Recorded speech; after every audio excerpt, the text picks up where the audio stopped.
FM HD2 Houston. Insider access, exclusive content. Sports Radio 610. The Texans play here. An Odyssey sports station. Check out the BetQL Network. Wagertainment for every fan. Get sports betting tips from the best in the game. Available on the Odyssey app and our sister station 650 The Bet. Sports Radio 610 presents Seth Payne and Sean Pendergast. We coming to H-Town. Let's get the work in, man. Let's go. Great day, great day. Oh, give me some juice, baby. Oh, yeah. Hey, what's happening, everybody? Hope you're having a great weekend. Hope you are enjoying your Memorial Day weekend. We are live. This is not a best of. This is not podcasted Friday segments. Sean Pendergast and Seth Payne are here for the people. It's every day is a big day, and today I hope you're enjoying a little time off. If you're up early with us, we appreciate that. I'm Sean Pendergast. He is Seth Payne. Hello. Hello. Hello. I hope everybody's having a great Memorial Day weekend, including the people who have to work today. And not that we did. We didn't have to work. We just can't stay away, damn it. Mm-mm. And we're like stockpiling those bonus days for yeah. other times, so we can take vacations when not everybody else is on vacation. That's right. Which, so and actually and honestly, a heartfelt. It's all the stuff we get to enjoy because of people who have given their lives in defense. Ultimate sacrifice. So, you yes. bet. You bet. How you feeling? How you doing? I feel good. You know what? We went into this series versus the A's where you and I had different hopes. You wanted to sweep the A's and at least take 3 of 4 versus the Mariners. I was okay with getting 2 of 3 from the A's and then 3 of 4 from the Mariners. I don't need a sweep of the A's. Yeah, I'd said sweep and split, but I liked your option better. Sweep and split. I was 5 and 2. 5 and 2. I said sweep and spit, which sounds like some weird household fetish type of thing. Yes. Yeah. No, I thought sweep the A's, split with the Mariners. I liked your idea better, and they're on their way to your idea, which is, hey, take 2 out of 3 from the A's, but then take 3 out of 4 from the Mariners because that'll pick you up a couple games directly. I just keep winning. I just keep winning here. All they got to do is win 3 or 4, and thank God they've got Jose Abreu coming back into the fold. God. Because now the Astros are doing the exact opposite of what I had hoped, which is I wanted Jose Abreu to come up and have to earn his way back onto the Major League roster. You know, he actually did. Silly rabbit. Going against rookies in the rookie league in Florida, he batted over 300. So, okay, so far so good. Right. You know, a lot with prospects you do that where you don't necessarily worry as much about, they don't have to be hitting like Ted Williams. Right. But but then now we got to AAA, and I'm getting a whole lot of coach speak and GM speak out of Dana Brown. He had his ticket booked to Seattle before he even played the second of the 2 games. Yeah. So I hope they sent him on Southwest, last boarding group. Oh, yeah, C-45. Yes. By himself. You guys, is that middle seat open? Oh, no? Okay, I'll go to the next one. Okay. Yeah, that's all right. You're doing that thing. Hey, I know you look like you're 2 newlyweds and you just got married, but can I split you up so I can sit in the middle of the You're doing that thing where you're trying to pick the 2 least heavy people. Okay. All right. Easy. I'm one of those heaviest people. You can't help it. And you're in good shape, and that's not even shade. You're just a large human being. I lean hard. If you get stuck next to me on a Southwest flight, just know that I lean hard in a good way. If I'm at that window, I am leaning into the concavity of that window to give you as much room in that middle seat. And that armrest is yours, my friend. Yes. That armrest is yours. Seth is a large human being, but he's a respectful large human being is what he is. I'm a large contortionist, ladies. Southwest flight. We'll get to Abreu. Let's start with the good, because you know that I had Big Red Ink, this Ronel Blanco start circled for a few days here, based on what got him suspended and based on just how big an outlier these first 7 or 8 starts were for his, whole career and how good he's looked. I think we can officially say, Ben, give me a ding on this one here. I need a ding. I think we can say Ronel Blanco officially good at baseball. He is right. He was as dominant in that start yesterday as he was in his no-hitter to start the season. And I know the no-hitter was a complete game, and it's a no-hitter, and we'll always remember it. But he had a stretch where he struck out 4 or 5 straight outs were strikeouts. He came back out for the 7th inning when Amy and I were listening on the radio on our way home from Amy's parents' house. We were cooking out yesterday, and it was about the fifth or sixth inning, and I can't remember if it was Sparks or Ford had said he's probably going to go 75 or 80 pitches today. And he was pushing 100 pitches yesterday. They brought him back out for the seventh, and he was great. And this is you find out that Christian Javier has forearm discomfort. Which his velocity's been down his last couple starts, and that explains it at least. It's just that, man, we've seen various pitchers kind of try to fight their way through forearm discomfort, and then it ends up being the dreaded UCL. Yeah. So knock on wood that this is just kind of like he had the discomfort. Was it neck discomfort earlier in the season? Neck. Yeah. He missed a couple weeks, so hopefully it's just actual discomfort and not the discomfort that comes from traumatic injury. Right.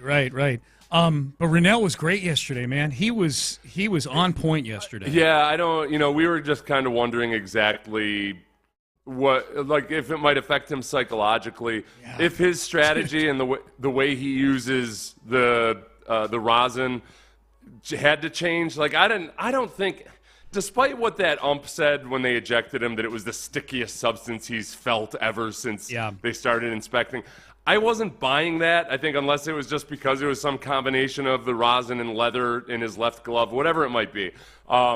His spin rate, everything else that you looked at over the last couple of years, there was no reason to suspect that he had all of a sudden started using sticky stuff. Mm-hmm. So, I guess the next test will be is when he's in an environment where he's really sweating a lot. I mean, it looked nice and dry and airy and breezy out. It looked damn beautiful, is what it looked like. Well, it was nicer than it's been reportedly inside Minute Maid Park lately. Like a lot of people say Minute Maid Park's been kind of humid this season. Well, you know how it is. There's no way. Even if you're in an environment that's permanently enclosed, when it's super humid outside, there's nothing you can do to. I mean, there's some things you can do, but it tends to be pretty humid inside too. Yeah. And for a park that's got its roof open most of the time and then closed up, it's still pretty humid in there.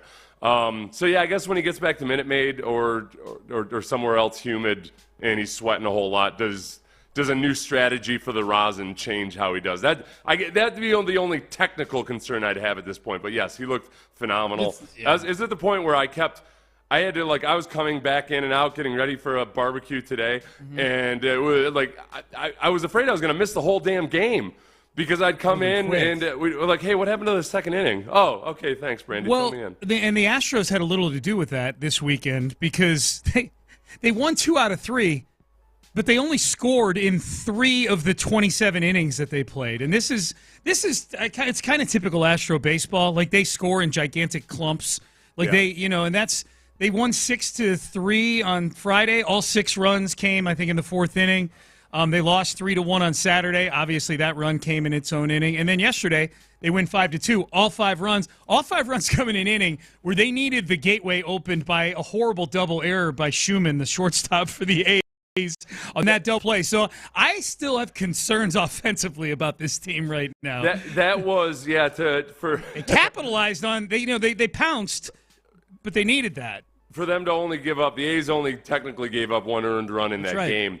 It looked a lot more like, okay, this is a professional Astros baseball team versus an A's team that makes a lot of sloppy, bad baseball team mistakes. Correct. So in that regard, it was good.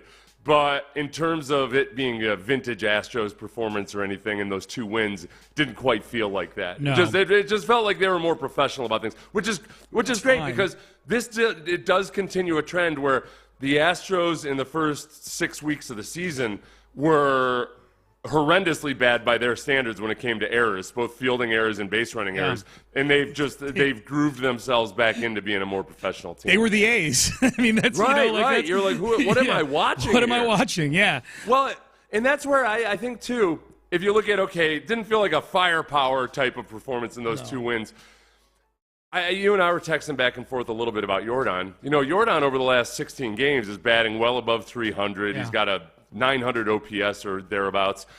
And, he's been playing good baseball at the plate. It's just that, we need superhero Jordan. Right. We need MVP performance Jordan to dig ourselves out of this hole. Yeah, no doubt.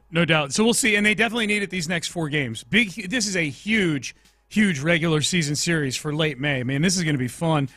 Astros in Seattle for 4 games. Now, they've got Jose Abreu rejoining the team. Here was the quote from Dana Brown yesterday, and I found this to be a strange quote. This is on the Astros flagship.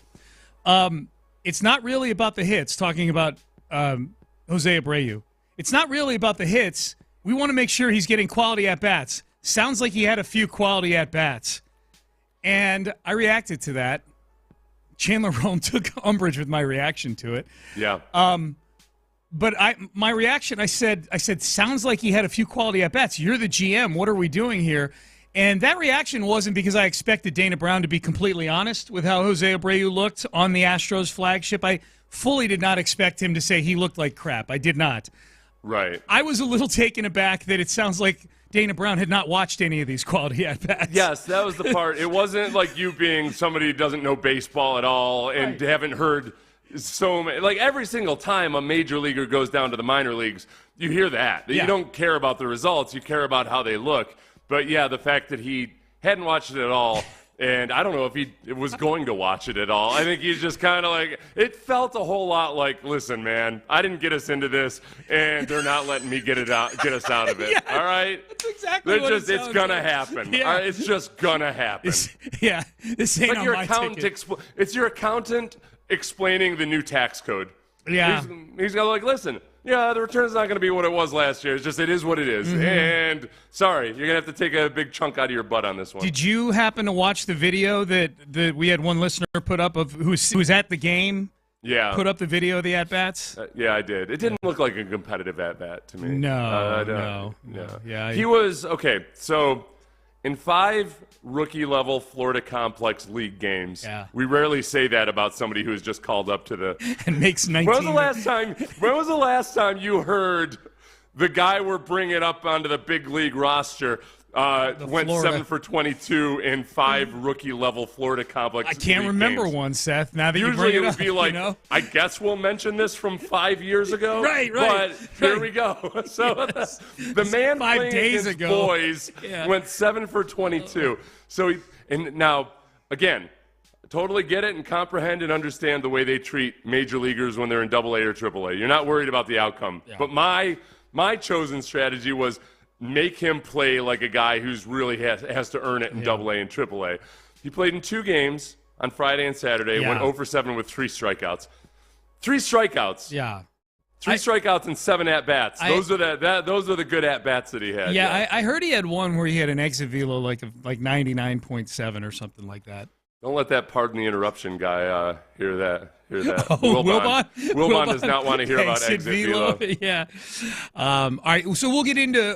Sean, I follow the Astros. Yeah. Don't talk to me about exit velo unless we're in the triple digits. Yes, right. I got agree. the pleasure of watching Yordan Alvarez. I agree. Up until these last several weeks, where exit velo of 99 would be something to sneer at. I fully agree. That's why I was wondering why everybody was telling me about it on Friday on social media.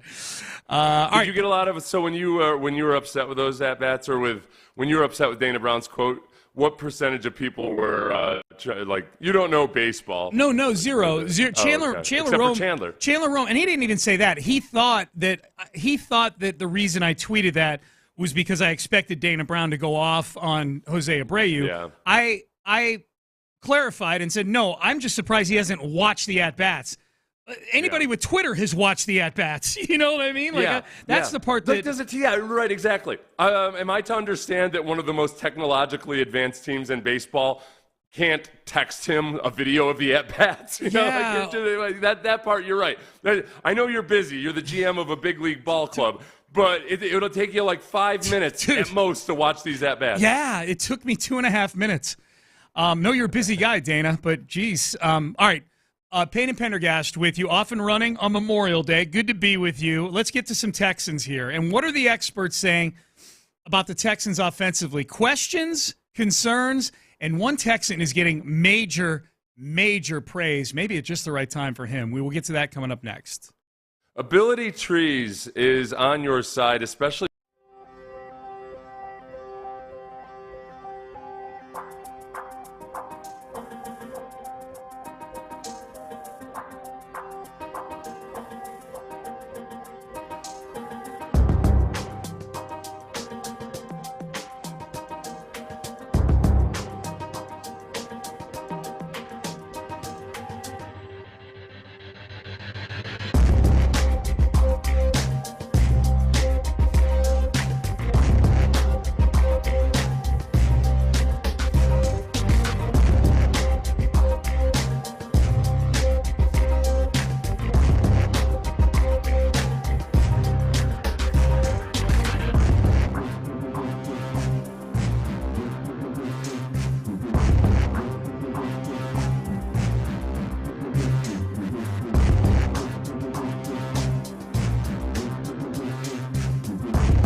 entries. This Memorial Day, we remember those who made the ultimate sacrifice for our freedom. Here's Payne and Pendergast on Sports Radio 610.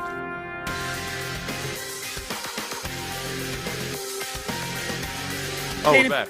Payne and Pendergast with you. Oh, Ben, Seth and I were talking with our headphones off during the break. Is that a different bump in than normal? Is that a Memorial Day bump in that I heard? Yes, it is. Okay, gotcha. I just need Sorry, to. Ben. Yeah, Ben, that's not your fault. Are we bumping in with that throughout the day? Yes. Okay, gotcha. Because there's a Pavlovian thing that goes on in this studio right here that I know kind of from a distance, like in the background. Yeah, thank you. Yeah, good job, Ben. You got a ding. Ben, I was thinking about gratitude yesterday, and it occurred to me. For a change.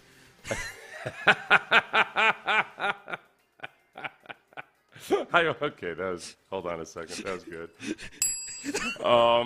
I just want you to know, because you don't like to talk. You don't have to respond to this, Ben. You don't like to talk on air, and because of that, I think sometimes maybe I don't credit you enough for all of the really cool things you do with the audio that Sean and I send. And we send you reams of audio, more so than I think. I know it's a lot, so I really do appreciate it. I do too, Ben. I do too. Thank you both. Okay. Yeah. All right, get off the mic. Yeah. Get off the mic. Okay, I'm done now. Stop being so damn talkative.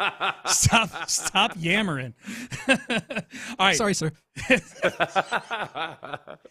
We do. We send Ben like 10 clips. We're like, hey, can this be ready in 37 seconds for the next I know. segment? He's the best. He's the best. All right, so I haven't listened. Speaking of which, yeah. Here we go. To be fair, you pulled this audio. This is me, yeah. Yeah, you did this. All right, I'm going to let you set these up, my friend. Okay. Because we got this grouped as offense and defense for the Texans, these two experts that we're about to listen to. So Robert Mays does a podcast, the Athletic Football Podcast. He's good. For The Athletic. He's super smart. Yeah. Like, he watches a boatload of film. And he had a guest on, Dan Pizzuta from the 33rd team. And I honestly just kind of this is my out doing yard work, listening to podcasts. And I started listening to these guys, and like, holy crap. Like, usually when you listen to guys that cover all 32 teams, they don't really know that much about most of the individual teams. I'm listening to this AFC podcast, and these guys were freaking smart. They could have substituted for us on Memorial Day. Maybe a little too well. Yeah. And so now I disagree with some of what they said, right. But it was not for lack of them like actually watching the games and everything. Yeah. So they did lingering questions about all the teams in the AFC South. And I thought that it was a good kind of exercise in like, okay, what does this smart outsider think of the Texans? Because sometimes we're guilty of groupthink in media here, not just on our station, but the entire media. You start to say the same things to each other and everything, and you stop questioning other things. So I thought it was a good reset this time of year to think like, okay, what are these issues that we got to really consider that might upend the Texans going into the offseason? And one of the things they talked about a lot was how much the Texans leaned on the run game last year and trying to establish the play action and put that system in. And Pizzuta specifically brought up that Ravens game where it was just 1st and 10 run, 1st and 10 run for no gain. He does think that the strategy will be a little bit different this year. I think we are going to see a more quarterback-driven, type of offense. That we're still going to see all the fun things of the Shanahan stuff, but I think this is going to be like a C.J. Stroud led type of thing. And if we see that, I think this offense is like really going to take off because I do think Slowick in the way the plays are designed, the way there's openings, the way there are answers for everything. It kind of feels like that is this thing that is very exciting. So there are answers for everything, and that was interesting because that's a classic West Coast offense going back to when we watched with Kubiak. You want to be sure that on any given play, no matter what coverage they see, there's an answer for it in the offense. And I think Slowick does a good job of addressing that, and he got better as the season went along. I think as he and CJ kind of grew together and started to trust each other more. This is where I got really impressed with Pizzuta. He specifically brought up the Panthers game where the Panthers showed cover 2 the entire time and they just tried to dink and dunk. CJ after that game said, hey, we got to be more aggressive. And then for the rest of the season, their average depth, he cited average depth of target, is like the average depth of target was like 2 yards further than in that Panthers game for the rest of the season, whether they saw zone coverage or not. I think when it comes to being more QB-driven, I think, people say, hey, let CJ cook. I think that's still within the constraints of a Kyle Shanahan type of system. They're going to run the ball. The biggest issue with them running the ball as much as they did last year, it wasn't in the strategy because it did set up the play action. And that's why CJ was so good on deep balls, because they set up the play action so well.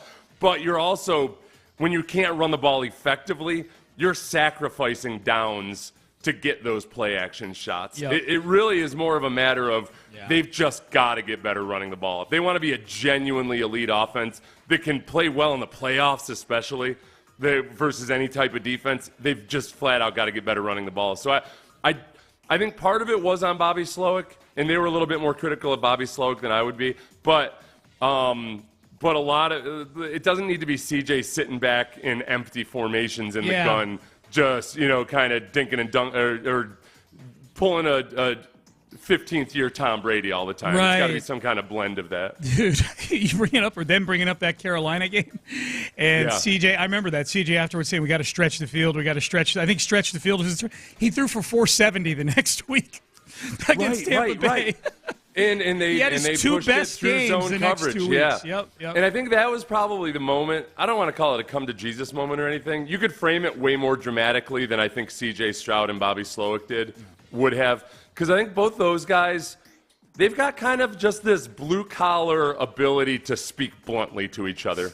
They don't have to go to a leadership seminar about how to frame things and, give somebody a compliment before you say something hard. Right. Like I think they just both have the worldview of like, all right, we got to do what it takes to get it done, and this is what I think it is. Yep. And so when CJ said that, it wasn't received by the Texans fan base as any kind of a controversy or anything, because I think by that point we'd learned that, okay, these guys like each other, and they're gonna tweak some things, and CJ's gonna go off and set a record the next week. Yeah, Slowick agreed with him. All right, so Mays had some stuff to say about the run game here. Yeah. So Mays, kind of in defense of what I was just saying, but even more so, and this is where Mays, honestly, I think I fell in love with him with this take. This is Mays on establishing a culture. I was talking to somebody on their staff during the combine. It was the same way that you were. And we're talking about just what Slowick was bringing to the role and to that side of the ball. And this assistant was just telling me how there's such an expectation for how you play and how you practice. And that is something that came from San Francisco. I can watch how receivers block, and I can tell you how good the offense is. And it's not because receiver blocking is foundational to certain things succeeding. It's just because this is how you teach things, and this is the standard that you bring to this side of the ball. And when you watch the Texans this year, guys are playing with their fucking hair on fire. Ah, dang it.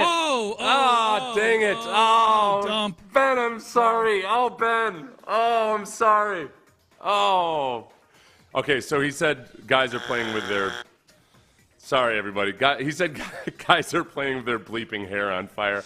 I'm sorry, Ben. I'm sorry. I edited. There's a version sitting on my hard drive where I'd edited out I had bleeped that out.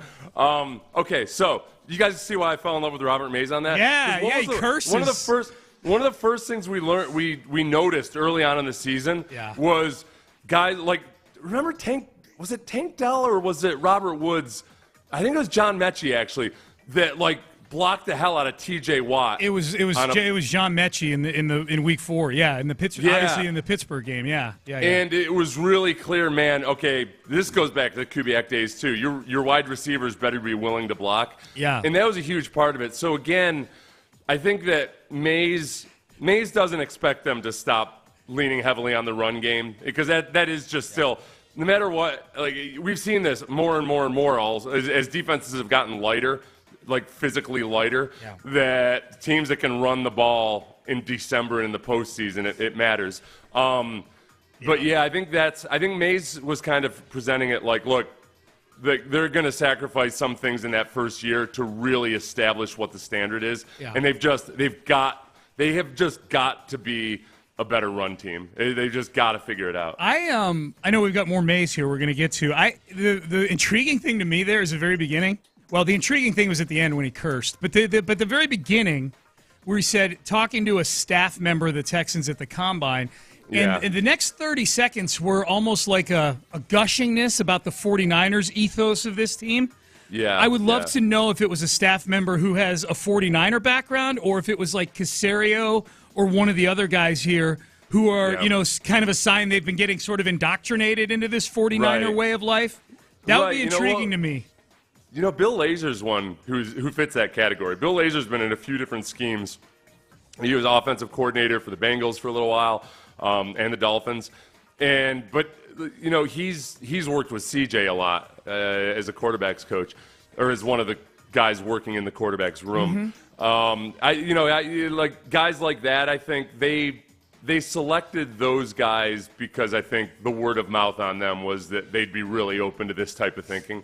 I think even defensively, Matt Burke had never met D'Amico before, but the word of mouth and Matt Burke's history in that Jim Schwartz style wide nine defense, a lot of that was, more and more and more when we talk about culture, I'm a culture talk skeptic. When coaches talk about culture, and they all do, I just know that the vast majority of them don't really understand, or they're not disciplined enough to abide by their culture talk. I think with D'Amico and Caserio, it's 100% a consideration in every single guy they talk about. Like, does he fit the culture? Is he going to practice his ass off? Stephon Diggs, for all of his issues, and outbursts and what have you, has a reputation of being a guy who practices and competes his butt off. I love that. And that goes a long way, man. Go back to, think about Bill O'Brien and some of his issues with DeAndre Hopkins. Hopkins just never practiced. Yeah. And it's hard when you're a coordinator to want to do all these fine-tuned things on your offense, and it's hard to get it done if guys aren't out there practicing. Let's make sure we get the one on Nico in here. Okay, if we can. Yeah. So they didn't address this as a specific issue, but when I'm listening to it, I'm thinking about, okay, at some point they'll probably make Nico Collins a contract offer. So just for any of you who are Nico Collins skeptics, this is the guy who I have a man crush on. Robert Mays talking about Nico Collins. Nico Collins is incredible. Yeah. What's so fun about the Nico Collins CJ Stroud pairing is that they're married. The marriage is perfect. They're perfect for each other because Stroud's ball placement on those throws over the middle of the field and Collins' ability to pluck them away from his body and continue moving upfield on those throws, he's a yak monster. He's a 6'4" yak monster because of the synergy he has with his quarterback on those plays. He was third in yards per route run, and that was not fake. He earned that. It was not manufactured in a way that we might see like some other, players that have really high rates like that. It's so good. So yak being yard after the catch. Yep. I think the marriage analogy is perfect. And it reminds me of when somebody had asked a question about to Mike McDaniel in Miami about how, hey, a lot of people are saying that Tua is just, he's only doing this well because his receivers are so good. And McDaniel was like, well, who cares? He used a bleepable word, but who cares? I think there's an element of that with Nico and CJ where you might look at Nico and look at him like, okay, he's not Andre Johnson or Calvin Johnson, but who cares? The fact of the matter is some of the stuff that Nico did over the middle especially, remember to think of all those instances where CJ's starting his throwing motion before Nico's even into his break. Yeah. And Nico is manipulating the coverage with his eyes as he's doing that. There's just a level of trust and timing there that isn't a slam dunk guarantee when you bring some drafted rookie in. That's right. You can't just think we'll just draft a guy with a 28th pick next year and it'll be no big deal. Yeah. It's funny. I had a buddy of mine I used to work with in my previous life who posted, it was the last couple of years he posted on Facebook. He and his wife had their 30th wedding anniversary, and the quote he used in that post reminds me of what the marriage analogy you're talking about here with Nico, in that he's not Megatron, he's not Andre Johnson. Yeah. And the quote was, she's not perfect, but she's perfect for me. And that's, which is a bold thing to post, by the way. It's a joke you can make when you've been married happily to somebody for as long as, she gets your sense of humor. Yeah, she's not perfect. But that's Nico, right? That's kind of what you're saying. He's not perfect, but he's perfect for what the Texans want to do. After every CJ, if you go back and watch the film, after every Nico Collins reception, CJ looks at Nico and makes a heart sign and says, "You complete me." Right. Oh, look. Oh, we got a Zoom link, and when I did the little heart thing, we had little heart things. I've never seen that before. I've seen the balloons. Me either. Yeah. Well, it does. I sent a message to Robert Mays, and that was the first time I saw the hearts go up. Nice. I think the marriage analogy is good because this is what I used to say about Bill Belichick and Tom Brady when people would get in arguments about who was more responsible. It's like a really good marriage where, look, when have you ever looked at a really good marriage and been like, oh, that's a solid marriage, but only because the wife is good, but the guy's not that, right. That's special. Like you complement each other. That's right. And it's not so easy to find a perfect person. It's a blend of timing and circumstance and everything else. And I don't like your friend who's in how long have they been married? Well, 30 at the time, yeah. 30 years. Yeah. Like if he's really happy in his marriage and she's really happy in her marriage, they're probably not thinking like, yeah, but I wonder if I could do better if I go out. Boy, there's probably, Jim at work has always been really kind. Maybe he's a little bit better and makes a little bit more money. I don't know. No, don't overthink this. Yep. You got a good thing going. Absolutely. And we'll see if it plays out. Yeah, I was about to say, we'll see if it plays out with the new contract for Nico Collins. All right, let's get to headlines. Good weekend for the Astros. We'll see if it's a good week for the Astros coming up. One of the more controversial decisions made by the organization begins to play out today. We will get to that and a whole lot more in headlines coming up next. But first, slept great again last night.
This Memorial Day, we remember those who made the ultimate sacrifice for our freedom. Here's Payne and Pendergast. Payne and Pendergast with today's headlines. That bump in makes it sound like you and I made the ultimate sacrifice for our freedom. I thought that, you know what, it's probably good because it's a reminder to acknowledge, actually. Yeah. Remember, a lot of times on Veterans Day, people mistake it for Memorial Day. Memorial Day is you're honoring the veterans who made the ultimate sacrifice. Yes. And, yep. So we are very, very, I get to have a fake job. Basically because of them. Amen. So thank you. Yeah, that's how I look at it. Like working today is kind of a tribute to that, I think. But people choose to pay tribute the way they want to, so that's cool too. Astros, they paid tribute to trying to catch the Seattle Mariners in the standings by taking 2 out of 3 against the Oakland A's this weekend, including a 5-2 win yesterday. Big story from this game was Ronel Blanco. This was a start coming up for Blanco that I think a lot of people are going to kind of be keeping an eye on around baseball. He was one of the great stories for the first month and a half of the season. Gets pinched for having what the umpire called the stickiest substance he had seen on his glove hand, not on his pitching hand, but on his glove hand. Gets suspended for 10 games, so he misses a couple of starts. He comes back yesterday, and he was as good yesterday as he's been in any start all season, including the no-hitter to begin the season. He was dominant. He was ahead of hitters the entire day. Take it from somebody who had Ronel Blanco more than 1.5 walks in his Prize Picks lineup yesterday. It was a rough day if you were expecting walks from Ronel Blanco. He was ahead of every hitter, it felt like, yesterday. He was incredible. A finicky strike zone, too. So I think that his control, everything that you might worry about if he had to change his sticky stuff strategy, it was not a concern at all. And for the record, I don't think that he used anything other than rosin, which you're allowed to use. It was just whatever that umpire felt. I think it was probably a combination of the sweat and rosin dripping down into his glove and mixing with like the leather, which you can imagine would make it pretty tacky if that's what it was. But he's been examined time and time again, like every major league pitcher. And every one of Blanco's starts have all been in the era of sticky substance monitoring. Mm-hmm. In his spin rate, everything else, nothing was ever different. The only thing I would question, I guess, is as they move into if they come back to Houston or playing in other more humid environments in Northern California, whether just in having to alter the way he uses the rosin affects him at all. But I'm very doubtful that it'll be any kind of a problem whatsoever. No, I'm with you. That was really encouraging yesterday to see from Ronel Blanco. See him come back out for the 7th inning. Word was that he was going to pitch. He was going to throw 75 to 80 pitches. He was at about 80, and they brought him back out for the 7th. And I think the thing to note there is, like, look, as important as it is to maybe use kid gloves with Ronel Blanco, who the only real pitching he'd done over the last 2 weeks was a 3-inning simulated start while he was suspended. And then his last start was only 3 innings because he got tossed from the game 3 innings in. So it's been a while. Every other start he's had, he's gone at least 5 2/3. But it's been a couple weeks. It's been a couple weeks since he's pitched that much. For him to come out and pitch, he got out of some trouble in the 7th inning. He got a double play to get out of some trouble that looked like it was brewing. But he was great yesterday, man. That was for a season that has been nothing but just potholes and landmines when it comes to the pitching staff, especially the starting rotation. And Javier, throw him on the list. He's got forearm soreness now. He missed his bullpen this weekend. Urquidy left his start with an injury we haven't mentioned that. Week. Thank you, Seth. Right. Urquidy. Yeah, so it was for him to go deep into that game.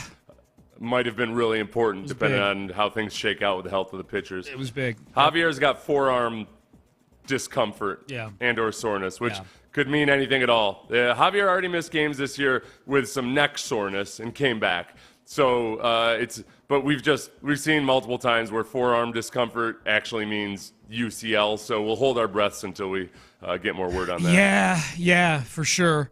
Jose Abreu is back with the big club. The Astros have officially called him up from AAA Sugarland, where he spent 2 days. Joey Loperfido back to Sugarland, which I saw people upset with that. I think most of that is baked into who he's going down to Sugarland for Jose Abreu.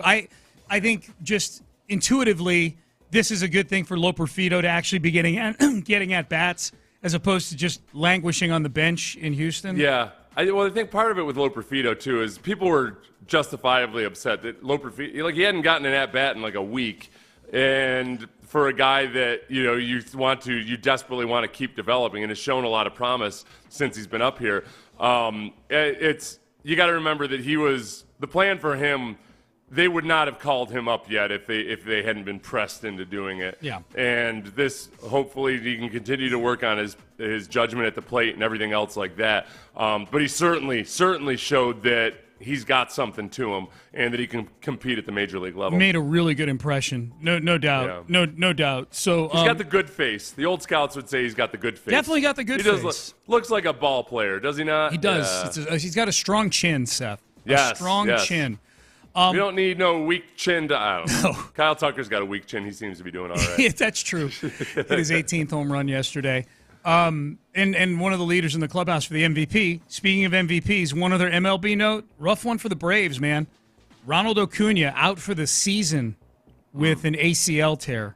So you got Spencer Strider and Acuna out for one of the favorites to win the World Series. Astros. Complete tear of the right ACL. He tore the left ACL a couple years ago. So that's tough. You're about to say something. Oh, well, the Braves are 30-20 right now. They're 6 back of the Phillies in the NL East. Yeah, the Phillies are on a tear, man.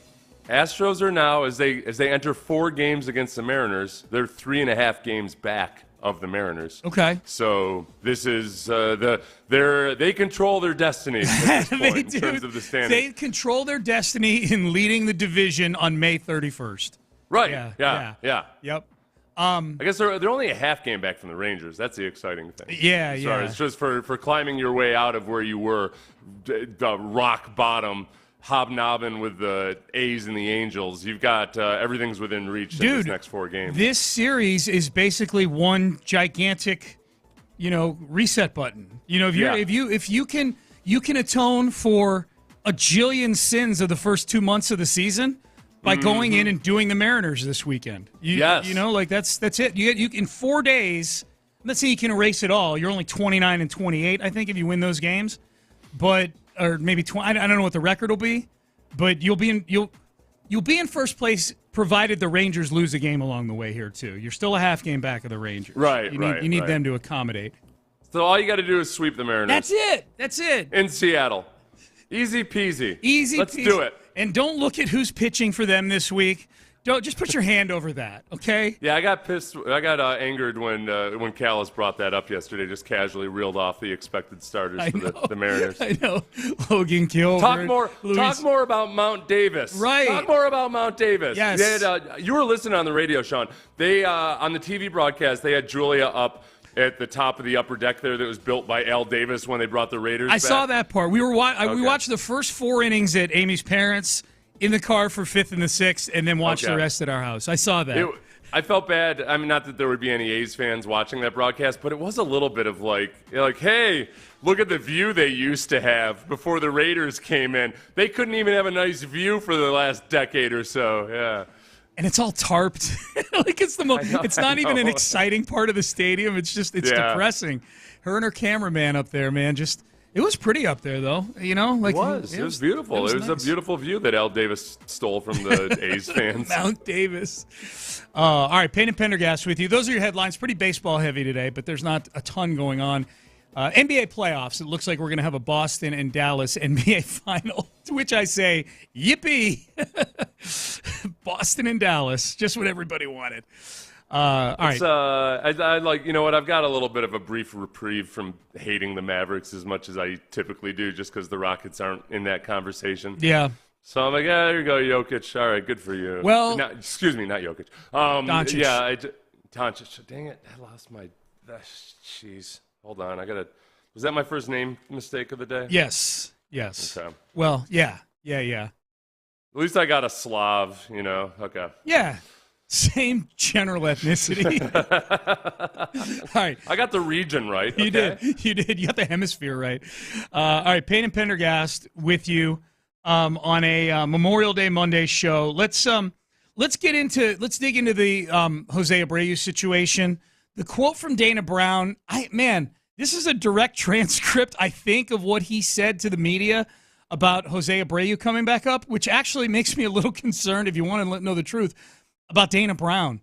So we'll have that. We'll dig into that. And at 7:20, we will acknowledge at 7:20. Acknowledge me. We will acknowledge big performances from over the weekend. That is next. Payne and Pendergast. Ninth in the pantheon of head coaches, D'Amico Ryan.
to Houston. Insider access, exclusive content. Sports Radio 610. The Texans play here. An Odyssey sports station.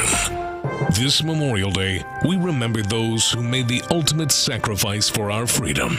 Here's Payne and Pendergast on Sports Radio 610. I am, Seth, I am looking right now. I'm on Instagram right now, and I'm kind of just during the break kind of thumbing through my feed. And the Chronicle has a little mini slideshow here on Instagram of Drake's new Houston area home. He got a pretty good deal on this thing, man. It's up in Brenham, right? Yeah, it's up right. Yeah, it's up that direction. Yeah, it's in let's see. The 313-acre inn. It's a former inn. Yeah. At Dos Brisas property was at one time an iconic resort that offered a country refuge for city slickers from Austin or Houston. It's about 70 miles northwest of Houston, midway between Navasota and Brenham. Yeah.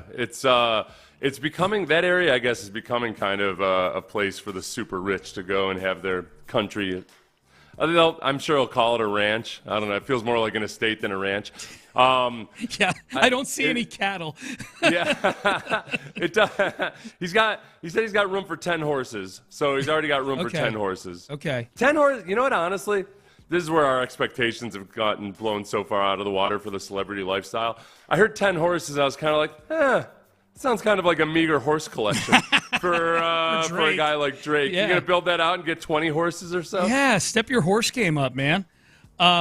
It's really nice. $15 million. You know, like when I see some of these homes in California and whatnot, when I see what $15 million gets you in other cities, $15 million is getting him a bleep ton of acres and this gigantic home with a 7,000 bottle wine cellar.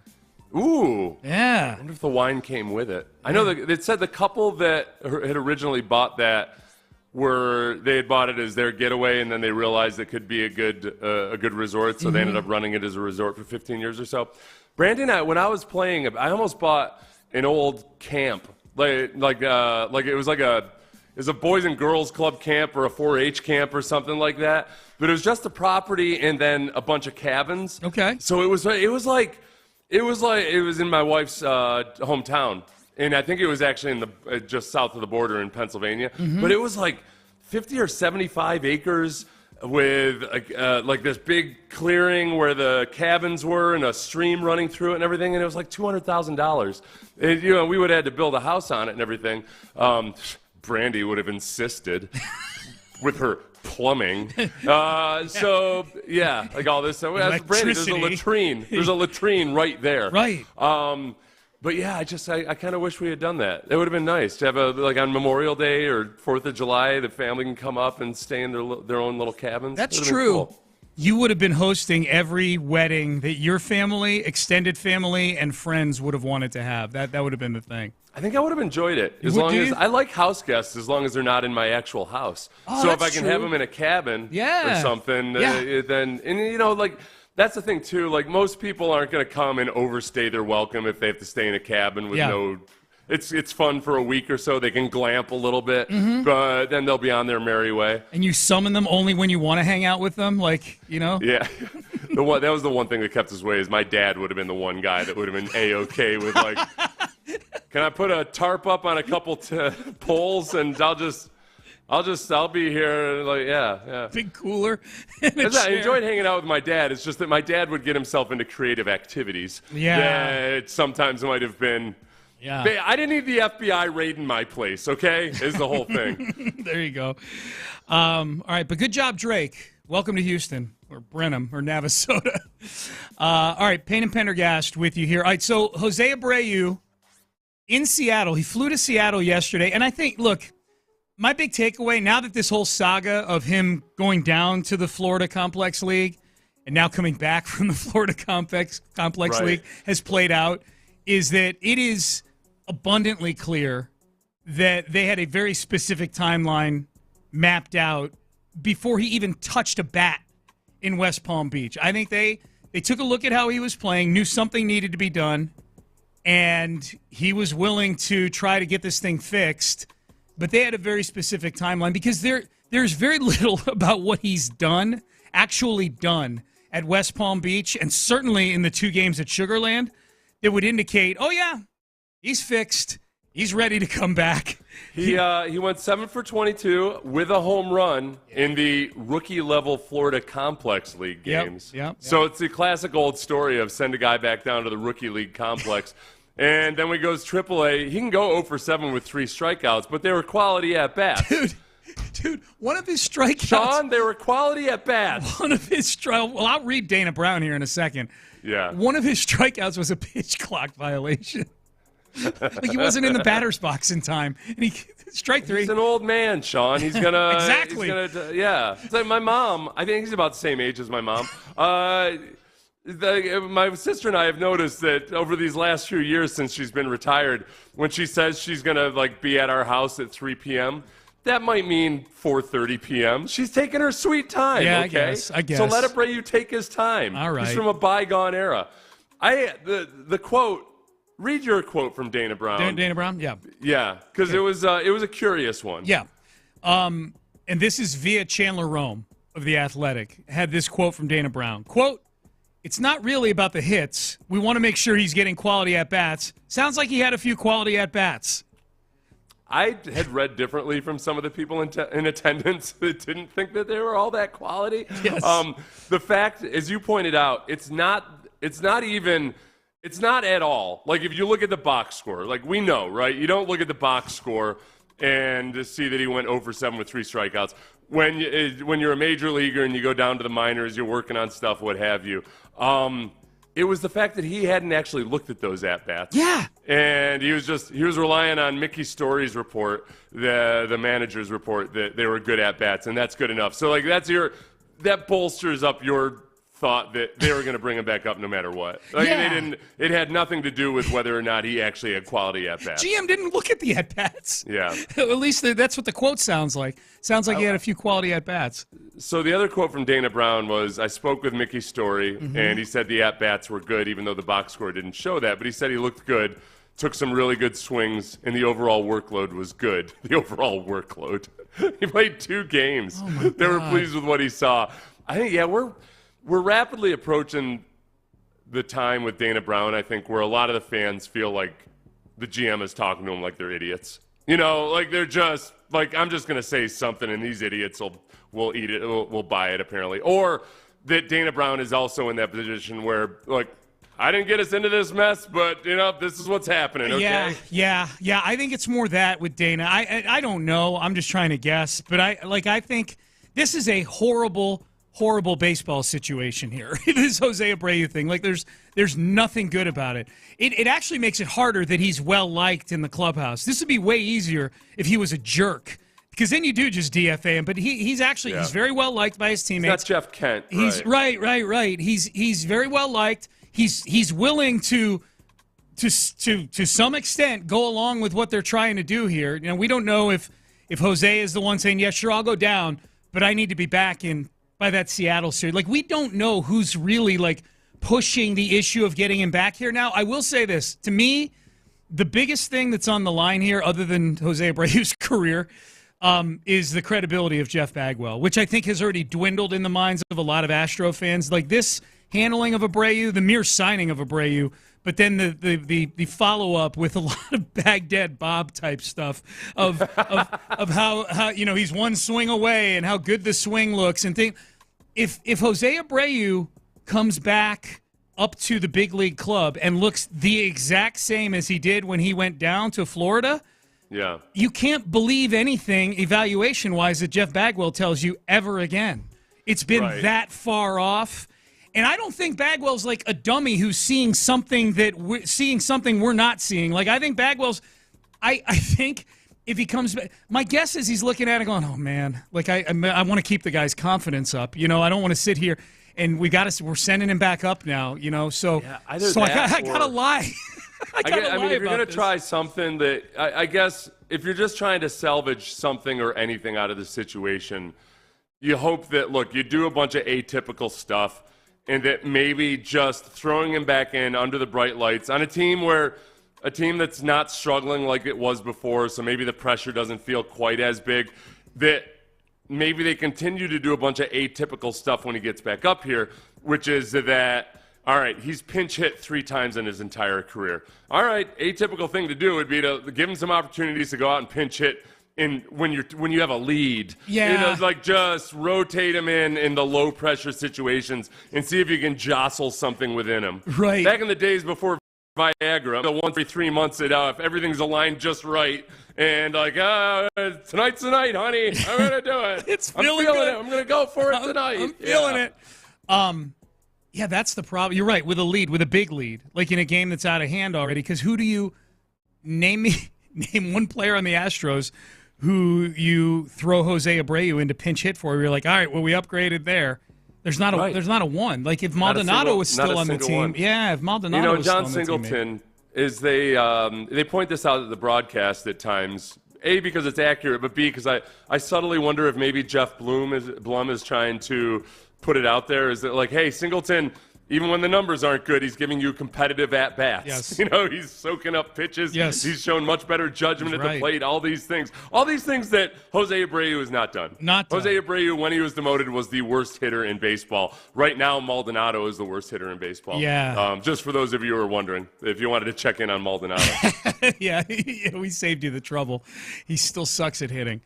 All right, so we'll see. How do you think this Espada was very coy about how he reintroduces Jose Abreu into the mix. I don't think everything you just brought up was valid, Seth, in the terms of the various ways he could get used here.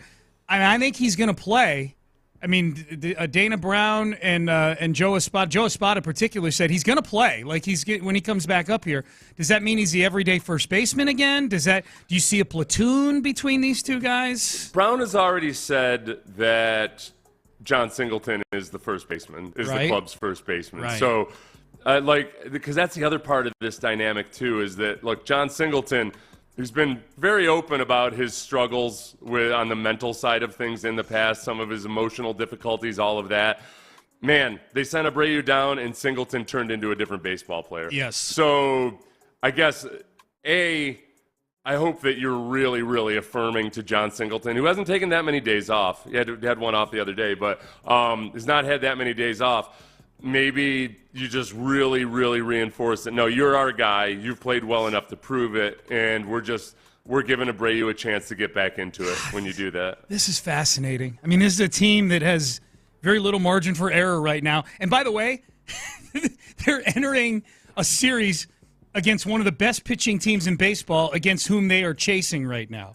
I think that, okay, so here's my little conspiracy theory where I think the Astros might be trying to do 2 things. One is what I had just talked about with, okay, just something to provide a spark, figure some way to get him back into his groove by getting back up into the major leagues.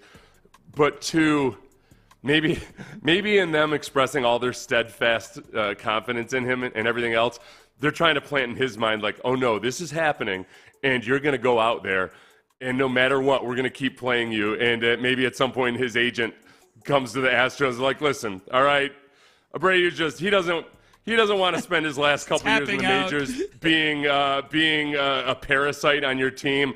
Let's negotiate a buyout of some sort. Which, the Astros could use that money. That's the luxury tax, whatnot. Just get back claw back $5 million here, $5 million next season or something.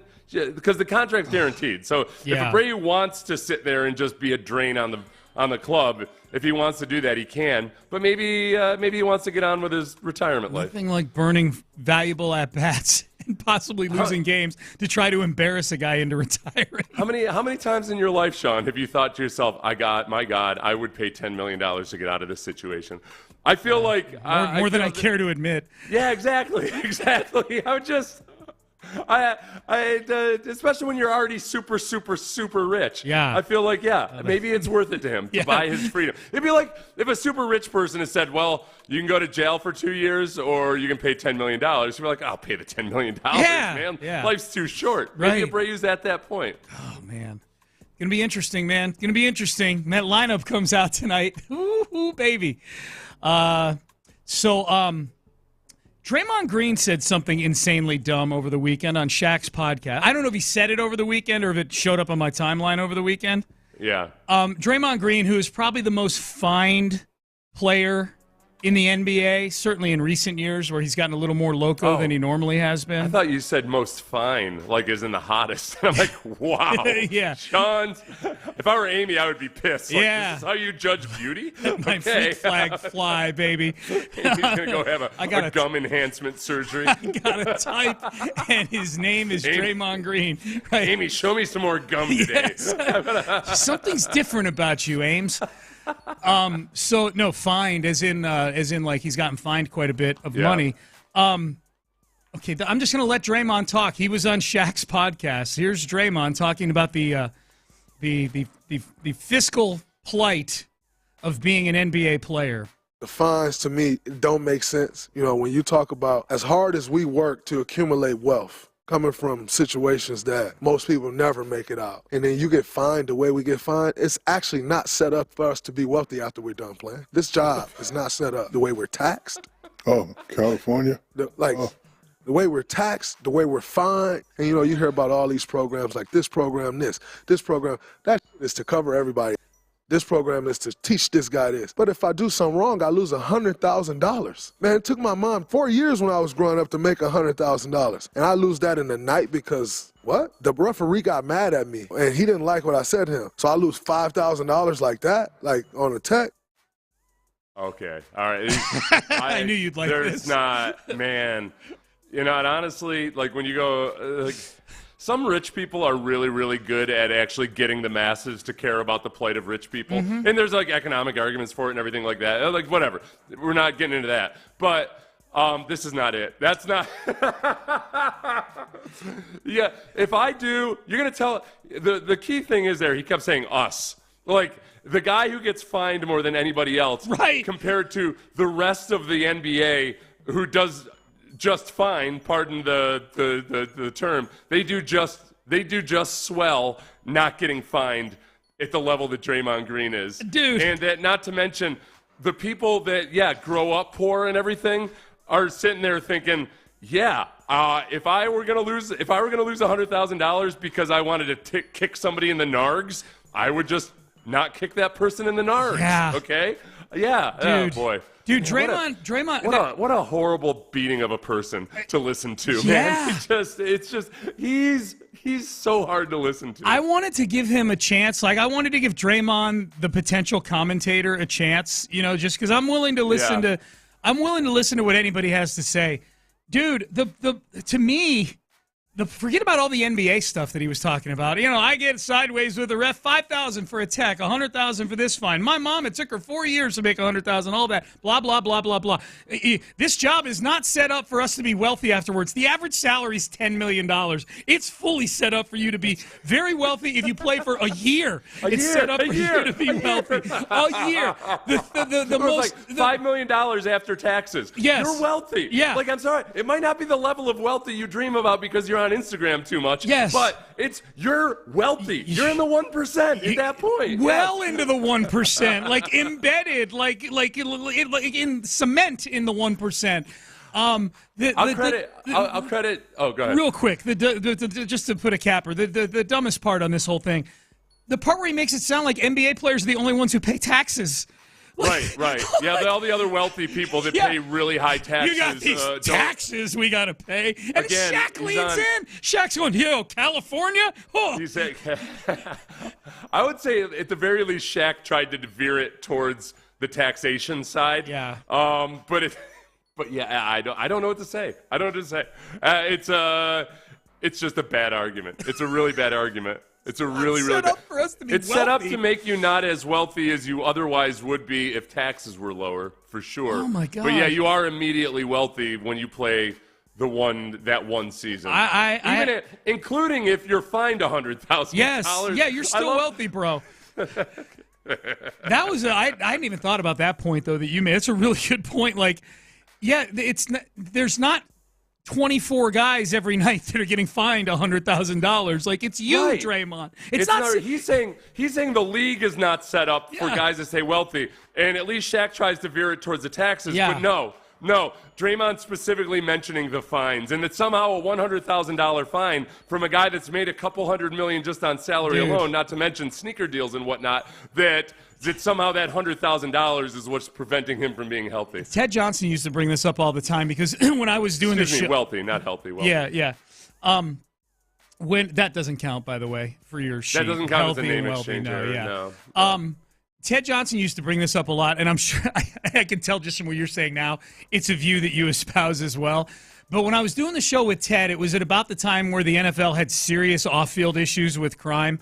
And so one of the big things that kept getting discussed was how when the CBA rolls around, they've got to find a way to take the hammer out of Roger Goodell's hand when it comes to punishing. You know, it's got to be some sort of third party that's unbiased, that just isn't this one guy who's trying to really, really hone in on these on the players who are getting in trouble and how unfair it is to the players that actually get into trouble, that it's one man with this gavel who's deciding what's wrong with them. And Ted used to be like, yeah, like 99% of us don't get in any trouble. Like, this is not something that's going to hold up a CBA.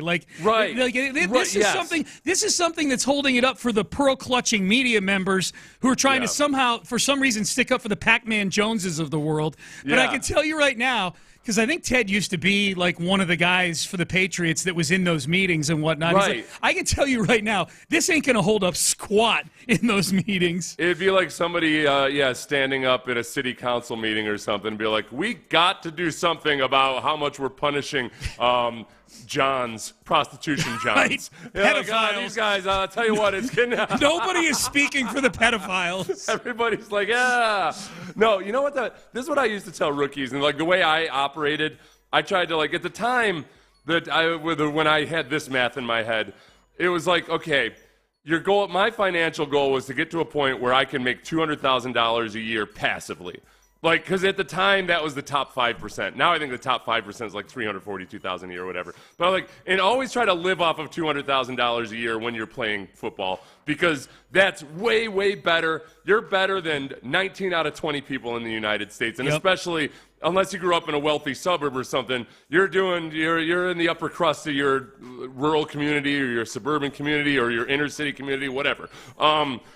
And then, okay, so to get to that, if you want to be as conservative and safe as possible, if you're living off of 3% of $6.7 million, then you're making $200,000 a year. Yeah. So get to where you got $6.7 million. So again, going back to what Draymond, if you play one season in the NBA, after taxes, that $6.7 million makes you extremely well off. After one season of making, $10 million or so dollars, God, my God. Yeah, I knew you'd like that one. that was a special brand of stupidity right there. That's one of the big educations you have to give to people when they come into a lot of money. Yeah. Somewhere along the road, like a lot of NFL players on their minds have this idea that they're going to live off of 10% of their savings somehow afterwards, and I don't know why that seems so easy to them. Because you start looking at the compounding interest and everything, and it's if you want to be absolutely rock solid and safe, 3%. Hold yourself to that standard, and then it'll be a bonus in retirement when you realize, I can actually live off of more than that. Yep, absolutely. All right, let's get to Acknowledge Me. We do it every Monday at about this time. We acknowledge big performances over the weekend, big performances in general. Of course, it's Memorial Day, so right out the chute, we got to acknowledge me. Those who have paid the ultimate sacrifice to allow Seth and I to conduct the idiocy that we do on the radio, and all of us to go about our lives in the way that we do. They get first acknowledgement, and we thank their families as well. Give them another one, Ben. They get 2 acknowledgements. Acknowledge me! So it's a Memorial Day acknowledgement. We appreciate all those who've made the ultimate sacrifice. Yeah. Have a little talk with your kids today about it. Good call. Just like you do with the other holidays that people kind of forget. It's not just about eating hot dogs. That's today, right. Obviously. Well, that's right. Renell Blanco. Acknowledge We're going to acknowledge Renell Blanco. Renell Blanco, I was a little nervous when he got into the trouble with the sicky stuff. You never know. Is this the reason why he's been so good the first month and a half of the season? As it turns out, if we were to take one start against the A's as validation, no, it was not the sticky stuff that was doing it. This is pure 100% Renell Blanco, to the point where, Seth, I put up a poll last night right before I went to bed, and said, right now, who among Astros starting pitchers would you choose to start game one of a playoff series. So playoffs start this week. Yeah. You got to pick a game one starter. I gave 3 choices because I think there's only 3 good, really probably only 2 good answers, but I want to respect Framber Valdez in all this. Verlander, Framber, Ronel Blanco. Who do you think? And there's still several hours left to vote. It's on my @Sean T. Pendergast on X.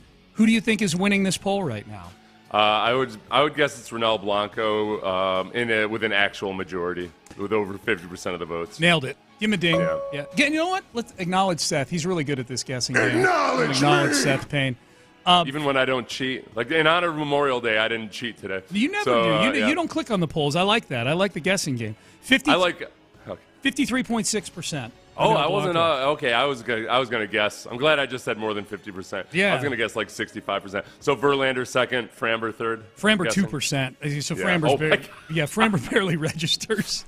Ben Dubose responded to you, and he said, "I trust Framber more than Framber." That was great. That was great. I don't even get that joke, but it's perfect. That was great. Verlander 44.4%. So. Ronel Blanco, fantastic job. I see some of your other comments, too. A couple of responses about how, Blanco is game 2 for sure. Even if they voted Verlander, Blanco is game 2, 100%. Yeah, Blanco's reading the comments or saying, hey, Ronel, no disrespect. But I get it. Is it a home game? Is it an away game? There's matchups, things like that. But just in general, game 1 starter, Ronel Blanco, majority, 53.6%. Hate doing this with a Dallas athlete, and it's a leftover from Friday, but Luka Doncic. Acknowledge me. Game-winning dagger on Friday night against Minnesota. The inbound will come from Washington. Reed is jumping up in front. Doncic has the ball. Down by 2. There's the switch. Gobert is out there. Doncic maneuvers for the lead. Got it!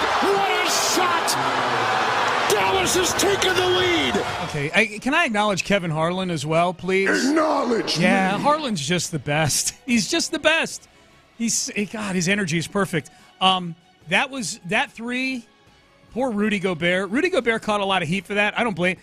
Rudy Gobert's a defensive player of the year. He's not meant to be on skates out there on the perimeter with Luka Doncic, trying to defend him on the perimeter. Yeah, and the other, I can't get into the traveling debates anymore ever since, I've just learned to accept that, there's a lot of legal, what looks like traveling in the NBA. We have to break it down frame by frame, going back to Harden, where we all learned the intricacies of the gather step here in Houston. That it was fine, but it was a great shot. It was a great shot. That game put them up 2-0 in the series. They win again last night. Kyrie and Luka Doncic both going for over 30. Doncic has been the best player in this postseason so far, probably. You know what I like about Doncic that I respect is that whenever he's accused of some choice trash talk towards the crowd or towards players, he just claims that he was speaking his native tongue. That's what he did on Friday. That's what he did. You can read his lips calling Rudy Gobert a B word. You can see what he's saying. And he's like, no, that's just Slovenian. I'm just doing some Slovenian. That's all. All right. I'm going to start doing that, too. Does Duolingo, can you learn Slovenian, or are you just going to learn 5 words and say that you... In theory, you can learn it. That's true. But, yeah. Just blame it. Yeah, just faux Slovenia. All right, a couple cool baseball plays from over the weekend that I didn't think any of these entities would ever find their way into acknowledge me, but it's light on news right now, and these were wild plays. The first one, I want to acknowledge Scott Rogers. He is the play-by-play guy for the East Carolina Pirate baseball team, who won a conference playoff game this weekend in the AAC against Wichita State by having a fella named Dixon Williams steal home, and here's what it sounded like. Now behind in the count, no balls, 2 strikes. Dixon Williams trying to steal home! He steals home! Pirates win it! Oh my goodness! What a finish! The catcher was not paying attention! They sent Dixon Williams home and the Pirates walk it off! Oh my goodness! Dixon Williams steals home to win it for East Carolina! That was a good call. As college play-by-play baseball guys go, that was a good call. I like that. That kid seized the moment. He did. Like aside from you could tell there's just pure unbridled joy and excitement there, but also eloquently. Yes. Unbridled joy and excitement. Yes. Yeah. That call alone might get him a really sweet internship with a Major League Ball club or a minor league gig, calling play-by-play, and he waits for that call up like guys do. You never know, man. You never know. That's one of the more underrated, most exciting plays in all of sports. Stealing home? Yeah. It's so out of nowhere. Last time Altuve stole home? It was a few years ago. It was, but anyway. Yeah. That was, good for him. East Carolina, they had that. Who was the coach for East Carolina? Was it Scotty Montgomery? Who was the really colorful East Carolina coach? Wasn't it East Carolina that had the guy talking about we got to be a bunch of that was Coastal. That was Coastal Carolina. No, Coastal Carolina. That was Coastal Carolina. That's right. Yeah. We need dogs. We don't need cats. We need dogs. Yeah, that's right. Yeah. He's meowing at the podium. Well, good job, Lesser Carolina programs. Yeah. So that was cool. It was a walk-off steal of home. Now this one is a high school play in Ohio, and I'm gonna acknowledge Griffin Bruns is his last name, not Burns. Bruns is the name of the player. He's the center fielder for Marion Local High School in Ohio. Take a listen to this play. It's a pop-up can of corn single that lands in center field in between the second baseman, shortstop, and center fielder. Yeah. And it just turns into this comedy of errors with guys not covering bases. Mm-hmm. So nobody's covering second on this bloop single. So the base runner goes to second. The third baseman's covering second. So now no one's covering third. Yeah. The catcher's covering third. So now no one's covering home. So this, go ahead. The center fielder who had scooped up the ball sprints through the infield and tags the guy out sliding into home. It's crazy. It's nuts. Okay, we got the play-by-play. We got the play-by-play. I just want because the play-by-play is a little janky, so I'm just setting the stage. It's a high school game. It's a high school game in Ohio. Yeah. Up in the air. That might fall. And it does. Look at this. We got nobody covering second base. And he hustles, and nobody's covering third either. Unbelievable. And he gets all the way in third. There's nobody at the plate. And he will. They get him. Got him. I have never seen that in high school, but never. Unbelievable. Okay. Have you ever seen that? I've never seen that before. In fact, single, double, triple, what do we call that? He just it's a triple. He got right on running. All right. And then finally he gets caught out at the plate, and I don't know who handled the ball how many times. Center fielder. Center fielder made the play. Yeah, he ran all the way in. So they're just now realizing it's the center fielder. Get that East Carolina guy back on that broadcast too.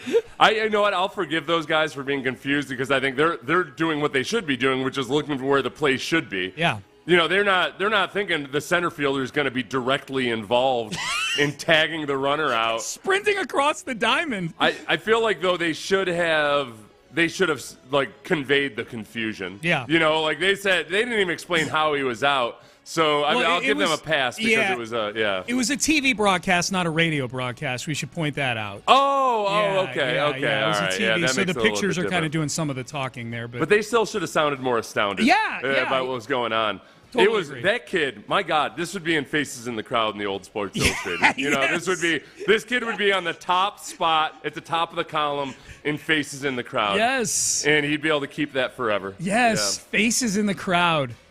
God, that was always cool going back. Like somebody finally got drafted first overall, and they were actually like faces in the crowd. Their sophomore year in high school, you know. Oh, they go back and show when they were faces in the crowd. Yeah. I also, did you? It was, faces in the crowd was fun. I missed It was that. cool. It was cool. I missed that kid would 100% be in. He might actually get the whole page devoted to him. They'd have to explain to it and do. They would do an article on him and make him faces in the crowd. That was wild, man. That kid had some scoots to catch that guy at home. He was flying. Well, the cool thing about that was there was zero like him.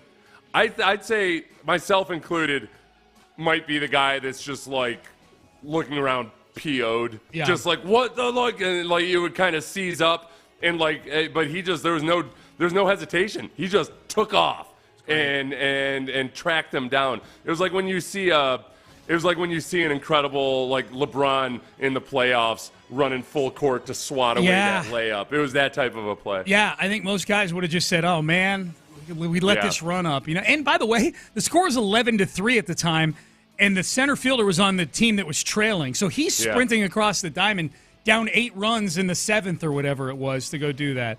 That kid's going to get a sweet construction job this summer. I was going to say, man, that's a kid I'd hire sight unseen. I don't even need to know what his SAT score is. I'd let him into my college. I used to think about that when I was volunteer coaching for a high school, and there were always like kids on the team. There would be like 2 or 3 kids on the team where you're like, oh man, I almost want to start a business just so I can hire this kid. Yeah. Like he's not that good a football player, but my God, he does everything 1,000 miles an hour. Yeah. And like he's destined to whatever job he's going to be suited for. He's going to be awesome at He'll it. bring it. Yep. That kid, I will hire that kid for a company that I don't own.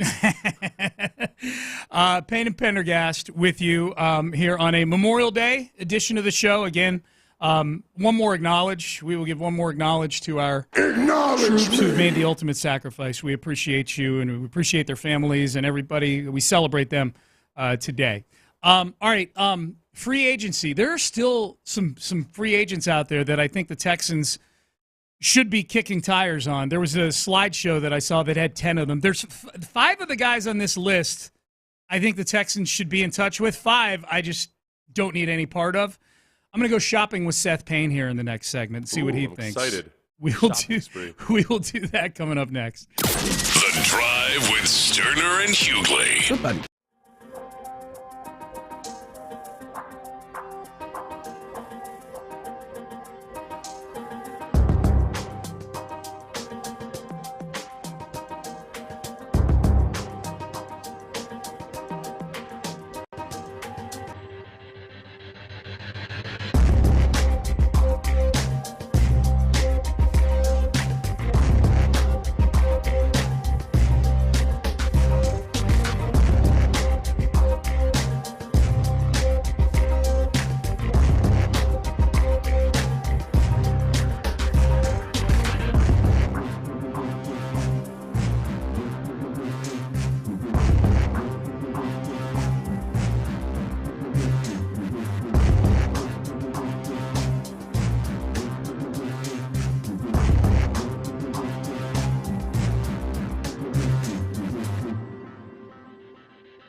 SportsRadio.com. This Memorial Day, we remember those who made the ultimate sacrifice for our freedom. Here's Payne and Pendergast on Sports Radio 610. Hi, good to be with you on a Memorial Day Monday.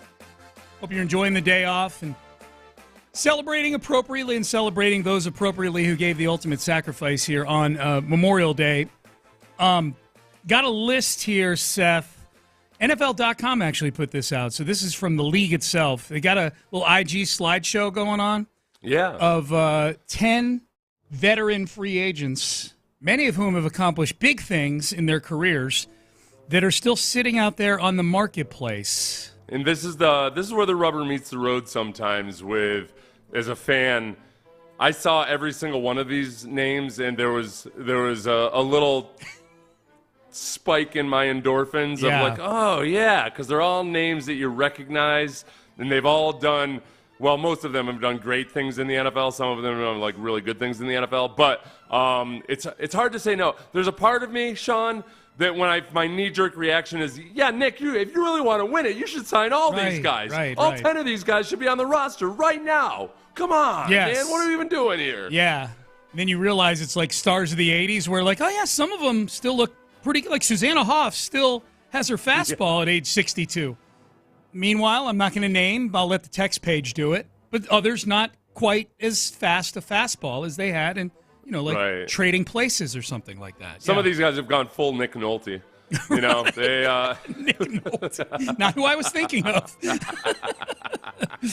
Was Nick Nolte ever? I bet Nick Nolte was pretty appealing to some women. Oh yeah, dude, yeah. Like not like the conventional like teen idol or anything, obviously, but he had like a ruggedness about him. Yeah, especially when he played parts that brought that out, like 48 hours. A dangerous side to him. Yeah, he was gonna play that cop. And then he just got actually dangerous. Right. He withered like an old man does. All right, so let's go through these names. Let's rapid fire these. Let's go shopping.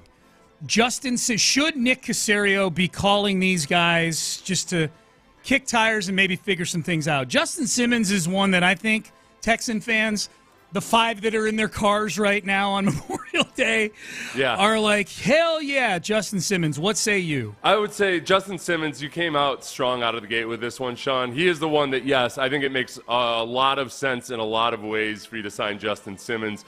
This secondary can get as much veteran leadership as it can get, and I think Jimmy Ward provides a lot of that. But, man, he's just been injured a lot in the last couple of years. So you start to look at the uncertainty with Jalen Petrie and exactly what he is and what he could become as a safety. And you drafted a rookie in Caden Bullock that, like, Nick Caserio and D'Amico Ryans and Bullock himself will be the first to tell you that he needs to put on some size. So I don't know how much they expect him to be a full-time starter. I think they'll use him a lot, but I don't think they depend on him to be a full-time starter immediately. That it starts to feel kind of precarious there. I would love for Justin Simmons to sign with the Texans. I would not be surprised if maybe there have been some preliminary discussions and Justin Simmons is just sitting out there as a guy that's in his 30s, has still been productive, didn't have his best year last year, but it's probably maybe a little bit of sticker shock for him in terms of the offers not being quite what he had hoped for. And maybe he would be the guy on this list that I'm least surprised if the Texans actually sign him to a reasonable deal sometime during training camp. Okay, that's a good way to put it. I like that. That's a good way to put it. Least surprised if they actually got into business with Justin Simmons. He was one of mine too. Ben, you can give me a ding on that one. I agree with you. There's 5 of these guys that I would give phone calls to. Next one, Stephon Gilmore. Someone who Nick Caserio has familiarity with from his seasons up in New England, where Stephon Gilmore was a Defensive Player of the Year as a New England Patriot at one time. Right, yes, exactly. And, Stephon Gilmore was a guy that they brought in New England that, he's got the length. He's really good in man coverage, okay? I don't have to overcomplicate why they signed him. Right. But he's gone through these curious stretches in his career where it's like an on-again, off-again at times, where it feels like, oh, maybe he's fallen off. Then he comes back next year and he's a Defensive Player of the Year candidate. And I think he's also at that stage in his career where he's A-OK signing one-year deals. You look at his last 3 years, Carolina in 2021, Indianapolis in 2022, Dallas in 2023. And I think he's played well in all of those stops. He's played the last 2 years, he's played 1,000 snaps in each of those seasons. Yeah. I would say to bring another guy on this list into it, Xavier Howard in Miami. Both of them. Those are the two big cornerback names out there right now. I would take Stephon Gilmore all day, every day over Xavier Howard. He's just been way better than Xavier Howard has been these last couple of years. Would you be, if you were Nick, would you be in touch with both of these guys, though? Like, is Xavier Howard worth having on the radar? I think I think I'm trying to keep the relationship warm and let them know that there's interest. Xavier Howard really, with Xavier Howard, maybe he didn't fit into Vic Fangio's scheme as well, but in terms of coming in and at least being a solid and steady corner in comparison to the guys you have on the roster right now, where Lassiter, we're not even sure that he's going to be an outside corner. That's ultimately. Right. Yeah, I would like both those guys, but I would prefer Stephon Gilmore. Yeah. Xavier Howard is basically campaigning to come here. He's from here. Yeah. He wants to be a all right, I had yes on both of those two. Ding for Gilmore, ding for Howard. Thank you. Calais Campbell, this is somebody we've talked about before. Calais Campbell's on the list. To Calais Campbell, I would pass, and reluctantly so, because I love Calais Campbell, and he's continued to play well into his late 30s now. But he is not going to be a guy that I think has an eagerness to be playing down inside on rundowns. So I think you've got enough edge guys right now. It's the defensive tackle position. When Calais Campbell played defensive tackle last year, it was like the games that I went back and sought out, it was like on 3rd and 20. Yeah. It was like it was an extreme pass rush situation. Yeah. So I would say no to Calais Campbell. I had Campbell on my list, but Seth says no on Calais Campbell. This will be quick. Michael Thomas, wide receiver, Saints. No. Give him another one, Ben. Another. Yeah. He is what people errantly think Stephon Diggs is. He's a headache on the field, off the field, every which way but loose, and not a culture fit. You want a number? And not necessarily a production fit either over these last couple How years. would we know? Like, he's not on the field. He's in 2019 and 2018, Michael Thomas was a first-team All-Pro and one of the best receivers in football. From 2020 through 2023, after he got paid, by the way, he has started a total of 15 games. He hasn't even started a full season's worth of games since before the COVID year. It's one of those deals where, because New Orleans has been marginalized these last few years and they don't get talked about a whole lot, I think you just know that there's something going on with Michael Thomas, but I'm not sure what it is. Yeah. And I don't think I can blame Derek. I don't think I can blame Derek Carr for it. It's just he's not that guy anymore. He's not pissed off. Yeah. You should be. Jamal Adams. Jamal Adams. Look, if I want a safety who can't cover, I'll just start Lonnie Johnson this year. We've got one of those already. Yeah. If there's one thing that this team struggled with last year defensively, this is tricky because they play their ass off, but it was discipline a lot of the times, especially in play action. Coverage on the back end needs to improve. But Jamal Adams is not a guy that's going to help you in coverage. So no on Jamal Adams. So it's interesting because everybody is giving the Seahawks all sort of flowers over the last 2 years on how they fleeced Denver in the Russell Wilson trade. Yeah. It's a good thing they did because they got fleeced in the Jamal Adams trade. They gave up. That was one of the more curious, how much and how aggressively they went after him. They were hoping he was going to be Earl Thomas because he's got some of those same traits, except for the whole coverage thing. Yeah, that's kind of a missing thing. Yeah. 2 firsts and a third for Jamal. And then they paid him. 2 firsts and a third for the right to pay Jamal Adams as the top safety in football. Seth, 34 games in 4 seasons he played. Mm-hmm. 34 games in 4 seasons. You know what? And I apologize. Cam Chancellor would have been more the role they were looking at, but I guess the difference is that he didn't have an Earl Thomas behind him. No. Like the style of defense that they could play when they had Earl Thomas and Cam Chancellor there is just that's not what you're getting with Jamal Adams and what you have with the Texans. And they paid him like Earl Thomas. That was the other thing too. They paid him like that kind of safety. Hunter Renfrow. Okay, so Hunter Renfrow is intriguing just because nobody knows quite what the hell is going on with Hunter Renfrow. If you look back on his career so far, he was really, really good 3 years ago. He had 106 receptions. In his entire career, he's never had another season where he had more than 56 receptions. Yeah. And last year, he was minimally used. And people thought maybe after Antonio Pierce took over that they'd use him more. I'm curious with Hunter Renfrow. He's a guy that can, he can kind of jigsaw his way to getting open. But I don't so again, he's very improvisational in a lot of ways, and it's fun to watch when it works out.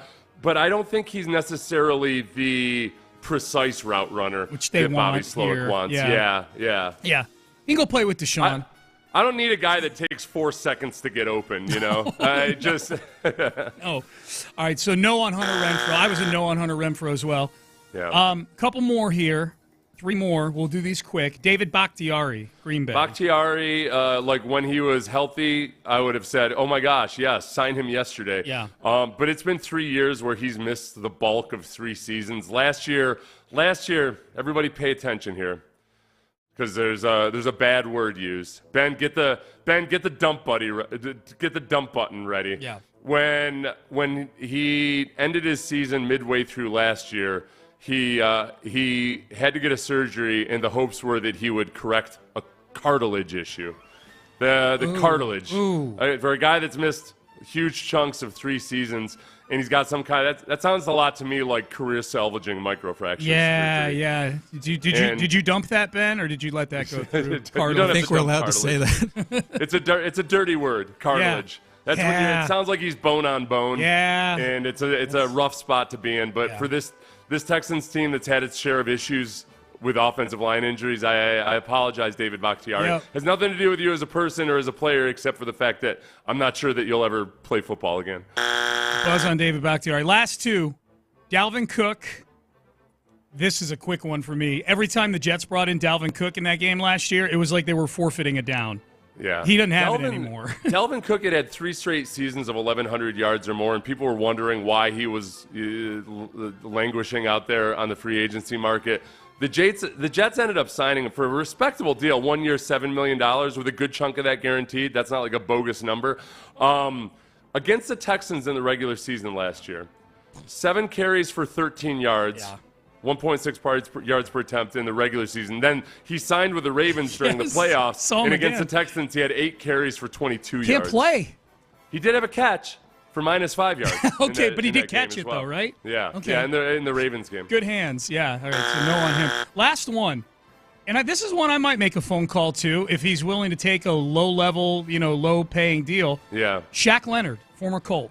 Former Darius Leonard. Former Darius Shaq Leonard. Right. And no, because people remember when he was Darius Leonard, he was a beast. Scary. He should go back to that name. Yeah. He forced 22 fumbles in his first 4 seasons. Wow. He was like a turnover-creating machine. 8 of those were in 2021. But then he went through a slew of surgeries, injuries, and back issues. Yeah. And since then, he's forced 0 fumbles. He's just not the same guy. And I'm for what the Texans really want, like a hard hat wearing, blue collar dude. I think he is that in spirit, but not in playing ability anymore. This sounds like a no to me, Ben. Yeah. Sounds like a no from Seth C. Payne. All right, so there you go. It sounds like secondary, big time secondary. Simmons, Howard, Gilmore, make the call. All right, Payne and Pendergast, let's get to the 8 at 8, the Ocho. 8 stories on a Memorial Day for you. We'll get to that coming up next. Coach D'Amico doesn't seem to be too concerned about the Texans' tough schedule at the end of the season. That's so far away that that's not even we can't do anything about that right now. That's been done before, so it's not like it's something that's never been done before. We'll figure out a way to make it work. Insider access, exclusive content, Sports Radio 610. The Texans play here. John Lopez here for D&M Auto Leasing. The Auto Award season is here. And of course, D&M has some exciting news to share. They swept the customer service categories. Cars.com named D&M Leasing the top leasing company in the United States for the 10th year in a row. And D&M is grateful for their clients spanning almost half a century, but there's more. Cars.com also ranked D&M the top dealership in the Southwest region of the United States, regardless of vehicle make, for client experience and excellent service. That's right. They earned the top marks over all mainstream brands, luxury, new and used cars for customer service. At D&M, it's all about the customer. With the easiest process, they'll save you time and up to 50% off your monthly payment. Give them a call. That's what we did with our last vehicle. We got it through D&M Auto Leasing. 713-290-1000, 713-290-1000, and see why 50,000 current clients call D&M home. Save time and money and start a relationship that lasts a lifetime. We make leasing easy at P&M. LoneStarChevrolet.com. Log on and get the low Lone Star Chevy price on over 600 brand new Chevys and find out why we're Houston's favorite Chevy dealer. LoneStarChevrolet.com or visit the legendary Lone Star Chevrolet 290 at Eldridge. Chevy, together let's drive. With Memorial Day savings at the Home Depot, you can give your lawn or garden beds a pop of color and protection. Right now, get a special buy on Scott's Earth Grow Mulch, 5 bags for just $10. Help your soil retain moisture longer with color that lasts up to 12 months. Shop Memorial Day savings for a special buy on Scott's Earth Grow Mulch, 5 bags for just $10 at the Home Depot. How doers get more done. With T-Mobile, you can get tons of benefits and still save, because nobody likes having to choose. It's like getting romance and sci-fi. I love you. Also, I'm a robot. At T-Mobile, you can get the benefits you want and still save on every plan versus AT&T and Verizon. See how with our savings calculator at T-Mobile.com/switch. Plus, switch and keep your phone. We'll pay it off up to $800. Via virtual prepaid card in 15 days. Qualifying unlocked device credit service and timely redemption required. Card has no cash access and expires in 6 months. See T-Mobile.com. If you've been paying too much and getting too little, here is your chance to save during Bell Furniture's Memorial Day sale event. Save 50 to 70% off all departments. Plus, get free delivery and setup. It's the sale you've been waiting for. Bell Furniture. Unbeat a Bell. Hey, it's Steve. Sorry couldn't get to the phone. Leave a message at the beep. Hey, it's Jason from Chase. Congrats on closing day. Hope your daughter enjoys the new pool. Start your house buying journey today with the Chase My Home digital dashboard. From applications to managing your mortgage, we're with you all the way home. Chase, make more of what's yours. Visit chase.com/home. Restrictions and limitations apply to the access of Chase My Home. Home lending products subject to credit and property approval. Rates and program terms subject to change. Other restrictions apply. Member FDIC. Equal housing opportunity. Some say Memorial Day is the unofficial start of summer. But I say, this is. Lighting up Kingsford Original Charcoal on the grill with family and friends is a summer ritual. And there's no better time than Memorial Day weekend. Whether it's burgers, veggies, or some chicken drumsticks, Kingsford Original gives you that authentic wood-fired barbecue flavor that means summer is finally here. So good. Listen. Kingsford Original Charcoal, America's grilling expert. Kingsford.com. At Lowe's, save big every day when you buy in bulk. Get a free pneumatic nailer when you buy a pallet of select Metabo HPT nails. And there's more. Save 10% on select shingles when you buy in bulk. Visit us in-store or online for low prices on the materials you need. Because Lowe's knows savings. Lowe's knows pros. Selection varies by location while supplies last. Discount taken at time of purchase. See sales associate for details. Hey everyone, it's Ted from Consumer Cellular, the guy in the orange sweater, and this is your wake-up call. If you're paying too much for wireless service, you don't have to keep having that nightmare. Consumer Cellular has the same fast, reliable coverage as the leading carriers for less. And for a limited time, new customers receive their second month free when they sign up and use promo code MONTHFREE by May 31st. So why keep spending more than you have to? Seriously, wake up and call 1-888-FREEDOM or visit consumercellular.com. Taxes, fees, third parties will apply. See website for additional.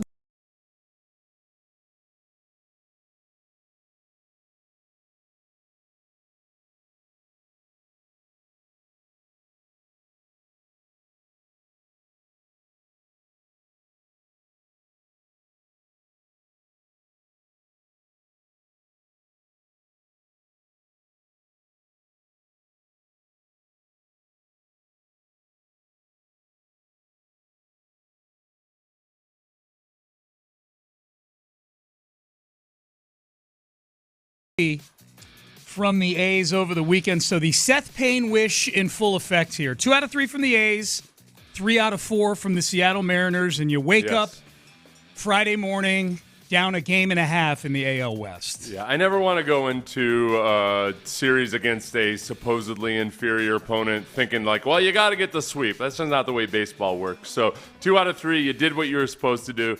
including with the bats going dry in the second game of the series. So that happens. No big deal. I feel good about this. More than anything, I think the Astros look like the more professional baseball team.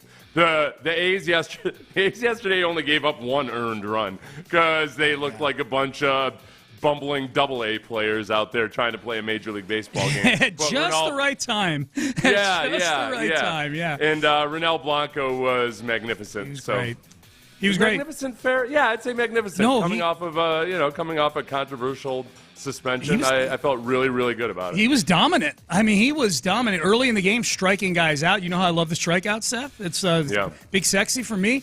And he was good enough to where Joe Espada, if there was a pitch count, said, screw the pitch count. We're sending this guy back out there for the 7th. The radio broadcast had said 75 to 80 pitches for Blanco during the 5th or 6th inning. They had said that was kind of the target for him on pitch count. He went back out there. I think he was over 80 pitches when they sent him back out for the 7th inning. And, the only run given up was a home run, a solo home run, and that was it. So Ronel Blanco, I think on track to, if he keeps doing this, he's going to be on the All-Star team. This has been some real found money, and it does make you think, man, they're 24-29 with Ronel Blanco being 5-0 and a sub-2 ERA right now. Can you imagine if Ronel Blanco wasn't on this team right now?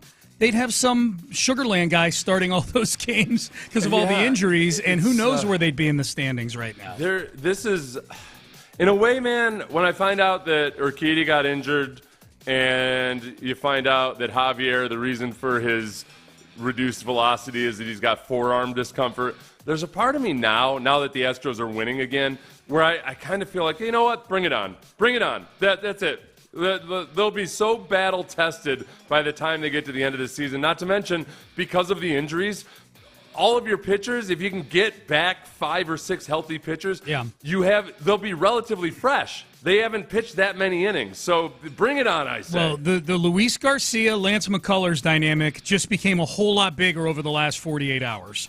With Urquidy leaving, as you pointed out, Urquidy leaving that Friday game in Sugarland, he had doctors and staff out there around him at the mound looking at his elbow.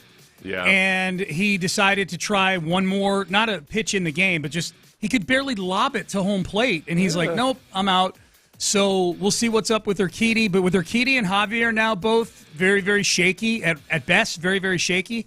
Garcia and McCullers at the All-Star break. And now Spencer Arrighetti's embedded now. Like, you and I were talking on Friday, playing almost like a game of Survivor with the pitching staff. Oh, when they get all these guys back, this plethora of riches they're going to have, what are they going to do? Espada is going to have to make all these decisions. Like, no, Spencer Arrighetti is your 5th starter right now. And the 6th starter, if you have to have one, this Blair Henley is probably going to, who, by the way, was really good at Sugarland yesterday. Yeah. He may pop back up again at some point. And this is where I'll go back to, I did an off-script acknowledgement of Josh Miller, the pitching coach, last week because, with everything going on in the early part of the season, even though you could excuse a lot of the issues in the pitching staff to injuries, you just start to wonder, all right, is this finally the culmination of all of the Brent Strom residue being gone? I think Josh Miller has done a good job of keeping these guys.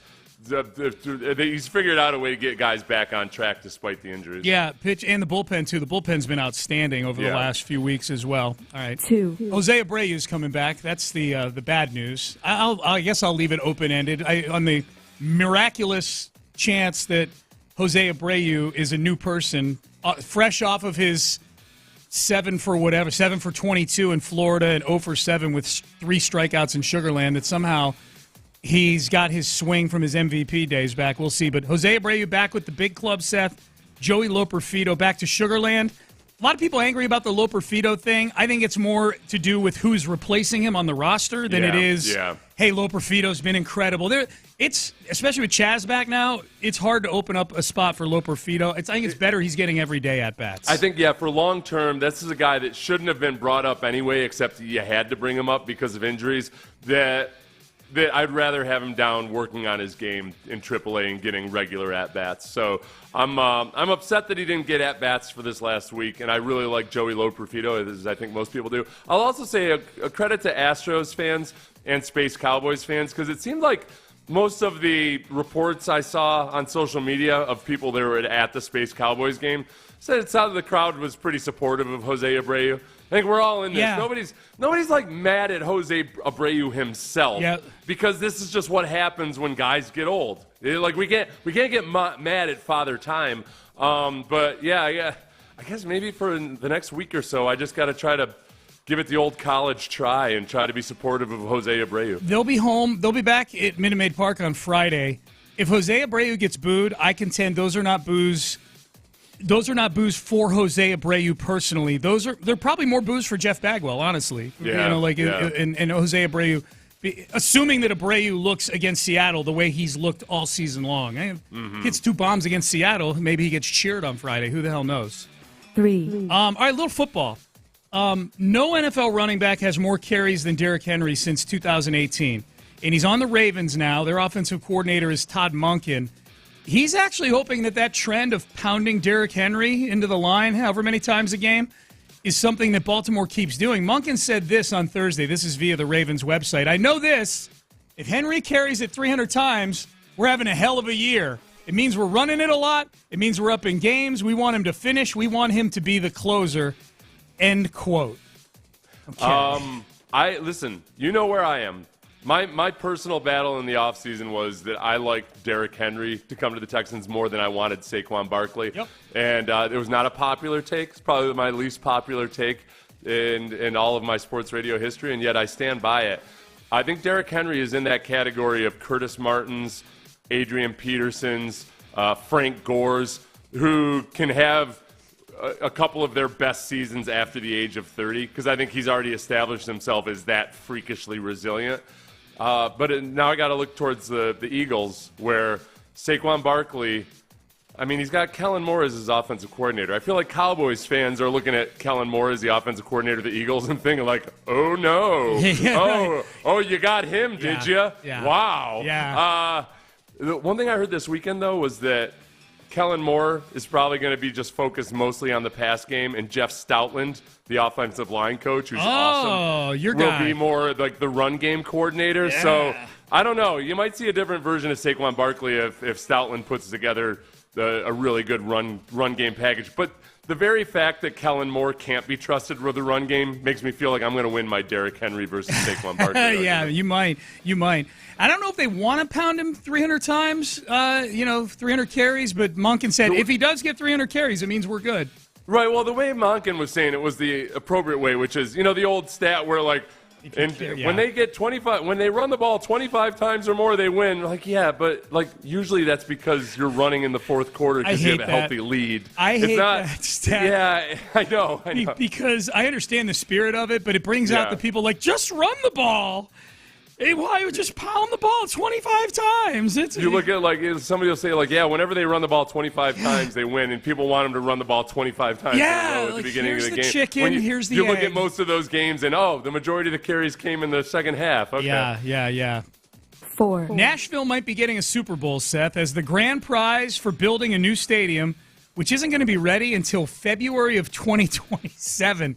That's a long time to build a stadium, but it's hard to find able-bodied people that want to work in Tennessee, Sean. That's the problem, yeah. First cousin marriage will probably be illegal soon in Tennessee. But not without a fight. Yeah. And if it does become illegal, they're going to take out all their frustrations by constructing that stadium so hard, man. They're going to construct it like nobody's business. Got a bunch of first cousin married folk out there working on that stadium. It's going to have so many odd angles in it.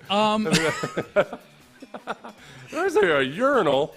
There's a urinal right in the middle of that row of seats. What the hell's going on here? It's not a bad idea, actually. I know, right? I mean, not the most sanitary thing in the world. Something. Yeah, be good. All right, put that on the big book of business ideas, man. In-seat urinals.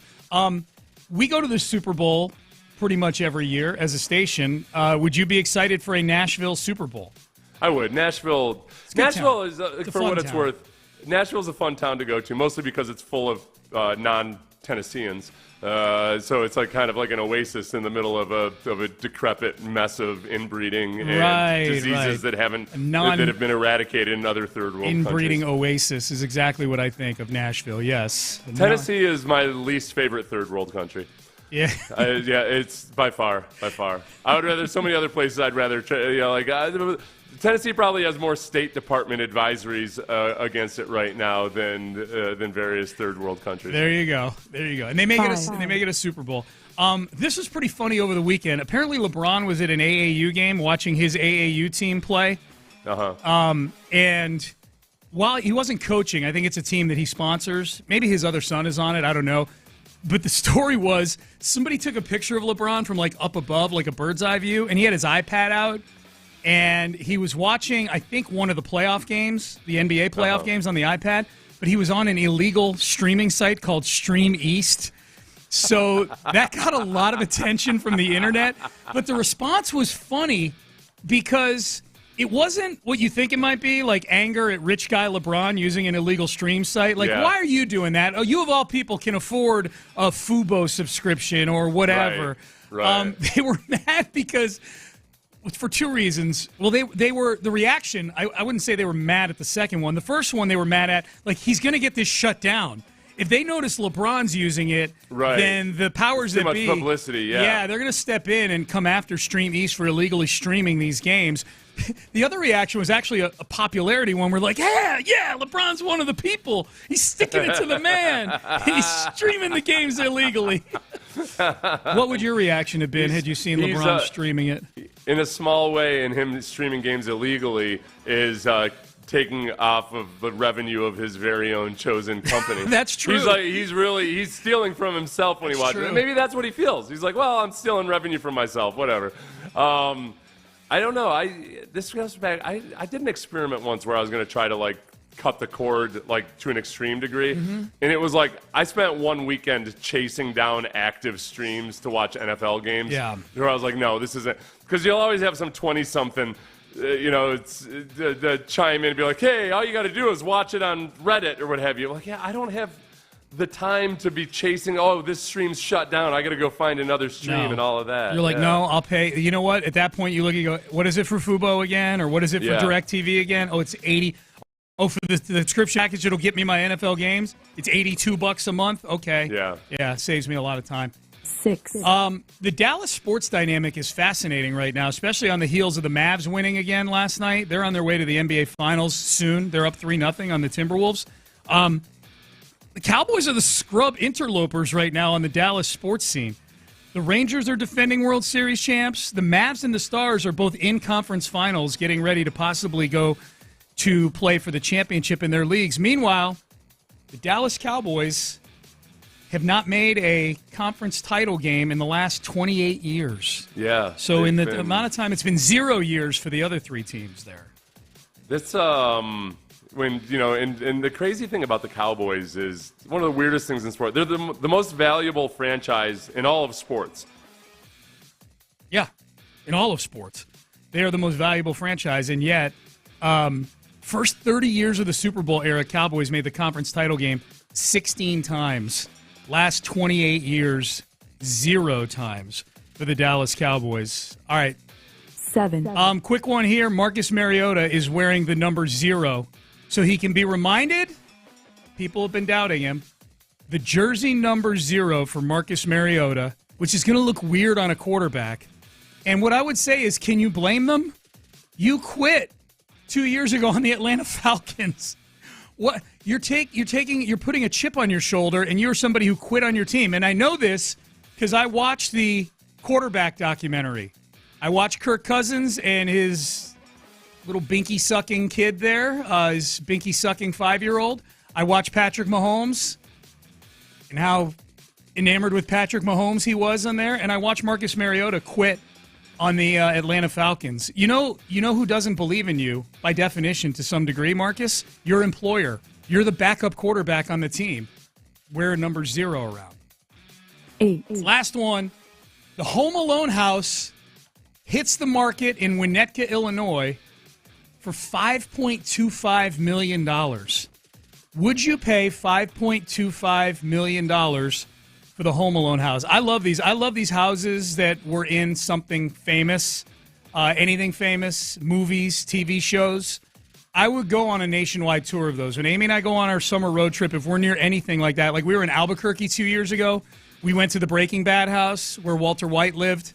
The people who live there now have like a fence built around it with essentially with warnings. If you hang out in this driveway for too long, it's going to be your ass. That's kind of what it says on the, I don't remember exactly what it said on the sign, but that's kind of what they were implying. $5.25 million. And if you're wondering like, wow, that seems awfully overpriced for that home, it's in Winnetka, Illinois, which is one of the most expensive cities to live in the entire United States. The average home price, or median home price, I think, in Winnetka is like $4 million. And they did some renovations on this house. I did the whole Zillow thing where I looked at the Home Alone house. The basement is not like dark with a furnace in it anymore like it was in the movie. Remember the furnace that scared the hell out of Kevin? Now it's like a home theater down there, and they went even deeper. Like a second basement down has a full court. They have like a underground full court basketball court. $5.25 million. Let's get it. Let's go get this, listeners. Painter pals, let's go get this. All right, that's your Ocho. That's your 8 at 8. All right, up next, Robert Mays and Dan Pizzuta did a podcast. Robert Mays of The Athletic, Dan Pizzuta, 33rd team, and both really good NFL guys. We looked at the offense earlier through their prism. We'll take a look at the defense. Concerns about a Texan player that I don't think Texan fans are all that concerned about. We'll get to that coming up next. We at Houston sports leader Sports Radio 610 are taking this time to observe Memorial Day as we remember the men and women who made the ultimate sacrifice. We pause and remember. Thank you on Houston sports leader Sports Radio 610. America is kept safe because the Army National Guard responds, protects, and supports our nation when it needs them most. The Army National Guard responds to disasters such as wildfires and floods. They protect us with missile defense, cybersecurity, and civilian support teams for chemical, biological, and radiological hazards. Be there for your community and your country. Visit NationalGuard.com to learn more about part-time service.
qualifying entries. This Memorial Day, we remember those who made the ultimate sacrifice for our freedom. Here's Payne and Pendergast. It's interesting. On Sports Radio 610. Sorry, voice guy. It's only the 5th time I've heard that entrance. I should know it by now. A little Van Halen off the top. I like that, Ben. That's good. It's interesting, Seth. It seems like a lot of the conjecture about the Texans as we're, one more week of OTAs this week, and then we've got minicamp next week. And then it's, the next time we see the Texans will be mid-July, earlier than usual, for training camp because of the Hall of Fame game. So looking forward to that. But it seems like if we're looking at the two sides of the football, like the consensus is this is going to be a really good offense. It was already pretty good last year. It's going to be really good this year with the additions that they've made, another year in the system, the continuity with the coaching staff, all of that. The defensive side of the ball, the opinions are a little more varied right now with the Texans, I think. Right, yeah. And Robert Mays from The Athletic has a really good podcast, The Athletic Football Podcast. He had a guy, Dan Pizzuta, from the 33rd team on his podcast this weekend, and they were going over all the lingering questions in the AFC South. And I'll just say off the bat, like, I've always really liked Robert Mays, but I was blown away by the depth of knowledge these guys had of each of these teams. That you can tell that they watch a lot of film, and some of the specific plays they're bringing up are things that you would think really only Texans fans might have a memory of and everything. Like, I was blown away. So I listened keenly because they've got concerns about they're very positive about the Texans, but they're bringing up all the lingering concerns, many of which are the same ones we have. And Robert Mays put it perfectly when he talked about Jalen Petrie. Jalen Petrie, up and down, right? There are elements to his game that I find very interesting and very intriguing. He led all safeties in run stops last year for PFF. He will fly to the ball. Problem. He will fly to the ball. That is also part of the issue. He missed a lot of tackles. I saw DeAndre Hopkins roast him on double moves twice in those games against the Titans. I love DeAndre Hopkins with all of my soul. 2023 DeAndre Hopkins is not Tyreek Hill. Like, him beating you on vertical routes is not exactly what you want. You brought up Ben Dubos's tweet earlier in the response to my who should start the first game of a playoff series for the Astros, and Fromber was one of the choices, and Ben Dubose said it's something to the effect of, I don't know, I like Fromber a little more than I like Fromber. Yeah, no, Framber doesn't trust Framber. Or something. I trust Framber more than I trust Framber. Yeah. The implication being there's two Frambers. Yeah. And I think you hear that cut from Robert Mays there, and it's almost like there's two Petries. The part of Petrie that, there's an aggressiveness to him that, frankly, if he were Cam Chancellor's size, and if you had an Earl Thomas behind him, you might say, all right, yeah, okay, he's overly aggressive and this, that, and the other, but he's not a box safety. He's not built like that. He's going to be after the guy that has to be a versatile safety that can play the back end. And I think last year, it wasn't his football IQ, it was his mindset more than anything. It's that he jumped things too quickly and too early, too often. The missed tackles, I don't worry as much about, because I think I really think D'Amico's mindset is kind of like he wants guys just taking their shots, because as long as you got a swarm mentality and you got 3 other guys coming in behind you, it's okay. As a safety, you have to be a little bit more careful about that, because you're supposed to make things safer for everybody else. You're the line of last defense at times. I think with Jalen Petrie, a lot of what the Texans coaching staff is going to be watching for this year is, has he really learned from his mistakes, got temporarily benched in that Browns game, and is he going to play more like an actual safety this year than a freelancer?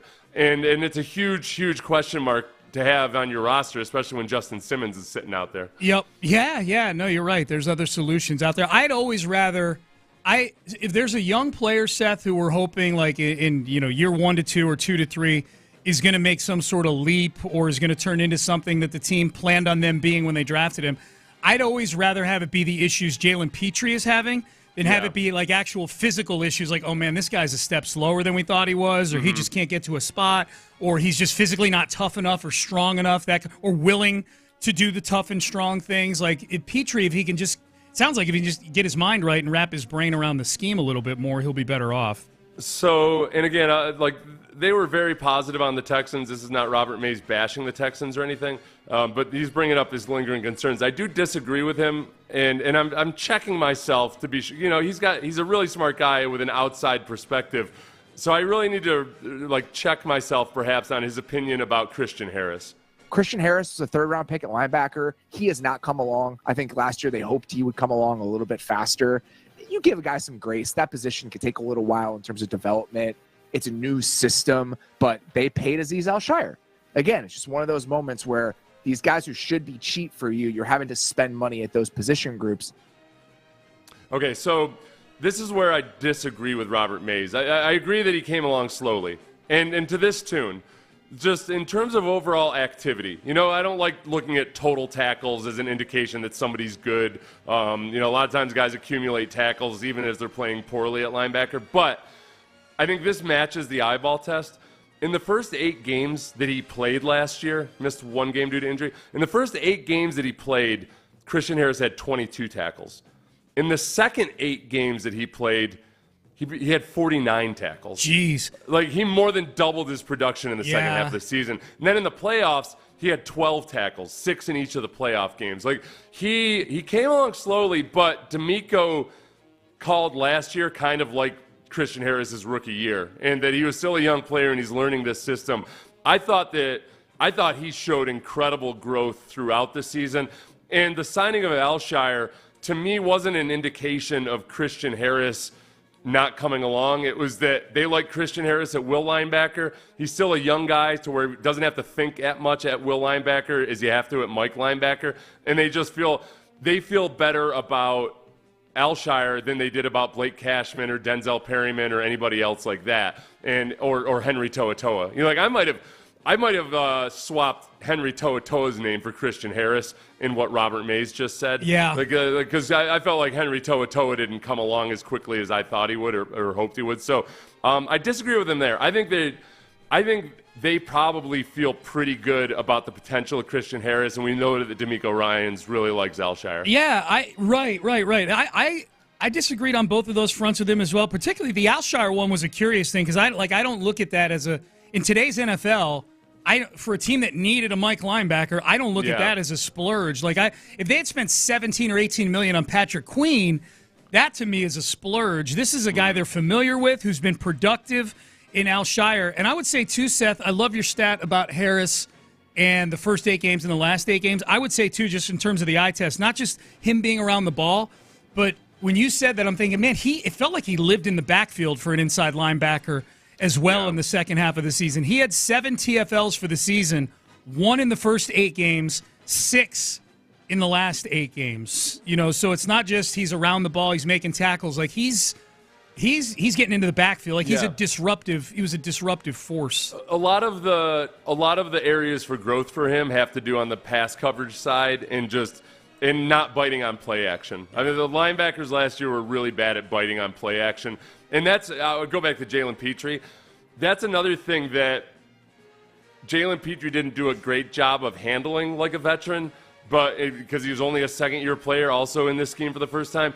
I think there were times where he was making up for poor linebacker pass coverage and doing too much in doing so. Mm-hmm. So there's a lot of moving parts there that affect each other. So I'm very optimistic about Christian Harris. And again, I can't stress enough, Mays was being very positive about the Texans in general. That was the one take he had that I just adamantly disagreed with. Yeah, same here.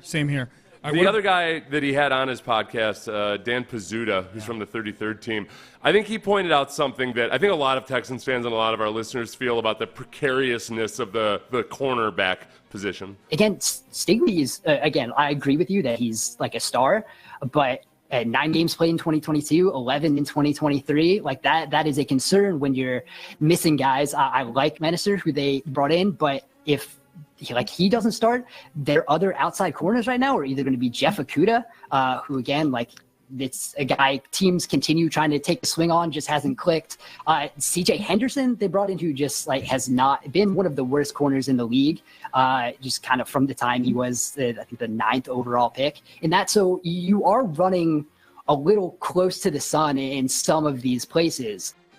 Yeah, and I think bringing up Stingley's injury history, I think it's something I myself am guilty of kind of glossing over. Yep. Because you saw such incredibly good play out of Stingley when he finally came back this year and played consistently. I don't think you can go into the season just chalking him up for 17 games. And then when you start to look at it through that lens, we've got a couple of project guys. We've got a rookie in Lassiter, and just it's precarious. Precarious would be the word I would use. The Stingley injury thing is a bigger concern to me than the American Idol audition they're having at the other side on corner. Yeah. Because there's Mike Ford in there as well, who's kind of a big body cornerback. He kind of the eyeball test out at OTAs. You look at him and go, man, who's that guy? Oh, that's the Ford brought in. I'm not saying he's going to be a great player. I'm saying he looks the part.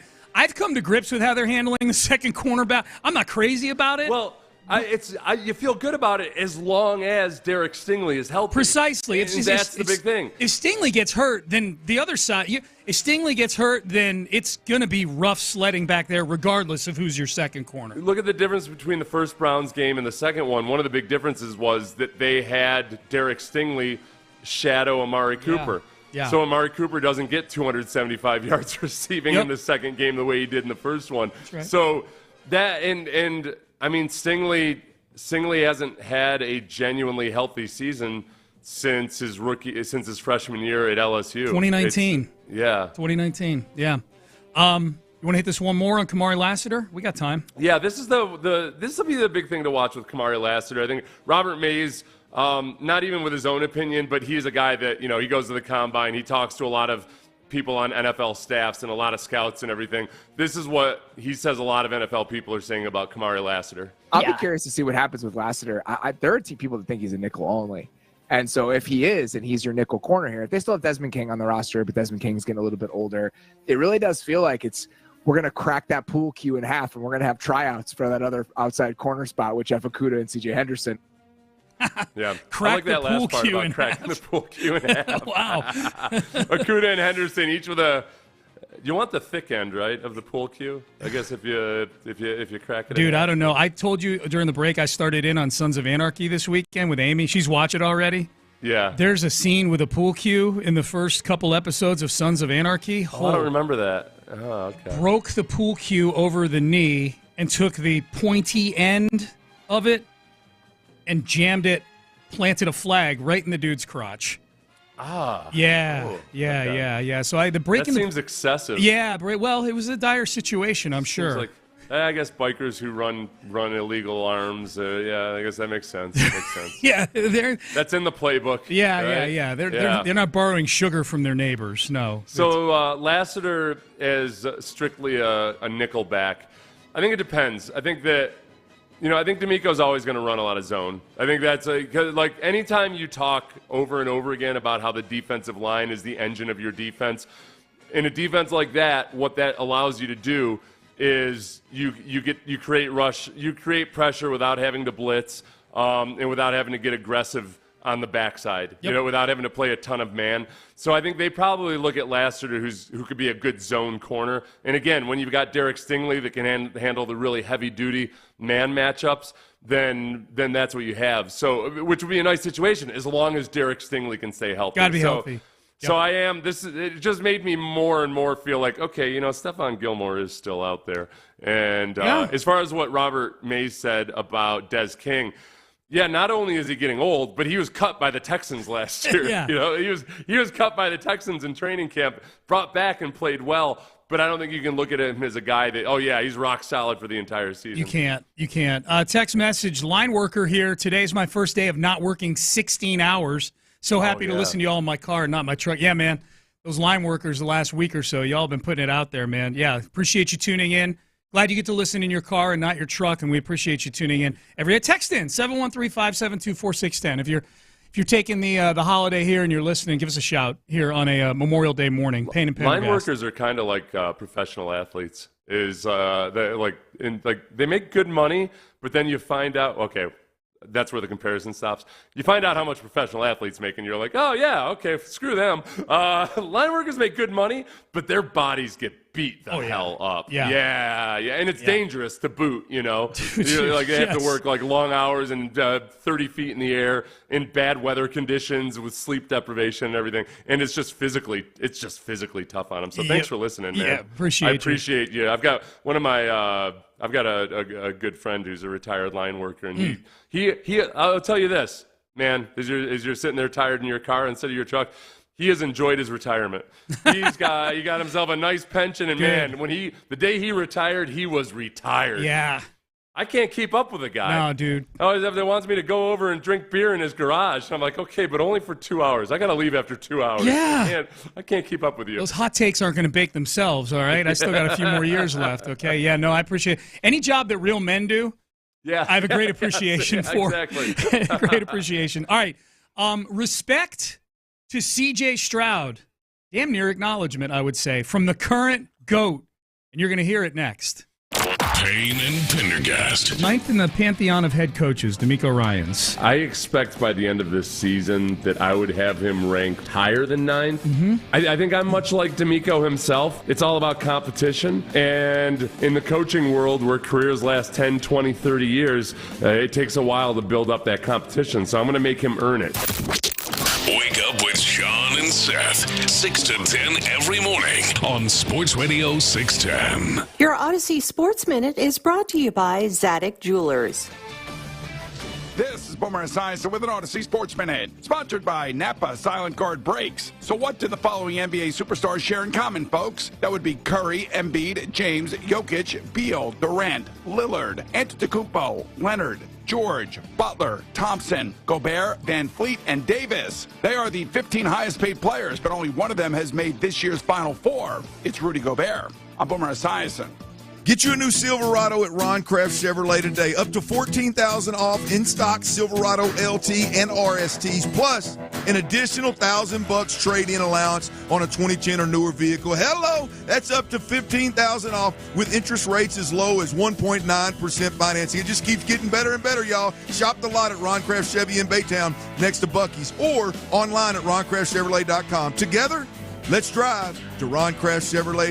It's Chevrolet the Baytown way. Flo here from Progressive to tell you how you get more than great savings with us. You get customer service access through our mobile app, online chat, or by phone. That's a lot of ways I can get in touch with you. I see what's going on here. You can't name favorites, but I'm your #1 customer. Actually, we offer all our customers these ways to contact us. I'm sure you give just any customer your personal company contact info. Well, you did call us more than any other customer this year. So in that sense, you are our #1 customer.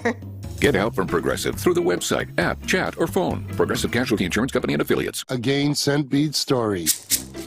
Jim was at the laundromat when he heard his ear said, "Maraca, senor," but his nose said, "Hey, freshest scent ever." Following his nose, Jim found a man pouring a bottle of gain scent beads into the washer. The scent, the freshness. Jim blurted, "Sir, your scent Maraca smell amazing." Actually, Jim, most noses call them Gain Scent Beads. Try Gain Scent Beads. Way fresher than detergent alone. Hey, what'd I miss? A grand slam, a player stole home, and a triple play. In the first inning? It's the bottom of the 5th. Where were you? Parking. Use Spot Hero next time. Okay, tell me more. Visit SpotHero.com or download the free app and search your destination. Then choose your spot and pay to reserve your parking. It's that easy. Book parking with Spot Hero, the official parking partner of the Houston Astros. Use promo code ASTROS10 for 10% off your first reservation. Spot Hero, where you park. Thanks for calling Discover. This is Diego. Hi, Diego. It's Jennifer Coolidge. I just want to say your cashback match makes me feel so special. It really inspired me. That's great. Doubling the cashback you've earned at the end of your first year is what we do. Well, I'm doubling everything now. Double dating, double dipping, double feature, double header, double whammy. Basically double or nothing. You earn, we match. Discover Cashback Match. See terms at discover.com/creditcard. Attention landowners, got big summer plans for your property? Then here's an offer from John Deere you'll really dig. Get 0% fixed rate APR for 60, 72, or 84 months on 1, 2, 3D, and 3E series compacts tractors. If you've always wanted to get in the seat of a powerful John Deere machine, now's a great time. Offer based on dealer participation. For complete finance details, call toll-free 1-800-468-8501 or online at johndeere.com/compact tractors. This hour is brought to you by Bayway Chevrolet on Broadway in Pearland. Together, let's drive. Summer starts now with Memorial Day appliance savings at Lowe's. Get up to 40% off. Plus, save an extra $50 on every $500 you spend on select major appliances from brands like KitchenAid. And right now, you can double your savings when you spend $2,500 or more. Shop in-store or online today because Lowe's knows home improvement. Offer valid through 6/5. Savings vary based on purchase amount. Exclusions apply. See Lowe's.com for more details. Life insurance. Why are you putting it off? Can't afford it? Too much hassle? Think you don't need it? There's lots of excuses for putting off life insurance. But if you weren't there, who would pay the mortgage and other bills? With Ethos, you could be covered in 10 minutes and boom, family protected. Ethos, fast and easy online term life insurance. Up to $2 million in coverage with no medical exam. Some policies as low as $1 a day. Answer a few health questions and get your free quote at getethos.com. That's getethos.com.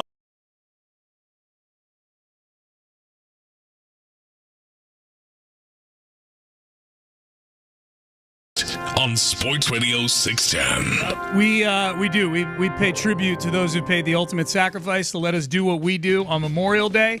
Appreciate you. Appreciate those of you tuning in. We got a line worker thing going on, Seth. We just heard from that line worker in the previous segment saying, happy to listen to y'all in my car, not my truck today. Got another line worker, first time in 16 days. I haven't been on a line. Going to take a 3-day nap now. Love the show. Man. Insurance claim workers out there too still. Said yeah. I'm out working insurance claims this morning, listening while waiting on a customer. And then holiday weekend warrior here, pickleball entertainment venue, working all day in DFW, but thankful for you guys in the Odyssey app. Thank y'all. Yeah, thank you. We're glad to be here, and we thank everybody who paid the ultimate sacrifice for us, man, on Memorial Day. No doubt.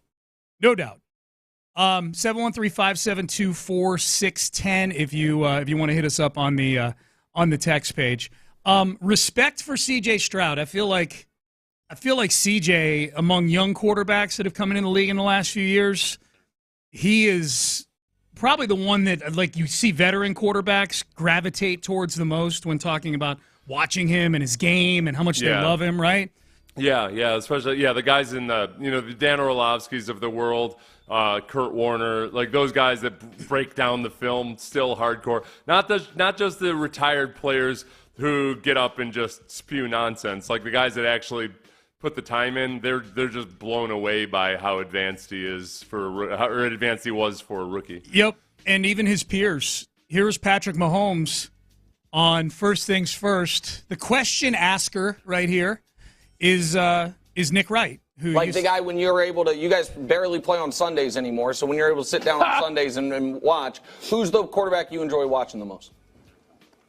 There's a couple. I like watching Josh a lot. We play a lot of similar opponents. He plays a similar style of football that I do. So I always watch what the Bills do and try to take from things that he does. I like watching CJ Stroud a lot now, man. He's been out there and he's making plays happen. And then I would say probably Joe. Just because I watch we play the same teams, and so watching him play definitely gives me some ideas of what we can do as an offense. But the thing about the NFL now, man, there's a lot of great quarterbacks, and so I'm kind of the old guy now, and I have to kind of hold that title as the old guy. But I try to continue to do whatever I can to be the best that I can be. That's pretty heady praise, man. The guy who's the best player in all of football right now, has been for the last 5 or 6 years, and you're getting asked, like, who are the guys that do the same thing you do, and you like watching them the most, and 15 games into his career, it's C.J. Stroud for Patrick Mahomes. Yeah, that was pretty cool. Or one of three. He's one of three that he mentioned there. But I think that that's one of the dynamics of watching film is that you end up, because you're watching you're watching watching the Ravens. You're going to play the Ravens, but then you're watching all the quarterbacks that play against the Ravens. And like I was a defensive tackle, I'm watching the Colts, but as I watch the Colts 4 times, I might see 4 other or 8 other defensive tackles play against the Colts in those 4 games. And the guys start flashing for you, and especially at the quarterback position where you're trying to look at exactly, okay, how did C.J. Stroud respond to this situation and this defense? And it's a very informed opinion. I think when those are the guys that you see and maybe you respect or you steal something from them in the way they responded to it, it goes a long way. I will say, I'm surprised to hear him call himself the old guy. Matt Stafford does still exist. Well, Geno Smith is still around. That's Russell true. Wilson is currently the starter for the Steelers. I don't know if you're the old guy. Yeah. But you're in the top quartile. Of old. He was, as of December of last season, he was the 8th oldest quarterback. He was right behind, at that moment, Tim Boyle. Mahomes? Wow. Yeah. I'm with Don't you. forget Tim Boyle, Pat Mahomes. He's older than you. My God. Current Texan Tim Boyle, by the way. It does feel like it. I would have thought he would be more like around 12th or 13th oldest. It does. Time does creep up on you. He did, I think, go the full 4 or 5 years at Texas Tech. Mahomes was not a early draft entrant, I don't think. Yeah. He was. Yeah, but this is chronological age that I was going by. No, I know, but you're like, it doesn't feel old because he's like the same class as Deshaun Watson, who's only like 27 or 28. Yeah. I'm guessing Mahomes is approaching. Deshaun came out after 3 years. Right. So that was cool to hear. That was cool to hear. Doesn't Mahomes. make him older than Matt Stafford, Sean. It does make him older than Matt. It doesn't make him older. Yeah, it doesn't make him older. I think it's interesting, these lists, too, when guys get asked. Those are all AFC quarterbacks he just named. You know? And they didn't even name Lamar Jackson. You know what I mean? Like, I saw a video on Instagram this weekend of Tank Dell at the Travis Scott softball game with some young reporter who asked Tank, who are your top 5 quarterbacks? And he said, well, of course, C.J. Stroud won. And I love Tank because he was putting serious thought into it. Like, he's sitting there with his hand on his chin. He's like, he gets to like 4. They've all been AFC guys. He gets to like 4. He's like, oh, name some for me. Name some.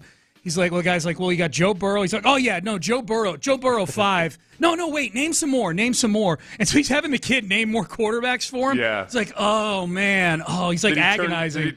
Was he turning guys down, though, with some of the name suggestions? He, not openly, like, disgusted with them or anything. He'll never do that. Like, I got to write this down. I got to tell the media people over there at the Texans. That's got to be one of my pieces of advice to young NFL players in handling the media.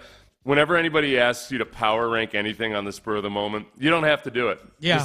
Just say no. Like Nick did not ask him to power rank anybody. He just said, who do you like to watch? Yeah. That's a nice way to do it. Yep. As soon as you, like, in the spur of the moment, you come up with a power ranking in 30 seconds, it's not going to be your actual feeling on it. You're just trying to, like, you're in that old test-taking mode where all of a sudden you seize up a little bit, and you're just trying to think of names of quarterbacks. So. That's where Tank was. Tank easily rattled off C.J., Mahomes, Lamar, and Josh Allen, and then he was kind of struggling to find a 5th. And when the kid started naming, he said Joe Burrow. He's like, oh, yeah, Joe Burrow. No, wait, name some more. Like, that's what I love about shade at Joe Burrow. Well, he just wanted to make sure. Guessing on Joe Burrow. Ultimately, Joe was 5. If I were a Ravens blogger, I would have interpreted Pat Mahomes' answer as a slight at Lamar Jackson. Yes. And I would have a headline something along the lines of, Pat Mahomes doesn't think it's worth watching Lamar Jackson. Although, this is where I'll let Mahomes off the hook. He said he likes to watch guys so he can, like Allen in particular, like I can take little things from his game and whatnot. Yeah. I don't know how much overlap there is with Lamar Jackson and Patrick Mahomes' games. Right, exactly. Right. But that won't stop the Ravens blogger from interpreting it as an insult. Just take the transcripts and take it as a slight. Neither of those guys do a good job of keeping their receivers out of off-the-field trouble this offseason. They both have had issues. Mahomes? and Jackson. And Lamar. They both have key receivers who have had off-field issues. Who was? Oh, Lamar's was Zay Flowers. That's right. Yeah, Zay Flowers got himself into a little incident right after he lost them the AFC Championship game. Yep. I think it was like 2 days after he lost the AFC. It was. Championship game. It was right after. I think he was exonerated from. I think it was thrown out. Yeah, I think he was. Rasheed Rice, not so much. Yeah, no charges, investigation suspended. Good job, Zay Flowers. Way to go, Zay. You go. Way to get out of it. Yes, nice job.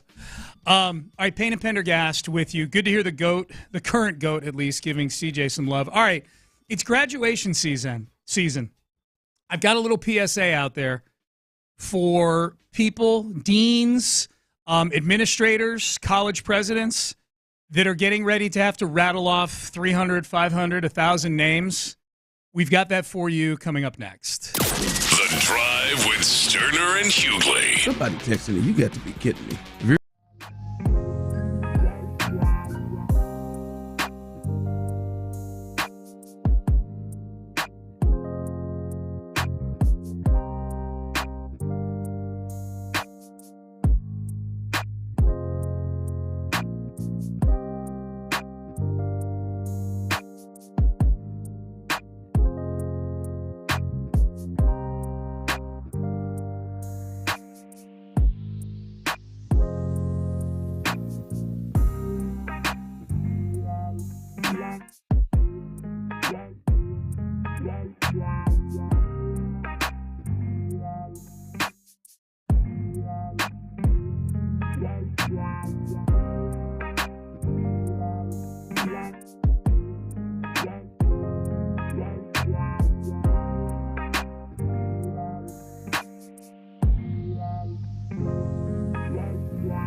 HD2 Houston. Insider access. Exclusive content. Sports Radio 610. The Texans play here. An Odyssey sports station.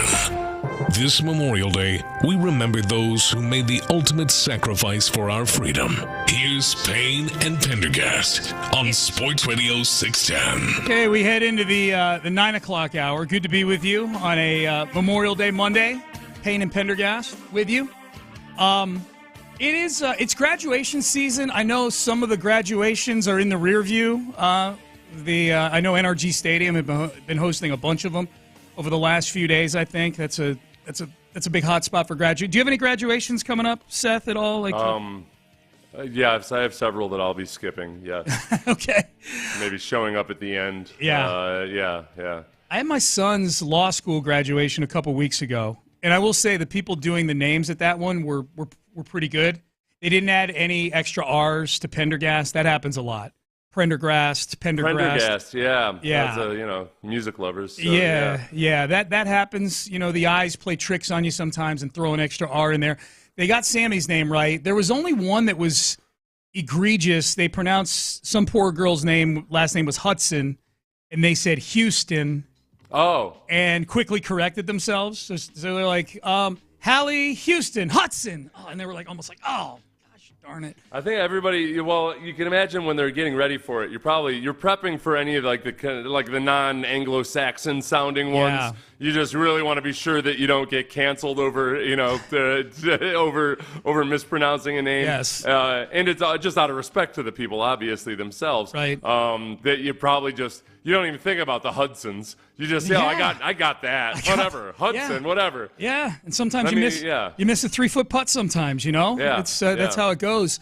Now, the solution, some would say, is just for the really hard names, have them there phonetically spelled, to where you don't have to worry about, and I'm not saying Hudson, but I'm saying the really hard names, have it spelled out phonetically, That's tough. I've learned in sports that sports teams and sports information departments are just absolutely horrendous at spelling things phonetically. Yeah. I'll look at it, and then I'll look at it, but then they might have the player himself saying the name, and it looks nothing like the phonetic. Jadeveon was the same way. Yeah. In the University of South Carolina media guide, it said it was spelled phonetically as Jadeveon, and then he got here and he was like, actually, it's Jadeveon. Oh, great, Yeah, they get it wrong. Elshire, same way. Yep. I'm the only one that's come up with a good phonetic spelling of Elshire. All the other ones will lead you astray. All it is A-L-E, like Al, Yep. you're drinking Al. Ale, yep. And then Shire, like you might, in Brookshire or something. S-H-I-R-E, Elshire. Like Talia Shire, who played Adrian Balboa in Rocky. Exactly. Her last name is S-H-I-R-E, Shire. Phonetic can be a solution sometimes. I think that they went a little over the top at this particular graduation that we're about to hear from, Thomas Jefferson University in Philadelphia. Mm-hmm. The person making the announcements, whose name I don't have in front of me here, but it's person. Too hard to pronounce. Yeah. Whoever the person in position of leadership that was reading the first set of names at Thomas Jefferson University decided to have a list of all the names spelled phonetically in front of her, including the very basic Anglo names in front of her. And it turned into a disaster. I'm going to play some of these names, and then I will tell you what exact name she was trying to say here. Okay. Yeah. So here we go. Here's the first one. Michilu Iabri. That is Megan Louise Aubry. Michilu Iabri. Oh, my God. Now, keep in mind. What the hell? Now, I got more. Keep in mind, in this day and age, wasn't this way back when I graduated from high school or college? Parents, we couldn't film things on our phone. I didn't have parents that brought gigantic movie cameras with them to film these things. Everything's filmed now. So, these are things that are moments of posterity for these folks. You only get one shot at it. And that poor girl's name was pronounced how, Ben? Michilu Iabri. Yeah, her name's Megan Aubry. Mijilu Iabri. It's spelled exactly like Megan Aubry would be spelled. Yeah, She'd have been way better off looking at the actual spelling of the name. Wow. All right, here's the next one. Jessiku Lynn Bower. That's Jessica Lynn Bauer. Hit it again, Ben. Jessica Lynn Bauer. Jessica. Yeah. Oh, my God, Jessica. Yeah. Jessica. Jessica. Because it's spelled phonetically. It's probably like with the UH at the end of it, you I know? got to be honest with you. I like Jessica better. Jessica's a little, it's sexy a little bit, yeah. I'm trying to think of what the actual phonetic, I bet the Bower, where she said Bower, they probably spelled it Bower, so she read that. Yeah. I don't know what, like, the Jessica, what the hell? It's probably Cueh at the end, right? Cuh. I guess, oh, yeah, Jessica, yeah. Yeah, because it's Jessica, and it's pronounced Cuh. Were they walking across the stage? Yes. I wonder if she was starting to get a feel for, like, this does not look like a Jessica. Yeah, she's... we'll get to I got a few more. All right, here's the next one. Alisuna Cole Bishop. That's Allison Nicole Bishop. Man. Alisuna Cole Bishop. Alisuna, she's taking the first syllable oftentimes of the middle name and attaching it and making the first name even more exotic. Like it's Allison Nicole Alisuna. Yeah. Alisuna. I like all these names better. These are, frankly, I'm digging it. It's a slight improvement. All right, let's keep it moving here. Here's another one. Victoria Lee Zubith-Ross. Victoria Elizabeth Bruce. Yes. Oh, my God. It's Zubith-Ross. Victoria Lee Zubith-Ross. It sounds like an artisanal soup that you get at Whole Foods or something. Does. Some kind of fancy broth. Could I get me some of that Zubith broth that you had on special? Mm? Yeah. All right, next one. Marlena Zubeth Camp. Yeah. The name Elizabeth is taking a pounding on this one. Elizabeth has basically just been turned into Zobeth. This is Molly Elizabeth Camp. Yeah. Yeah. Yeah. Oh. Marlena Zubeth Camp. Yeah, at this point she's like, am I doing this right? I'm really struggling with these names. Are these the actual am I doing maybe I should just go off of what their names are, their government names on a list, right? You know what though too? I wonder if the graduates themselves probably started feeling like you don't know if she's talking about you or not. Yeah. Like, even though you're waiting in line, you don't actually know exactly. Like wait, are she talking about me? Well, especially like the first couple who had their name, like Megan Louise Aubry and Jessica Lynn Bauer, I really feel for because they're the first to have their names mangled. By the time you get through those two, once Victi Lee Zubith Bruce gets out there, you're like, all right, well, I know this is me. She's screwing everybody else up. You know? And then it's part of a fun, memorable moment. They'll get made. Okay, you know what? This is a unique graduation ceremony. Now, this is where they came and took the ball out of her hand, and rightfully so. Thomas.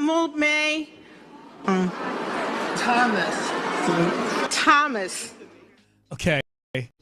It was going to be Thomas Michael Cannavaro, and I'm really angry we didn't get the rest of that. Tamome Kilkana Viara. Like, she didn't get to that. They cut her off. They said, look, we're Thomas Jefferson University. If you're butchering the first name of the patriarch of our school and calling Tom Mome, what are we doing? Like, go get the ball. Maybe she was trying to get a little jab at, Thomas Jefferson and the way he conducted his life. Slavery and whatnot. It's just like, okay. All right, Thomas. Okay. Whatever, Tom. We got the work done on your farm. Yep. Go ahead and whatever.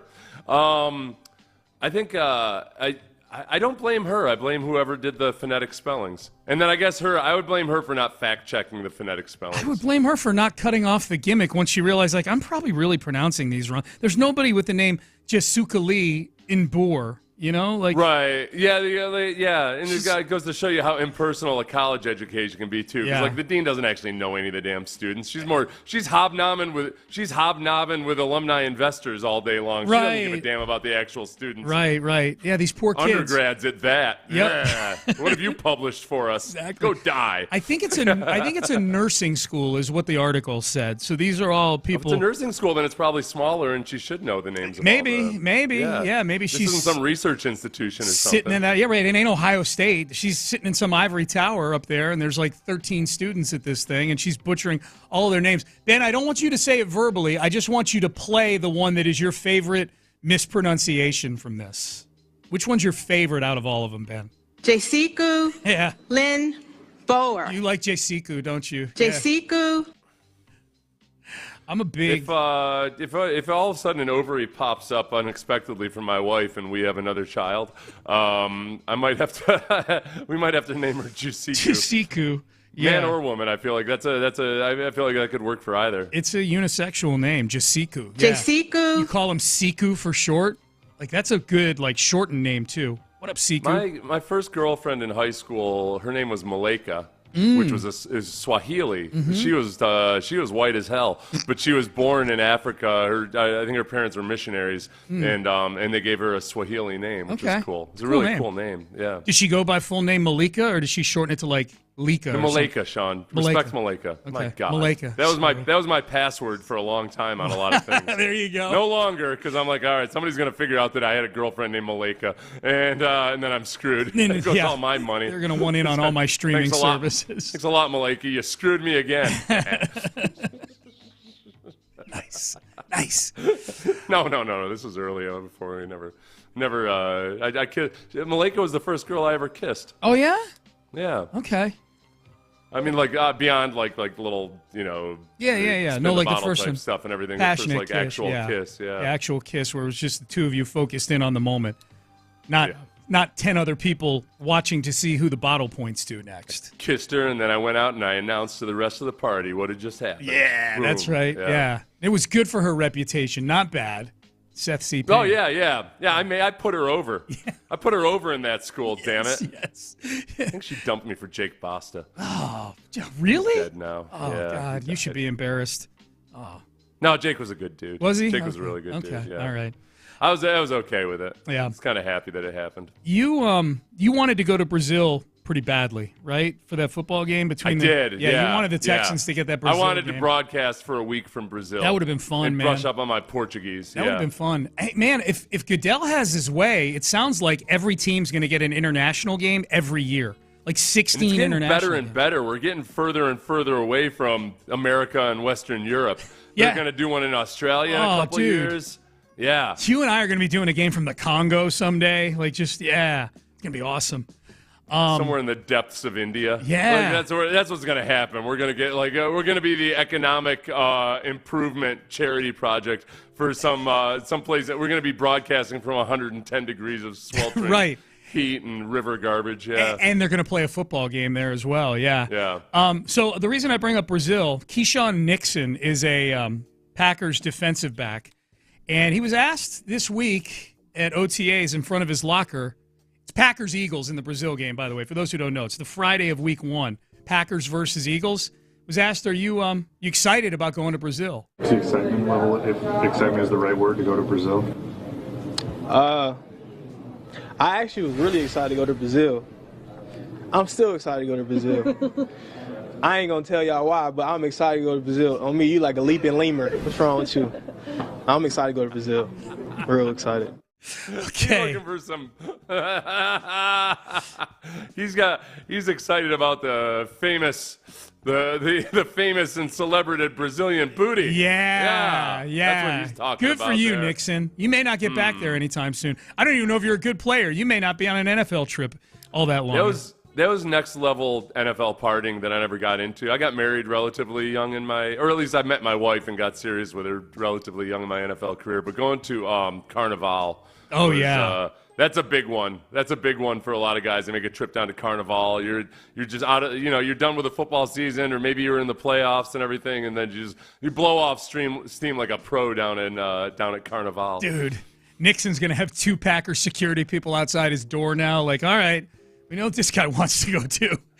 We can't have any trouble. At some point, how many games they play games? They play so many games in England, or they have played so many games in England. Yeah. I'm just waiting for the first paternity suit that comes out of one of these places.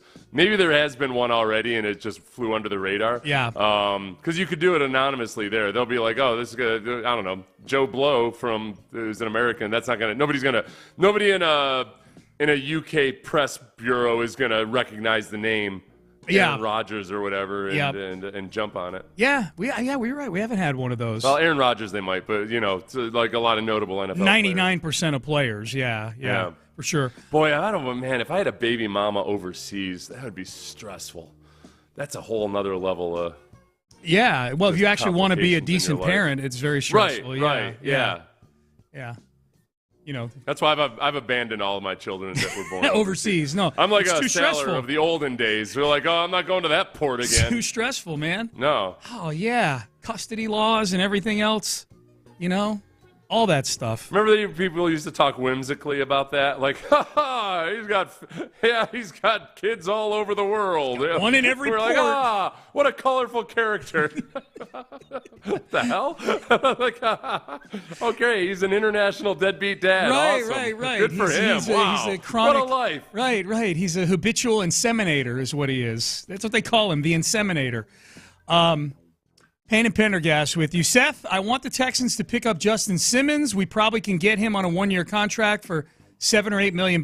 Jimmy Ward is reaching that point where he's getting hurt every year. He's missing games. Plus, I don't particularly thought he gave us that much in playmaking from the position. I will disagree with that last part. I thought when Jimmy Ward was on the field, he was solid for the Texans this year.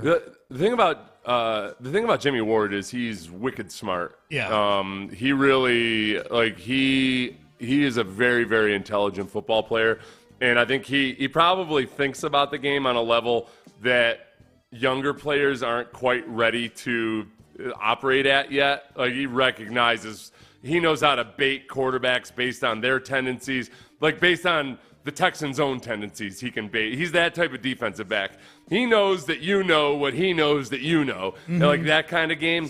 And obviously he's not going to try to impart all of that to young players, but having a guy like that on the field is a resource. And I agree. I agree though that he's long in the tooth and he's been injured a lot. That you can't rely on him to be there for 17 games. So a guy like Justin Simmons might be the perfect complement to Jimmy Ward. Yeah. And I don't know if what do you say? 1 year, $7 million? Yeah. That's light. I think he'll get more. I think he'll get more than that. Maybe I'll be surprised.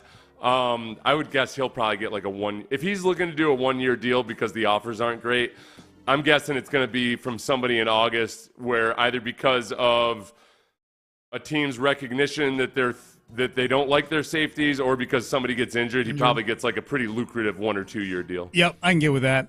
I'm looking at these names again that got butchered by the Thomas Jefferson University dean or whoever it was. Yeah. And it made me think like we should make Roger Goodell try to do the draft with just the phonetic names in front of him with a hope that that he'll end up doing the same thing. Like with the 5th pick in the 2022 NFL draft, the New York Giants select Can't move me. I was gonna say K. Lantha Bodo. Like no, right. That's Kayvon Thibodeau, commish. Yeah. I think that. Goodell was struggling at the draft this year. He shouldn't have been up there reading the names. It was awful. It was hard to watch. Do you think that was because he was just getting out of back surgery, or is this the next step in the gradual decline into him not being able to pronounce names? No, I think it was him getting out of back surgery, but I'll hold him to the same standard that I hold quarterbacks. Injury is not an excuse for a quarterback. If you're on the field, you got to be you. The great quarterback. That's why it drives me insane when I hear about either like Trevor Lawrence or Jalen Hurts or anybody else. Like, dude, if you're injured, that's not good. Quarterbacks are injured all the time. Yeah. I don't want to hear about nagging injuries as the reason that you're not playing well. Really good quarterbacks play really well when they're injured because they're always injured. That's right. You look at a quarterback on a Monday. And like by the end of the season, they've got 17 ice packs on them. That's life in the NFL. How it goes, so it's not. Yeah, that's CJ after his separated shoulder. That was bothering him the entire season. He put together a rookie offensive player of the year performance while playing with a separated shoulder the whole year. He talked about how banged up he was after 2 weeks and getting sacked 11 times. He's like, that's when he kind of realized, okay, I need to change some things here. It's not just the line. I need to change some things here. Well, Will Levis too. Yeah. I mean, like people have been making excuses for Will Levis since college because of his injuries. All right, well maybe don't act like every time you run is like getting into the end zone in the Super Bowl. He thinks he's like John Elway doing the helicopter into the end zone in the Super Bowl. Like, yeah, that's what you do in the Super Bowl when you're a quarterback. You're selfish. When you put yourself in harm's way as a quarterback needlessly, you're being selfish. You know, it's like you got to look at yourself like an officer in the military. You don't have a 3-star general out on the front lines handling a rifle. That's right. Like you're too valuable. Like you're being selfish. You're only trying. Will Levis plays the game like he's trying to impress a disapproving father or something. No, get over it. Yep. Daddy's never going to love you. Play football like a man. Nor will we. Play quarterback like a man. PFF, Pro Football Focus, has an article about bounce-back candidates for each of the teams. The candidate they have for the Texans does not make me feel great about one of their big offseason moves.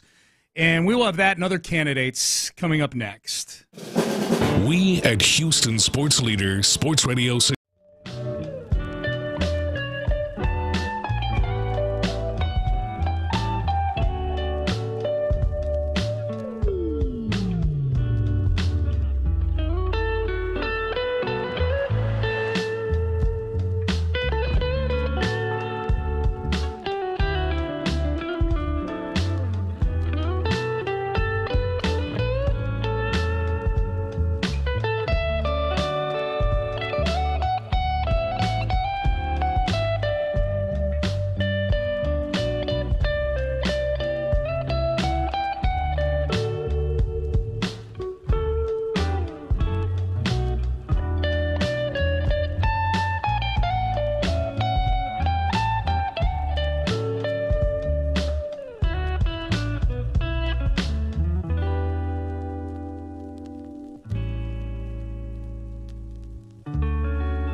SportsRadio.com.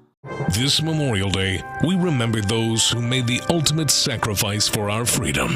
Here's Payne and Pendergast on Sports Radio 610.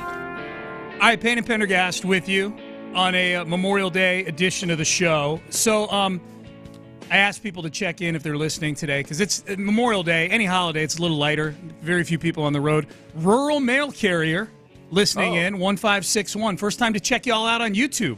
Love the show. Yeah. We should mention that. Depending on what your data plan is, sometimes it's easier to listen on YouTube. Just pops right up. It's just optimized out the wazoo for everything. So it's just super easy to, like, Sports Radio 610 always pops up on my YouTube feed first. Me too. And I'm like, swipe away from that crap. I've had enough. I've had enough for one day. 4 hours is enough. We're on YouTube and Twitch for those who don't know. It's been fun. It's building, man. Building for sure. The good folks at Pro Football Focus have a bounce back candidate for each of the 32 teams, and it's nice for the Texans that if you try to put a list together, it's hard to get a super long list of bounce back candidates because a lot of guys had good years last year. Right. A vast majority of the players who were here prior to DeMeco Ryans showed further development as players as opposed to regressing as players. Now, the one that Pro Football Focus identifies as the bounce-back player for the Texans actually was not a Houston Texan last year. And yet I don't like hearing about the need for a bounce-back from this particular player because while the Texans didn't invest much to get this player, they are investing a decent chunk of change to keep this player, and it's Joe Mixon, who they only gave up a 7th-round pick to get, which is awesome. And I like Mixon, and Mixon, with the caveat that it's OTAs, I'll say this, Mixon looks to be in great shape out at OTAs. Right. Nah, don't, Sean, I didn't mean to try to, deaden your excitement or anything for the guys you saw out at OTAs. It's good. It's good when you see guys moving athletically. Yeah. No, I deadened my own by hearing the David Johnson analysis I gave a few years ago. Resonated with. But anyways, Mixon. This is why I bring up Mixon. This is what PFF says. Mixon is almost 28 and approaching the point of no return in running back age and production, but I'm willing to expect better play from him in 2024. Mixon's yards after contact per carry dropped marginally from 2022 to 23, and his elusiveness rating was actually 7.7 points higher. Well, that actually sounds pretty good. Yeah, it doesn't sound like, the way they described it doesn't sound like he needs to have a bounce back. Major bounce back or anything, about the same. Yeah, I think if you look at overall production, I mean, in a lot of ways, he had 1,034 yards rushing last year. That was better than the year before.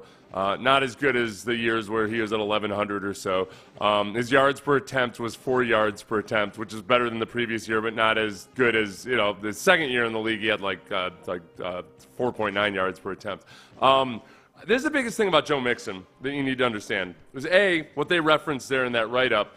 He is, I'll say, only 28 years old. I think I have to remind myself that sometimes because it feels like he's been around forever. I think there's a tendency to feel like, he's one of these 30-year-olds, and 28's not super old yet, but it is that age at which a lot of running backs these days seem to fall off. The biggest thing to remember, other than him not being that old, is that last year the Bengals as an offense moved away from a lot of the stuff that Joe Mixon is best at, either because of Joe Burrow's preferences or because he was injured. And let's remember, too, that Joe Burrow was injured 2/3 of the way through the season. Yes. But even when Joe Burrow was healthy, they were in gun a lot. Like, Joe Burrow was in the top percentages of guys out of the gun, like how often they run out of the gun. And Joe Mixon is a guy who is at his best when the quarterback is under center and he can get a head of steam and hit the hole hard. They didn't do a whole lot of that. Like, I'm not an old man that thinks that you shouldn't be running out of gun ever. Like, you can do really well running out of the gun. I think there's a limit to like how much you can do out of the shotgun. But I think that with Houston, he's going to be in a system and a play calling strategy that's a lot more like your classic Kyle Shanahan system, where you've got the quarterback under center a lot, and Joe Mixon can hit the hole super, super hard. And I think you do say, whether it's bounce back or not, I don't think you have to worry about a drop off. I think like with them, they're almost acting like it's not as much of a bounce back, but like staving off Father Time longer than a lot of guys do these days. Well, and it sounds crazy to say this because we're comparing it to the offense in Cincinnati, which has Joe Burrow at quarterback when he's healthy, and Jamar Chase and T. Higgins and Tyler Boyd had all those guys. But the PFF, they point out he should face more light boxes in before, given the Texans' deadly aerial attack with Stroud, Nico Collins, Diggs, and Tank Dell. Yeah, every time I've seen somebody make that comment in an article, I see 29 comments from Bengals fans being like, hey, he faced plenty of light boxes, in Cincinnati. And they're not even trying to they're not even trying to throw shade at Joe Mixon necessarily. It's just, I don't buy this write-up. I think this dude mailed it in on his write-up. Okay. Joe Mixon. Okay. I'd be okay with him saying, I like that he's saying that he'll be a bounce-back candidate. But I do think a lot of that's going to be based not on anything physically with Joe Mixon. It's just going to be a better mix of scheme and his skill. Well, names I was expecting to see for the Texans in this article, okay, the names would have been any of these four names. Jalen Petrie, Dameon Pierce, Kenyon Green, Titus Howard. I would have expected those would have been. I would have bet my bottom dollar that it would have been one of those four names because those are guys who were actually on the Texans last year. I didn't expect to see Mixon. And B, those are guys that for various reasons, either because of injury or underperformance, or in the case of Titus Howard, both, they had bad years last year. I think as far as bounce back goes, with Titus Howard, it's as simple as does he get to play right tackle? Yeah. He's just simply not a good guard. And I think hopefully God, blessedly, they've realized that at this point. Now, I mean, he was forced into playing left guard last year because they had injury after injury after injury.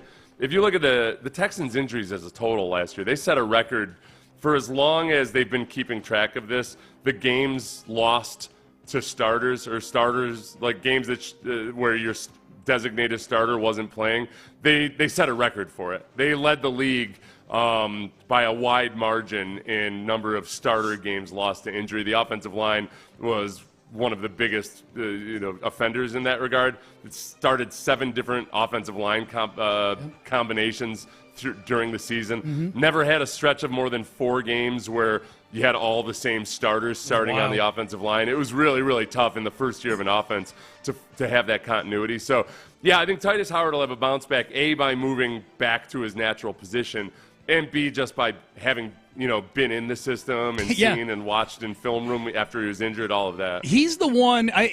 Somebody asked this question on the Utopia mailbag episode I did last week, and they didn't put Kenyon in there. They just had Petrie, Pierce, and Titus, and they may have had Kenyon in there, but they asked which was the most likely for a bounce back, and I picked Titus also because he's the one where it's least about actual performance of what he was doing last season. Yeah. Like, just be healthy and play right tackle, and by definition, you're going to be way better than what you were last year. Yeah, it's been a weird dynamic because I end up having conversations with people a lot where either because they don't consciously think about it or they didn't realize it at least, they don't realize that Titus Howard didn't play right tackle at all last year. Yeah. And like somehow George Fant, supplanted him as a starter or something. And when people from outside of Houston, like people that cover the entire league, talk about it, they talk about it almost like Titus Howard was demoted to left guard, where it really wasn't that. I mean, I understand what Nick's strategy was, which was, all right, let's get the best athletes and the best players out there, and we're running out of options at left guard anyway. It just wasn't, it was more complicated than that. Yeah, well, I mean, because you're right, it begs the question, like, he's so bad at it, why are you playing him there? Well, the first 3, you would have played any of these 3 guys ahead of Titus Howard at left guard. You would have played Kendrick Green ahead of him. You would have played Jarrett Patterson ahead of him. And obviously, if Kenyon Green is healthy, or we're healthy to start the season, then he would have been in there too. I'm not saying that Kenyon Green necessarily would have been better, but ultimately, if he's banged up. But, yeah, I guess the other thing too, this isn't a bounce-back thing. This is just something that popped into my head that nobody's really made a big deal out of, I guess. But Juice Scruggs is absolutely the number one center on this team. Like, there's no mystery about that now. Like, he's been the number one center at all the OTAs so far. I guess I would say maybe it's his position to lose, but I think there'll be actual competition. He ain't playing left guard. He ain't playing left guard anymore. Is my point. Right. He's a center now. Yeah. And at left guard, he was atrocious. Yeah. But I think he's another guy that, just like some tackles, it's not as simple as moving them down to guard and hey, they'll be awesome. There's some guys who are strictly centers more so than guards. I think that Juice Scruggs is much more just of a natural center. Yep. All right, Payne and Pendergast with you as we head into the final segment. All right, a prominent former player who's been popping up a lot lately, and I kind of like it. He had some things to say about a particular GOAT quarterback. Do we feel like this also, what we're hearing about this particular quarterback, applies to C.J. Stroud as well?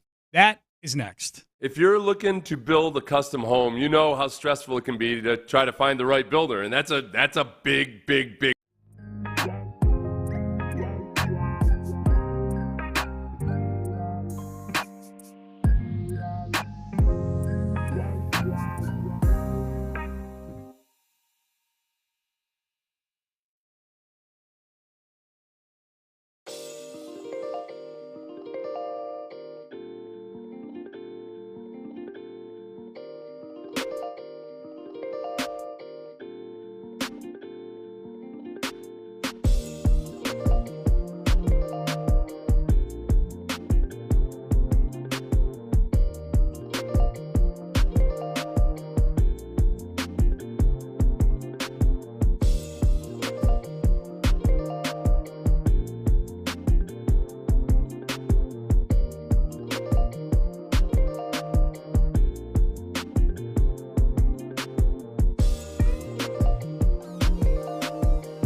This Memorial Day, we remember those who made the ultimate sacrifice for our freedom. Here's Payne and Pendergast on Sports Radio 610. Payne and Pendergast with you. Final segment. Hey, it'll be Area 45, Sean Bijani and Patrick Creighton. If you are a big Area 45 enthusiast, Area 45 at night, you're going to get Area 45 at day here on Sports Radio 610 at 10 a.m. A nice little sample for you. If you don't typically listen at night, you're going to hear these two guys. You're going to be like, oh, this is quality content. It's a good show, man. Tune in back when they're at their normal spot tomorrow night. They're doing a great job, those two guys. Absolutely. So the pros. Sean Bijani, Sean Bijani, Patrick Creighton will be in after us. And then this afternoon, in place of the drive, will be Brandon Scott and Texans sideline reporter John Harris. Oh, cool. So we're local. I don't think I've heard those two together. I have not either. We're local all day long here on Sports Radio 610, so keep it tuned right here. I've never co-hosted with Brandon, and I feel like forces are keeping us apart. He is a real smooth, easy guy to co-host with. I know. Yeah. I gave him a very strong recommendation when Sports Radio 610 hired him. I think one thing that our boss has done without telling me, because I think he was afraid he'd offend me or something, is he's bringing in co-hosts who can lead the show because I think he's realized that I'm better off when I'm responding more so than like setting the table or doing anything organizationally. Yeah. So our boss is kind enough not to say that out loud to me, but I can read the trends. The best kind of bosses are the ones that set their workers up to be their most successful. Yeah. You know? But he didn't want to sit me down and be like, hey, Seth, like, you're no Jose Abreu is all I'm saying. You know, he hasn't given me the John Singleton talk yet. We got to get down on that before the show's over. Our prediction on how the Astros deploy Jose Abreu tonight. James Harrison, for whatever reason, has been popping up a lot lately. The former Pittsburgh Steeler great, not a Hall of Famer, but I would say like a Hall of Fame badass. Like if there's a Hall of Fame for badasses, James Harrison is in that Hall of Fame. Yeah, certainly. Yeah. And I used to see him a lot more because I used to follow him on Instagram, but I had to stop following him because he was a bad influence on me. Because he's always doing some psychotic weightlifting feat of strength. And it would inspire me, and I'm like, yeah, I need to go squat 495 pounds. And then I got a hernia. Yeah. I blame him I'm thinking about suing him for my hernia. Really? I'll let you do that. I'm scared of him, yeah. Exactly. I wouldn't want to put a lawyer in the way of James Harrison. So James Harrison was on Cam Hayward's podcast. Cam Hayward, Pittsburgh Steeler, defensive lineman, great player, likely Hall of Famer himself. He had James Harrison on his podcast, and if you recall, James Harrison in his later years was one of those older players who signed with the Patriots with the idea that, okay, well, this is a team I can go win a ring with at some point. He'd won a ring already, Harrison, but you always need more rings. He signed with the Patriots and said, man, from the day he set foot in the building, he wanted to hate Tom Brady. When I got there, Cam, I wanted to hate this dude. First dude I meet, hey man, how you doing? I'm Tom Brady. Like, I don't know who the hell you are. I know. And so I'm sitting back just, watching him that whole week, man. And I'm like, he gotta show me something where he's too nice, he's too good, he likes everyone. He's the first one to see the dude that comes, the practice squad guy that they sign. Hey, how you doing, man? I'm Tom Brady. Great to have you here. Whoop, whoop, whoop, all that. I'm sitting back, dude, and I'm sitting watching for like a week or two. And I finally told him, I went to him up at he was getting taken. I'm like, yo, I ain't gonna lie to you, man. I wanted to hate you. I said, but now I see why everybody love you. You can't hate that dude, man. If you know him personally and you've worked with him or you played with him, like he genuinely cares about everybody. You know what's funny about that is like, okay, you're wondering, well, why would he still want to hate him even though he's now on that team? I remember Dan Pastorini telling me a story about a former Oilers defensive lineman who was a very, very good player, but I don't even want to say his name because I know Dan Pastorini like this player had asked Dan Pastorini not to say his name when he tells this story because the guy has like completely changed his life around. But when he was a player, back in those days, there was more hatred between the offense and the defense, even on the same team. Mm-hmm. And Pastorini said that like when he would walk into the locker room, he would like try not to make eye contact with his defensive lineman because the guy would just sit in his locker and glare at offensive players. Because he was like, he just hated any offensive player. Didn't matter if he was on his own team or not. Yeah. So like, and Pastorini just loves everybody. Yeah. He's like friendly with everybody, and everything. But like this one player, he would just like try to kind of sidle around the periphery of the locker room when he went to his. That's great. Oh, by the way, Ben, get the acknowledge out. Dan Pastorini. Acknowledge me. Turned 75 yesterday. What? God, He's aging in reverse. He guy, looks man. amazing. Yeah. He, like he had like a big kind of turnaround. It was probably over a decade ago at this point or something. But he just, really started paying attention to what he was eating and started not drinking as much of other stuff and everything. And like he just really, he met his wife. I think like he's got his act really like dialed in and on point. He's aging incredibly well. 75. I mean, the only reason I would have been able to guess 75 years old is because I know when he played. You know what I mean? Like if I had just met him at a charity event or something like that, I would have said like early 60s. Like Dan looks amazing. Payne and Pendergast with you. So do you think? I hear that cut about James Harrison, and he wants to hate Tom Brady. And as you point out, maybe the whole hate offense defense thing in this day and age has more to do with James Harrison than it does this ultra hatred that goes on between the two sides. But I hear that about Tom Brady, and I feel like, man, in my heart of hearts, I'm like, I think guys like 10 years from now are going to be saying that about C.J. Stroud. He's wired very similarly. I know he's certainly taken a lot of advice and tried to pattern himself, I think, after Brady to some degree. I really, through just listening to CJ's talk over the past year or so, I've really gained an appreciation for Ryan Day.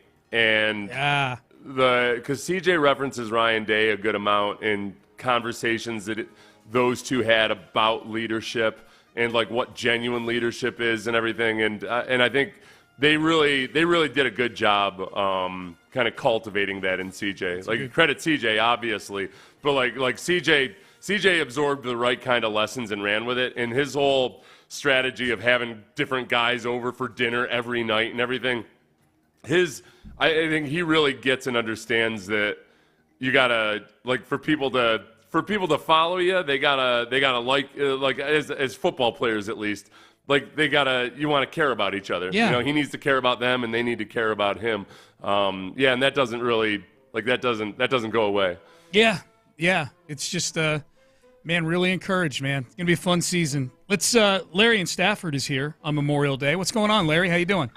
Hey, Sean, I'm doing well, man, and I'm just driving around, man, picking up some stuff for this barbecue, man, and just wanted to call in and just thank all the men and women that have made the ultimate sacrifice for us to live in this great nation that we live in, man, and just holler at you and Seth real quick, man, because I've been listening, man, and I love that list that y'all had on it. The kind of players that the Texans should be looking at in terms of Justin Simmons, and we don't want nothing to do with Hunter Renfrow. You right, let his ass go to Cleveland, man. We can bypass that. We got enough receivers. And then when I heard y'all say Juice been playing center the whole time, that just made me even happier because that's exactly where I want him to be. So it's just a fun day-to-day to relax, man, and just be thankful for all the things that we have. Instead, don't be trying to lift 400 pounds, man. We way past that age, man. Just go slow and easy, man, and I'll. I appreciate you, Larry. Oh, yeah. No. I'm back on the Dan Riley, who is a strength coach for the Texans for about the first decade, and he was one of the first full-time strength coaches in college football at Army back in the day, and then he was with Washington through all of their Super Bowls and everything. He was like one of the first big full-time strength coaches in the NFL, back when some teams didn't even want their guys to lift weights. But he used to do this workout for injured guys or guys coming back. It's the 8-second reps. So for any guys, middle-aged guys or older, listen, you can get a hell of a workout like using pretty light weights, but you do it to an 8 count, on the way up. You do 8 sets of 8-second reps, and it's brutal. So I do a lot more of that these days. I do the old Dan Riley workouts more so than I'm not trying to do anything stupid in the weight room. Yeah. Damn, the other James thing Harrison. too, the other thing you can do kind of in the same vein is just like mega sets of like sets of 50 and 100 with super lightweights. Oh. And that's grueling. Where you get like after 10 reps, you're like, oh, this is dumb. And then after 50 reps, you're like crying and asking for mommy. That sounds like there's almost a cardio element to it as well. Yeah, you're gassed You're by doing the end of both. it. Yeah.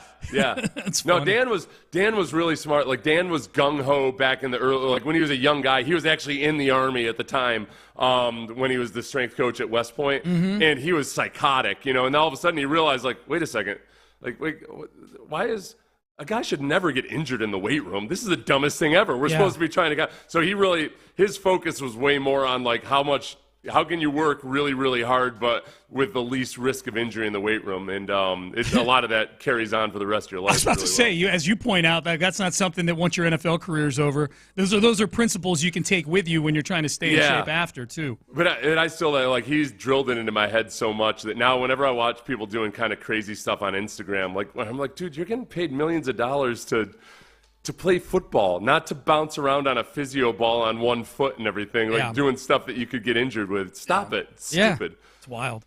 Sean Bijani is here. What's up? Good morning. Area 45 at day. Yeah, that's what baby. we're calling it. Yeah. Okay, so we'll pull you in on this. We haven't gotten to this yet here in the final segment. We've talked plenty about Jose Abreu during the show. Wah, wah. Yeah. How do we expect Jose Abreu to be deployed, not just tonight, let's just call it this series, this 4-game, extremely important series against the Seattle Mariners? If you had to guess, are you saying, you think, sorry, Singy, you're out now, and Abreu, you get the job back? Is it a platoon? No. Is it a blend? What do you think? I mean, this is a pivotal series, to be honest with you. It's huge. It's because the Mariners are the Rangers this year. For the Astros, what Texas was last season for them. And the reason for that is, obviously, they're ahead of you in the division, but then, two, you don't see the Rangers beyond, like, August 7th this season. You saw them late in September last year. That series really meant something. You saw how important that was. Well, you see the Mariners now, and then you don't see them again until the start of the second half. And the last time you see the Mariners is the final week of the regular season. Oh, wow. Okay. So this is huge for that reason.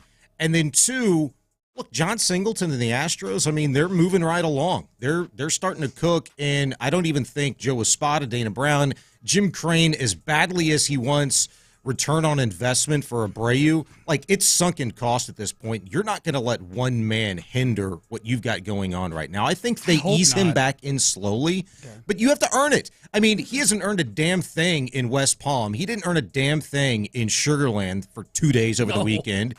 I mean, the guy was 0 for 7. I mean, this is the only guy, because he's making 30-some-odd million over the course of the next year and a half, that you feel like, yeah, you know what? You're ready, big cat. His flight was booked. 3 strikeouts. His flight was booked before half of those at-bats. Yeah. I don't mean it to sound personal, but I mean, damn, this is the most tumultuous season that we've seen for the Astros during this stretch. Like, okay, COVID, Dusty's first year, coming off the cheating scandal reports and all that stuff. But I mean, from actual baseball standpoint, you have trouble ahead of you, and you know, it's been in self-inflicted wounds, so to speak, because of the slow starts due to underperformance and injuries. So, I mean, this is a huge point in the season for the Astros. These next 4 games, I'm not going to say could very well define them, because I feel like we've had that conversation for the last month and a half, and it hasn't happened. Some way, miraculously, you're only 3.5 back of the Mariners, and you very well could be a half game up at the end of this series. Or 7.5 back. Or you take a split in this 4-gamer? No, I want 3 out of 4. I'm greedy. But I wanted, you should be. Yeah. But I would take a split. You would take a split? You'd sign up for a split right now before door number 2 opens. I think I would, Okay. My chosen strategy, if this is going to happen and they're going to force Abreu back out there come hell or high water, even though he's only done this in 3 at-bats in his entire career, it's got to be pinch hitter. It's got to be, you know what it's got to be, Sean? It's got to be like when all of a sudden we thought Jason Castro might have like revived his career because he was coming in. Was it Castro that was having a really good stretch as a pinch hitter? Yes. Back in 22, yeah. Circle of trustworthy, if I do say so myself. Yeah. So, like, Castro hadn't been a pinch hitter, but all of a sudden, he steps into that role, and he was doing all right. But it can only be a pinch hitter when you have a lead at this point. There's none of this. Not an actual pinch hitter. Pinch hitter when you have a lead. I'm going to add to that. A lead of 5 runs or more. Yeah. Well out in front. You know, I tell you what, guys, I am more confident in the singular performance of one John Singleton this series than I am for the Astros winning this series. Oh, yeah? If that makes sense. Do you think this inspires him? If you go back to that Mexico City series, it was right after the team meeting that the Astros had in Chicago. Yeah. And I'd said during that 8-game road trip that I thought it could be a galvanizing one. Like somebody, you had to read the room, you had to feel a pulse, and something happened in that team meeting, obviously. It's been reciprocated since. But John Singleton, for the first time in his major league career, I think seized the opportunity. And ever since then, he'd become a more regular player, and we've seen him performance-based kind of answer the bell. So I think for that reason, now that Abreu's up, the heat's getting a little bit hotter for Singleton, and I think he, again, reciprocates. I hope he does. You know what I noticed, too? People like to talk about his bat flips after his home runs. He bat flips after contact. He bat flips every time. It's kind of a natural thing. Yeah. It's a natural extension of his swing. And he just lets go of the bat, and it happens to go end over end. Yeah. So he's just a bat flipper is what he does, man. Yes. Yeah. I don't mind it when the ball's going far. Yeah.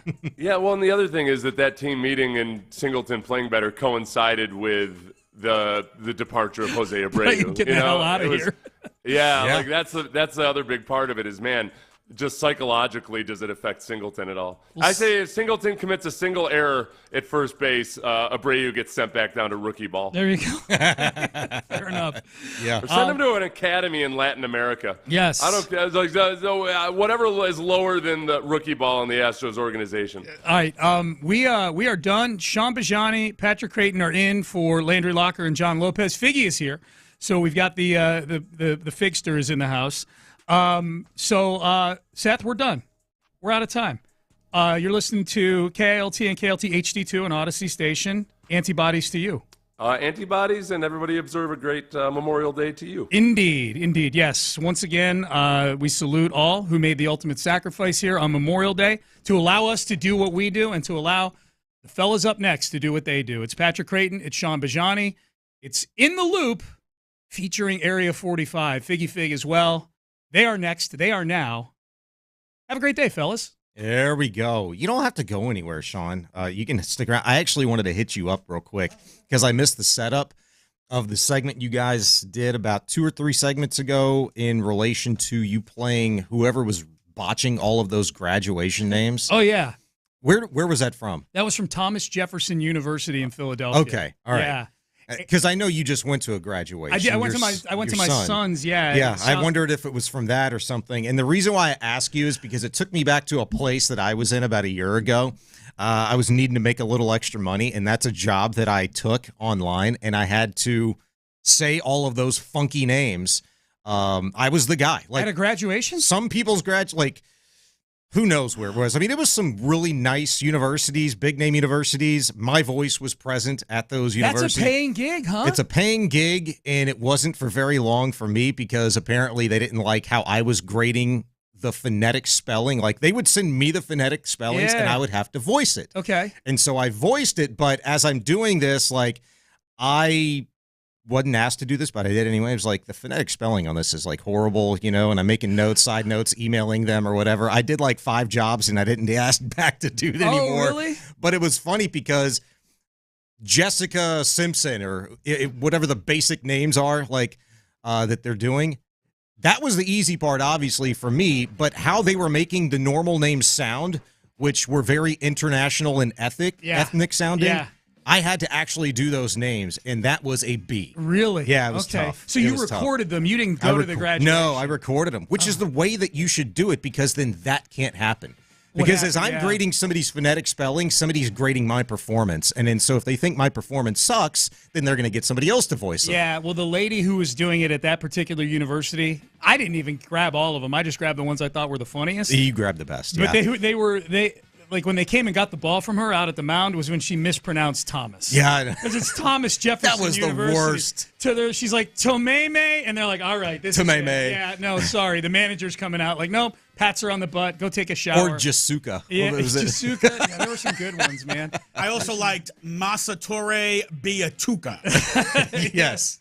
Because they like to get the job done by themselves. Masatore. That sounds like that person hails from somewhere in Japan. Masatore Biatora. They'll be pitching for the Dodgers soon. For $300 million.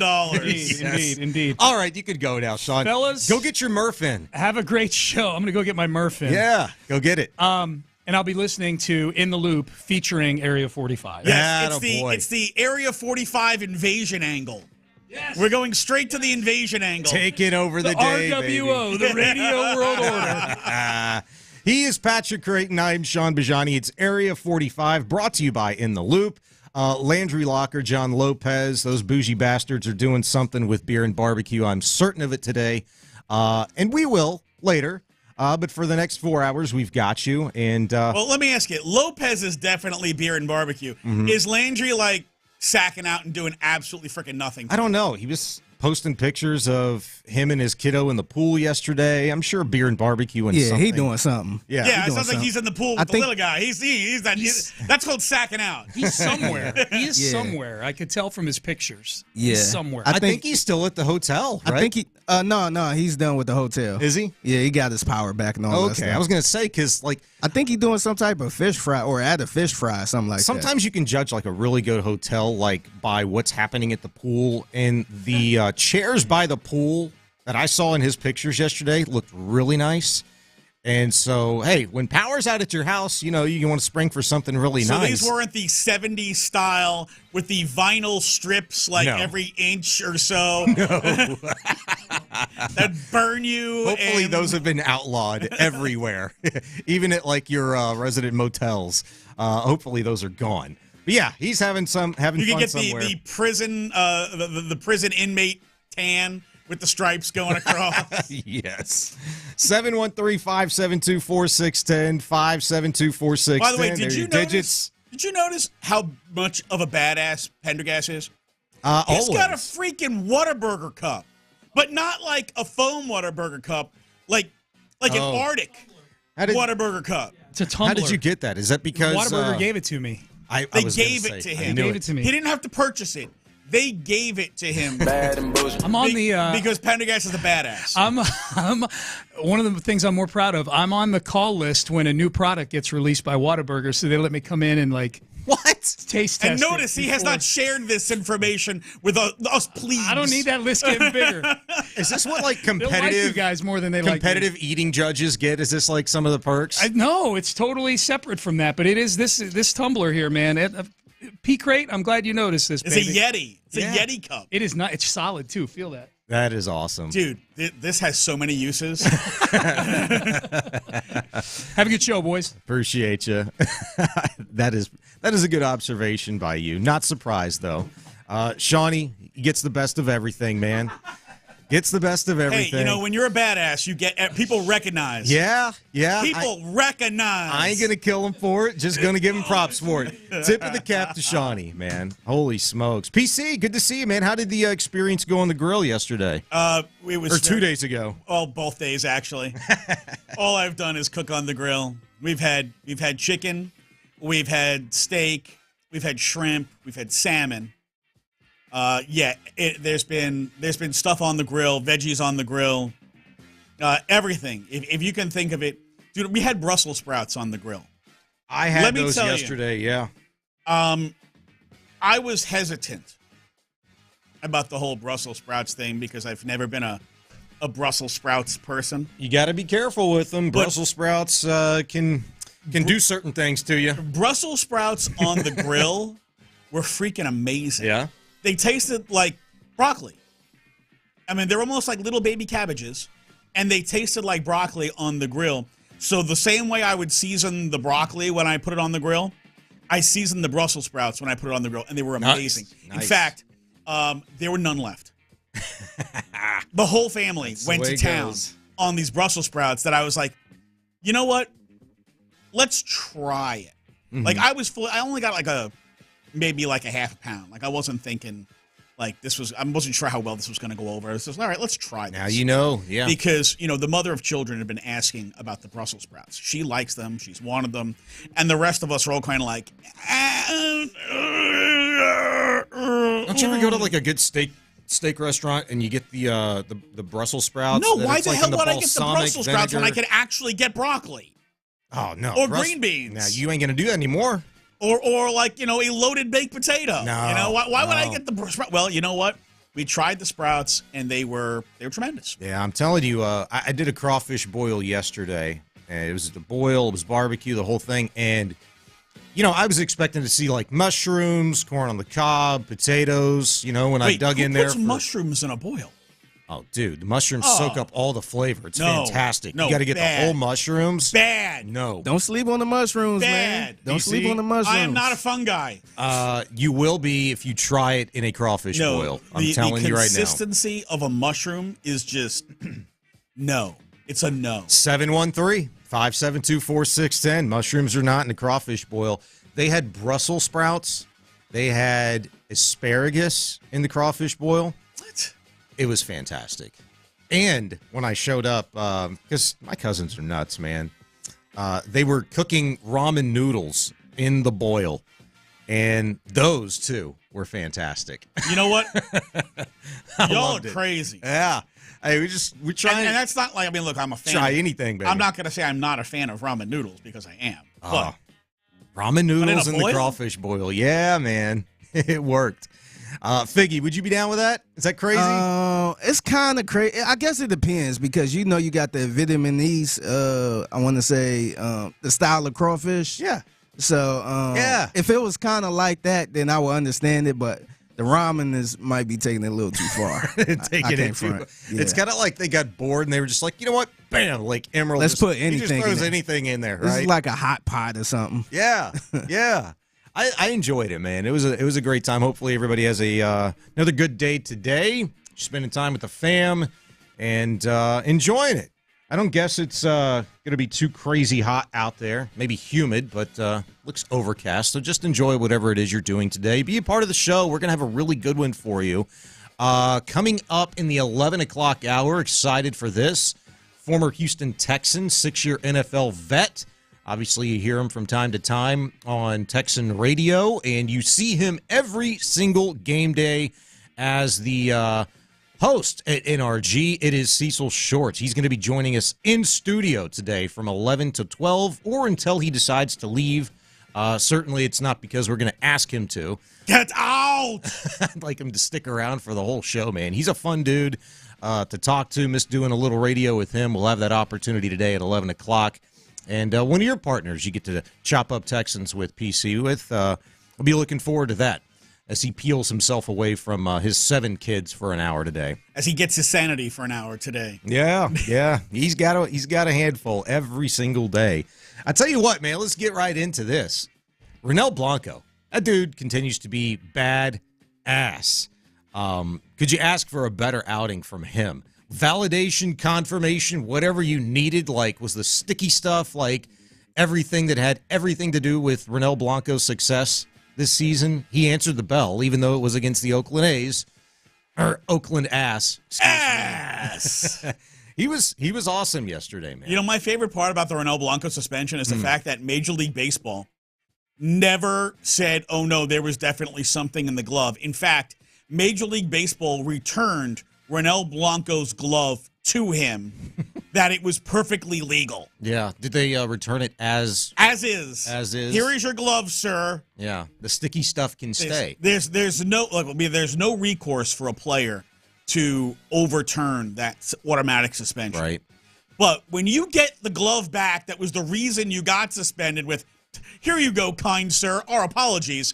Maybe the umpires were wrong. Yeah. I don't think he got an apology, do you? No, but he got his glove back, which is basically an apology. Yeah. But I need to know, was it cleaned? No, it was exactly as is. Here's your glove. Can't exactly clean that out of the glove. You'd have to cut it out of the glove, and at that point, the glove is ruined. So, if they give you your glove back, that's like giving you your bat back after they say, "Oh no, your bat is corked. We're seizing it." Yeah, and they put it through the X-ray machine, like, see what happened here? Yeah. What? My bad. Or the pine tar. You know what? Here, you think George Brett got his pine tar bat back? I think he did. I don't think he got a chance. Because pine tar does in fact make the ball go very far. No. Actually, it doesn't do anything. It might actually make it worse because you're adding a weight to the ball. Yeah. Do you remember?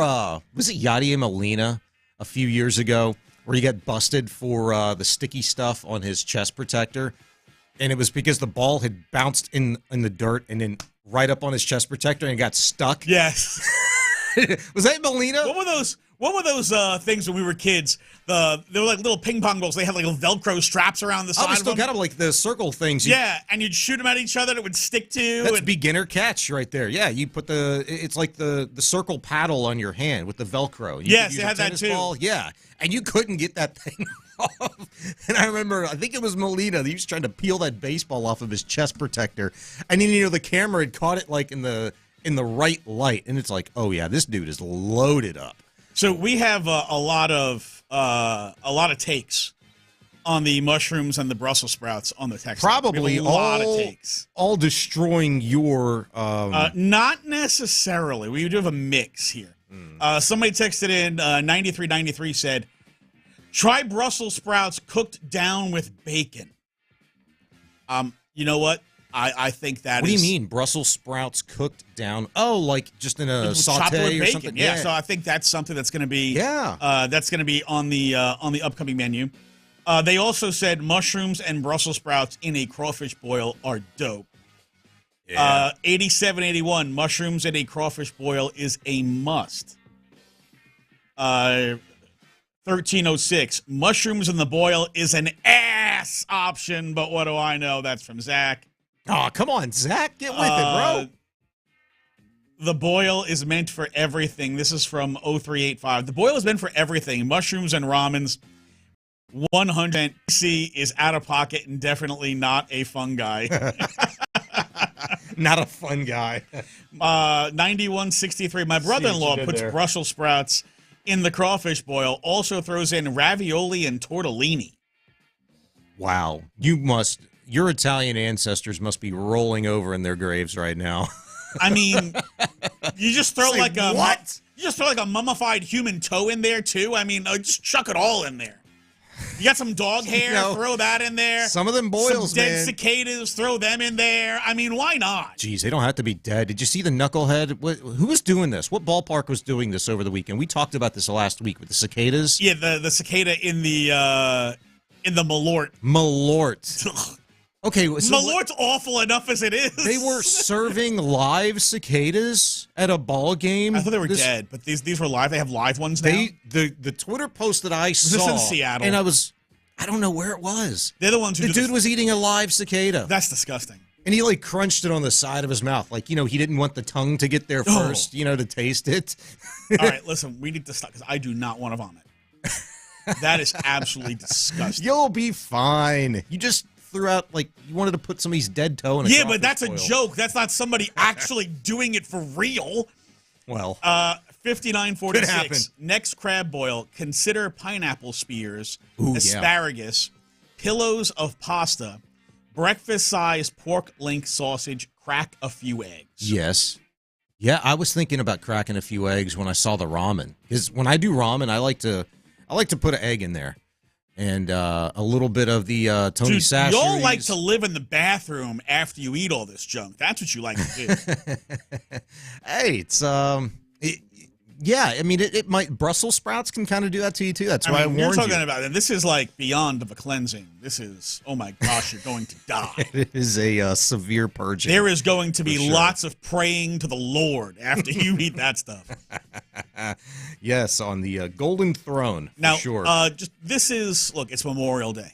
And most people, and I know it's affected your family, it's affected my family, most people our age have direct family members who served in wars, who didn't survive the war, or survived the war but are no longer with us. Mm-hmm.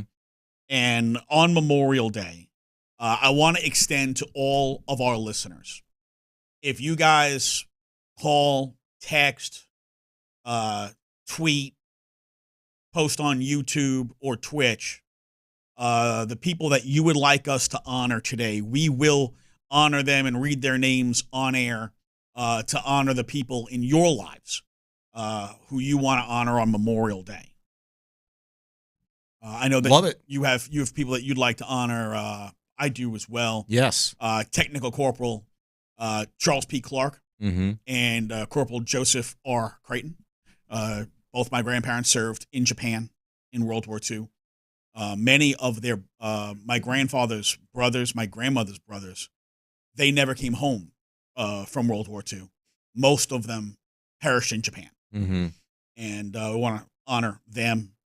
And for you, I'm sure you have people in your family you'd like to honor as well. Yeah, absolutely. My grandfather served briefly during World War II, broke his back in the paratroops, and turned out to be, for him, a blessing in disguise, because his entire unit ended up going to Corregidor and lost their lives. The entire unit was wiped out while, 10 months later, he was playing in a World Series in 1944. That's a win. That is a huge win. That for is him. God had a different plan for you. A couple of his brothers also served in the military. Battle of the Bulge. We have a couple of family members, from way back when that served in that one, and countless of extended family. And so I think it's a great idea by you. If you'd like to call in, text in, drop your name of those that you want to honor, you can definitely do it. 713-572-4610, 572-4610. We're here for you all day long on Sports Radio 610. And the thing is, like, both of my grandparents Mm-hmm. both my grandfathers were both first-generation American. Yeah, okay, wow. So they were the first of their family Mm-hmm. born stateside. Mm-hmm. And, like, I'm third-generation American. To think that, like, had they not come home, well, I don't exist. Mm-hmm. So yeah, it's an amazing our thing to look at families could have family been trees. completely wiped out before they ever started from World War II. Yeah, where a lot of a lot of the guys who were sent to the front lines are often between the ages of 18 and 23. Mm-hmm. So a lot of very young people were sent to essentially their deaths. They are obviously knew these were high-risk operations. They were going to be high-casualty operations. And they knew that a lot of these very young men were not going to come home, and they sent them anyway. Yeah. So unfortunately, that is war. Yeah. And the fact that our grandparents were able to come home has allowed our families to grow and flourish and be here so that we could be here. Yeah, little miracles, man. Little miracles. He's Patrick Creighton, Sean Bijani, Figgy Fig rolling with us in for Landry Locker and John Lopez. Area 45 is brought to you by In the Loop. Coming up next, They're sponsoring us today. Coming up next, we'll get into some Astros rotation in question during this pivotal series with the Seattle Coffee Sippers. And we got some updates on Jose Urquidy and Christian Javier for you next. It's Sports Radio 610. Payne and Pendergast. Ninth in the pantheon of head coaches.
Odyssey app. Figgy, let's hit him big time. This is a journey into sound. Much as you try to bury it, the truth is out there. The truth lives right here, Houston. On this day, I see clearly. Sports Radio 610 presents Area 45 with Bijani and Creighton. Yeah, buddy, it's Area 45 during the day, 10 until 2, in the Loop. Landry Locker, John Lopez out enjoying the day, like hopefully many of you are, while myself and Patrick Creighton, Figgy Fig here as well. Got you through the next 4 hours. Coming up in about 30 minutes in studio, we'll be joined by Cecil Shorts, former Houston Texan wide receiver. Looking forward to that. We're talking all things H-Town sports. If you'd like to be a part of the show, hit us up, 713-572-4610, 572-4610.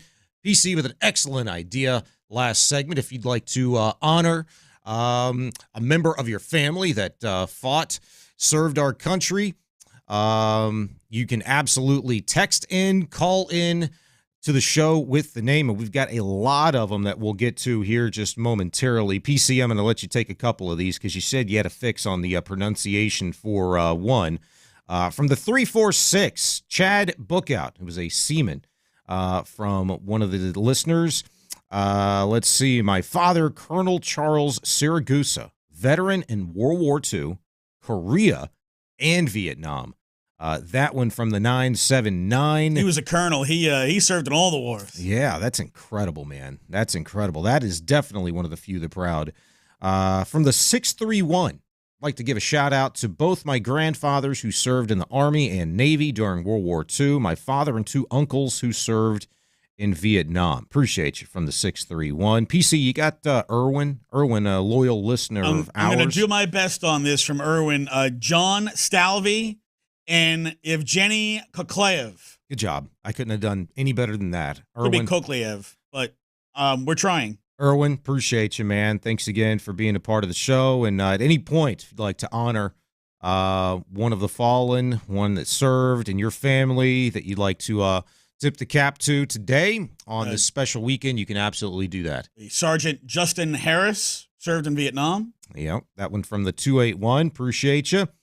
Totally unrelated to what we're doing here and will do throughout the show today. From the 713, this is what we do. We answer questions that you may have and confirm things that you may already be privy to. Can you please check and see if this crap is true?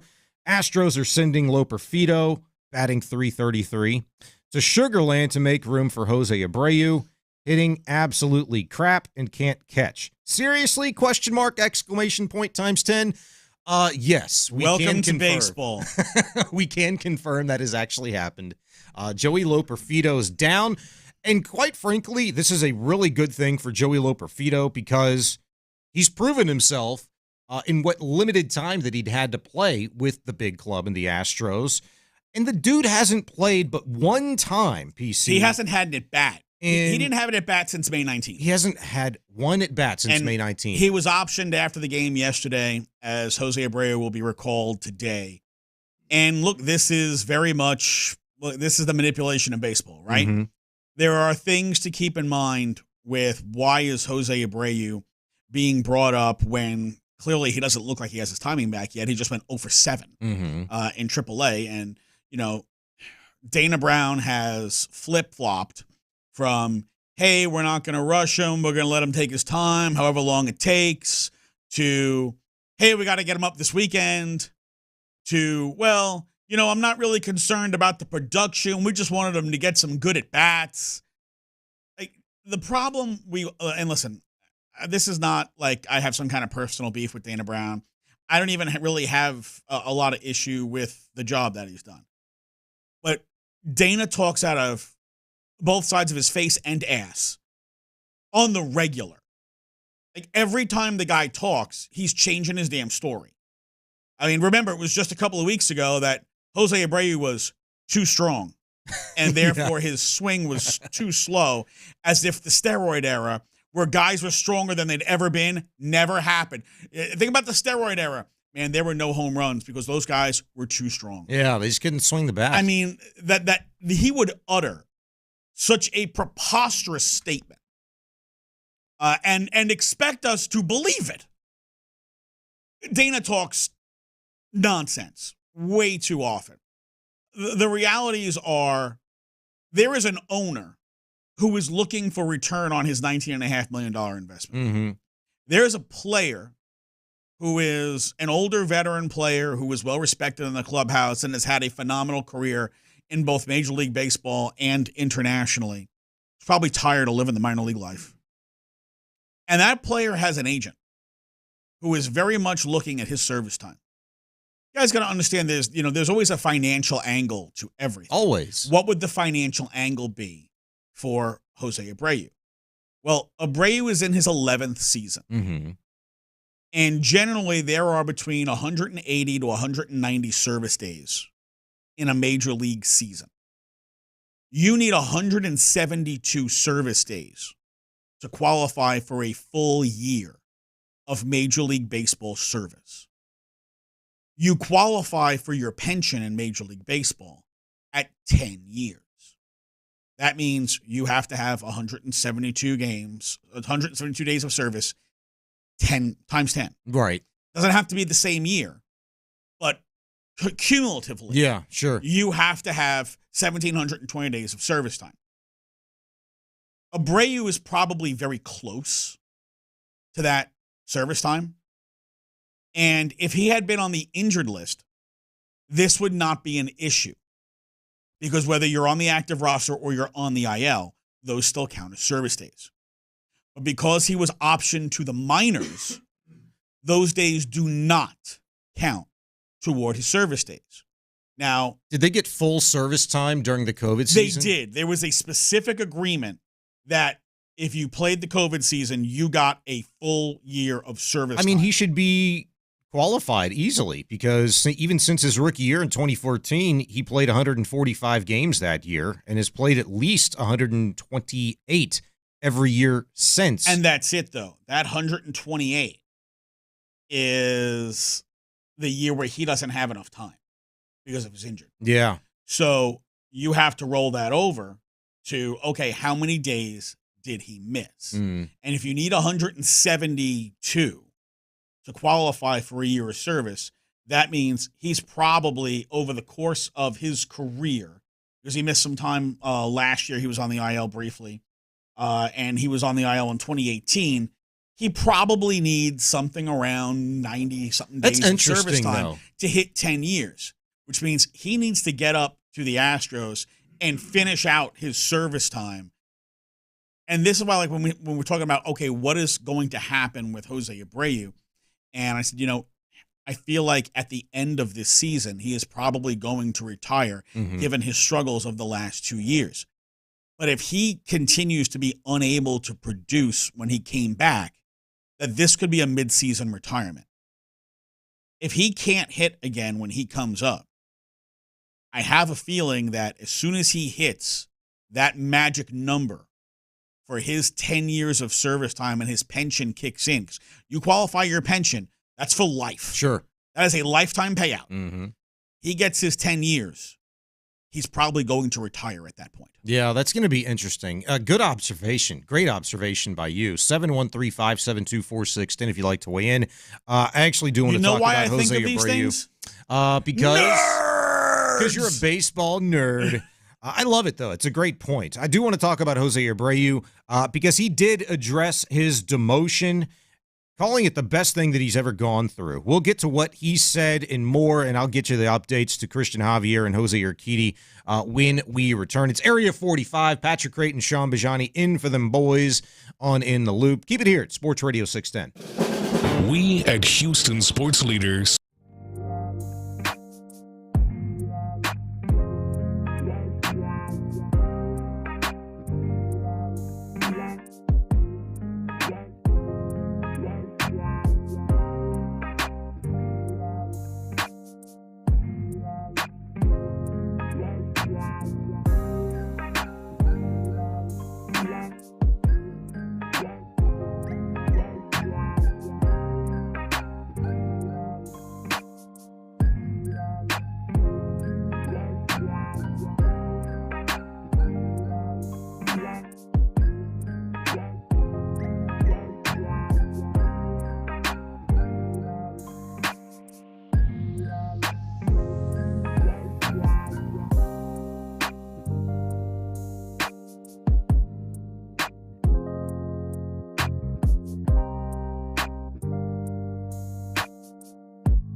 B&M Leasing before you buy. This Memorial Day, we remember those who made the ultimate sacrifice for our freedom. In for John Lopez and Landry Locker, here's Area 45 with Bijani and Creighton on Sports Radio 6. All right, back on Sports Radio 610. We are Area 45. I'm Sean Bijani. He's Patrick Creighton. Figgy Fig here as well, in for Locker and Lopez on In the Loop. I'll continue to honor those that served. If you'd like to continue to hit us up on the Twitch and YouTube stream via the chat there, you can absolutely do it on the text line, 713-572-4610, 572-4610. A lot of them coming in, PC. Eric Hayes and Sergeant Blake Harris from the 281. Also from a 281, Dan Wynn, killed in action 2007 from Sugarland. Both of my grandfathers were in World War II. One was in the Army and captured by the Nazis, was in a concentration camp, made it back, and my other grandfather was in the Navy in the Pacific Theater. Eradicated by the Bikini Atoll test. Here's to Troy Turner and Ben Wise. That from the 713. Appreciate you. 281, can you honor my father, James L. Smith? He served under General Patton. Absolutely. 281, we appreciate you. Keep them coming. 713-572-4610, 572-4610. Certainly make some time for all of those that you would like to remember today on Sports Radio 610 throughout the show. So somebody texted in if they could get a shout-out to Houston Warriors Hockey. It's a disabled veteran hockey team that I was now years old when I learned existed. Same. So that's awesome. Not only can you get a shout out, but if you would be so kind as to hit me up on Twitter at pcreighton1 and send me some info on the team, please. If you would not mind doing that, I would appreciate it. We've got some here from our friends on the YouTube stream, from Joseph Goodridge, specialist Christopher Wainwright. Said he was a medic in his platoon who unfortunately took his own life when he came home. So many soldiers struggle with mental issues when they come home. Yeah, PTSD, and wide range between of things. What they saw, what they experienced, and oftentimes soldiers struggle with guilt that members of their platoon didn't make it back and that they did, and they feel like they should have passed with them, or it should have been them and not the other guy, and they struggle with these things. And there are definitely not enough avenues and resources for soldiers who are dealing with PTSD and depression and other issues related to their service when they come home. And that is a story we just hear way too often. Yeah. But hey, continue to hit us up, 713-572-4610, and on the Twitch and YouTube stream He also as well. wanted to honor Sergeant Gregory Unruh, who was a gunner who was passed while in service. All right. And Frank the Machine, his uncle Jimmy Lee, and his battle brothers Nick, Tran, and Jamie. Oh, you got the ones on YouTube. Good. Yes. I was just going to get those. All right. Yeah, keep them coming, guys. Keep them coming. So just quick updates on the Astros rotation, given the setback that Jose Urquidy experienced last Friday. Assuming most of you know by now that Urquidy was pulled from the game in the fourth inning in what was supposed to be his third and final rehab start. My bad. Feel like I jinxed that one too, PC, last week. It's all your fault. Yeah, again.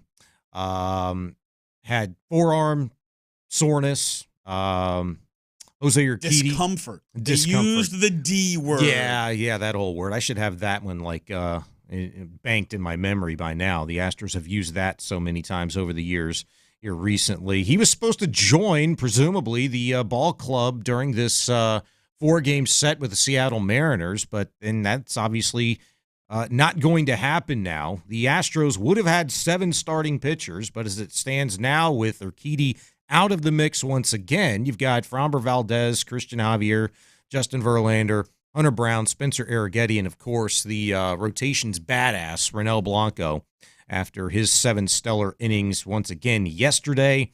Per the Athletics' Chandler Rome, Astro GM Dana Brown told Robert Ford over the weekend that Jose Urquidy will be evaluated by a team physician tomorrow. And now Christian Javier did not throw his scheduled bullpen yesterday, according to Joe Espada. Quote, has had a little forearm discomfort, end quote. He termed Javier day to day. So now Urquidy very much in question. Javier very much in question.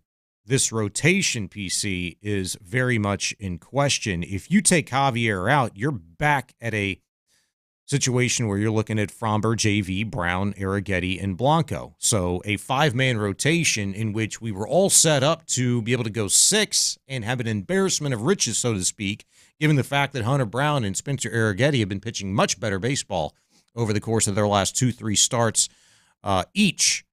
And now, according to Chandler Rome, Eric Lauer, you remember the name Eric Lauer? Yeah, they picked him up like a week or so ago. Yes, now he, according to Chandler Rome of The Athletic, maybe gets an opportunity to get a start here with the Astros over the course of maybe this series or next week, depending on how they see fit, if they want to continue to give Justin Verlander an extra day and make a 6-man rotation possible. We shall see. We'll continue to follow that for you. You know, Brandon Bielak was DFA'd by the Oakland A's. Should he clear waivers, I would not be opposed to the Astros bringing him back on That's been a while ago. No, it was just a couple days ago. Bielak? Yeah. The A's traded for him. Oh, the A's, I'm sorry. Yeah, and then they DFA'd him like yesterday, the day before. Yeah, that's right. So I would, if he clears, I would not be opposed to the Astros bringing him back on a minor league deal. Let him get himself right at the minor league level, because he might be a guy that you need to make some spot starts for you later in the year. Something that he did very well for this team a year ago. He's done it before, you're right. And look, you can't have enough pitching once again. And for a team that knew JP France started spring training with a shoulder issue. Yeah. And then ramped him up very quickly towards the end of spring training, threw him out there knowing he had a bum shoulder, watched him get crushed, sent them down to the minor leagues, and then it was, oh, he's got a shoulder issue. He's going to be on the IL for a long time. Y'all knew he had a bum shoulder. You pitched him anyway. 3 starts Christian Javier has made since coming off the IL for a neck issue. Something's definitely been up. And his velocity has been 90 miles an hour. That is 3 miles per hour down on his fastball. All 3 starts. And what is Dana out here saying? Oh, well, it's a mechanical thing. The mechanical thing, obviously, is forearm discomfort. And what do we know about forearm discomfort?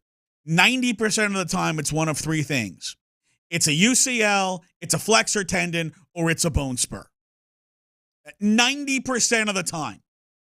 Which means, again, they knew Javier was hurt. They pitched him anyway because, it'll go away. And now he's essentially likely going back on the IL. He didn't make his – and if you watch the way it was worded, right, they didn't say, like, he developed this just now.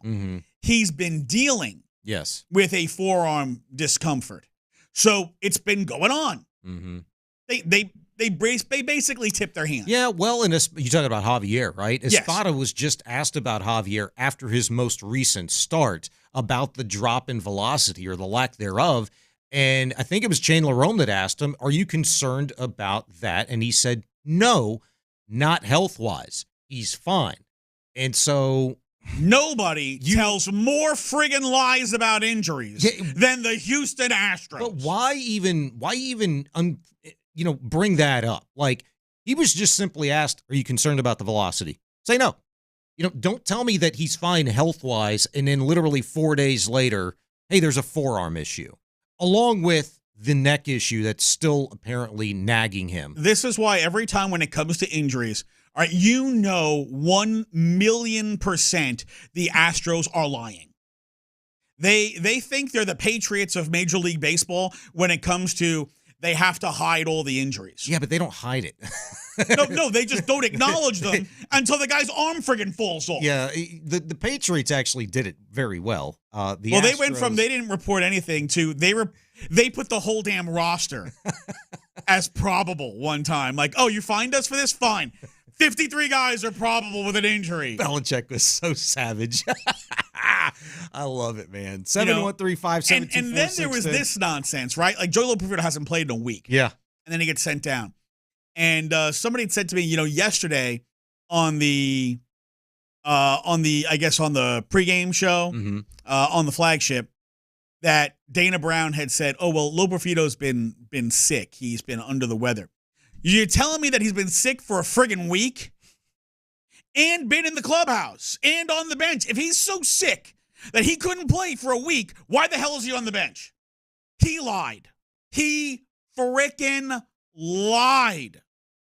They lie all the time. They don't need to lie about this stuff. They really don't. No. All they had to say is, look, we've got a logjam in the outfield right now, and we have guys that need to play. And look, when we first called up Joey, this is what our expectations were. But then this changed and that changed.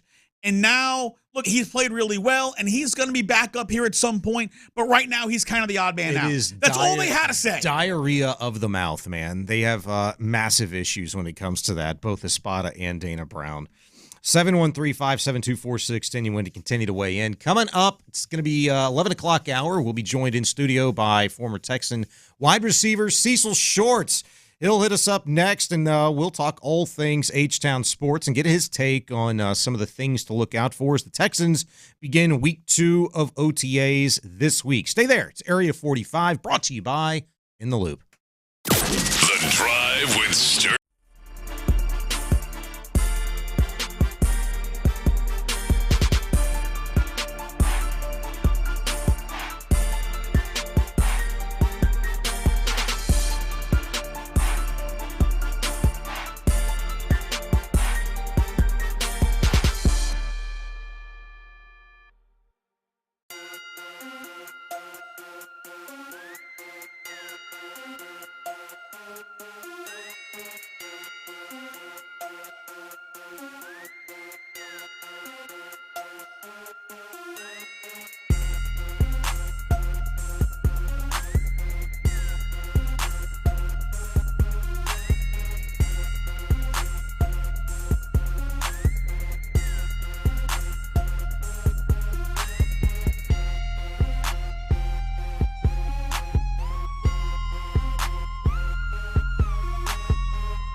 Sports Radio 610. The Texans play here, an Odyssey sports station.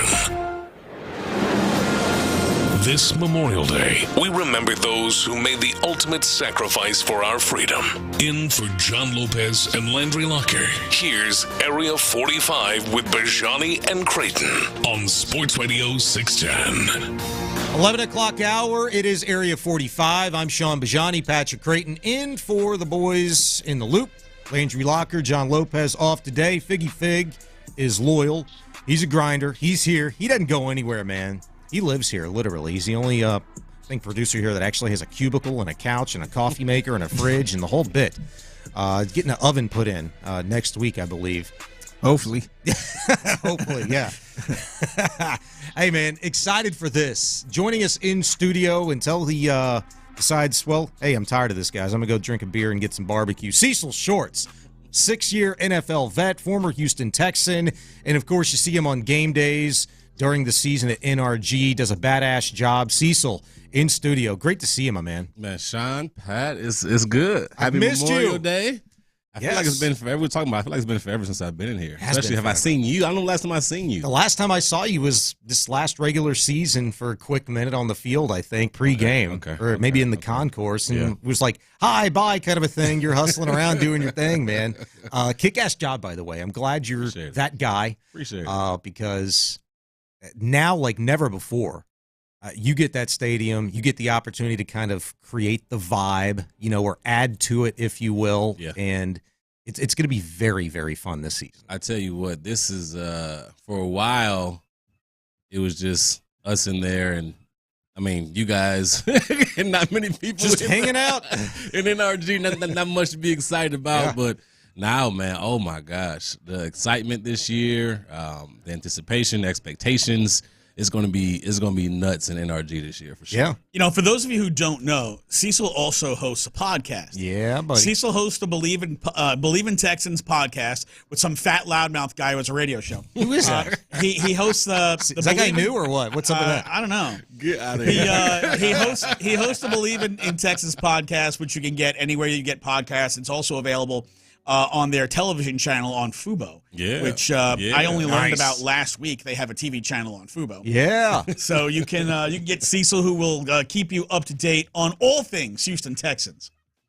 Good stuff, man. So Cecil, there's so much to catch up with you on, but we're talking about the vibe, the energy, the whole thing. I mean, you've literally seen it, as you said, kind of going in a situation where it's like few fans and the media hanging out together on a Sunday afternoon in the press box, enjoying each other's company. The Middle Ages, the dark days. Yes, it's definitely the dark ages at NRG, but you saw that turn. At what point last season did you kind of see and feel the vibe change at NRG?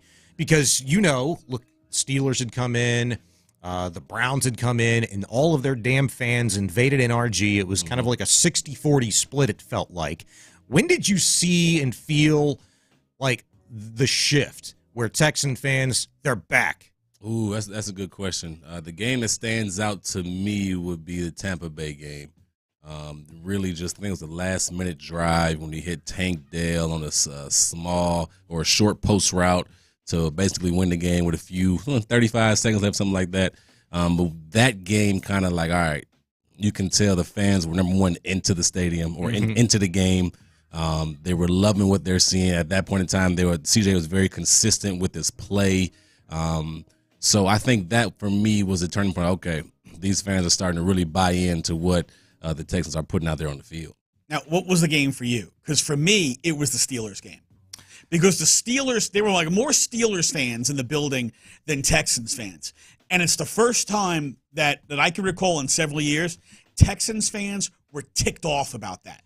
Yeah. Like, it was like, okay, wait a second. Why are there so many Steelers fans in the building? It's because, way back early in the offseason, when people still hadn't bought into the team yet, they were selling their tickets on eBay and StubHub and whatnot.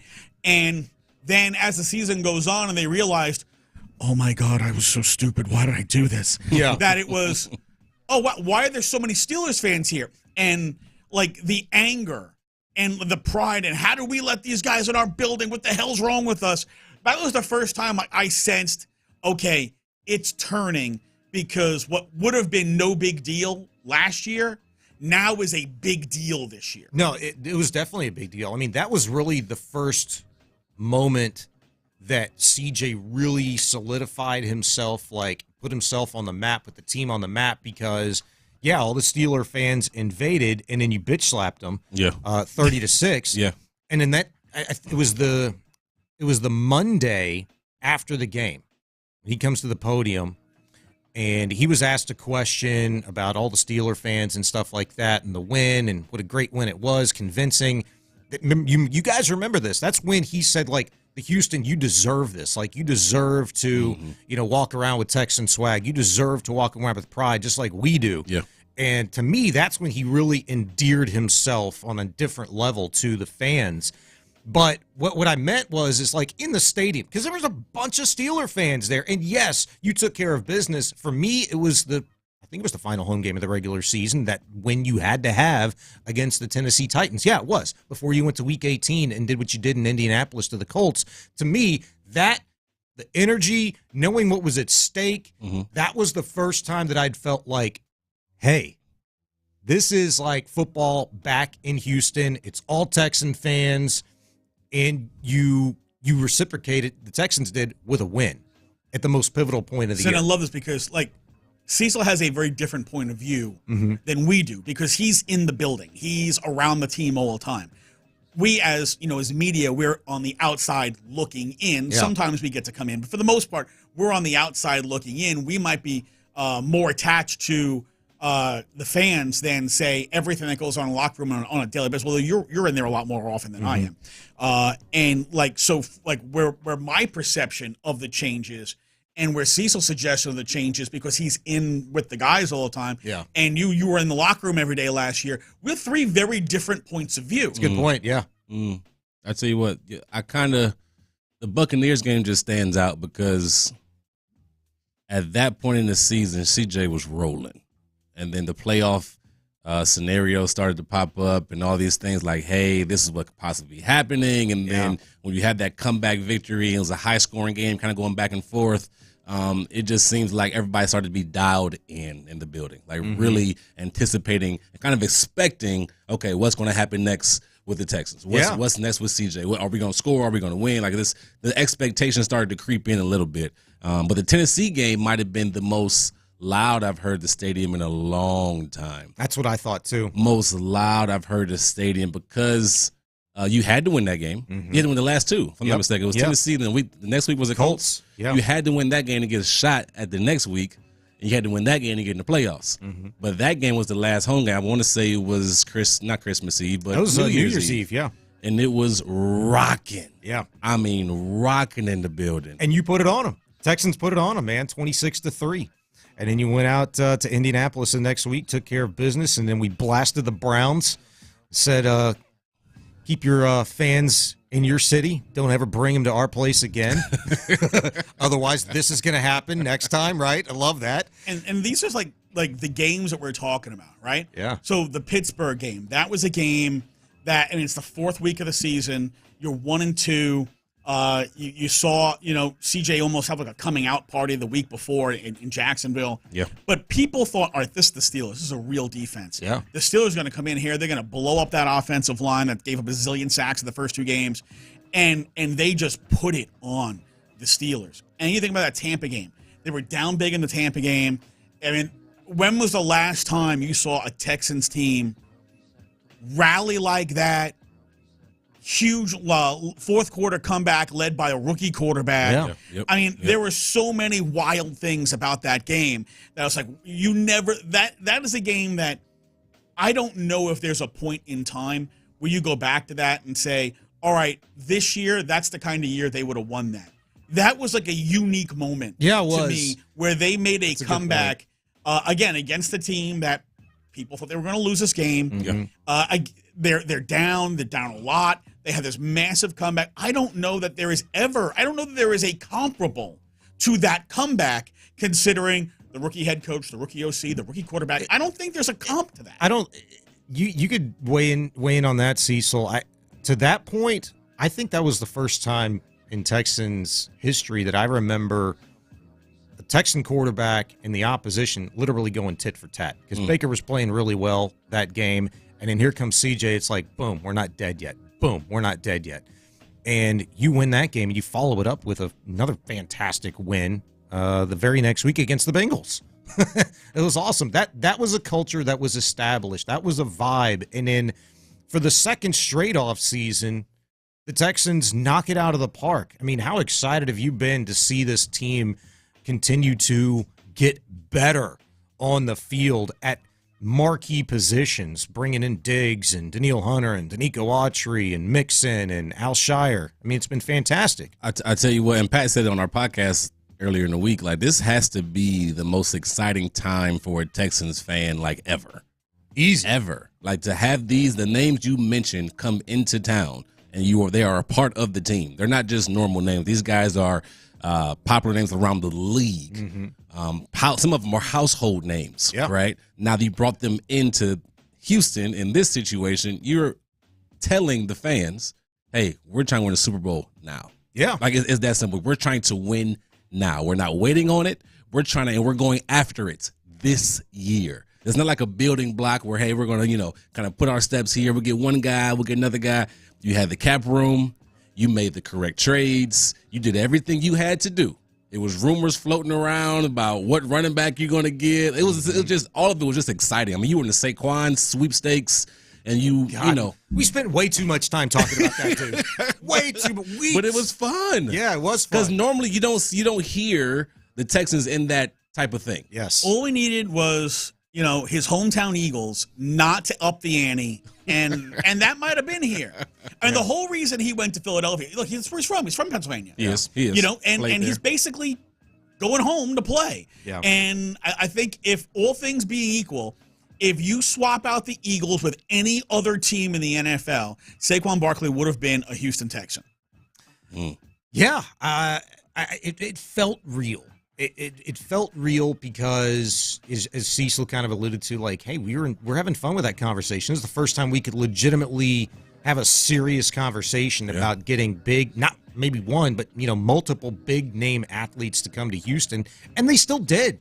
They didn't get Barkley, but you made it happen for Joe Mixon. You got Joe Daniil Mixon Hunter. ain't no slouch. Do you remember like sky was falling? It was for me. Like, what the hell are the Texans doing?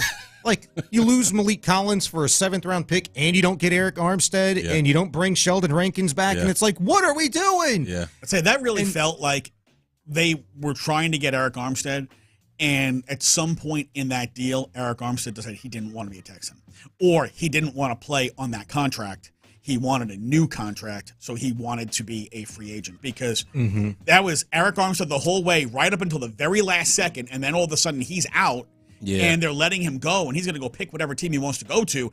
That was like either an I don't want to go here or an I don't want to play. I need a new contract. and maybe the Texans didn't want to give him the contract he was asking for, and that's why it fell apart. I was very surprised by that one. I just knew he was coming with D'Amico ties. I'm like, oh, he's going to be here for sure. That felt right. I'm like, oh, that's going to be a perfect spot. He can play inside, he can play out, like he can just do multiple things. And then when he went to Jacksonville, I'm like, Jacksonville? Like, why, all the places. Why? I'm like, And Cecil would know about that. I'm just like, but it's to go back to your question, to your thought, it's an exciting, has to be the most exciting offseason that I've been a part of when it comes to thinking about the Houston Texans. Are you sold? Speaking of, that position on the interior D line, are you sold with what D'Amico and Nick Caserio put together on that defensive line right now? With Danico Autry, what should we expect from him? Tim Settle, some of the other depth pieces that we got there. How is that going to work? Who are we going to see on the field, the most in non-passing down situations to be that run stopper in the middle? You know what? I think it's yet to be seen. One guy that pops to mind, I'm going to say his last name wrong, but it's Foley Fatukasi, I want to say. Fatukasi, yeah. Fatukasi. I was close. I'm proud of myself. In 2019 and 2020, he was the third rated from PFF. If you listen to those, those grades and those rankings, he was third as far as interior defensive line against the run, behind Aaron Donald and Cameron Hayward in 2 years back-to-back with the Jets. When he went to Jacksonville, signed a huge contract, like 30-something million, kind of didn't live up to expectations. I think he is a guy, if he can get back to his old ways, get back to really stopping that run, he could be somebody that's a force inside. Because not a lot of attention is inside right now. It's all about Daniil Hunter. It's all about Will Anderson. You got Danico Autry, but he had 9.5 sacks last year, more of a pass rusher from the inside. If you can get a guy like Foley just to really dial in, understand his position, and that's why for me, I trust D'Amico. Like, he is the defensive mind, right? He knows how to get the best out of his players. We've seen it with Christian Harris. We've seen it with Derek Stingley. We've seen it with multiple guys that are he either developed or help get the most out of them, right? Yeah. So I'm really depending on D'Amico to get Foley and Settle and other guys, get them going, because we need help on that defensive interior. Yeah, I mean, you can't. If you're going to put your faith in any coach, coordinator, head coach to get the very best out of guys that have shown flashes before, it's D'Amico Ryans. Oh, for sure. He's number 1 and 1A, I think, at this point in time. For sure. Cecil Shorts joining us in studio for the next hour. Patrick Creighton, Sean Bijani here as well. Coming up next, we'll get you the day's top stories, chop up a little more Texans, and get some Stros going in the conversation as well. Keep them coming, by the way. Still getting a lot of names that you'd like to honor and have us remember. 713-572-4610. We'll get to some of those coming up next as well. Area 45 today brought to you by In the Loop. Stay there. We at Houston Sports Leader Sports.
2 lead cards for tomorrow.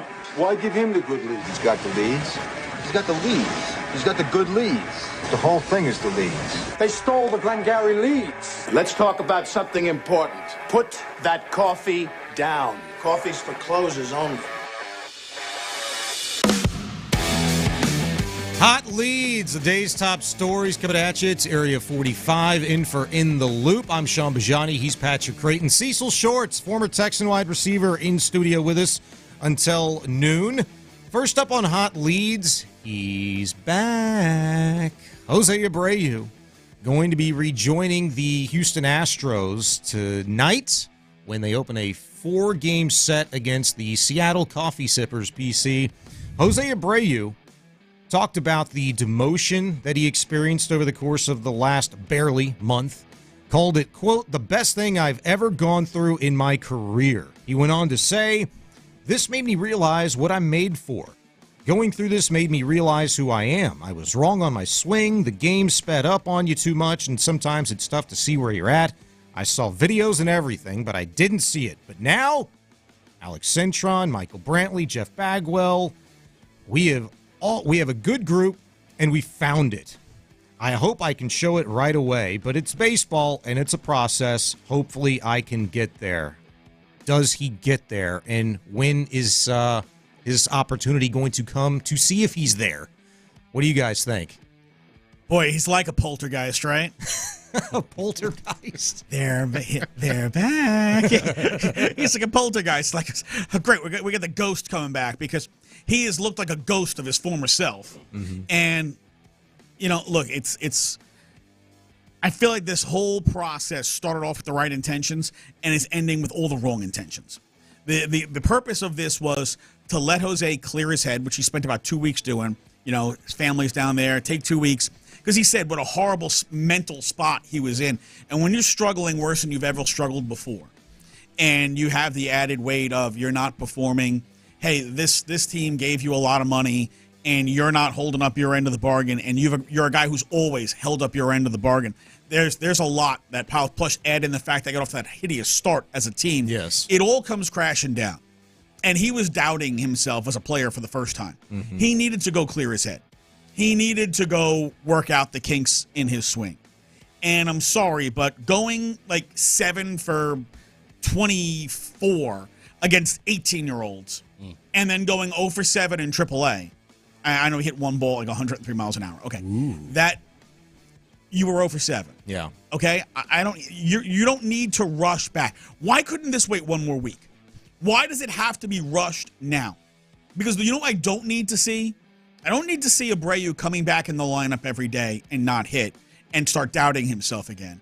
I also don't need to see Abreu come back, sit on the bench, and not find his swing because he doesn't swing. Well, so you're in this double-edged sword of he hasn't earned playing time, but sitting on the bench isn't going to do anything, right? This is a guy whose calling card is his bat. Mm-hmm. Okay, so he's a lousy fielder, as evidenced by the fact John Singleton is a far better fielder, so he's not coming in for defensive purposes.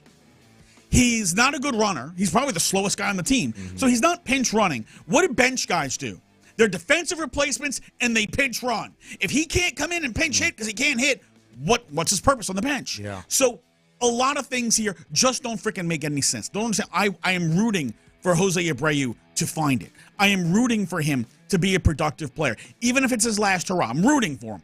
But right now, he doesn't look like he is that player yet, and this whole thing is rushed, and rushed experiments fail. Yeah. Be that as it may, Cecil, when would you kind of insert, or how would you insert Jose Abreu back into the mix here with John Singleton and the Astros collectively playing so well? I wouldn't.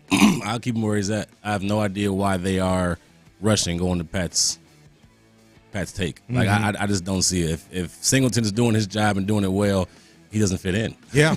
it's I hate to put it that way, but he doesn't fit. I'm not sure where the money is, how much they gave him, because I know that can be a factor of why they push people back in professional sports, right? That's just what it is. You give a certain amount of money, you have to play, you got to prove to us. But if he's not playing well, and he hasn't done well in AAA or wherever the case may be, then he needs to stay where he is and bring him when he is ready. I thought Patrick made the best points, and it's something that I had not even come close to thinking about, that maybe service time is the thing as to why the Astros have chosen now to bring him up as maybe being another solid done for Jose Abreu. But if you're the Astros, you've got to make a decision right now. Like, either this guy's going to be able to contribute or he's not. The faster you can make that determination, the better. Because if you're letting financials, particularly his, affect what you can and cannot do come the trade deadline, where presumably right now you're setting yourself up to be a buyer much rather than a seller. I mean, you've got until July 30th to make that determination, and I think maybe Jim Crane, Dana Brown collectively feel like we've got to figure out an answer to that question much more sooner than later. So it's going to be an interesting follow. I would be shocked if that guy starts at first base this evening. 8:40 Central Time, first pitch, Astros and Coffee Sippers. Well, considering we know how Bijani jinxes everything, guaranteed lock, stock, and barrel, it's going to happen. All right, yeah. Hey, this fake-ass wood that I knock on didn't help at all. My bad. All right, up next on Hot Leads, we'll turn our attention to the NBA playoffs. The Mavericks and the Nuggets, Game 4 Tuesday at Dallas. The Mavs last night won 116-107. They've taken a commanding 3-0 lead in the series, can close it out tomorrow. Kyrie Irving, Luka Doncic, I don't know if you guys watched this game last night. That duo was badass. Yep. They combined for 66 points, 22 of 40 from the field, including 8 of 17 from 3. That performance had Jason Kidd, the Mavericks head coach, talking about maybe the best backcourt duo in the league ever. When you talk about maturity, skill set, they fit. Kai's been around the block. He's been with great players. He doesn't mind being second or 1B. You just don't find that a lot of times in this league, and understanding that he will show when he needs to show, and he's done that with Luka this season. He's patient. He's calm. His energy is in a positive place. He loves Dallas. He loves this group of guys. He's mentoring the younger guys of what it means to be a pro. So, there's a debate out there. Is this the best backcourt in NBA history? It's kind of cool. Kind of cool. That's going to spark a conversation or two. What did you think of Jason? It's really not his assertion. He's just pointing out the fact that it's a conversation, and it is. A lot of NBA analysts and talking heads have asked the question and discussed this here recently. I mean, I don't know that that's wrong to debate, but I'm actually shocked that it is a conversation. This is a duo, a pairing that I did not see working ever. Oh, at all. And I think Kyrie is kind of rewriting his career. If you look at where he was with Boston early on, didn't work out. He had a quote-unquote feud with LeBron early on, even though they won a championship together. He went to Brooklyn. That didn't work out. So it was just like, okay, everywhere he goes, just with stars, it just seems like, his off the court antics or whatever was going on, he kind of humbled himself.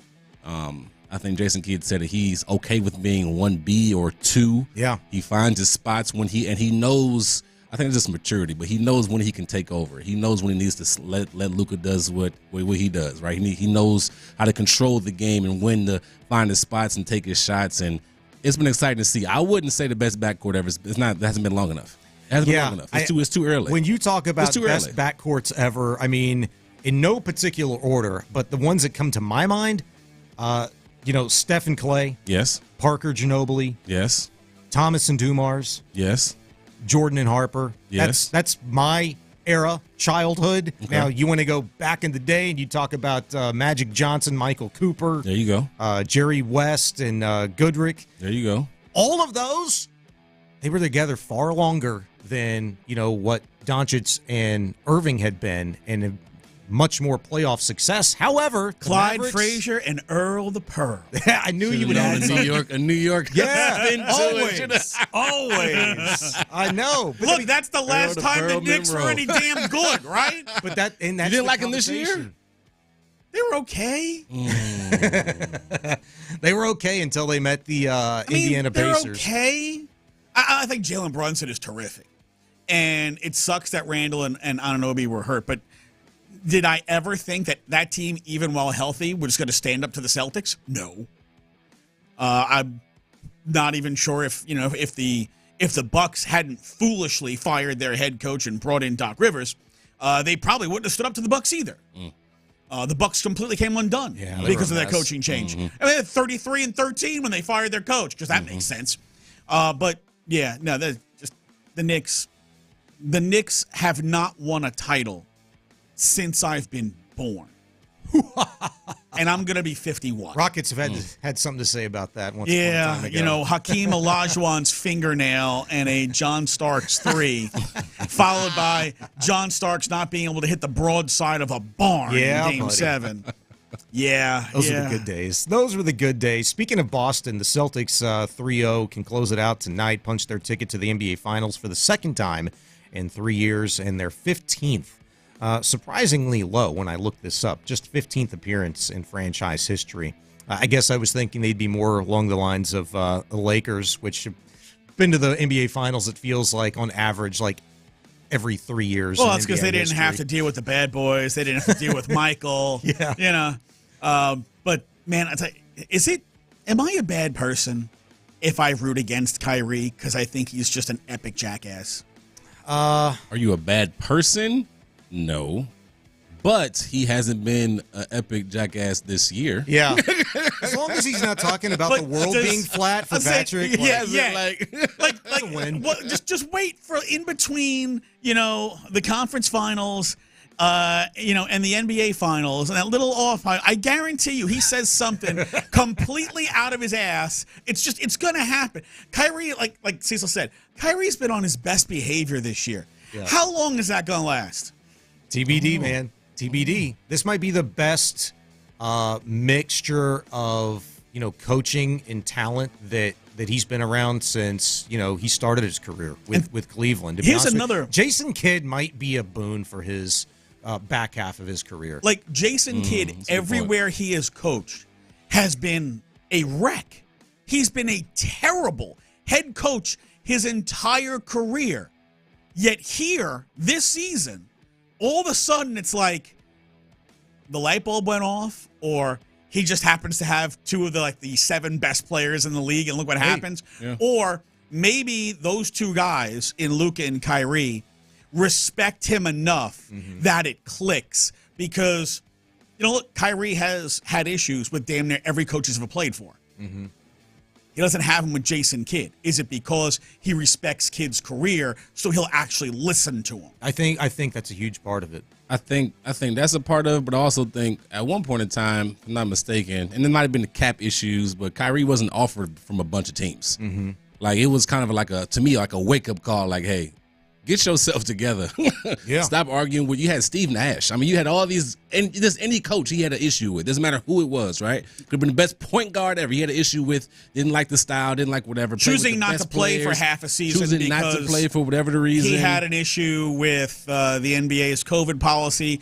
Choosing not to play for multiple weeks because he had an issue with social justice in the world. So he was going to protest by bailing on his team for 3 weeks. Yeah.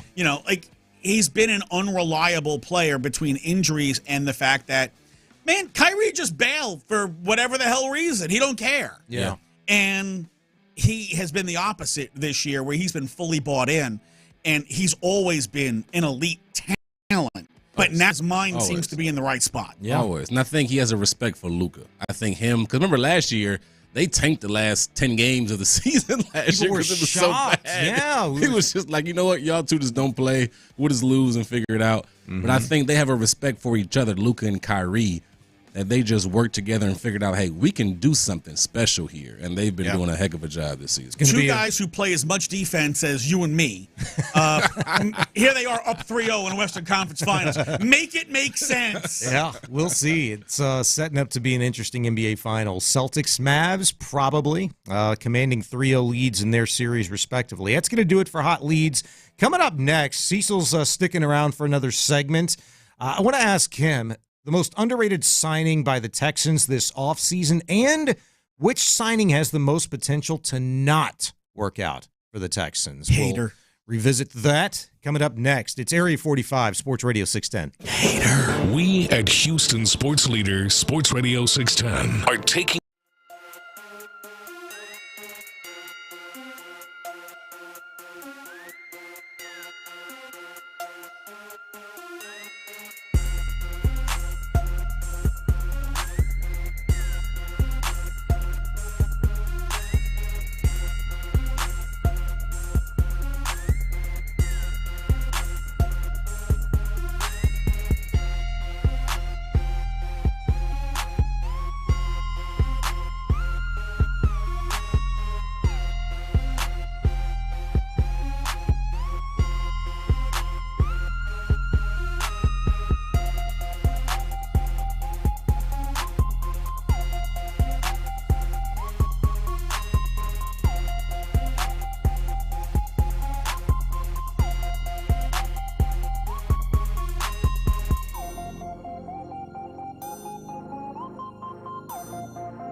Sports Radio 610.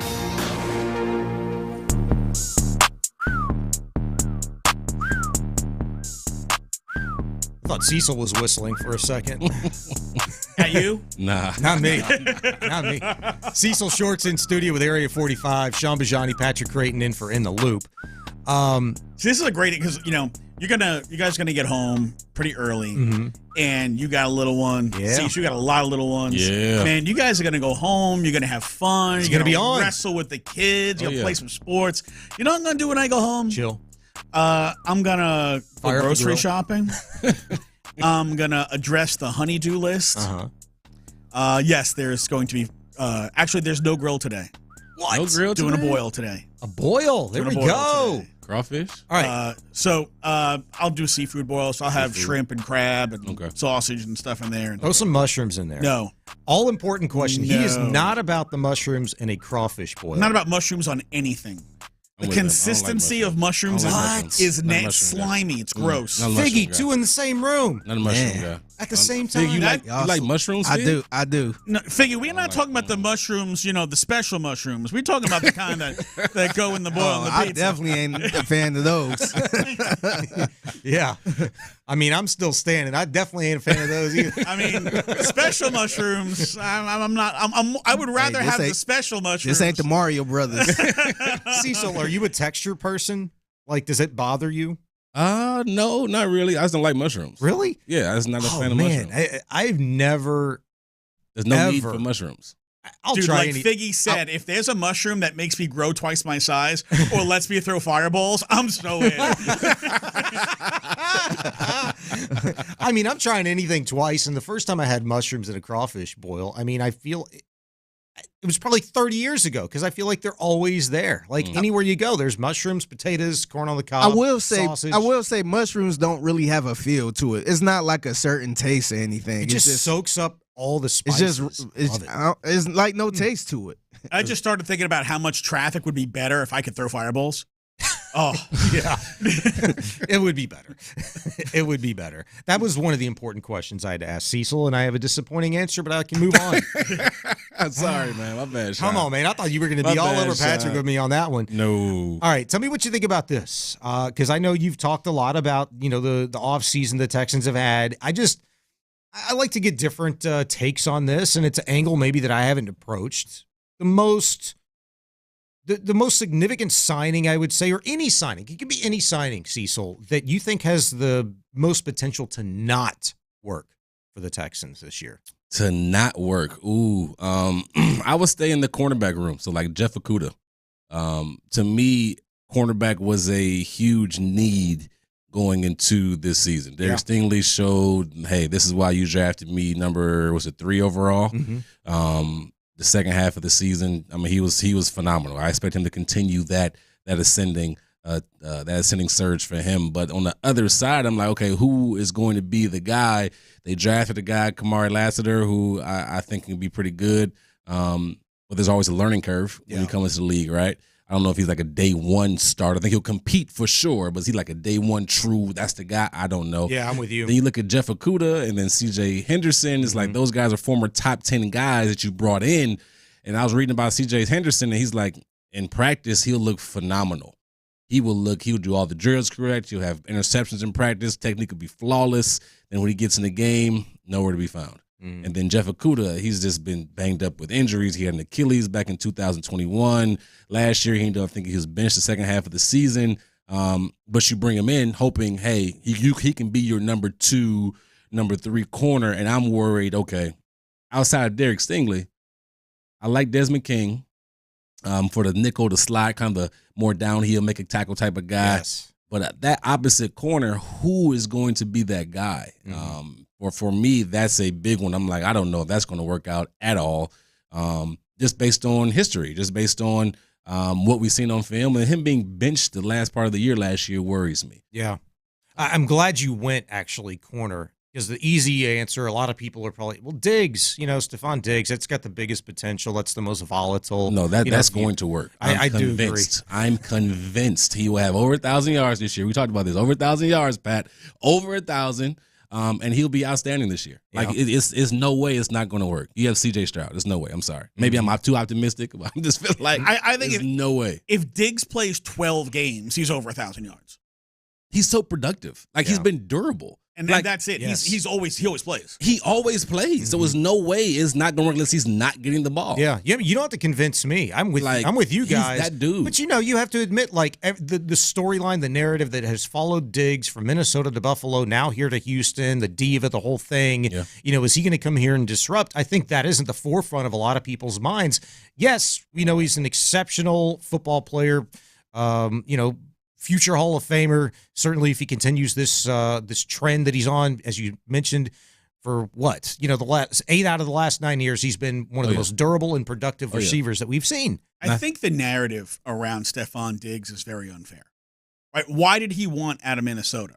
Because it was contract time, and he wanted to get paid. There is no player in the NFL who wants to stay on a team that's told him we're not going to pay you. Mm-hmm. Like your whole future is on. You're not going to pay me? Fine. Trade me to somebody who is going to pay me. That happens 99.9% of the time. So I had no issue with him wanting to get out of Minnesota because he wanted to get paid, and they already said, we're not going to pay you. He goes to Buffalo. First year there, 1,500 yards, 15 touchdowns. He makes Josh Allen go from a bum to an MVP candidate. A bum.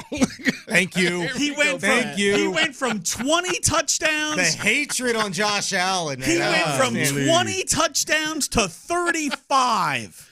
He went from 58% completion to 69. That is bum. He'd only been in the league for 2 years. He was young. Hey, like, CJ been in the league 1 year. Anybody think he's a bum? No, but he's an anomaly. That's the best rookie season ever compiled by an individual NFL. Keep in mind, what was Josh Allen in college? An inefficient, interception-prone quarterback. Where did he go to college? Wyoming. And what slaps was he throwing the football to over there? What slaps was he playing against? I'm just saying. Okay? It's like he's throwing to bums. He's throwing against bums, too. The Big Sky, the Big West, and more conferences, you have no idea who the hell's even in. I'm playing against the Idaho Vandals. Okay, come on. He gets Stephon Diggs, the guy's an all-pro. I am thoroughly entertained by the reaction that we are getting out of Cecil Shorts right now. I'll tell you what, though. One thing I think that takes away the argument about if you are, hey, Stephon is going to be the biggest problem or the biggest, signing that's not going to work out. The way Nick did his contract, where it's a 1-year deal, right? So what you're doing is you're bringing him to a win-now team. You're putting him in a position where this is a contract year for you. There's not one player in any professional sport doesn't want to have a great year in this contract year. Plus, if it doesn't work out in any type of way, you can just get rid of him. There's no ties to him, right? So I think how Nick managed to get that and got on the same page with the Diggs team, like, hey, let's make it a 1-year deal, boom, boom, boom, boom. I think it's set up for a beautiful situation for this year. Go ahead. Part of what I was saying about Diggs in Buffalo, right? Mm-hmm. Diggs wasn't the only wide receiver that won out of Buffalo. Gabe Davis wanted the hell out of there too. Yeah. They changed their offensive coordinator. They changed their offensive identity. Both of their top 2 wide receivers wanted out of town. That should tell you this wasn't a Diggs issue. This is a team issue. Yeah. All right. If he was the only guy and everybody else was very happy, you could say, all right, this is Diggs. But he wasn't the only guy. And a lot of guys were not happy. Mm-hmm. So I think part of that plays into that's more there's things going on in Buffalo more than, hey, there's something wrong with Stephon Diggs. No, I think that's fair, and he gets a lot of the attention, all the attention, because he's the biggest name in that receiver corps, too. And so when there's unrest, you're going to look at that guy. And when he doesn't handle it maybe the way that you feel like he should have handled it, I could totally see that. I'm with everybody that thinks this is going to be a boon for the Texans and that acquisition for Diggs this season. So who's your guy? The most... The one likely you think to not work most likely to not work out. I'd probably leaned toward one of the corners, as Cecil mentioned, between Okudah and Henderson. Yeah. That was the easy one for me because you didn't feel like, aside from the defensive tackle position, that was really addressed. Mm-hmm. And how much confidence can you have in, regardless of where a guy's taken, and Kamari Lassiter to step right in and take that job. I think the plan for the Texans is to have one of Okudah or Henderson outright win that job and bring Lassiter along slowly, and you've created depth there at that position. But since you went corner, I'm not going to go Diggs because I don't believe in it. The one that I think has the biggest potential to not work out, I mean, I love Shire. I love Daniil Hunter. I would say Mixon just by default. I'm with you on Mixon. Just by default, and because not even because of Mixon. It's not. It's because of the offensive line, and I do have confidence more than maybe most people do in that. Bijani, why do you got confidence in the run game and the offensive line? Well, this is year 2 in this new scheme, and Chris Strouser had not coached the zone scheme, in this system before. And so it was an adjustment for him. It was an adjustment for Texans offensive linemen that were incumbents, like a Titus Howard, like a Laramie Tunsil. You had 2 freaking rookies that you entrusted to play a significant amount of time, when they were healthy on that line. So for that reason, I am confident, but because I have to pick one, I would pick Mixon. That's going to be the one that we all look at if the run game isn't there, if the line struggles to, be the road graders that we expect them to be in year 2 under this system. Yes, same thing. It's an offensive line that A, needs to prove it can stay healthy, and an offensive line that B, needs to prove it can be productive in the run block game, which it hasn't been now for many years. Mm-hmm. And I understand there's new guys in and out, but they don't stay healthy. The key guys have had trouble staying healthy. And even those key guys have not shown that they can be a productive run block unit. Those are 2 things that need to happen. I also think that if Kenyon Green can show that he is 100% healthy and fulfill the promise that he had when they took him 15th overall, that would be a big asset to their run game because that's a guy who's looking to get downfield and start pancaking dudes. So I think if he's 100% ready to go, that really helps their run game. But I think it could be Mixon. And again, not through Mixon's fault, but the line in front of him has a lot to prove this year. They have a lot of talent. Yeah. They have a lot of ability. Yeah. Can they be on the field? Can they win in the pass game? Can they win in the run game? You co-sign that? Oh, absolutely. I think the O-line, if there was any question on the offensive side of the football, it would be offensive line. Not because of talent, but because of injury history and then continuity. They haven't just played a lot together, right? Seeing photos of Juice Shrugs at center, seeing this in my mind, I see Kenyon Green on one side, Shaq Mason on the other. You got Titus and Tunsil on the end, on the edges. That could be a special offensive line. Kenyon Green was known for being nasty, like known for being a dog, putting people into the ground. And when you have a zone scheme, that's the type of attitude you need. Think about Trent Williams. When he's out there, when you put him in, he's just nasty when he's in the running game. That's the type of attitude that you need, and Kenyon has that. He just needs to stay healthy and then continue to learn the system and go out there, relax, and play. If he can do that, I think this offensive line can be pretty good. Love it, brother. That's Otherwise, they're going to throw it 50 times a game, and you'll turn like 3-yard dump offs to the running back as run plays. Yeah, yeah. Well, if he throws it 50 times a game, we're probably pretty good in line for 3,000-yard plus receivers, I would imagine, between Diggs, Collins, and Dell. Cecil, good to finally do some radio with you, my man. Likewise. Appreciate you. Enjoy the day. Have a great Memorial Day. I will. Good to see you, Pat. Good to see you, Sean. Yes, Figgy, always good. Y'all take care. Appreciate you coming in with us today, Cecil. Former Texan Cecil Shorts in studio with us. Coming up next, we'll get back to a little Astro conversation. Big stretch forthcoming for Jose Abreu and your Houston Astros. We'll talk about it next. It's Area 45, Sports Radio 610. All right, Ability Trees.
610. The Texans play here, an Odyssey sports station.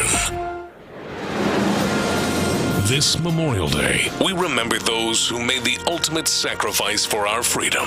In for John Lopez and Landry Locker, here's Area 45 with Bijani and Creighton on Sports Radio 610. Dude, I can't tell if somebody's trying to cut an Iron Sheik promo on you or not on the text line. Why? What are they saying? It says, Joe is going to have a 1380 year with the Houston Texans. Oh, I saw that. This year signed Uncle Moneyman, Sean Bijani. Close your mouth. Like not even like close your mouth. Not even like your, but you are your mouth. It's almost like he's trying to cut like an Iron Sheik promo. Next he's going to tell you he's going to break your back and make you humble. Is that like when you talk to text, is that the correction on my last name, Basani? Like Dasani water? I no idea. I have to try that one out. I don't do talk to text simply because it never friggin' gets it right. It never gets it right. Also on the text line, if you don't like the texture of mushrooms, you definitely don't like oysters. Correctamundo! Oh, man. You know, that got me thinking, like, what would oysters be like in a crawfish boil? Vomit. Figgy? I don't know. Are you down? Do you like oysters? Yeah, I'm fine with it. Me too. Yeah. I just wonder, like, if oysters are, like, porous enough, like, where it would soak in the juices, or if it would just, you know, like... Just be there. Yeah, it would just be there. Like, it wouldn't change the taste or anything. It might even actually make them tough because of the boil. I don't know. I'm not a texture person. Like, if it's good, I'm eating it. And oysters are good. Mushrooms are good. No. Avocado is good. No, well, I'm okay with avocado and sushi. Guacamole. No. Is good. I can't. You don't. Not a guacamole fan. Can you believe this? It's the texture, right? To me, an avocado tastes like Elmer's glue. It's just paste. It's mushy, and that's why I don't like guacamole. It's just this pasty. Like I can't process the texture that this is good because it just yeah, no, it doesn't work. 735 and 24610. Want to get to a few more people that we want to honor here. Yeah. I just had it. Hold on, because my screen moved. Are you on the text line? Yes, and I hate when the screen moves. Master Sergeant Lonnie Quinn served multiple tours in Iraq and Afghanistan, is no longer with us. And Rob Hart, the texter's father, who served in Vietnam and is also no longer with us. Want to honor those two gentlemen who served our country. From the 713, this one came in a little while ago. I always think of Pat Tillman, who gave up a great NFL career and ultimately his life to serve his country in the wake of 9/11. That one from the 713. Appreciate that. Remember, if you'd like to give us a name to honor and have them remembered throughout the course of the show today, we're here till 2. Got a few more.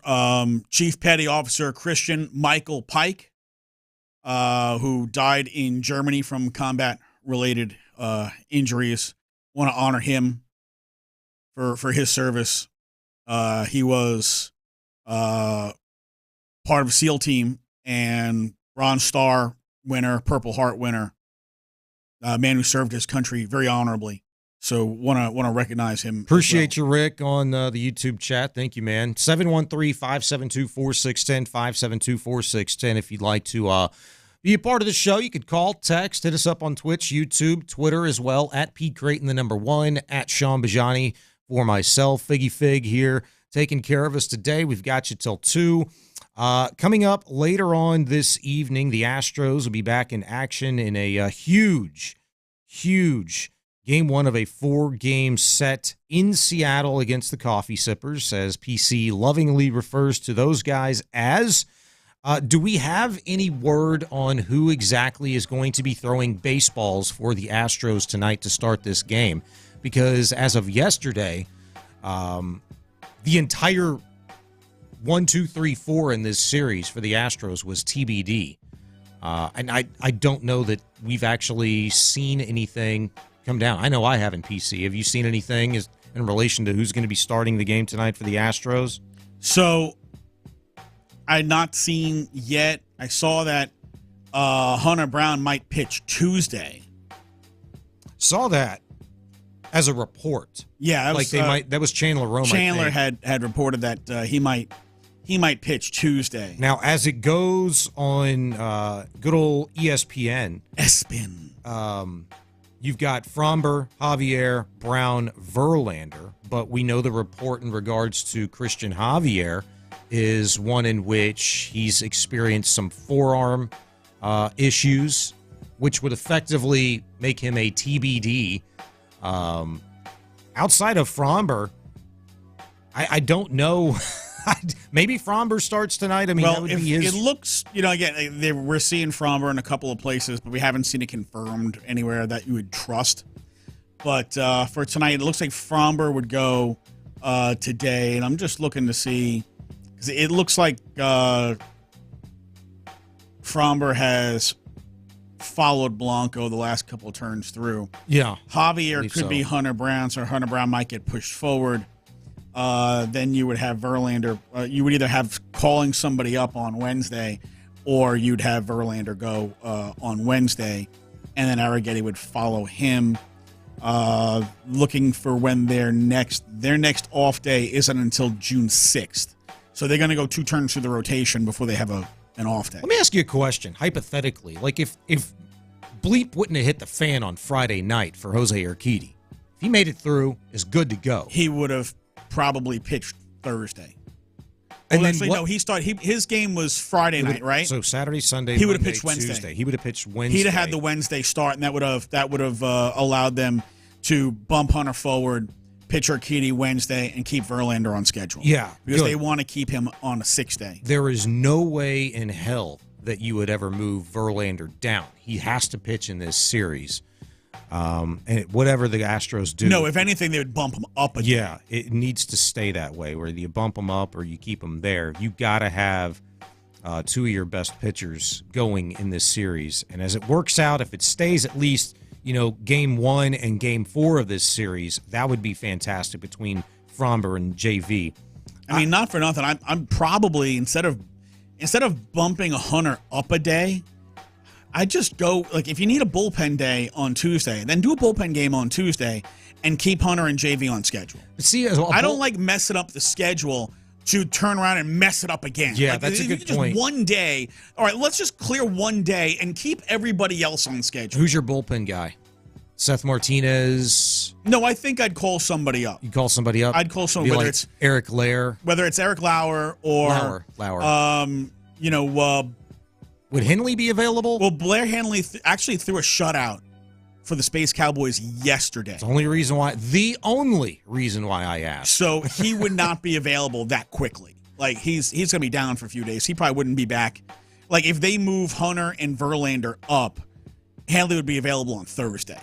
That'd be the earliest he would be available. Yeah, no. And we could get a second running of the Blair pitch project. Yeah. I tell you, I like how it sets up right now. You just got to figure out tomorrow, in my mind, what you're going to do with Javier's situation, because there's no way in hell he can pitch in this series, not with what's been going on with him the last 3 starts that he's made, the velocity not being there, concern about the neck, now concern about the forearm.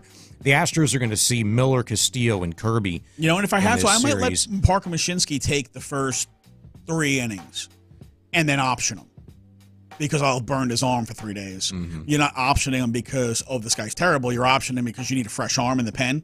But if I burn Parker for 3 innings and then you go to, say, Martinez for 2, you go to Taylor Scott for 2, the underbelly of your pen's going to be a little beat up. You're going to have to option one guy out and bring someone up, bring up a fresh arm. Yeah. But the scary proposition about all of that is the very next day, PC, you got Hunter Brown going. And he's been on the right track the last few starts, but... And that's why whoever you bring up has to be able to go 2 innings, because if you burn Mashinsky, Taylor Scott, and Martinez, you're looking for Rafael Montero to give you 2 innings if you need him on Wednesday. Whereas if I can get that from my minor league guy and have him go...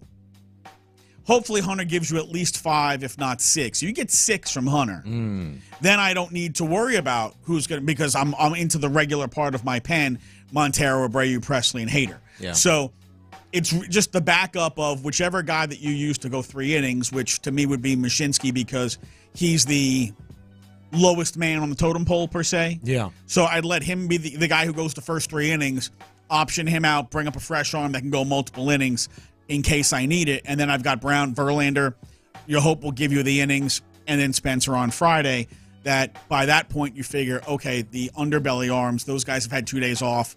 They're ready to go for Arrighetti, although Arrighetti's pitched great his last few times out. Yes, I like that plan, by the way. 713-572-4610. Let's get out to the phone lines. Jeff, you're on Area 45. Good afternoon. What's up, Jeff? Oh, just wondering what the hell people have done with Major League Baseball. Looks like a bunch of old fat men out there in beer leagues with those stupid uniforms. Yeah, Which uniforms are the stupid ones? The Fanatic uniforms? Well, I saw Boston wearing some kind of canary yellow. Yeah, crap. that's their City Connect jersey. Oh, they not connecting with anything in my book. I don't know. Listen, you and I are on the same page. ridiculous. I don't know what the hell is yellow in Boston other than their spines, but I don't know. Have you seen the San Diego Padres, like, Miami-style jerseys where they're pink and green, so they're like Cuban jerseys? They're very colorful.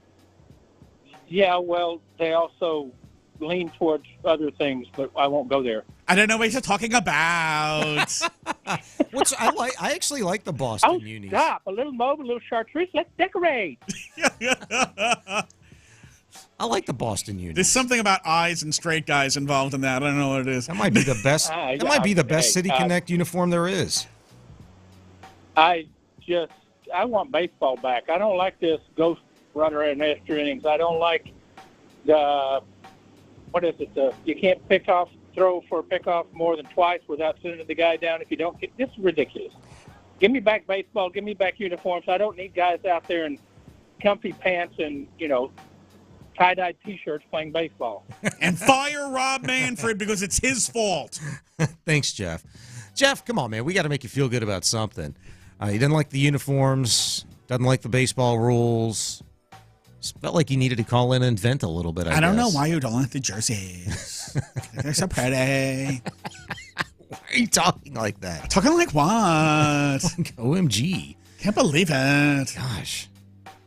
You've seen the Boston City Connect, right? Yes. Oh, they're so yellow. I like them. To be honest with you, I don't like the Astros City Connect. That is probably one of my least favorite. What, the Tequila Sunrise? No, that's not their City Connect. I know. The space thing. The Space City? I love the Space City jersey. You know what I don't like? I don't like the way the Space City hat fits. The front of the hat, the top part, it's gigantic. It makes you look like the Great Gazoo. It's so freaking big. I think what I don't like most about the uniform, it's like the jersey and the pant can't be the same color. You have to mix it up a little bit. Because outside of that, it just looks like a giant onesie, it's like something my 4-year-old would wear to bed. Hey, you know what? If at 50 years old, I could still wear underoos. You do it. There'd be at least one day a week where I would. And I'd spend the whole day in them. I'd even make sure I had the cape on, and I'd make sure I go to H-E-B wearing the cape. Oh, my God. You definitely go into Walmart wearing the cape because you fit right in with everybody else who wears their pajamas at Walmart. Yes, you could walk into Walmart probably feeling confident about anything. I mean, you can tell People do. You can tell where a woman shops. If she's out in her pajamas, she's shopping at Walmart. If she's dressed to the nines, she's going to Target. I was going to say. I was going to wonder. Are you going to go Target or Target? So, just weird, aside, right? Mm-hmm. So, what else is new? How, every store has, their own brand of stuff? Yes. So, I was going through one of the cabinets that has all the little Tupperware thingies in it. And, of course, I've got Tupperware from H-E-B. I have Tupperware from Glad. I have Tupperware from Ziploc. I've got Tupperware from Rubbermaid. I've got all these different brands of Tupperwares and things, right? So, I'm going through the ones that I like and I don't like. And would you believe, of all the brands, the one that I like the most is the H-E-B brand. I have never bought something that is H-E-B brand that sucked. No. Everything H-E-B brand is awesome. You know what one sucks the most? Ziploc. Ziploc ones are the worst. They don't seal right. They warp. Oh, that crap. Don't buy them. But I have never bought anything. Food, Tupperwares, spices, whatever it is. I have never bought anything that is H-E-B brand, and it wasn't good. And I don't think I can say that about any other store brand.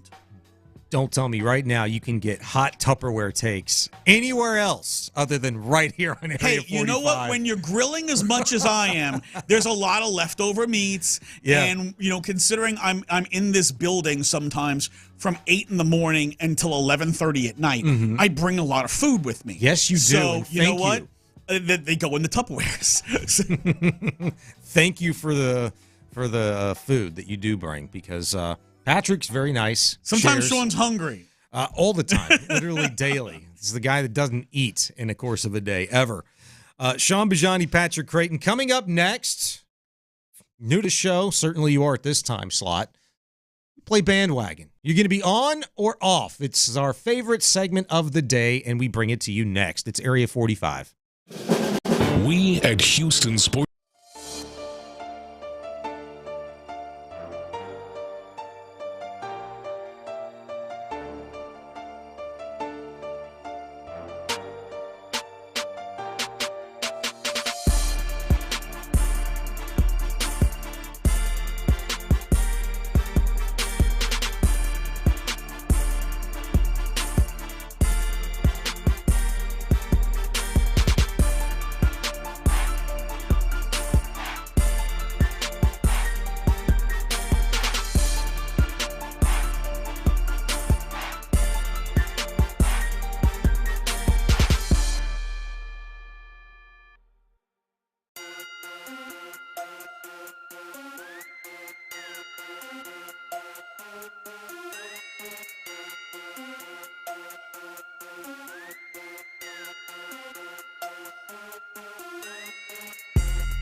Man Cave, we've got you covered 24/7 on the free Odyssey app.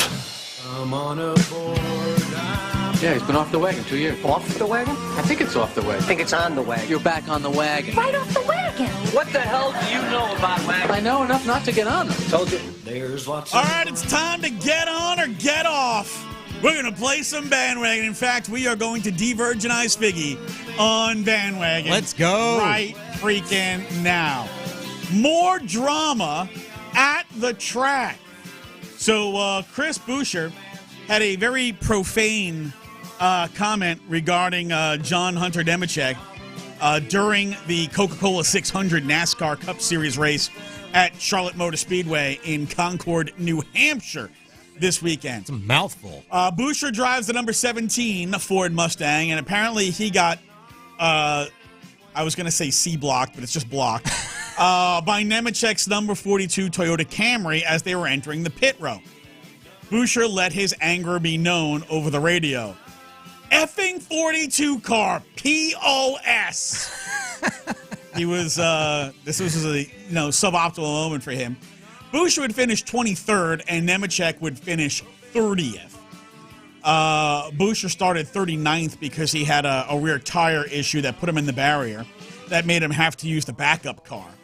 So he was already unhappy from having to use the backup car. But then he gets cut off by that POS, Nemechek. You'd pay more attention in NASCAR if the drivers were allowed to settle their differences with fistfights afterwards. Are you on or off the bandwagon? Yeah, like Kyle Busch and Ricky Stenhouse. Absolutely. That was the biggest story of the week after last weekend's race. That was the All-Star race, I think.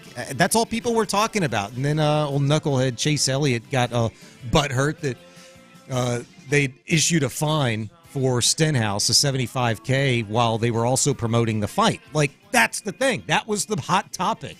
I would absolutely watch more fighting. I mean, fighting is the most prevalent thing sometimes in a hockey game. We need to see more of it, I think, in NASCAR. Like back in the day, like in the 80s, 90s, and even before that, my father-in-law's a big racing nut job. That's all they did was they talk crap about each other and they fought after races. I mean, that's what people are there for. I'd be there for it a lot more now. I am, though. My boy he's 4.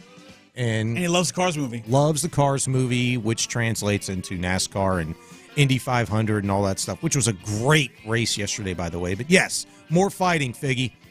I'm on the bandwagon too, man. I would like to see some more fighting. I think we really don't see good fights in sports like we used to, man, because the NBA, sometimes they act like they want to fight. They don't want to fight. It's just a lot of shoving. But like I think it was a couple months ago that hockey match. Remember, they just start fighting as soon as the puck dropped. That was so awesome. I was actually watching that live, and I'm not a hockey guy at all. But you are now. I know, man. They had me in. I'm like, man, they need to do more of this, man. It was, what's the old saying? Like, hockey game broke out. I went to a fight and a hockey game broke out. Yeah, there you go. Yeah. I don't know if I saw that live or if I just saw the highlight, but it was literally like 3 different boxing matches going on at the same time on the ice as soon as the puck dropped. That was fantastic. Yeah. I usually, sometimes I had hockey on in the background, and I had it on the game. It was the pregame show and all that. And I was walking around, and I seen it was about to start. So I went to the kitchen, and I'm like, what is going on? I'm like, wait a minute. Yeah. And so they showed the replay. I'm like, man, this is awesome, man. I love this. So if racing could do stuff like this, I might keep an eye out on it. It just makes it better. So I'm a big Peanuts comic strip fan. And there's an old Snoopy cartoon where it's Snoopy in the penalty box in a hockey game. He's like, and in 5 minutes, I'm going to do it again. That's awesome. Man, you know what? How awesome Snoopy would it rules. be if, like if a guy wrecks you and then they finish the race, that afterwards you can challenge him to like trial by combat, and if you win, you get to flip spots with him. Like that's what could you imagine being the guy who wrecks Tony Stewart, and then you come in third? He's gonna kick your ass afterwards. Yes. Yes, there should absolutely be a pugilistic like court after a NASCAR event where if you wreck somebody, that guy has the right to challenge you to a fight, and if he kicks your ass, then he gets to have your higher spot. When is the NASCAR CBA up? Because I need a petition to be filed, and that be the recommendation. Where's Mills Lane? Let's get it on! Yes, do it. Do it. Good one. That is a full bandwagon. Number 2, Red Sox pitcher Chris Martin. He has some beef with the Milwaukee, as we know them, the beer chuggers. I was going to go alcoholics, but that's St. Louis. Yeah, St. Louis. There you okay, go. So Chris Martin calling out the Milwaukee Brewers, also known as the beer chuggers, saying that he was unhappy that the Brewers were laying down bunts against him in yesterday's game. He suggested he found it to be disrespectful. Stop. He said maybe they don't think they can get a hit or whatever. And in this game, what happened was a couple of guys dropped bunts on him. One of them was a hit. Beating the shift. And the other one advanced the runner over. So they bunted twice on him. And apparently he was very unhappy that he was going to have to, go field the ball or whatnot. And then his comments, apparently, while this was going on during the game, got Milwaukee's first base coach fired up. The bench is emptied. Yeah. Let's go. Fight.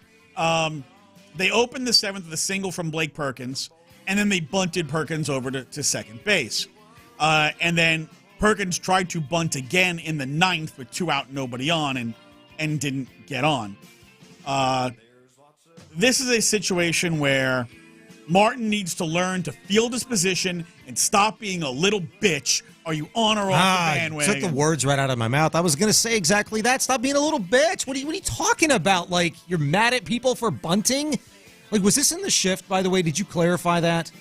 I did not clarify that this was. It just says they opened the 7th. I mean, that's the only time that I've ever heard any player, complain about the opposition laying a bunt down is they do it in effort to beat the shift.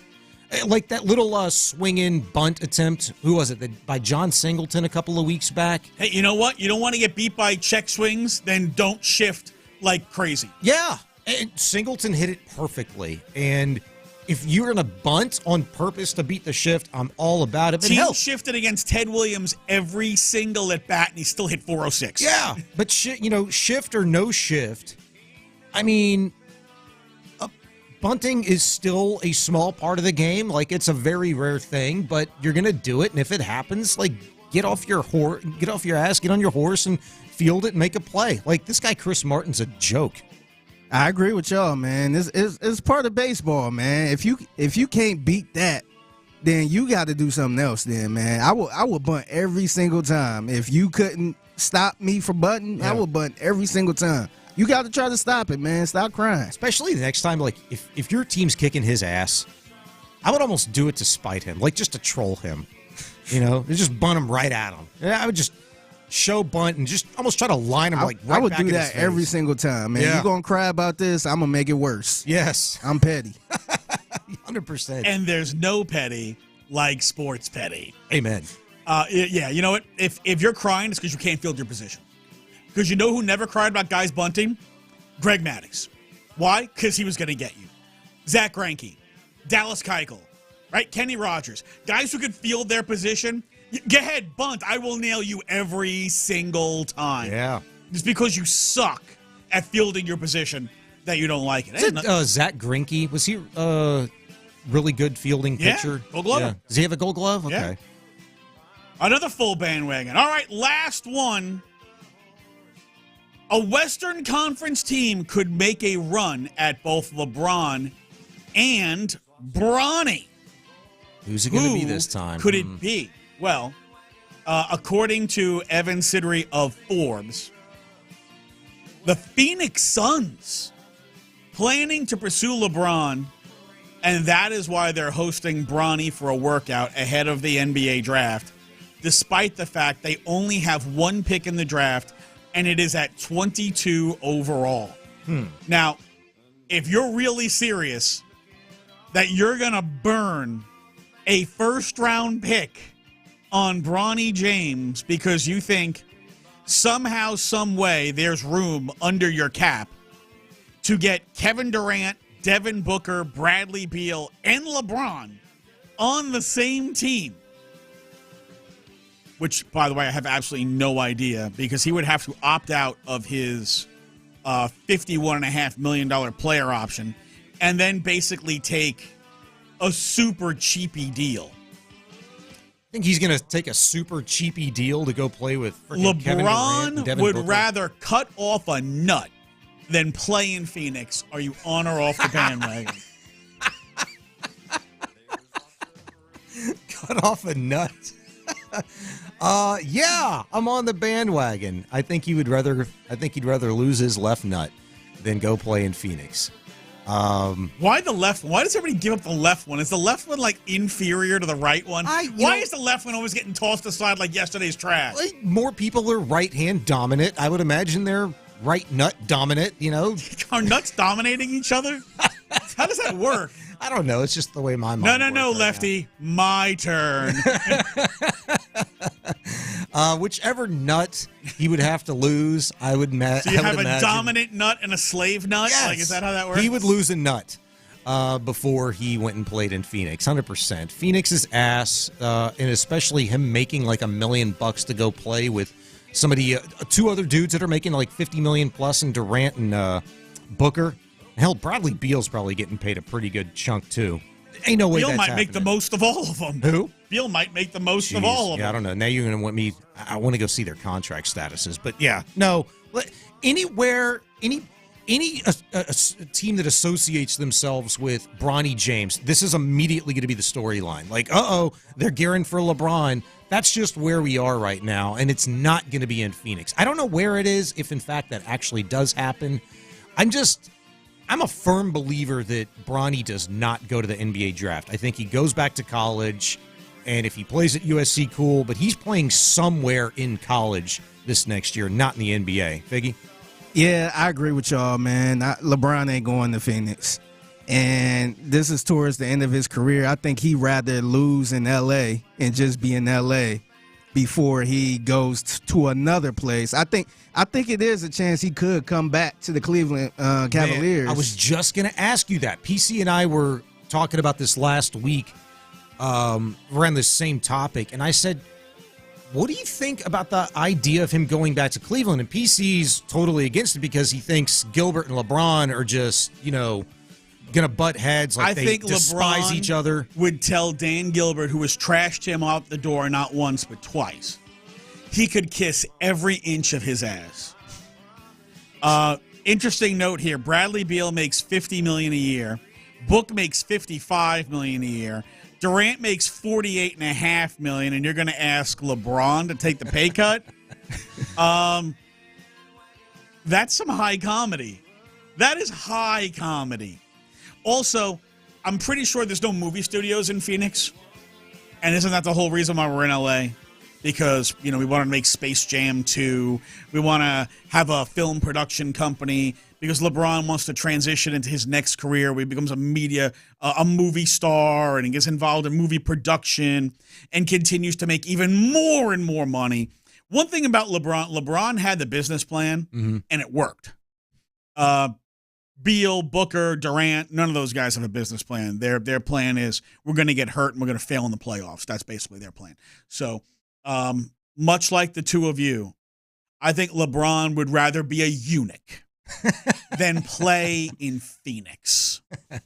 That a boy. All right, that's bandwagon on Area 45. Figgy, my bad, dude. I didn't realize what I was doing. I guess this is directed at me now. Figgy living by the dump button right now. Close. Figgy goes, things fam, were getting a bit nutty. Words I hate on the air is shift and ship. Yeah, LOL. People get too close. It seems like hosts love to say that ship has sailed. Yeah, and it's too close. You man. did it too. I know. I had to. That must be a shippy feeling. Yeah. Continue to baptize Figgy here on Area 45. 713-572-4610. You want to be a part of the show, hit us up. Coming up next, Jose Abreu back. What he had to say about his demotion. We'll get into some of that. Next, it's Area 45, brought to you by In the Loop. The Drive with Stoerner and Hughley. Somebody text.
sacrifice for our freedom.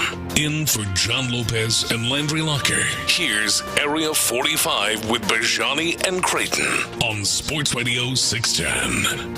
Alongside Patrick Creighton, I'm Sean Bijani. It is Area 45, in for Locker and Lopez. Figgy Fig here, hanging out, taking care of us, enjoying the day. Hope you are as well. even though I know it's hot as hell outside. Hopefully you're enjoying something by water somewhere. Pool, sprinkler, run around in that thing for a little bit. Whatever it is, hope you have a badass day. 713-572-4610. PC had a great idea to start the show, and we've been keeping it rolling throughout the course of the program today. If you'd like to name drop somebody, call, text, hit us on the chats, Twitch and YouTube on the text line, 572-4610. Somebody you'd like to remember, somebody you'd like to honor that served the country, then absolutely, let's hear from you. And we got a number of them during the course of the last few breaks, PC. Eddie Baugh, Korean War, passed in 2019. That one from the 979. Another one, First Sergeant Robert Adamo, U.S. Army, served in Vietnam in 1968. Iraq, 2005. That one from the 346. Appreciate it. From the 936, Lieutenant Commander Navy SEAL Seth Stone. Appreciate you guys sending those in, and tip of the cap, salute to those names that you've sent in so far that have served, fought, and died for our country. Thank you, thank you, thank you so much. 713-572-4610. Actually, some sad news to pass along to you. Just learned about this about 20 some odd minutes ago, PC. Bill Walton, national treasure, basketball Hall of Famer. I don't know if this is the case, but in my mind, at least, he was a Hall of Fame broadcaster. Passed away due to a long battle of cancer. I don't know when this news came out. I know I saw it about 20, 25 minutes ago, something like that. But Bill Walton passing away after a long battle of cancer. I did not know that's something that he was suffering from, but dude had a long and one of the most unique and fulfilling lives I would imagine that you could possibly have in a game of basketball. Definitely will be missed. Tell me he wasn't the most likable California hippie.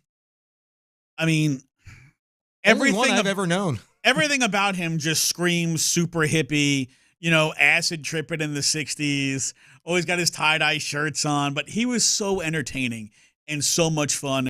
And you know what? He truly loved the game of basketball. He was such a great ambassador for the sport because he had a genuine love for it.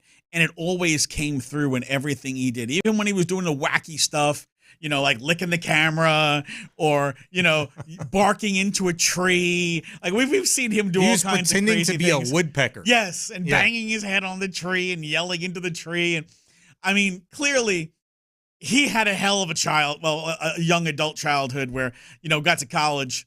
He was a California kid, who went to UCLA and probably had like the greatest college experience of all time. And I don't know if he remembers any of it. So it was... I think he remembers all of it. Yeah, right? He would burst into story about very something. Pretty colors. Yeah. During any broadcast, I mean, you were guaranteed to get, an incredible story from Bill Walton. But he was a tremendous... He was a great player. Yeah. And injuries, unfortunately, kind of cut his career short. I remember watching him later in his career as the backup to Robert Parrish on the Celtics. Wow. Yeah. But he was a great player. He was a national champion. He was an NBA champion. He's a Hall of Famer. He was one of the most entertaining broadcasters of not just his, but any generation. And very sad day. 71, dude. Dude, 71, I thought he was older than that. I really thought he was a lot older than that. That's amazing. I said long life. I mean, yes, long life, 100%. But when you look at that, 71, and then Hubie Brown still talking about basketball at the age of like 89, I think, or 90, however old Hubie Brown is. I mean, that's a guy who's been around for years and years and years after he's coaching and been a really good broadcaster in his own right. Bill Walton just 71. That's incredible. But he lived every single day of those 71 years. Yeah. Is something that I hope every other person gets to say about their life. They lived every single day. Yeah. And I don't mean you existed. I think you all know what I mean when I say you lived it. You did what you loved. Mhm. You enjoyed your life. You enjoyed doing the things that you did. You loved what your life's purpose was. Your life had a purpose, and you were able to do it to not only be successful, but to bring success and joy to everybody around you. You lived. The way that you kind of characterize that, describe, that and talking about the life of Bill Walton, and you want everybody to have that same ability to really actually go out and live, get the absolute most, whatever that is. It's subjective to each and every person, the most you possibly can out of life. I don't know why. I thought, because we make fun of this situation, we make fun of this guy. I thought about Jose Abreu and what it must be like for him, 35, 36 years of age, and to have the game kind of punching him in the face right now, the way that it has over the course of the last 2 years, and to go down to Florida, where many people on the outside looking in, and maybe even some of those that, he shares a uniform with and a locker with and a clubhouse with, would look at it as like an insult, like a slap in the face.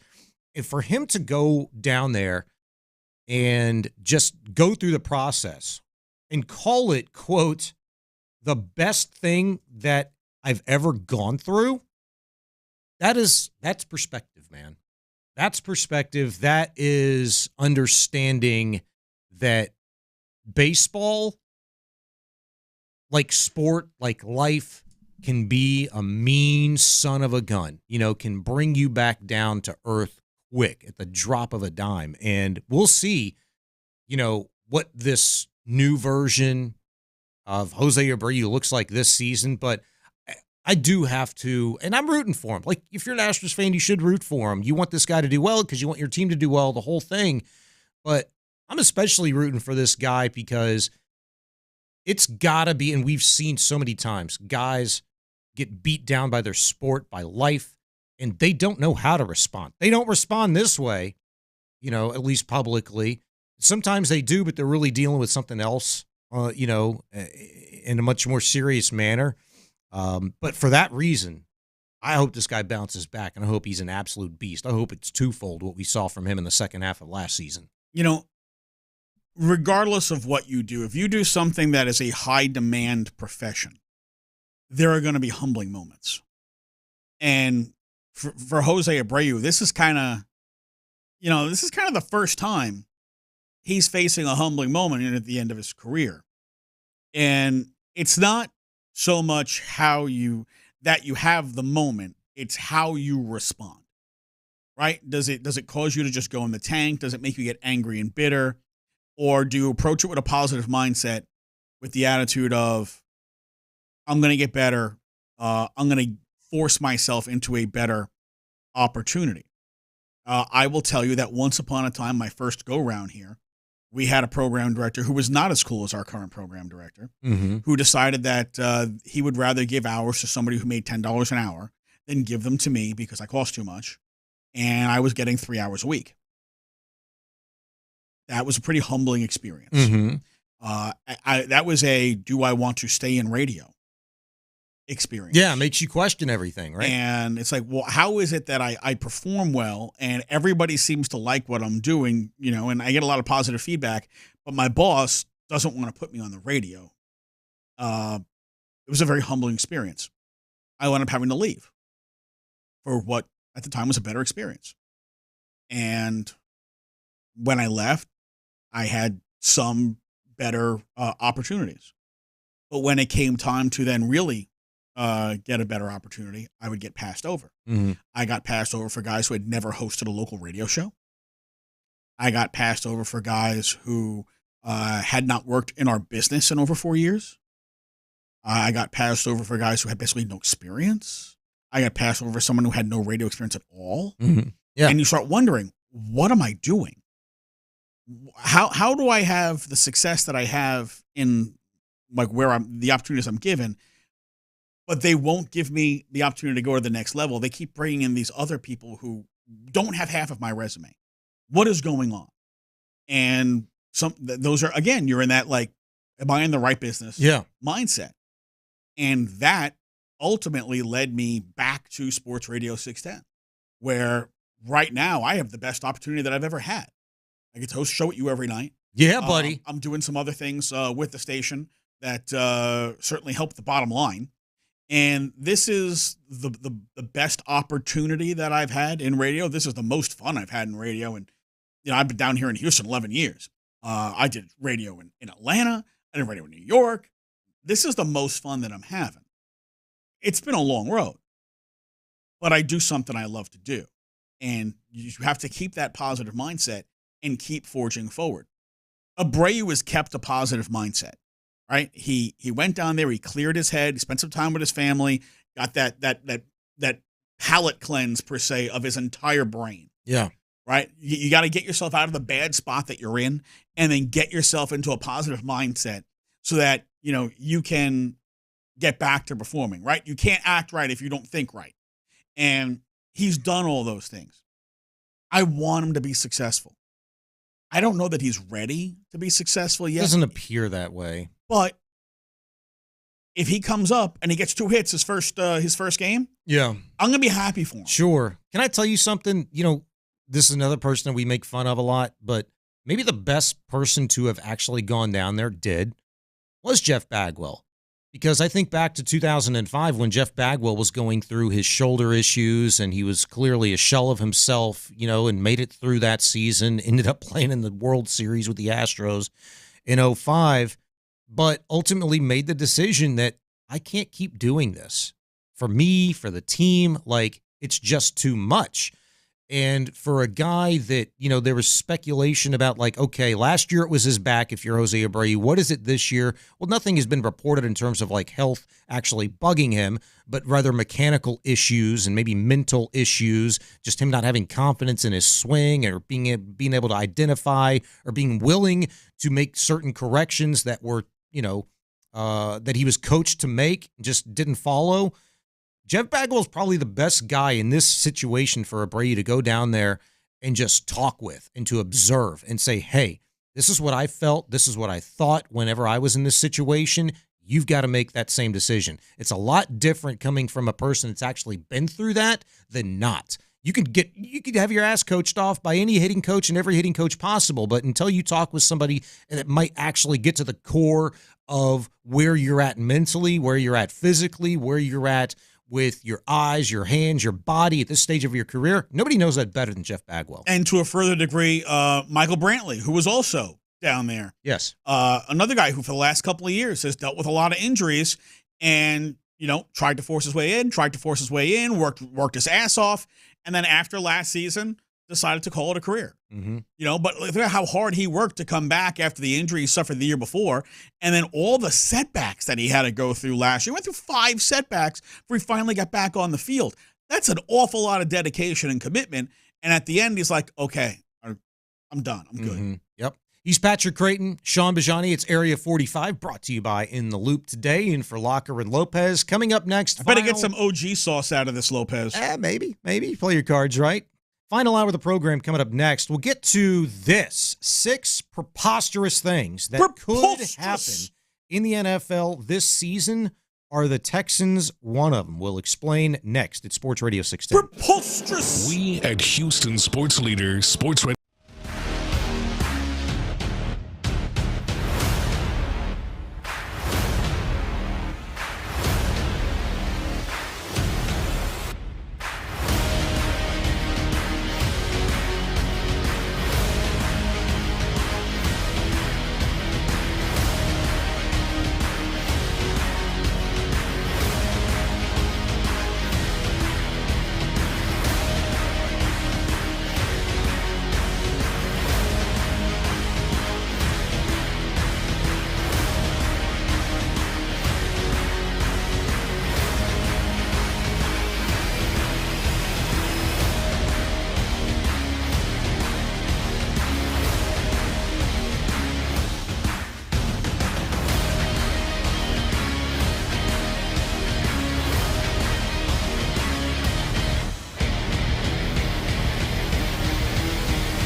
FM HD2 Houston. Insider access, exclusive content. Sports Radio 610. The Texans play here. An Odyssey sports station. This Memorial Day, we remember those who made the ultimate sacrifice for our freedom. In for John Lopez and Landry Locker, here's Area 45 with Bijani and Creighton on Sports Radio 610. Final hour of the program. Appreciate the opportunity to be here today in for Locker and Lopez. Hope you guys have enjoyed the show so far. If you're just joining us, be a part of it. 713-572-4610, 572-4610. Those lazy bums. Also, huge shout, Figgy Fig with the Pink Floyd. Yeah. I was just going to say, I love it. Did you find this, or was this already in our mix? This is already in. So I got like a classic rock mix. I got like a rap mix. Yeah, okay. Old school hip hop mix. So I'm a big classic rock guy.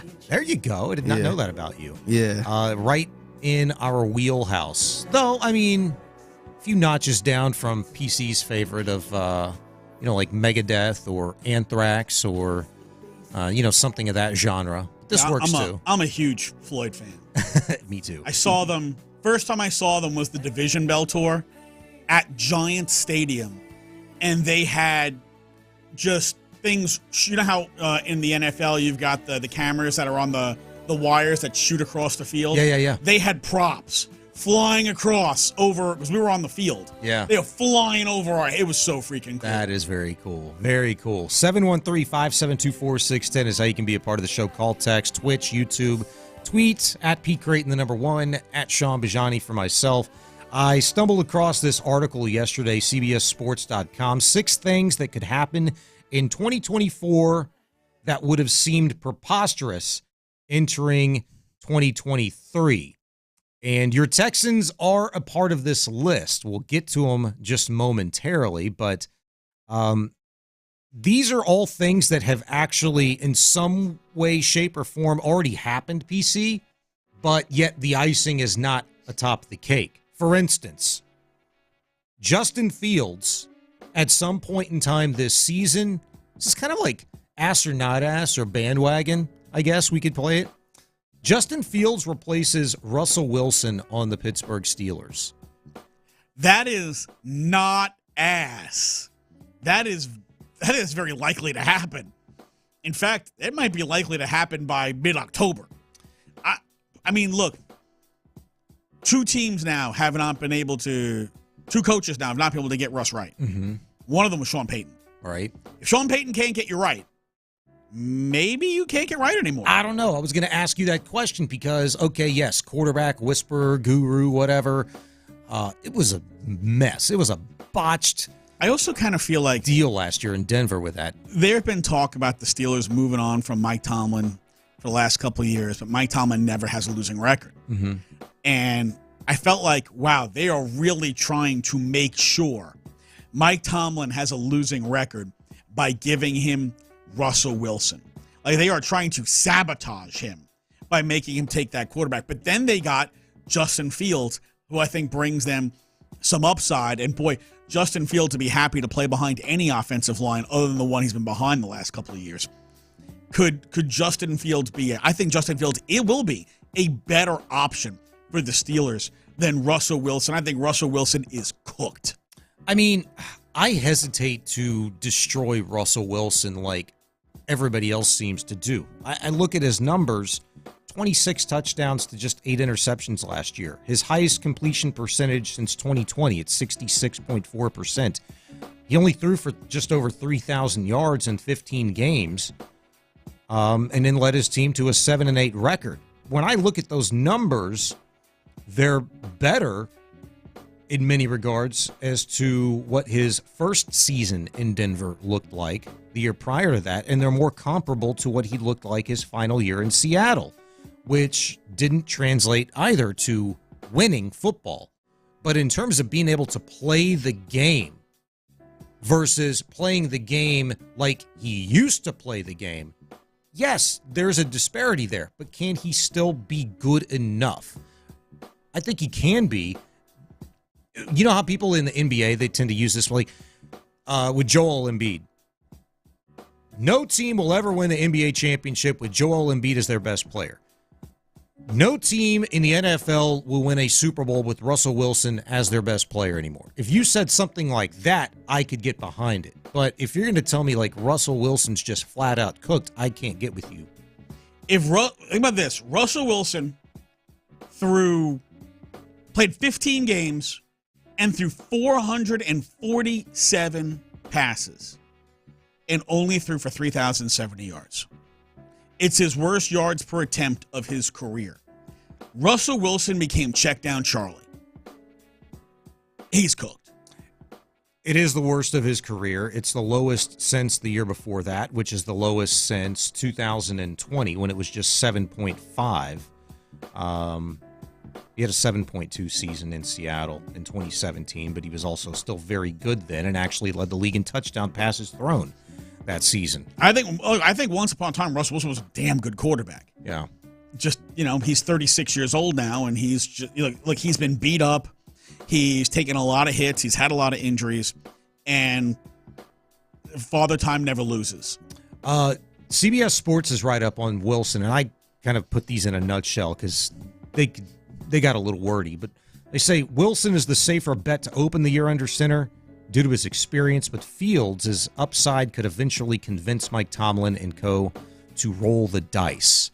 I think that's probably the odds-on favorite to happen. I mean, we're going to be taking bets as to like what week we see Justin Fields take over as starting quarterback at some point here in the next couple of months.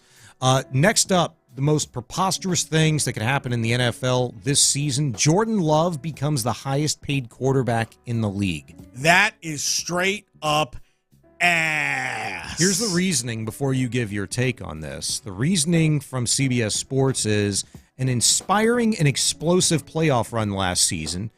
Jordan Love has a chance to, quote, clock in above Burrow, Goff, and Herbert, end quote, in annual earnings due to exponentially growing quarterback market. For that reason, I wouldn't, kick that out of bed. It's just that's what the quarterback market is doing now. But it's almost a similar kind of a situation with Brock Purdy. Like if Brock Purdy has another pretty damn good season, maybe not even close to, the NFL MVP kind of a season he was having last year. People were talking about that. But if he has a really good year for the 49ers, isn't that the same question? Like, man, you going to pay Brock Purdy AAV $53 million? You going to pay Jordan Love $53 AAV if he has a pretty damn good year? I think Jordan Love had a pretty good year last year. He did. Played 17 games. I thought he was solid. I thought that offense was very structured to his talents. I thought they maximized his talents. I thought they protected him better than maybe people thought they were going to protect him. And I thought he was pretty good. 32 touchdowns and 11 picks isn't bad. He threw for over 4,100 yards. He is not a star quarterback, but I think he is a good quarterback. And I think coming into the year, people thought he was going to be a train wreck. So because he played pretty good, I think there is that opposite swing where everybody thought he was going to be awful. And then he played pretty good. Oh, my God, he's amazing. No, he's not amazing. But he's a pretty good quarterback. But pretty good quarterbacks do not break banks. Certainly not with a team that is usually financially conservative like the Green Bay Packers, that absolutely regretted paying Aaron Rodgers, who is a far better quarterback than Jordan Love. When did they pay Aaron Rodgers? Multiple times. I'm talking about record money. His last 3 contracts. Did he get that much? He got paid a lot of money. Really? His last $40 million. Aaron Rodgers got paid an awful lot of money. They are not going to make him the highest paid quarterback in the NFL. I think they'll pay him. They'll offer him money, but he is not going to be in the top 5. And if he wants top 5 money, I think they'll move on. That's going to be an interesting follow. The Lions advance to their second straight NFC title game. Reasoning for CBS Sports is Dan Campbell, Jared Goff, rejuvenated. It's hard not to call the Lions one of the few quote-unquote total packages heading into the season. I'm going to go ass. And not because I don't think the Lions are talented. I think they are talented. And I think Dan Campbell's a hell of a coach. I don't know if Jared Goff can continue to maintain the level of play he's shown the last 2 years. It'd be cool if he could, because I think it's a great story that this is a guy that Sean McVay gave up on, and he goes somewhere else. I mean, he was a throw-in to get Matt Stafford. That was, hey, we're just, we got to get rid of our quarterback, so here you go. And they have rebuilt his career, and Jared Goff has been a hell of a player. But it is hard when you lose the title game to then get back to the title game again the next season. It's hard no matter what, because, look, the NFL is a season of attrition and injuries. But I think historically, if you look at teams that have lost title games, it is very hard to then get back to that mountain again the very next year. Sure, it's hard. And that's why I just think the odds are very much against them. So that's why I'm going to go unlikely. I felt like they kind of missed the boat, like their opportunity was last season, and they couldn't get out of their own way, in that final game. But Jared Goff, for me, you look at his numbers, this is kind of who he's been in terms of, like, production.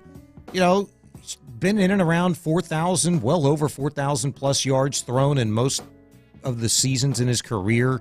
Completion percentage for the last 4 years of his career have been at least 65%.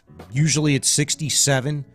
The touchdown to interception ratio is what really stands out. Yards per attempt has been about what it's been through the first 8 years of his career. And, look, the Lions didn't do much this offseason in terms of, like, shopping. They just paid existing dudes. And the skill players that they have around him, like, namely Amon St. Brown, like, that is a real weapon. And maybe Goff and, Amon-Ra St. Brown, like, in that skill position group, maybe this is like the optimum time. Like, the next 2-3 year window that the Lions have is going to be it for Goff. Like, this is his chance. Maybe it's just this year. Maybe it passed, like I'd said last year. That was the feeling that I'd gotten in that singular game. But, maybe being a victim of, recency bias was that for me. But I'm not going to kick him out of bed. It is the NFC. Well, it's not as strong as the AFC. I had to go, yes, it's going to happen, or no, it's not. Yeah. So I think it's more likely that no, it's not. I wouldn't say they have no chance. I just think it's more likely that they don't. No, that's fair. I just think it's a really good team. What about this? The Chargers thrive under Jim Harbaugh. Like, who would have thought that was going to be the case potentially a year ago? Months after winning a national title with Michigan, Harbaugh is charged with getting the Chargers back to relevance with quarterback Justin Herbert. That, in a nutshell, is CBS Sports' reasoning for this. Do the Chargers thrive under Jim Harbaugh? This is not ass. All right, you think about what Jim Harbaugh did with Colin Kaepernick, or he who shall not be named, according to half the NFL, right? But here's a guy who ran like a deer, had a cannon for an arm, but was limited in what he could do from how fast he could read defenses and get through progressions. So they basically cut the field in half. They'd roll them out and be like, read one, read two, or take off. Mm-hmm. Harbaugh will get the absolute most out of Justin Herbert, who is immensely talented and has been poorly coached. And I think when you bring in a guy like Harbaugh, who is so attentive to every single detail, he will get the absolute most out of Herbert. And I think that they will be, how the Chargers always seem to find ways to steal defeat Blow from the jaws leads. of victory. Yeah, like the 22-point lead they blew in the playoffs 2 years ago. Nobody loses games they should win like the Chargers, and basically have since Marty Schottenheimer was the head coach. Okay, I mean, this team has been snake bit for 30 years. Mm-hmm. Harbaugh is the kind of coach that can finally end that. He's got an extremely talented quarterback, and I think he will get the most out of him.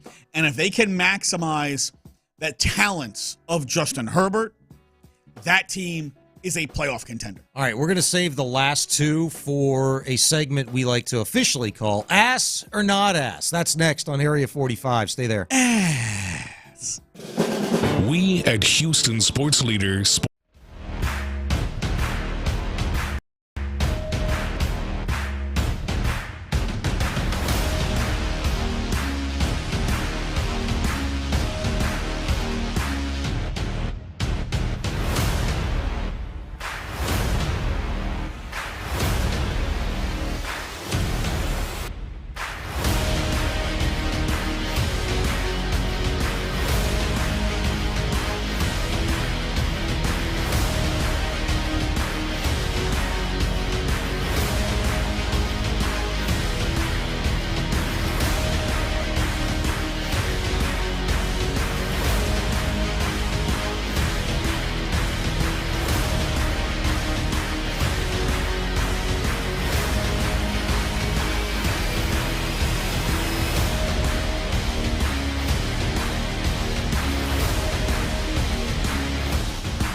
Download the Odyssey app now and don't miss a minute of the conversation. Houston's sports leader. Sports Radio 610.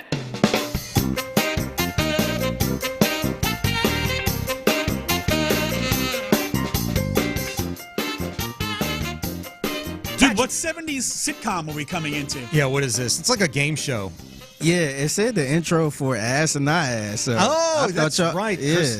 Chris put that together. I told you I never pay attention to the music underneath our segments or anything like that. But yeah, this is definitely a game show. It is. It's like what was the game show that they had with the couples back in the day? It was like 4 different couples. The Newlywed Game? The Newlywed Game. That's what it sounds like to me. Pull that up. I'll bet you it's very similar.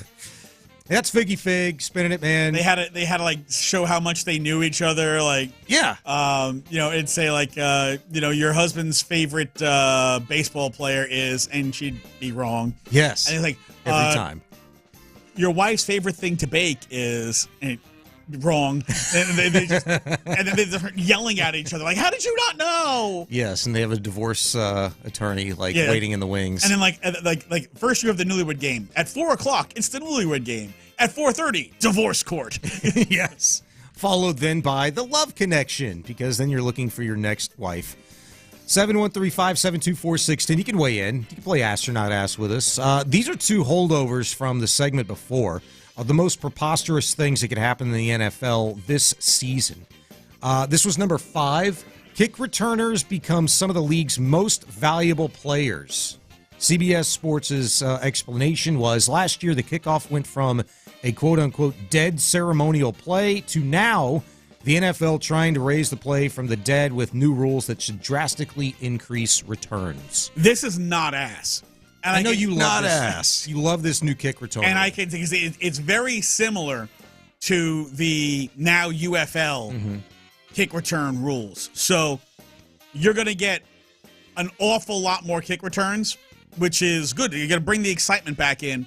But because they're going to move the lines closer together, and then you've got the restrictions on when they can go. The guy's got to field it before they're allowed to run. You don't have guys coming down the field 50, 60-yard head start, running full speed, slamming into each other, because that's where all these concussions come about. So now you're going to have guys trying to run the short end. When they find a seam, man, they get yards. But it's also going to be more exciting, too, right? Because it really penalizes the kicking team for kicking it out of the back of the end zone for a touchback, Yeah, you can't kick it out of the back of the end zone or, comes to like the 40. Yeah. And if you kick it out of bounds, it's going to come up to 40. And if you kick it short, same thing. So or out of that, it's what got if to you kick it out of that window. It's got to fall in the window. Yeah. And once the guy makes the catch, then everybody can start running.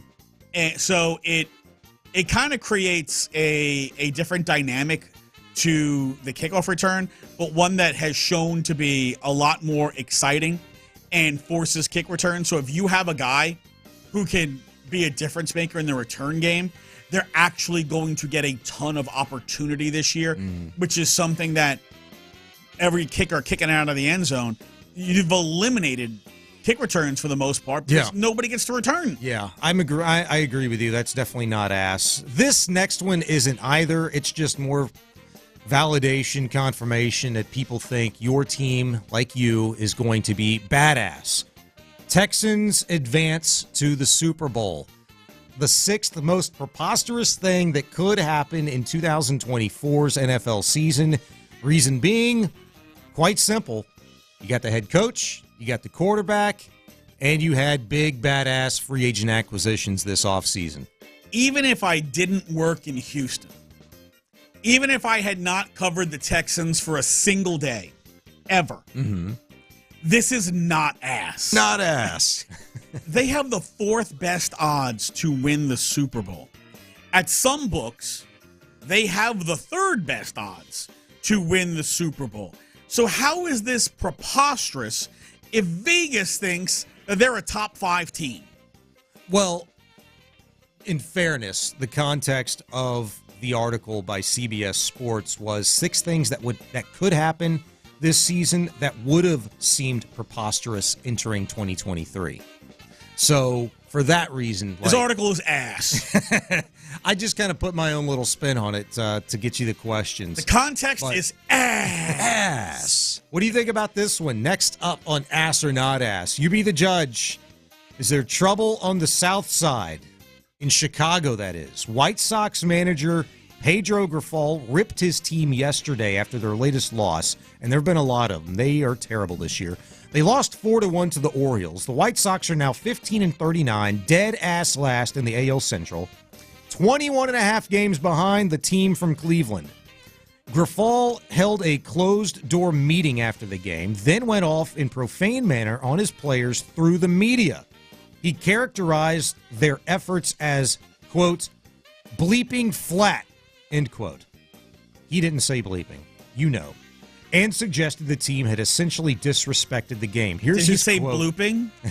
Close. Here's his quote to Scott Merkin of MLB.com. I don't have much. Crochet pitched his ass off. We got no hit through 8. We had a pinch hitter break it up. The rest of the guys, not the rest of the guys, most of the guys were bleeping flat today. Unacceptable. That's all I got. Flat.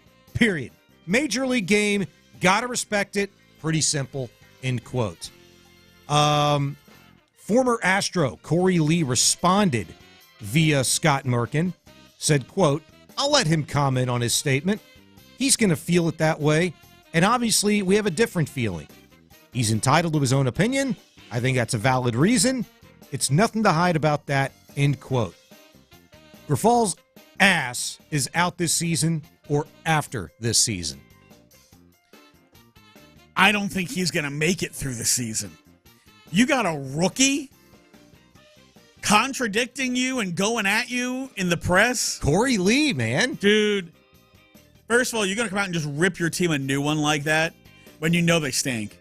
And management knows that they stink because they knew they were giving you a bad team. Mm-hmm. And then you got a rookie catcher telling the media, screw him. I don't think that way. I'm not hiding. Screw him. Yeah. Do you know what? Grifol is not going to make the season. I don't think so either. I'm proud because of Corey he Lee. is ass. I'm proud of Corey Lee for standing up for his teammates. You know, that's what you have to do. Sometimes, you know, that could be a galvanizing moment. I mean, not that the White Sox are going to come back from the dead. I mean, hell, they're 15-39 at this point.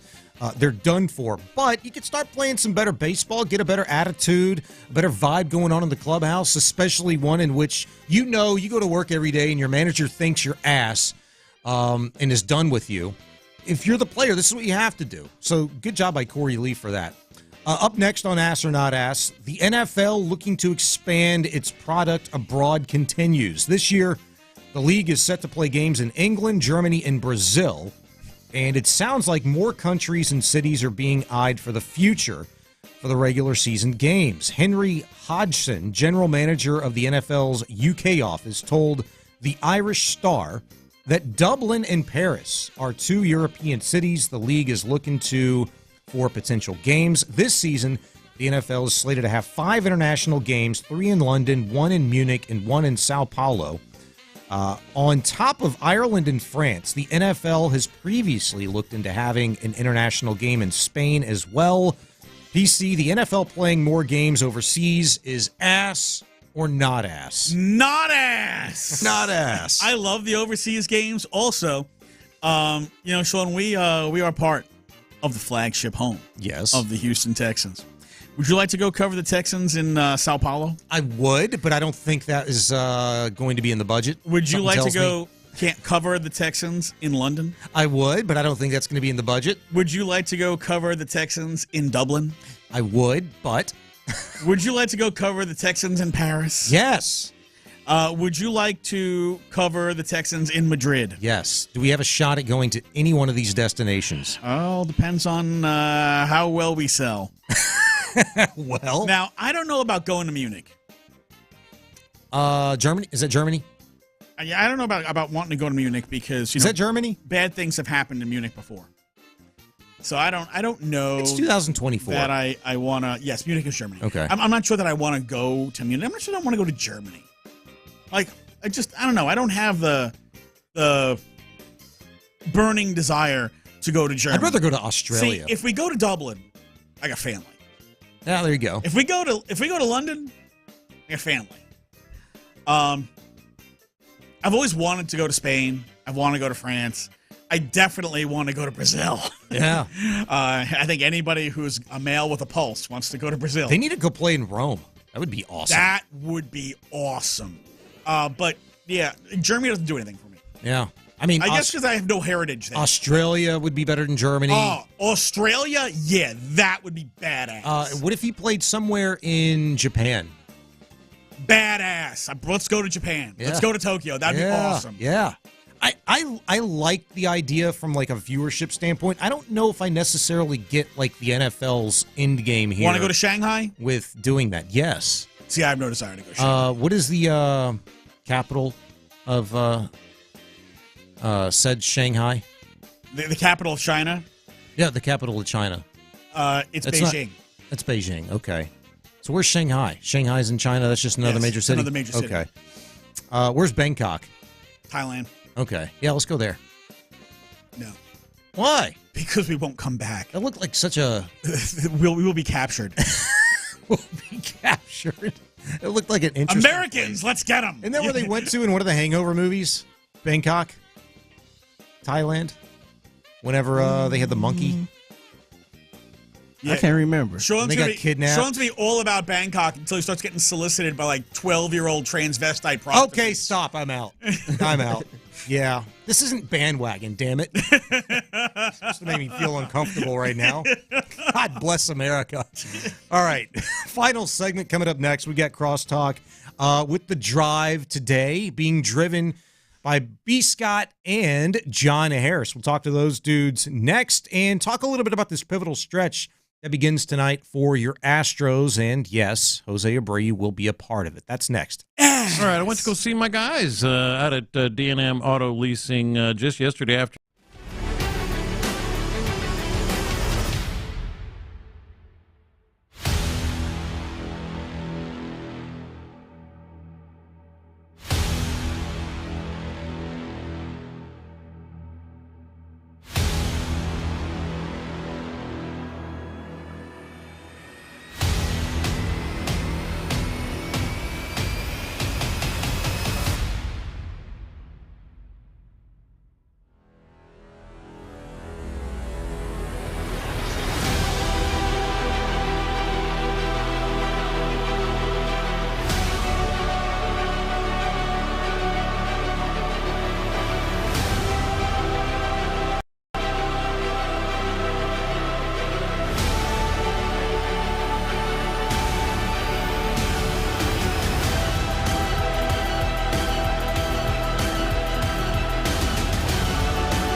what makes us America's #1 brakes destination. Get in the zone, AutoZone. Thank you, Figgy.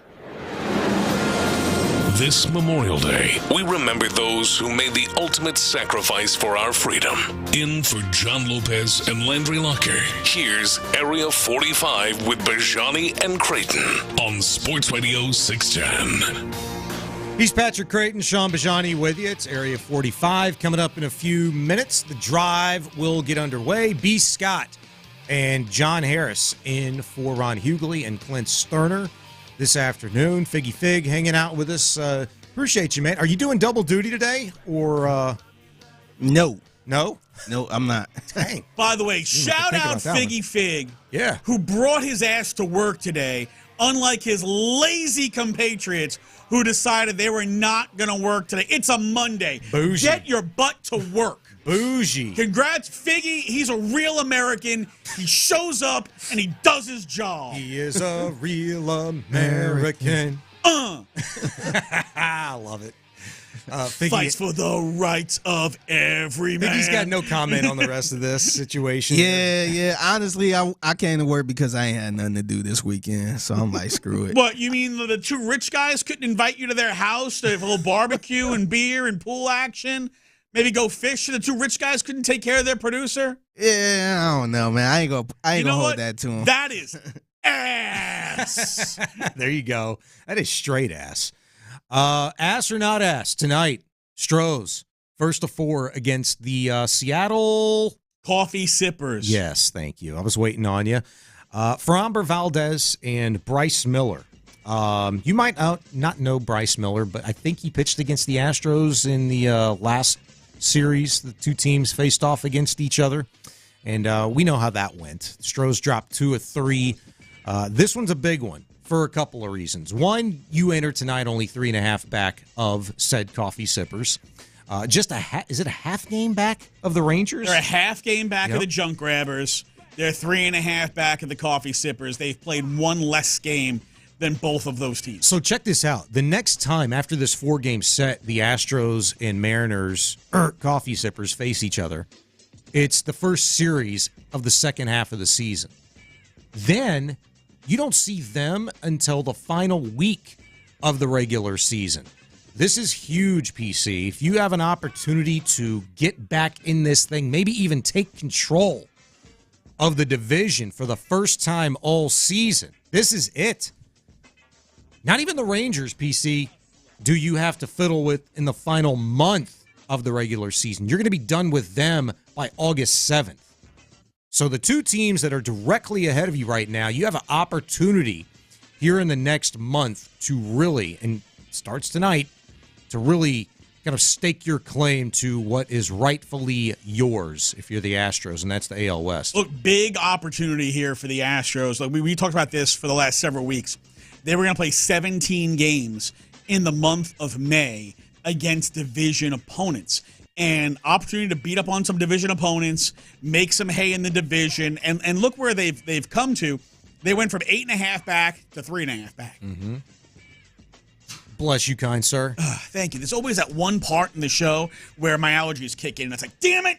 It's all right. It never seems to fail. Be a hell of a deal. Like last week, Figgy, he just straight up walked away during the course of his segment, and he's having like a sneeze attack, and I'm like, what is happening here? I've never seen him like this. Yeah, there's something in this studio that at some point I start sneezing. And you know what it is? And I can't stop. Have you taken a look down at these funky-ass microphones lately?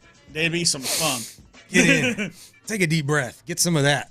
But, yeah, it's probably just like dust or whatever, because in this little soundproofing that's above us, in between the ceiling and us, this soundproofing piece, I guarantee you on top of that is an inch layer of dust. Ass. Yeah. So, but this is an opportunity for them to get 4 games against the Coffee Sippers.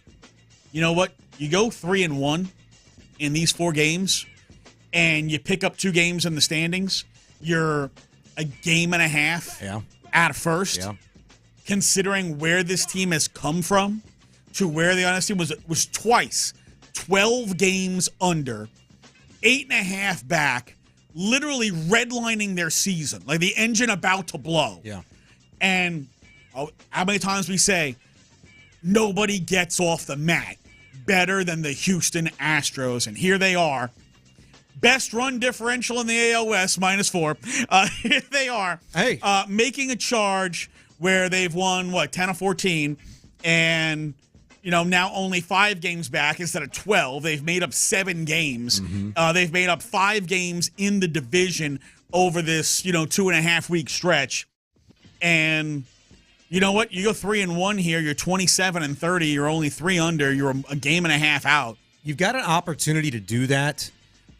It may sound like a really tall task because this is the team that's ahead of you. This is the team that has kind of taken a stake, a stronghold, rather, atop the division. But the Mariners' offense is pretty anemic compared to not just the Astros, but really anybody else, certainly other division leaders. I don't know that they've even scored 200 runs as a team on the season. 202. So barely. But they've only given up 209 runs. They're a very good pitching team, but their offense is literally on life support half the time. This doesn't tell the whole story, but it's a pretty good depiction and at least adds a little context. The leading hitter on your Astros right now in terms of average, Jeremy Pena. He's hitting .320. He's second in the league. The leading hitter on the Seattle Coffee Sippers in terms of average, Julio Rodriguez with like a robust 260. Oh, he's up to 260. 260. Ooh. Is his on base over 310 yet? Maybe barely. I think I saw it last check. It was like 315 this morning. But there you 306. Go. Is it 306? Dude doesn't know how to walk. That is incredible. Like, you consider what they looked like and how much of a pain in the ass that team was offensively even last year. Here are your top coffee sippers, the guys who are everyday players. Cal Raleigh's up there, guaranteed. Julio Rodriguez hitting 260. Ty France, 243. Mitch Haniger, 211. Big Dumper, Cal Raleigh, 213. Damn, he's that low. Jorge Polanco, 195. Mitch Garver, 173. I mean, that's a lot of ass. Yeah. So are you taking the Coffee Sippers anemic offense versus the Astros pitching, even as much of it is in question in this series? Like, Fromber tonight, you don't know what you got going on tomorrow. Christian Javier's slated to pitch, but there's doubt there. He's not pitching. He is not going to. No, you're right. I mean, he didn't make his bullpen midweek. He's not going to pitch. Right, and the issue with him is a forearm situation, as is the case with Jose Urquidy, who will not be pitching with the big ball club. What you do know is you've got Framber Valdez, Hunter Brown, Justin Verlander at some point in this series. What the Astros decide to do in terms of bumping Brown up, maybe bumping JV up, which I wouldn't imagine happens. They've got to find out who's going to start tomorrow or Wednesday. You got a pretty good feeling about Framber Valdez tonight going up against Bryce Miller. The Astros did not face Luis Castillo the last time that these two teams met. They did see George Kirby, and I believe George Kirby held him to like 4 hits and 1 run in 6 or 7 innings the last time that he faced the Astros. It's going to be tough, but with the way the Astros bats have been swinging it here of late, I like their chances on the road in Seattle against this trio of pitchers they're going to be throwing the Astros' way. And, oh, by the way, to hell with my jinx capabilities, you have to acknowledge Yordan Alvarez. He's bringing an 8-game hit streak into the game this evening. 11 of 31, 4 doubles and a homer during that stretch. Hell, in his last 10, dude's hitting .316 with 4 doubles, a homer, and 6 walks. Just 2 RBIs, though, PC. Do you feel like Yordan is getting closer to kind of breaking out? Well, Yordan historically has streaks. He'll be ice cold, and then he'll be scorching hot. And we said, okay, when he's been as cold as he had been, it's going to turn. you look at him over the last 8 games, it's starting to turn. He's not hitting for the power that we expect Jordan to hit for, especially when he's hot. When he's hot, everything's an extra base hit. But you're starting to see with the average, he's been on an 8-game hit streak. He's hit 316. He's walked 6 times. Mm-hmm. These are the signs that you're looking for. Is Jordan about to break out? Jordan breaks out, and they're a 5-run a night team. Like every time. You've already got Kyle Tucker, who's been pretty hot. Jeremy Pena's been hot. You add in Jordan Alvarez to that. Mm-hmm. And, also consider, Jose Altuve, considering how hot a start he got off to, has tailed off a bit the last couple of weeks. Yeah. Picked it up the last couple of games. It also means that, any day now, Altuve will start getting hot again because he's another guy who goes through peaks and valleys. Geez, did you mention Kyle Tucker here? Yes, I said Tucker's been one of the most consistent hitters all year. He's been hot. Him and Pena have really the whole season. They've been very strong. So you take those 2 guys staying hot and add a Jordan Alvarez, and then add a Jose Altuve into the mix, and there's a lot of offense coming this way. A lot of offense. I was surprised to see Tucker's average just this month. I was looking at his numbers earlier. He's only hitting 253. Yeah, but every time he hits a ball, it's a homer. I was going to say, but he's got 11 homers, 19 RBIs this month. OPS well over 1,000. If he could hit some of those home runs when if the guys in front of him would actually get on base. Well, that's the thing, too, though. Again, with the average, by the way, I think his strikeout to walk ratio is like 16 strikeouts to 21 walks this month. Yeah, it doesn't suck. That does not suck, but it's, again, he'll get a hit, and that hit is usually like a home run or a double. He needs to have more of those kinds of at-bats, within the game, because guys are getting on base ahead of him. I mean, obviously, Jose Altuve and what we've seen at the bottom of the lineup, if it's Mauricio Dubon, obviously Jake Myers the last 10, 15 ball games has been on the tear of his life. So Tucker's had opportunities.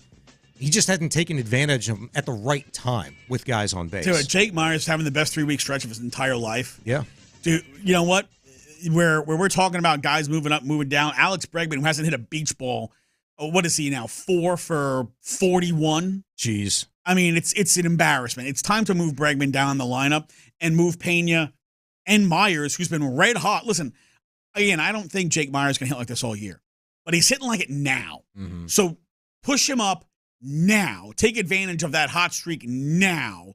And when he cools off, you move him back down. Who hits 4th in this lineup first, B. Scott, as he joins us? Is it going to be Jose Abreu or Jeremy Pena next? Who's the next 4-hitter when Bregman's demoted again? Dude, listen, I got a lot of hair to lose. Mm-hmm. And if it's Jose Abreu, y'all are going to see a lot of hair being shed around these Sports Radio 610 offices and studios. And his hair is going to go from that beautiful, thick, rich black color to straight white. Yeah. Y'all don't want to see it. This city will don't want to see it, I'm telling collectively, bleep a brick if Jose Abreu is inserted into the cleanup spot in his return. Whenever televisions will get broken. People will be throwing things at their TVs. Well, but the thing is, it's bad enough that he would have a spot on the roster to begin with. Adding insult to injury by putting him in a high leverage spot in the lineup or in a spot where you're really relying on him, anything other than, anything before 7th in the lineup would be, I think, managerial. I think it's managerial malpractice to bring him back anyway. But certainly to have him batting 4th, I mean, I got to think that's got to be out of the question. But, I mean, here we are, even having the conversation. PC brought up the best point that I hadn't even thought about or heard yet until today. You just said managerial malpractice. I don't think Joe Espada's got a damn thing to do with what's happening here. I mean, overall managerial. Yeah, like fair. The management of the franchise. writ Okay, large. yes. Yeah. What did you think? I don't know if you heard it or not, but PC basically invoked service time as being maybe a huge reason why Abreu's call-up is taking place at this point in time so that he can accumulate the service time this year to vest himself basically. Yeah, so he's playing his 11th season. Right. there is 180 to 190 service days in each year. You need 172 service days to qualify for a year. Yeah. This is his 11th season. He had a year previously where he only played 128 games, missed time. He also was on the IL last year. IL counts, but because he may not have enough service days because he missed time. Is this a situation where he needs to get some service time to hit his magic number of 1,720 days of service to get his pension, because you need 10 full years to get pension, which is paid out for your whole life. Right. So I'm wondering, is that something where does that matter for him? Does he need that time? Maybe he does. And if he does, being optioned to the minors doesn't count as that time. Yeah, but then the question is, once you've already spent thrown bad money at this project, at what point do you still owe a player those sorts of things? Like what's in the best interest for your actual baseball team, and then what's in the best interest of the individual baseball player? Like, is it not more prudent on the Astros to, if they decide that this is no longer worth it, to just DFA the guy and see if he can get his Albert Pujols on, see if he can go find another place to get his major league at bats or his service time? Like, it's not like it has to necessarily be over for him overall, but here it has not worked. Like, none of us can make the argument that this thing is working, and I would be shocked if he comes back and it looks like it's working. And so, yeah. I mean, I understand what you're saying, PC, but at what point do the Astros not owe it to Jose Abreu to help him accomplish said service time? Well, I think they're still very much of the mindset that they need him to be September, October, Jose Abreu, and that's their best option. They haven't given up on the idea that that's there, and I think a big part of the reason for that is the guy who writes the check doesn't want to admit it. Yeah. I know you guys will be talking a lot about that and other things. B. Scott, John Harris coming up. They are the Drive today. They've got you until 6 o'clock. And one thing is true right now. The Drive is live. The Drive is, in fact, live. I am in with John Harris. We are in for Clint Stoerner, Ron Hughley. T. Mill, I guess, is still on vacation. I could imagine that he's still feeling himself a little bit from his Hawaii trip. So we got Byron Matthews holding it down for us on the production side. Okay, can I handle this T. Mill thing? Yes. How many damn vacations this kid going to take? Hey, how many is he going to take? He's taking more vacations than I have off days. John, this show is the most vacationist show that I've ever heard of. Clint, Ron, Tyler. The one thing that you cannot say about these three guys is that they are not living it up, because they are absolutely living it up, John, for sure. It's ridiculous. I looked up. I was like, wait a second. Miller's on vacation again?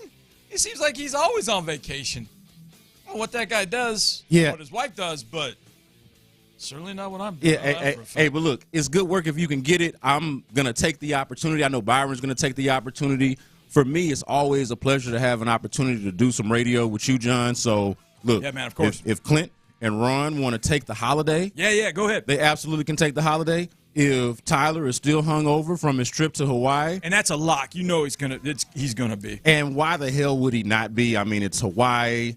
You only live once. Why not live it up? Why not live it up? He definitely has YOLO. That's for John, because it is Memorial Day. I want to off top recognize Memorial Day. Of course, all of us know somebody that has paid the ultimate sacrifice, but also people have just lost in general. And I think the holidays, Memorial Day specifically, but the holidays are an opportunity to acknowledge that and to recognize that. So I want to do that off the top. But also, this is relevant. We got news earlier in the day that the legendary Bill Walton passed away. Bill Walton died at the age of 79, had a bout with cancer. And, of course, Bill Walton of basketball fame, a Hall of Famer, one of the greatest, arguably the greatest college basketball player ever. You could make the case at least. And certainly one of the greatest NBA players of all time. And for my generation and the way I know Bill Walton and came to know Bill Walton, one of the greatest broadcasters of all time. Was, of course, his playing days predate my sports consumption and really probably my entire life. I think he was done with the Celtics by the time I was born. So I knew Bill Walton as a broadcaster, and he was a great one, unconventional to say the least, but always had something interesting to say, always made the broadcast a little bit more fun and a lot less stiff, I would say. The antithesis of a sports cliche or, you know, the athlete cliche that we normally get.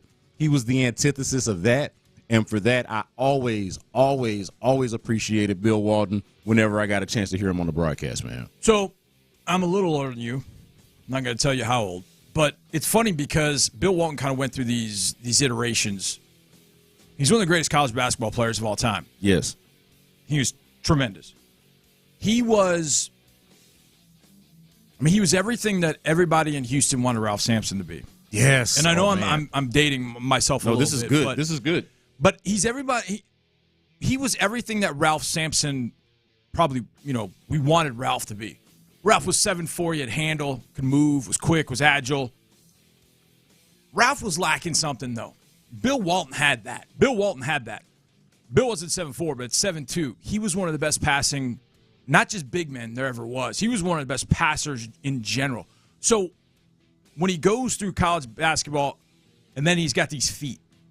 And these feet, I don't even know what's the right comparison like to somebody nowadays.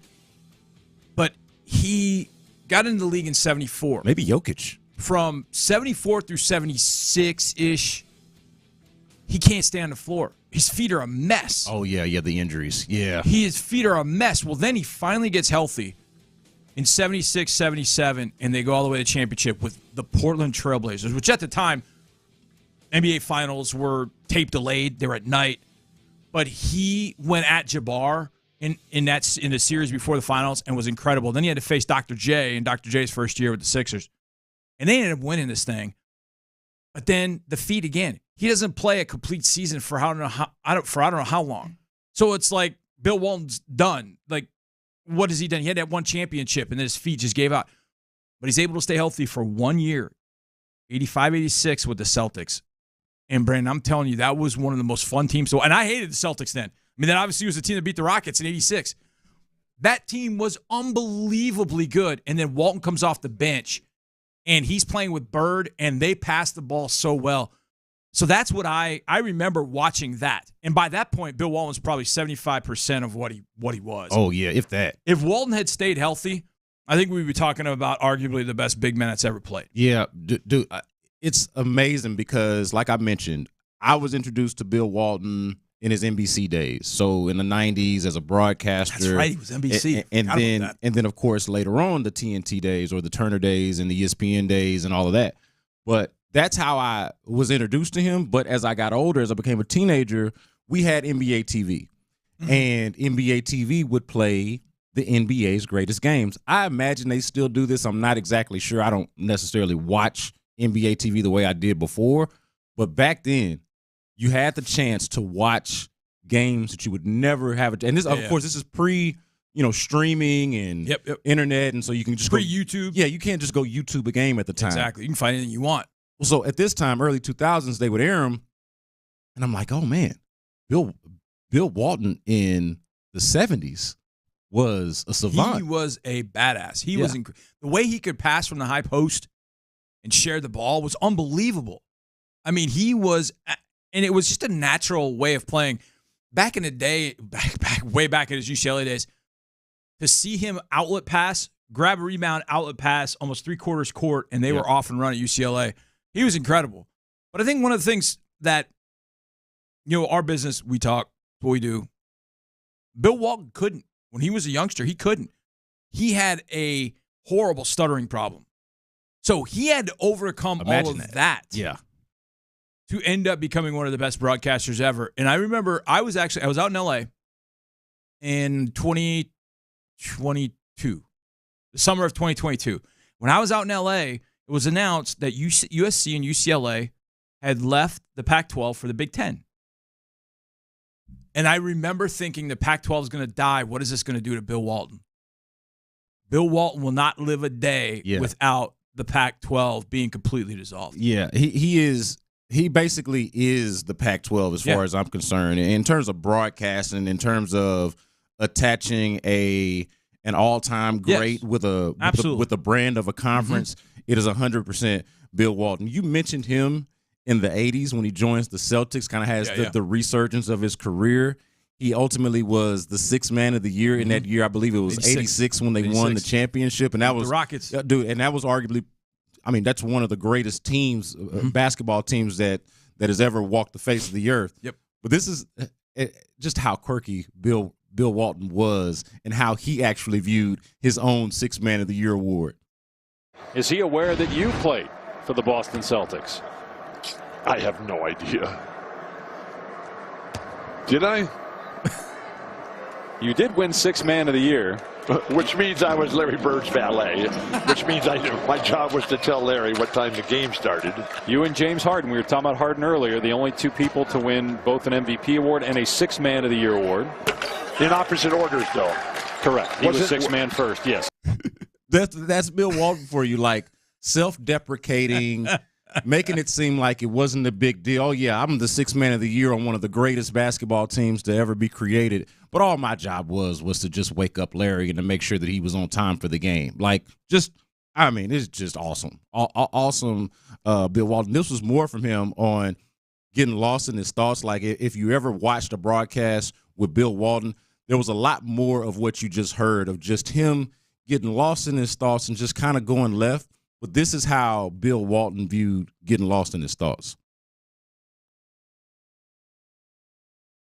We might not have that, but look, the thing about it is Bill Walton was the ultimate like rambler and like just the kind of really just the best, I thought, on a broadcast. Whenever you wanted to kind of get off the rails, here that is. The broadcast. Do you ever get lost in your own mind and you like almost forget where you are? I get lost all the time, and it's unbelievable to listen to. Like people love to listen to it. It's late night on the East Coast. It's fun to get lost, and it's important to get lost. But getting lost, that implies that I know where I am to begin with, and that's a giant leap of faith right there. Dude, like, it's so perfect. It's that was on Barstool Sports a couple of years back of him being asked about how he gets into his ramblings on the broadcast. So I always thought about Bill Walton's broadcasting partners because I always felt like Bill had to have the right broadcasting partner to bring out the best in him that could kind of roll with just roll with the punches. And I think one of the best broadcasters actually is a friend of Mike Meltzer, a guy named Jason Benetti. Oh, yeah. He's got some pretty cool clips with Jason Benetti as well. So David Oven posted this. This is from a game in 2018. Bill Walton looks over at Jason Benetti. He goes, "You ever been to Iowa?" And Benetti goes, "Same answer as yesterday. No." He said, "There's awkward silence." And Walton goes, "You ever been to Eichelberger Farms in Iowa? They got 50,000 female hogs there." It's like, just to his point about getting lost. I don't even think he knew where he was, but Dave Pasch, you heard on one of those clips, Dave Pasch is the play-by-play voice of the Arizona Cardinals and has been that for a long time. And he's really good dude. And Pasch and Walton together, like Pasch understood buttons to press with Walton to get out like some of the greatness out of Walton. And at times it would sound confrontational, but you just knew that Walton looked at Pasch like a little brother and just loved him. And the age that I am, I saw all iterations of him. Saw him as Blazers, All-Pro, All-NBA, MVP, being hurt, can't stay healthy when he goes back home to San Diego, getting with the Celtics, a team that I absolutely hated. Sean's been texting us about that. Yes. That team was that. Brandon, when you said it was one of the best teams of all time, that's no joke. The 86 Celtics always feel cheated because the Lakers couldn't beat the Rockets in the Western Conference Finals because they wanted to show we are better than you this time by this much. And then by the time they got to 87, they're starting to break down. And the Celtics just couldn't hang in there with Magic and Kareem at that point. But I've seen all stages of Bill Walton. I studied college basketball. I loved college basketball. I loved the history of college basketball. So I read about Walton. I saw those UCLA highlights and games. I mean, the guy in a national championship game in 1973 went 21 of 22 from the field against, at the time, was Memphis State.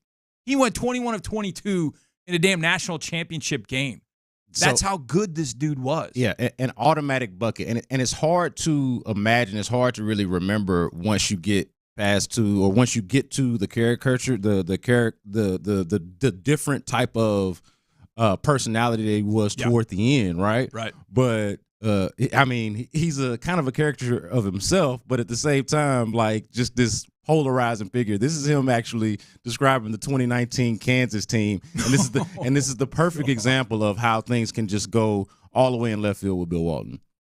The men have arrived. This Kansas team, oh my gosh, they are like a volcano. They are like a waterfall that just goes right over everything. They are like a breaching whale that just jumps across your screen at indiscriminate times. What's your name again? Let's get to the player that we want to talk about here. The waterfalls that just keep coming down, they have no chance against Udoka, one of my favorite players in all of the land.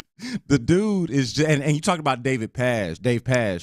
He had to walk that tightrope sometimes. Absolutely. You know, like he had the kind of the little brother relationship, but also had to walk that tightrope. And what do you do with that? And they're clearly at the Maui Invitational there. They're in Hawaii.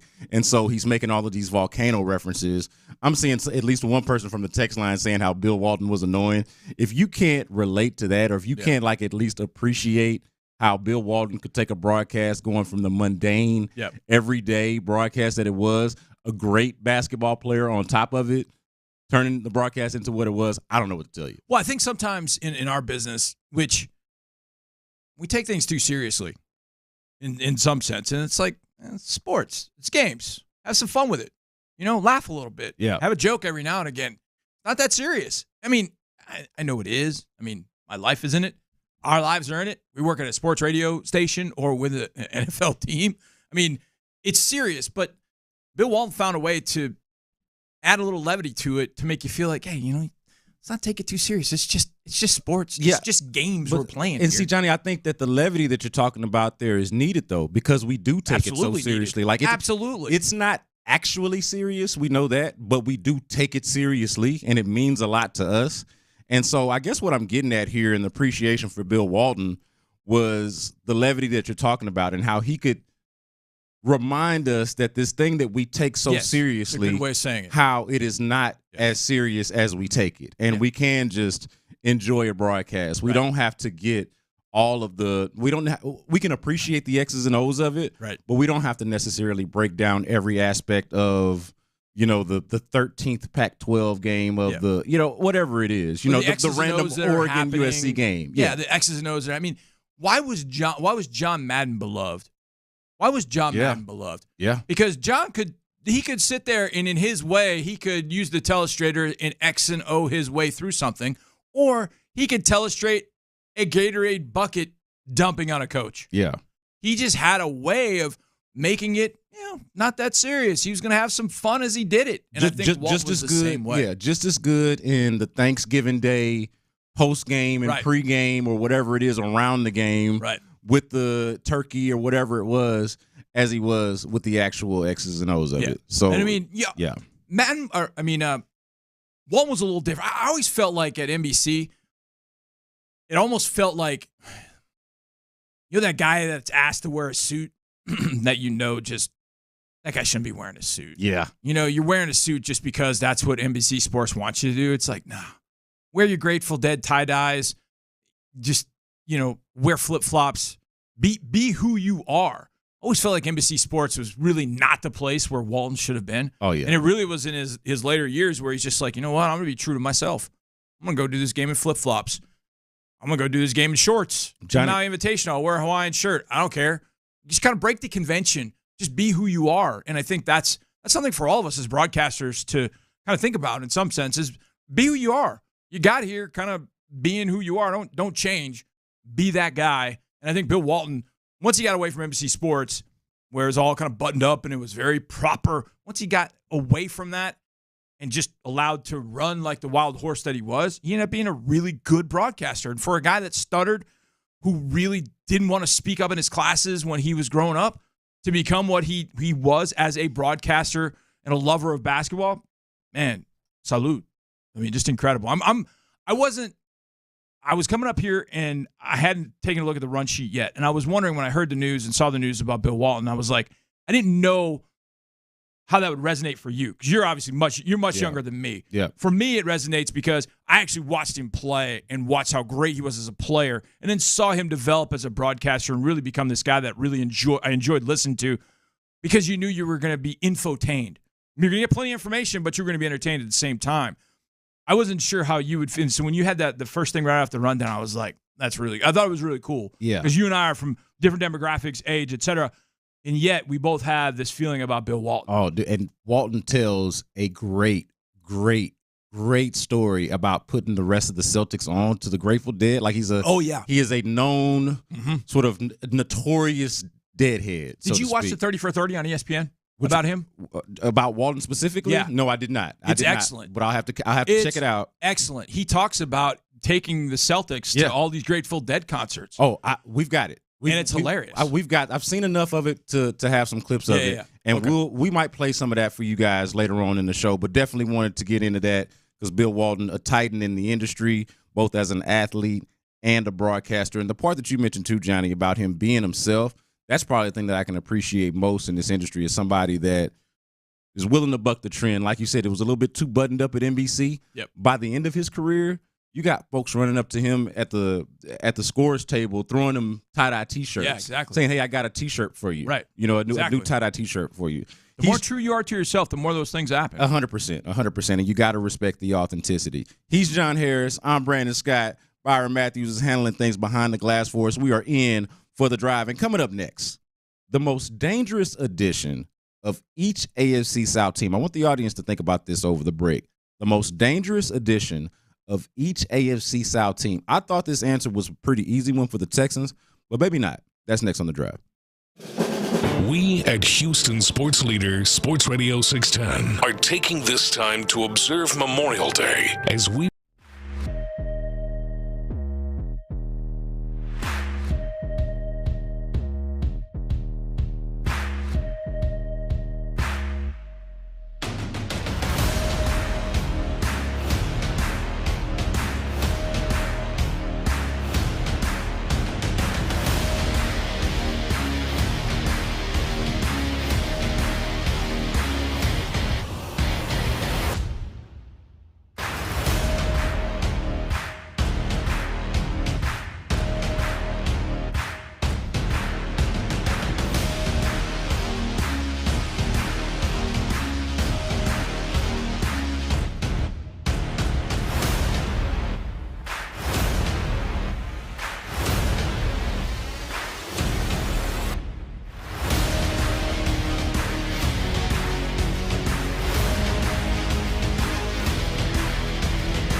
biggest stories in Houston sports. Would you go to a manscaping place and enjoy a good shave? Yeah, I'd be down. Really? You wouldn't purr like a walrus if you shaved my back for me. Do you have any experience on how walruses purr? And whatever that is. Find it all on the free Odyssey app. This Memorial Day, we remembered those who made the ultimate sacrifice for our freedom. In for the drive with Stoerner and Hughley, here's Brandon Scott and John Harris on Sports Radio 610. What's the most dangerous move? The most dangerous move that the Texans made this offseason? And let's take it to the AFC South. Look at all the teams. The most dangerous move that each team in the division made. Bleacher Report did one of those lists, one of those articles. I do some work for them on the baseball side. This was a football version of some of what I do during the offseason. The most dangerous moves, or the moves that you like the most. It's basically different ways to word the same question. You're familiar with this kind of work as well, Johnny. Yep. The most dangerous moves that were made in the offseason. Now, I thought that this was a no-brainer when I saw the headline. I kind of skipped down to the Texans because I'm like, oh, yeah, I know what this one is. They did, after all, trade for Stephon Diggs. Yes. So let me get down to the Texans section where they tell me what I already know, and that's that Stephon Diggs is the most dangerous move. And you get down there, and it's not. It's not. And it made me think, it's not as an easy answer as I thought it was. And I'd like to get your thoughts on it. They go with, instead of Stephon Diggs, which I assumed, they go with Danielle Hunter. Ooh. Which I like. Ooh. I like as a choice. I obviously like the signing. Love him as a player. Really excited to see what that's going to look like. Obviously, defensive coach and D'Amico Ryans. Just everything kind of coming together there. Will Anderson, defensive rookie of the year on the other side. Everything coming together there. I really want to see what it looks like. I know there are some questions about, what the interior is going to look like because the starters there are no longer there from last year. Yeah. So it's going to look different. I don't know if it's going to be a good different or a bad different, but the additions that they made, when you talk about most dangerous additions, Danielle Hunter certainly has to be up there, even if I wanted to assume it was Stephon Diggs. Yeah, I think from a Diggs standpoint, I think it's still pretty dangerous. But maybe it's muted a little bit by a healthy Tank Dell and Nico Collins. Maybe that's the way they're looking at it, I guess. I don't know. Danielle Hunter is... Maybe they just didn't want to go with the obvious. So, yeah, we were doing... That was right at the beginning of free agency. And so I remember I was sitting right over there. Byron remembers this because Byron was the one who poked his head and told me. I was on the other side. I was getting ready for the show. It was about 5:30. We go on at 6. And Byron walks in and goes, dude, we got Hunter. What? We did what? And he goes, we got Danielle Hunter. Yeah. And Byron's a good dude. I love Byron. Byron's great. He does Texans All Access 6 to 7. You're the man. I'm like, he's FOS, man. There ain't no way. Now I go on Twitter and there it is. We just signed Danielle Hunter. Wait, what? And then my wheels start turning because I knew at that point we had already lost Grenard. Now we're bringing in one of the better pass rushers, and I immediately I was like, all right, pick a game. I was like, all right, Bengals. Vikings against the Bengals. And I'm watching Danielle Hunter do work. And Brandon, he's spinning and chopping and ripping. He's got a repertoire of moves that, it's like, who's the character that Kyrie Irving plays? Uncle Drew. Oh, yeah.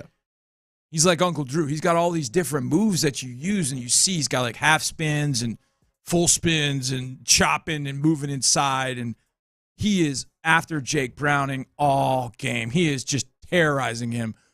And I was like, we just signed him opposite of Will? Yeah. Ooh. So I can see that. I'll put you in an honorable mention one. And it really got me thinking about this once I was able to actually see him out at practice. And that's Joe Mixon.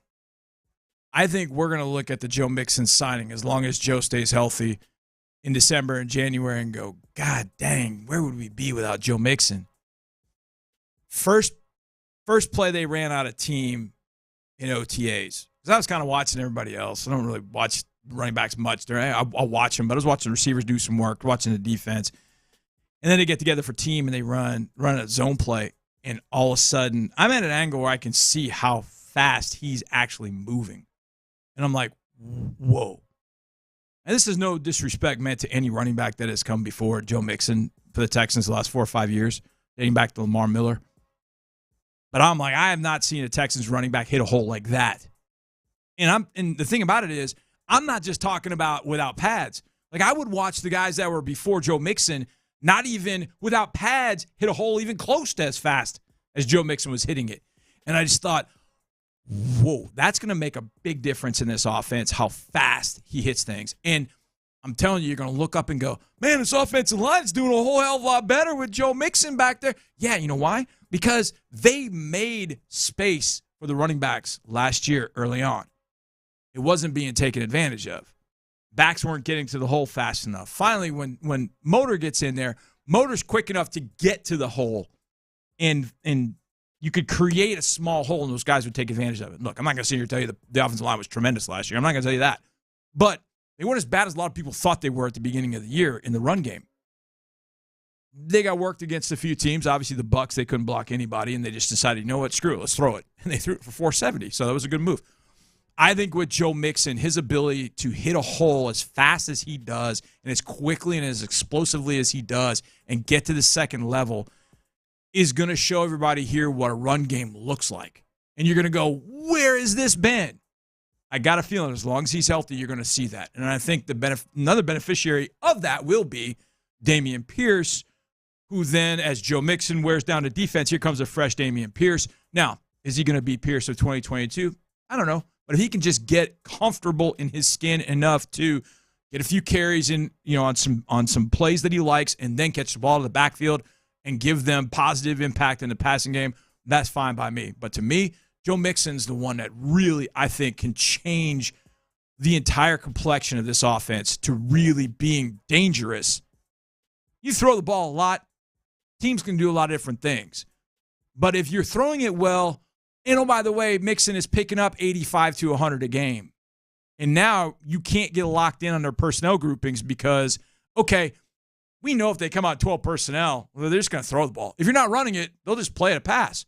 But if you're running the ball well and you come out 12 personnel with, say, Brev and Dalton or Dalton and Kate Stover, all of a sudden you got to respect that. Like, this run play is pass play.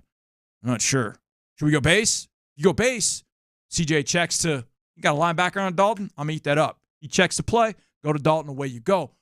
But if you know the run game, who cares if you're in 12 personnel or 11 personnel or 13 personnel? It doesn't matter because they're just going to play the pass. They're going to play nickel or big nickel or play dime and just wait for you to throw the football because they're not going to respect you. But all of a sudden, Joe Mixon comes in there, and now your running game is competent. Now you're dangerous. See, and that's all it's got to be. I feel like Joe Mixon, that addition gets overlooked because of big time the way we discuss running backs and the fact that he is now an experienced running back. Like, Joe Mixon has been good in the NFL for a while now. Mm-hmm. And I think that once a guy has some tread on the tires or, has at least has a little mileage on him, we do this thing of, oh, he's an aging running back or he's an older running back, or we somewhat take for granted what that running back actually offers or brings to the table. But what I don't feel like should be overlooked here is the upgrade in skill, explosiveness, and just the caliber of running back, to your earlier point about, hey, we haven't really seen anything like this in years. I tell you, nothing close to it.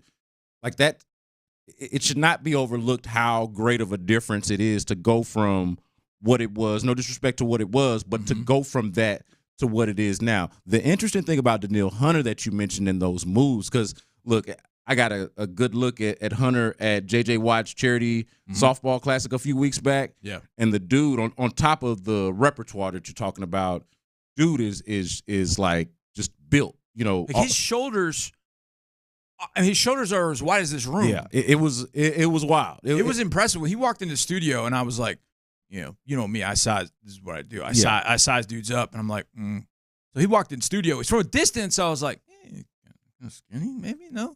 He gets a little bit closer to me. I'm like, nah, not at all. Dang. Not at all. His shoulders, what are these called? These delts? I mean, they're so huge.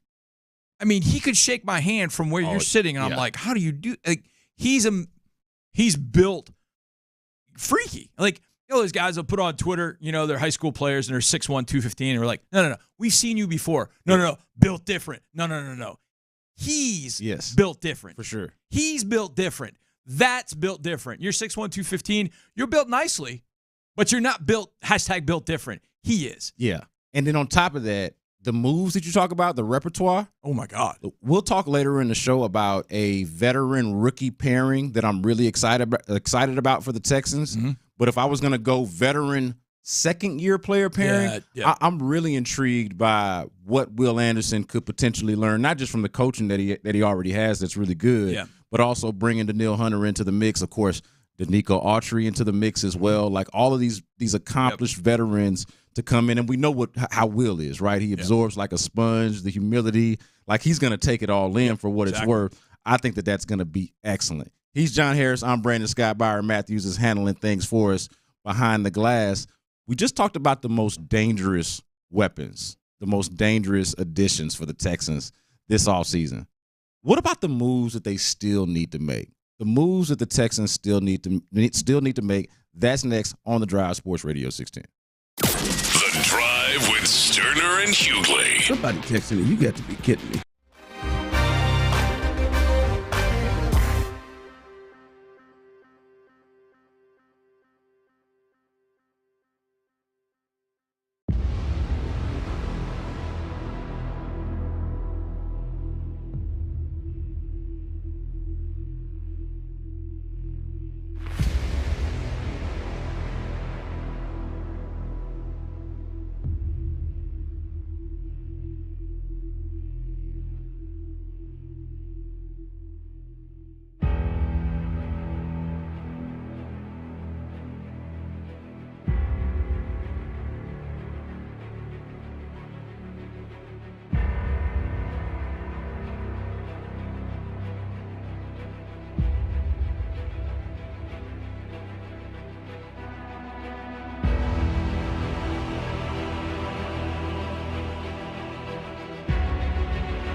factor and Verizon Welcome Plan benefits vary. See details. This Memorial Day, we remembered those who made the ultimate sacrifice for our freedom. In for the drive with Stoerner and Hughley, here's Brandon Scott and John Harris on Sports Radio 610. We were just talking about the biggest and most dangerous additions that the Texans made over the offseason. Bleacher Report lists Danielle Hunter. When I first read the headline, I just kind of went in assuming that they were talking about Stephon Diggs. John Harris brings up Joe Mixon as a pretty good honorable mention. Here we're going to talk about some of the moves that they still need to make, but I got a couple more that I want to just throw out there to you. Okay. And I would put these behind the ones that we've already mentioned, behind Danielle Hunter, behind Stephon Diggs, behind Joe Mixon, and maybe another underrated one, but it has been discussed on this station, obviously, what you're doing over at Texans All Access and what we do here every day. But Danico Autry. Yes. Like, I think that's one. We're talking about a double-digit sack guy. I think last year was his first time double-digit sack, but he normally hovers around 8, 9, and it's just a general badass. We should know this better than anybody as a team or covering a team that has faced him in both of his more prevalent stops. Right? I mean, I know him from the Titans and the Colts. Personally from watching them. What do you think about that as, like, not only depth on the edge, but, an option to rush inside? To me, that is not the most dangerous addition, but the one or an addition that I feel like a lot of people could easily overlook. So when Jeffrey Simmons tweeted, posted, or X'd, or whatever you call it now, Texans got Nico? And I was like, yeah, we got Nico. I didn't realize he meant Danico. Yeah, because we've been had that Nico, the other Nico that you were thinking about. Right. So he was basically saying, and then he had like the shaking head or SMH or something. He was not happy about that. And I was like, if we've done nothing but made us better and made the Titans worse by bringing in Danico Autry. Addition by subtraction. So every single week I do an article called Know Your Foe. And in that article, I have keys to the game. So I'll do my keys to the game on radio, but I make it all in this article. And so it breaks down the roster, what they've done, some stats, throw it all together. Every time we played the Colts and the Titans, I went back and looked over the years how many times I mentioned Danico Autry as being somebody that we had to slow down. And I thought, and I even used the words, he's the most underrated player in the AFC South. I've loved this guy. Hated the fact that he was on the other side, and that's what made it worse. I love this guy, and I love this signing. I'll give you one, because I can't say enough about Danico Autry. I don't want to sound, I don't want to go too homer. I'm going to give you another one, because this happened. So we all know day one of free agency, there was a lot of panic that set in. Yep. Everybody knows. What are the Texans doing? What are the running backs? Oh, my God. There's a particular host that's on from 10 to 2. Actually, both of them probably. But one in particular, my man John Lopez was losing his mind. Man, they were anxious. I know Clint Stoerner was mad at me because I was like, y'all relax. Yeah. And what happens the very first day during our show on that Monday, the Texans have signed Azeez Al-Shire. Yeah, he was next on my list. And I'm telling you, that guy is going to make all the difference. You watch him just move at OTAs and just how he moves and how slick he is, how quick his feet are. And then you think of the leadership. You think of the adversity he's overcome. I was livid we did not sign him for 2023. Then he goes to the Titans. I thought, what's going on? Then I thought, okay, maybe the pull of Rand Carthon, whatever. Well, it takes 1 year, and he ends up with us. It's a brilliant move. They weren't trying to get him. They just didn't. Yeah, they just didn't, couldn't. And I say this all the time, too, because I know people I kind of fall into that trap sometimes. Why couldn't we get Azeez? He played for Danico. Well, why? Well, you know what? Maybe his wife is from Nashville. Maybe there's something we don't know. Maybe he doesn't like Danico. There are a lot of different reasons, but it takes two to tango. So you always got to keep that in mind, especially when it comes to free agency. And so I didn't know. Maybe there was something not there. But then when I saw that he signed with the Texans, I was like, it's the right time, right place. He comes in. Cashman moves on to Minnesota. He goes back home. I was happy for Blake for that. But we got to have a game changer at linebacker. And I think Azeez Al-Shire is going to be that game changer. I think people are going to love watching zero. It's what number he's wearing. They're going to love watching this dude play ball. I've been a huge fan of his from FAU. He tackled everything. He was on the same team with Motor. They were together at FAU. That team was talented. But Alshire is, and I remember seeing him in FAU the first time, like, dang. I remember I keep a running, I've said this before, I keep a running kind of notebook during the year. Players I need to watch. So if I'm just watching a game and a guy stands out and I'm just sitting on the couch, I grab my phone, pause it, grab a phone, and I just write down his name, maybe something that happened just to jog my memory, and I just keep it just so I can have it. And at the end of his last year at FAU, I'm like, oh, yeah, Alshire. I like that guy. Millions of San Francisco, and obviously he's working with D'Amico, and now we've seen the linebacker he's become. I'm so glad he's here. Now, I don't know that I can make a case for him above any of the other guys we talked about, because there have been some monster additions, obviously. I mean, if day one, if I'd have said, hey, in 10 days, we're going to have Azeez Alshire, we're going to have Danico Autry, we're going to have Daniil Hunter, we're going to have Joe Mixon, and we're going to have Stephon Diggs. Will you feel okay about that? How many Texans fans, A, would have said you're crazy, B, you're not crazy, are you telling me the truth? Yes, I'm telling you the truth. Oh, I would love that. Oh, I would have called it the dawn of a new day. Yeah. Because honestly, Johnny, there's no other offseason from the time that I've been around where I could have expected that kind of haul in free agency / trades, big name trades to add players to your team. All right, so since you mentioned Azeez Alshire, that brings me to a point. When you talk about the move that the Texans still need to make, something that they could still do to improve this football team, I feel like the Azeez Alshire addition is a huge one. And the Christian Harris development from last season is tremendous, okay? So you should be grateful for that as a Texans fan. I do wonder if there is still a spot either in their base defense or depending on how much you like that combination of linebackers on the field, in a passing situation. Like, is there still a linebacker spot or still a hole at linebacker, or am I just maybe sleeping on Henry To'oTo'o more than I should be? Like, I am interested to know or to see how that third linebacker spot is going to play out. So my objection here is, hey, I want to say the issue is the other linebacker spot or one more linebacker spot.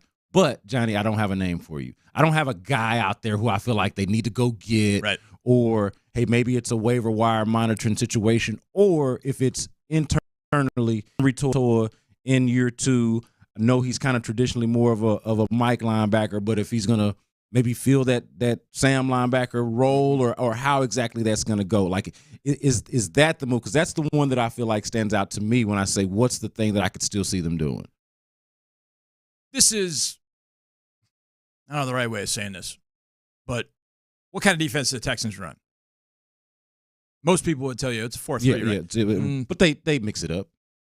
Not only do they mix it up, they probably play nickel. Now, I don't know the percentages, perfect percentages, but I would imagine they play nickel probably 80% of the time. Yeah, which makes you question how necessary is it to have that third guy. So to me, it's probably more important to make sure that you have the right nickel that can play like a will linebacker. Desmond King, when he came back in week 12, makes that play against Jacksonville. Then the next week he's in the lineup, and now he's making plays again. Desmond's kind of the right person for that role because he can play like linebacker. He's got that physicality. He likes playing that role. I mean, we played the Tennessee Titans in those Oilers uniforms, and he's tackling Derrick Henry all day, playing like a linebacker. So he had that forced fumble that didn't count. Right, against the Broncos, which would have blown that game open, and we wouldn't have had to try and survive it at the end. Yeah. And they've also obviously drafted Kamari Lassiter. Does Kamari go into that role? Now, Kamari's more of a cover guy, but I think you want to have some diversity at that nickel. I feel like you want to have diversity at that nickel role more than you want to just have a third linebacker on the field. Now, there's a spot and a place for a third linebacker on that field. I think when you said, waiver claim, something of that magnitude, I could see that being in the mix. I don't disagree with you. I think that's something that they've got to make sure that they're set on. Now, I think Henry, as a rookie, he showed some promise at times. Now, there's also, you could tell there were times that he wasn't quite ready for that starting role. And I do think that he is obviously going to be in that mix. Jake Hansen has, I think, played whenever he's been on the field, Jake Hanson's made some things happen. Now, I don't know if that's the perfect third guy, but I do think there's probably going to be an addition at linebacker before we get to training camp.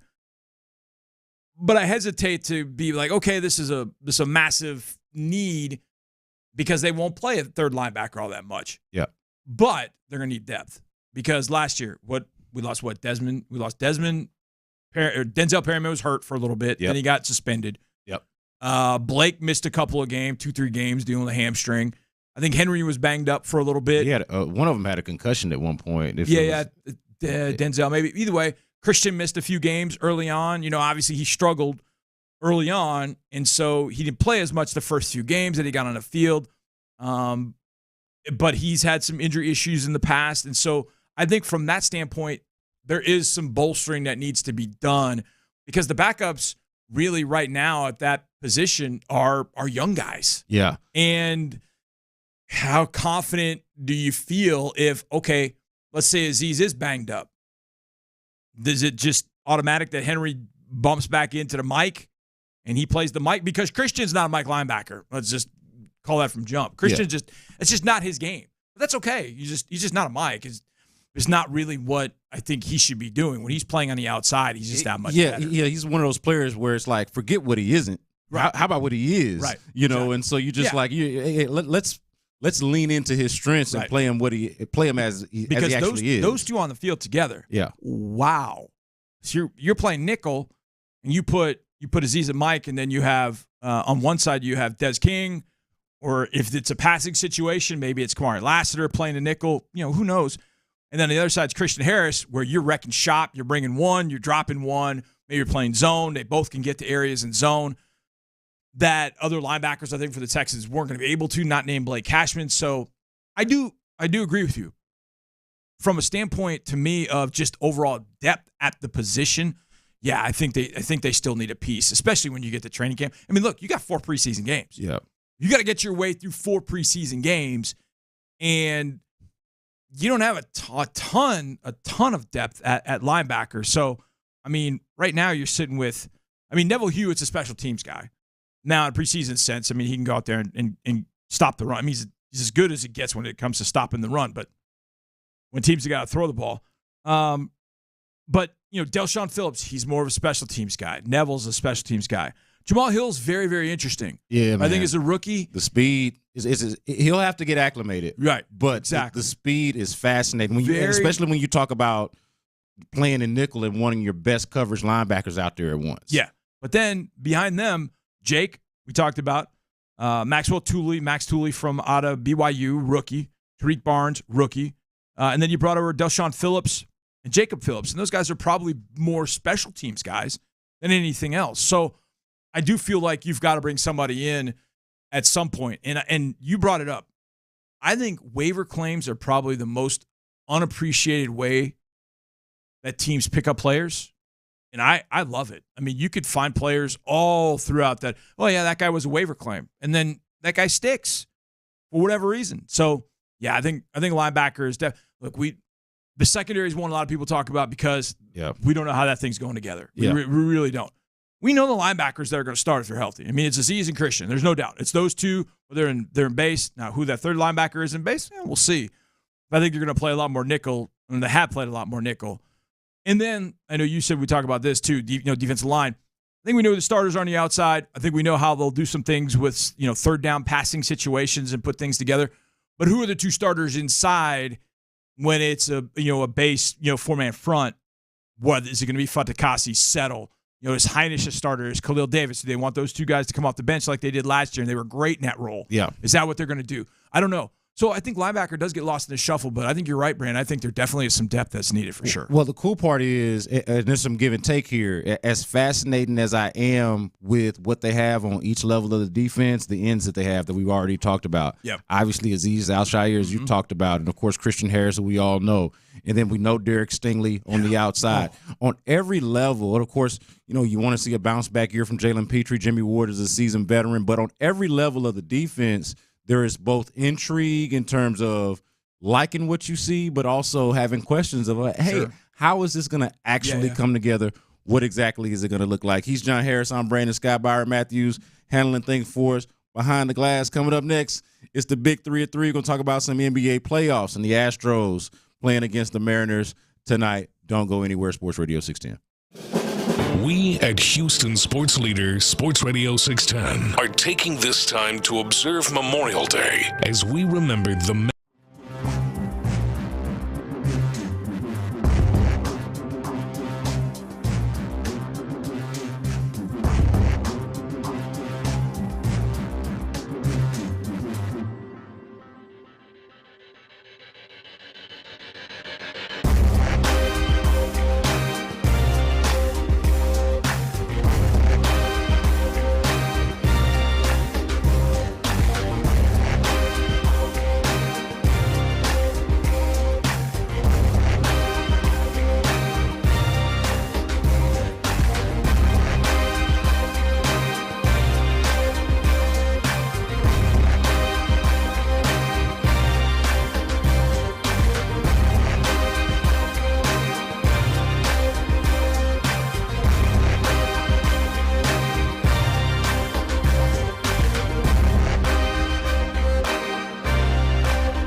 Cincy Sports Station.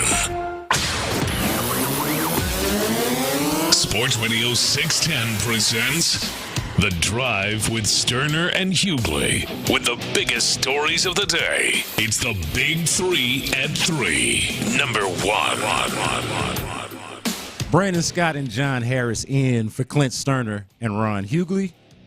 Byron Matthews is in for Tyler Milner. We make up The Drive today on a Memorial Day. Can we tell Byron, you work way harder than Milner does. Oh man, that dude is always on vacation. Yeah, it feels like he feels like he must have arrived, and you can tell Byron still has that grind in him. You can sense the hunger in my man. Yeah, when he's on vacation, I get more hours. So right. Yeah, he's up to me. Hey, yeah, he's always. You got to have a lot of hours then. Yes, sir. You've had a lot of hours, that's for sure. Man, shout out to Tyler for. I love T-Mill, but damn, that dude goes on vacation. Dare we call it job creation? Don't mind if we do. We love you, T-Mill. Can't wait to see you back in another week or month, whatever it is. Week, month, couple weeks, whatever it is. Yeah. He's in Hawaii now? Yeah, he's in Hawaii over the weekend, or at least at the end of, let's see, I did this show on Friday with you, right, Byron? Yeah, he's back tomorrow, I believe. Yeah. So, and also there was some travel hiccups. You know, getting to Hawaii sometimes can be difficult. Yeah. There was some travel hiccups, so we ended up going a day late or getting there a day late anyway. So I don't know if that added to the trip, if he stayed an extra day, or if that increased the urgency to live it up when he got there, knowing he was late. I don't know. I don't know how you handle that. Maybe this isn't something I should ask on the air, but I don't care at this point. Does he got sugar mama? I don't know. No clue. We needed, we needed the crickets drops right there. But I do know, regardless of the actual answer to that question, and I'm pretty sure Megan's not listening. We love you, Megan. Regardless of the actual answer to that question, I do know he's with Megan on the trip. Yeah. So if he does, that's what I implied. That Megan was the sugar mama. Oh. That's what I implied. Oh, okay. That's what I implied. Whoops. Which is okay. Which is totally okay. Yeah. No, I wasn't thinking that he had gone over there with an extra. Yeah. Yeah. No. Well, he ain't Brandon McManus or nothing. Yeah. No. Hopefully not. Hopefully not. It's especially not on company dime and company dollars. Let's keep our felonious activity. Yeah, somebody that's on a team flight often. Yeah, I haven't seen anything like Brandon McManus. We'll get to that very late. You know what? Why don't we even just mention that, since it is the Big 3 at 3? I want to talk about some NBA playoffs. I want to talk about how watching these playoffs has impacted me from a Houston sports fan lens. But the Brandon McManus story is a little wild. If y'all haven't seen this yet, he's being sued by at least two flight attendants, women who were flight attendants on the Jacksonville Jaguars' flight to London. Was it last season? Yeah, last season. Yep. And so now McManus is more recently signed with the Washington Commanders, but he was with the Jaguars last season. Of course, they go to London. It's a thing that they do. They did it last year, and two women claim that he was inappropriate with them sexually, grinding on them throughout the flight, acting inappropriately.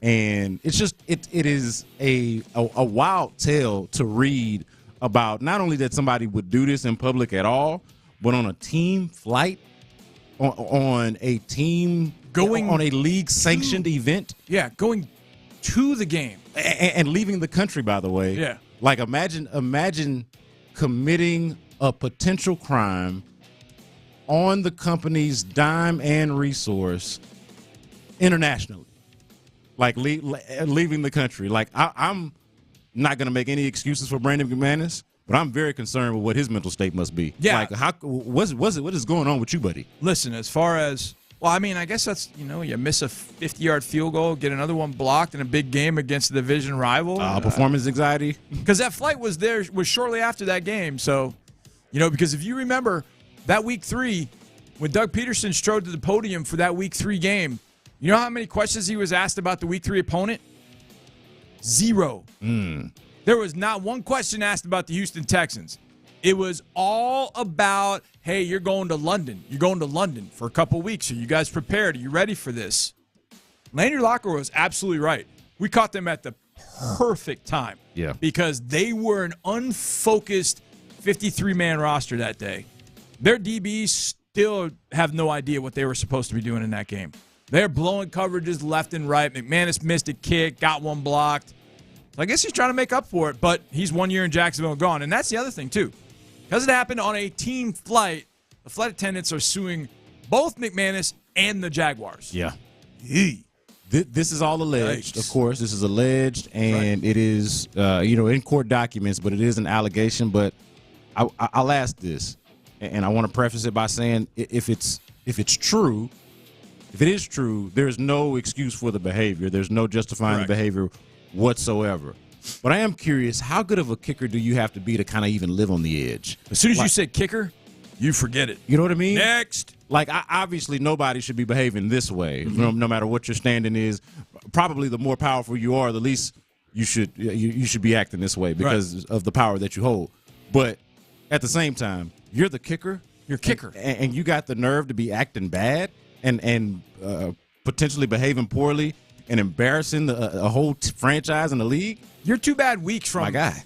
You're 2 bad weeks from working out at your local high school trying to find a job again. And I mean, he just had bad week number 1 against the Texans. So I say this with all sincerity. I've never truly understood how males act towards females in this manner. I just don't get it. Yeah, no. I mean, I get it because I've seen some a-holes and I've lived near them. I've been around them. So I get it, but I don't get it. I don't get what that does. Then again, I guess throwing back a few whiskeys and you never know what somebody's going to be thinking. Yeah, but even then, man, look, you got a team flight. A week ago, I was just coming back from Mexico. I went on a trip. Friend had a wedding, and you went to Tulum, right? Yeah, I went to Tulum, and we had a weekend. Dude, we had a wild weekend. I got to be honest with you, but there's still some restraint. Yeah, like I don't understand, and I'm telling you, it got pretty wild. But the restraint that you show, and like some things that don't even necessarily go through your mind, in those moments, I don't see how you even get to this place. So, a wild scenario here for former Jaguars kicker, no longer the Jags problem, but I guess a little bit if they're going to be under suit. Yeah, no doubt. You said he's with the Commanders? Last I saw is that he signed with the Commanders in March. My guess, my hunch, given what the Commanders have been through the last decade plus, I got a feeling that if any of this has any hint of truth, he will no longer be the Commanders kicker. Yeah, I don't feel like they can afford that public relation or human resource issue. They've already had plenty of that. Yeah. They don't need it from a kicker who's not that good to begin with. Yeah. So go find somebody else that can kick as Tressway holds. That's all you need. Yeah, trying to turn over a new leaf. Big 3 at 3, number 2. All right, man. So the NBA playoffs, I got to say, this series between the Wolves and the Mavs is one of the most, if not the most entertaining 3-0 series that I've seen. Mm-hmm. Like for a series to be by record or by standing non-competitive, 3-0, as we mentioned, it has been as fun and as compelling as you could ask for it to be. Luka and Kyrie, they've taken over the series. I feel like the role players for the Mavs have been sublime when you look at guys like Daniel Gafford, P.J. Washington, especially what those guys were able to do kind of as a committee once Derek Lively went down with the neck injury. Shot, Brandon. Oh my God! Holy cow! At first, I didn't see it. It's a good shot. When they showed it in slow motion, and I saw it from a different. Man! You don't see too many of those really in basketball. No, you don't. Yeah. But I mean, he caught him perfectly with the knee, and when they said neck, I was like, well, yeah. Yeah. But that's a concussion waiting to happen. Yeah. So fortunate to not maybe be as to be worse than it actually was. Right. Yeah. He took a shot, but Gafford came in and did some really good things. Now he's not going to score. They're not going to get much in the scoring from Gafford, but if you prevent scores on the other end, that's just as valuable, and that's what he was able to do. Especially a big block on Conley in the fourth. Huge block on Conley. He came from across the lane. I think Conley thought, I got a runway. And Gafford came out of nowhere and knocked that thing away. I thought, first I thought, maybe you got it off the glass. Nope, he got it like an inch before it hit the glass. Well, Conley had made a couple of those earlier in the game. Exactly. So that was kind of his shot in the game, and he was the only one really of import that stepped up in this game other than Anthony Edwards. So he probably felt like Conley, older than I am, felt like he had to go out there and kind of carry a bunch of young bucks. So I'm watching last night, and I'm like you. I don't have a dog in the fight. I'm just I like watching Anthony Edwards. He's fun to watch. And obviously, when he flushed that one in the third quarter, it kind of turned the game around. Epic. It made it more competitive at that point. It really wasn't trending that way. But he changed it. And then he made a couple of buckets. And I'm watching that, obviously, as a Rockets fan, thinking, damn it. Do we have that? I mean, I know we don't have that. You own it. But I'm talking from both sides. Anthony Edwards can change a game. If Cat hits some shots, they're really difficult. He was not hitting shots last night. Gobert is Gobert. I mean, whatever. He's Defensive Player of the Year. I haven't seen anything from Gobert that makes me think he's any more than just a 7'1", hype man. I don't know. But even the Wolves, I'm thinking, things get tight down the stretch. They've got some answers. Yeah. Obviously, the Mavericks, when Kyrie and Luka wanted to take that game over, that was the one that really got me. Kyrie and Luka are just taking that game over. But, as you mentioned, and you hit it right on the head, everybody else kind of fit in place. They realized they didn't have to score. They just had to complement everything else that Luka and Kyrie were doing. Everyone's a star in their role. Yeah. Everyone's a star in their role. They were fantastic in those roles. And I'm like, what's it going to take for the Rockets to beat them consistently? Yeah. So it is a little daunting because not only do they not have what the Mavs have, the team that's up 3-0, right. It doesn't even feel like they have what the T-Wolves have, right. the team that's down 0-3 and has all of these question marks about, hey, where's your second star? How come that guy's not showing up? Right. What about your role players that are supposed to step up for your star player? The way that you honestly did in the semifinals to knock off the champs, like, where is that at? The Rockets don't even necessarily have that. Or I should say, I think the more accurate way of putting it, John, is that they're still trying to identify it. Yeah. Like we don't. Could Jalen Green? Yeah. And I know there's been a lot of talk about Jalen. To me, I feel like Jalen started to, I don't want to say grow up, mature, whatever you want to call kind of the last, I don't know, like 25, 30 games. Yeah. I know, he talked about, having a child. Yeah. And that kind of centered him a little bit. He's Player of the Month in April. And look, Anthony is a just different animal. March, can Jalen Green be a poor man's Anthony Edwards? Can he be that? And when I say poor man's Anthony Edwards, I'm not talking about the athleticism. Like, we know Jalen's got all the athleticism in the world. Yeah, 99 percentile athleticism in the league. But Edwards has a little different grit to his game. Yep. If that makes sense. Yeah, no. And I think it's what makes him great. Yeah. And it's what allowed him to take over the game in the playoff series prior to this. And it's what turned that game around the other day. Could Jalen get to that? Do they have to do this a little bit more, the whole is greater than the sum of its parts sort of way? Is that the way the Rockets need to continue to do it? Because maybe they don't have an Anthony Edwards. They don't have Luka and Kyrie. Do they have to do it with 5, 6, 7 guys that collectively are that much better as a group, better than they are individually? I don't know, but I kept watching that game going, what's it going to take for the Rockets to get to a point where they step in a series with the Mavs or the Wolves or even the Nuggets and go toe-to-toe with them for 7 games? Yeah. Luka, obviously special. Kyrie Irving, obviously special. Even Anthony Edwards in defeat, hard to argue anything other than special. I feel like the Rockets have some special players, but are they this level of star where you can depend on them when it matters the most? Right. And I honestly, John, I think that's why this past season was important for them to finally, Jalen Green specifically, and I'll throw Alperen Sengun in this mix as well, as 2 guys that were in their 3rd year and were clearly the best players on the team at their best. I know Fred VanVleet had a really good year in his first season with the Rockets, but these were their best, highest ceiling players. Alperen Sengun more so early on, and then after he gets injured, it's the case with Jalen Green in the final months of the season. But for me, it's about, hey, can they consistently be that guy? And it was important for both of them to play more meaningful games down the stretch toward the end of the season when they were fighting for their playoff lives, their play-in lives, I guess you could say. Yep. And it was actually a game against the Mavs late in the season that sort of did them in. And I don't think it's the one that knocked them out mathematically per se, if I remember correctly, but it was a game against the Mavs where they showed up small. Right. And the Mavs showed up like something similar to what you're watching now, a team that looks like it could go to the finals, looks like it is going to go to the finals, and could win in the finals.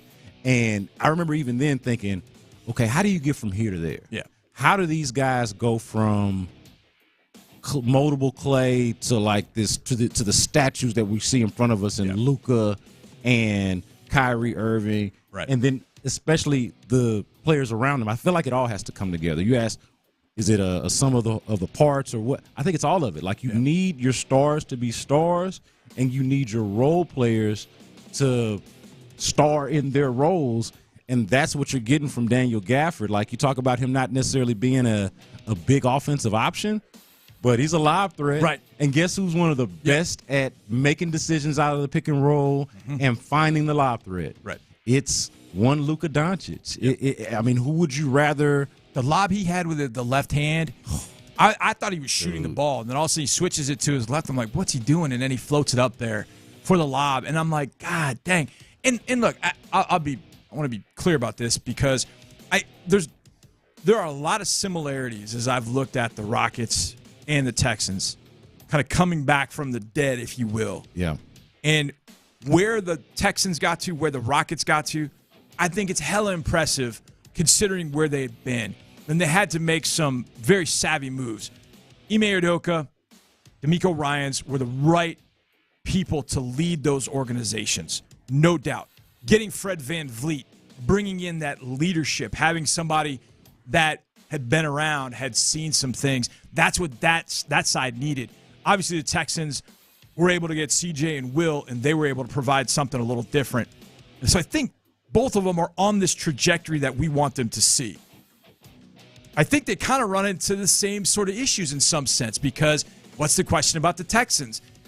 Do they have enough to beat Mahomes and the Chiefs? Yeah. Can they finally beat Lamar Jackson and the Ravens? Now, you know the Texans are going to be in it. You know they're going to be in it. I think if you asked people around the city that were both Rockets and Texans fans and you said, okay, which one do you trust more? I think you would have, okay, we trust C.J. Stroud more than we trust anybody in the Rockets side. But I feel like the trajectory is there. So I'm not sitting here saying, hey, we're going to go out there and beat the Chiefs and Ravens. We're better than those two. So the Texans are kind of facing some of the same things. But I think the Rockets, because the Texans have C.J. Stroud, you feel like you can go against those two and go, oh, yeah, we'll be in this fight. There's no doubt we'll be in this fight.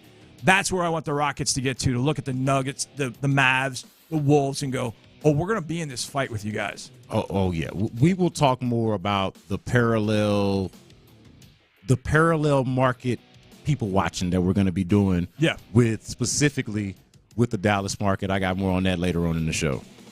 Big 3 at 3. Number 3. The Astros are in Seattle tonight. They begin a 4-game series against the Mariners. They are 3.5 games behind them. That's where I got twisted up a little bit there. But it's 3.5 games behind the Mariners. Win 2 out of 3 against the Oakland A's over the weekend. It is imperative that they go into this series and make something happen. On the bump tonight, you got Framber Valdez. For the Astros, for the Mariners, you've got Bryson Miller. And for me, this is going to be one about, the Astros matching up against some really good Mariners pitching with an opportunity to gain some ground in the AL West. And who knows, by the end of this, could the Astros be on top of the division? Could you see it? Could you see it? I mean, you could see it. I mean, the Astros are the type of team, I used to think about the Bills back in the 90s like this. I mean, you got to kill them. You absolutely you've got to decapitate. You got to decapitate them. You've got to take them limb from limb. Or otherwise, if you allow them to breathe, they will beat you. They will find a way. And look, we're still, what's the old adage? We're still early in the season. I mean, we haven't gotten to June yet. But the Mariners know. The Mariners have an idea. They know what the Astros have been like. And they know that, all right, at home, there's more pressure. And look, this Astros team, the last couple of years in particular, has loved playing on the road versus playing at Minute Maid. Yeah. I don't know what it is about playing at Minute Maid. Maybe they need to take the bus around the stadium. I don't know. But on the road, playing in a place where all the pressure this early in the season is on division leader because they're there.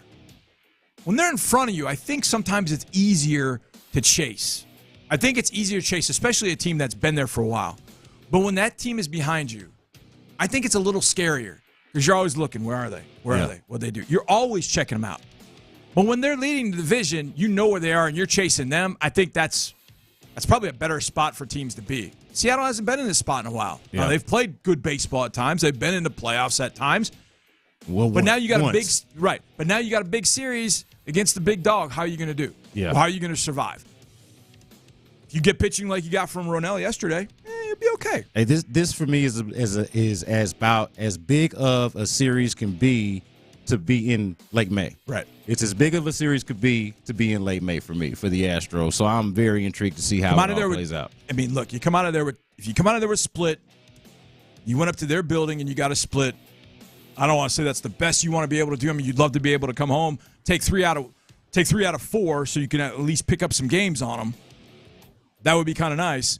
But just go up there and play good baseball. Just go up there, play smart baseball, be sound on the base paths, come up with key timely hitting, keep Hader from throwing home run balls, and maybe we'll get there. He's John Harris. I'm Brandon Scott Byron Matthews, producing this thing for us behind the scenes. Coming up next, there is a Texans Monday Night Football matchup coming up this year that has some intrigue added to it for me. I want to talk about it with John Harris coming up next on Sports Radio 610. We at Houston Sports Leader, Sports Radio 610, are taking this time.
the judgment-free zone.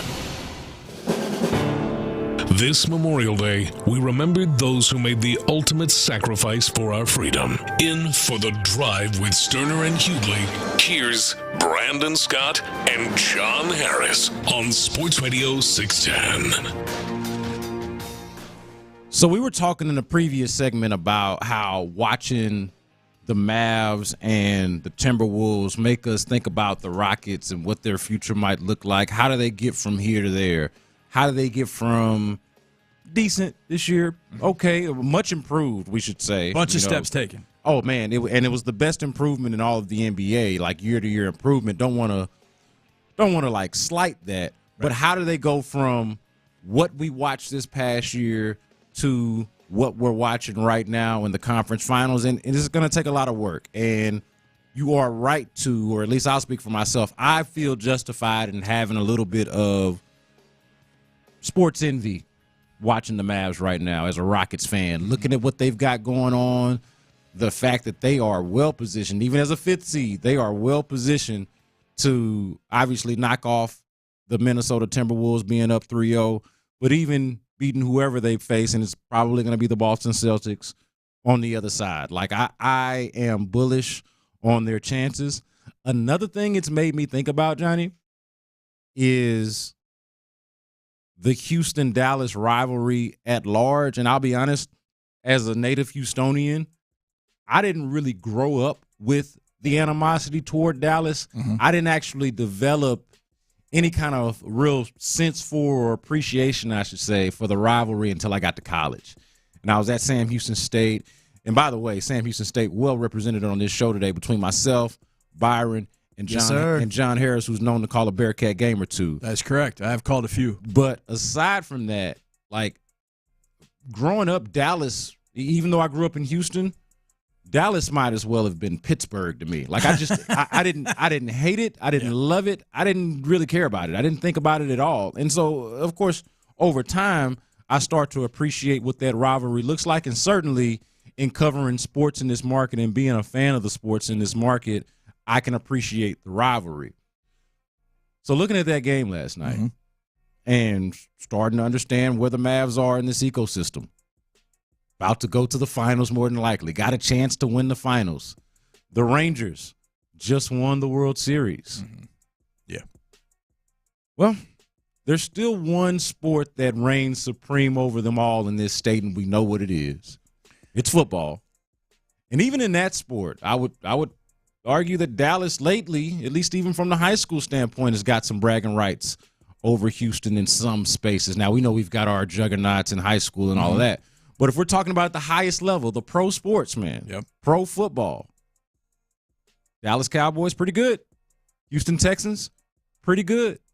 Face each other on Monday Night Football, I believe November 18th. November 18th. November 18th. November 18th. Harris, the senior, turns 77 that night, and he'll be watching the Texans win over the Cowboys in Wisconsin. Dude, I've got it as, and forgive me if my count is wrong, but this is correct. This is close to correct. Got to be 25 Mondays from today.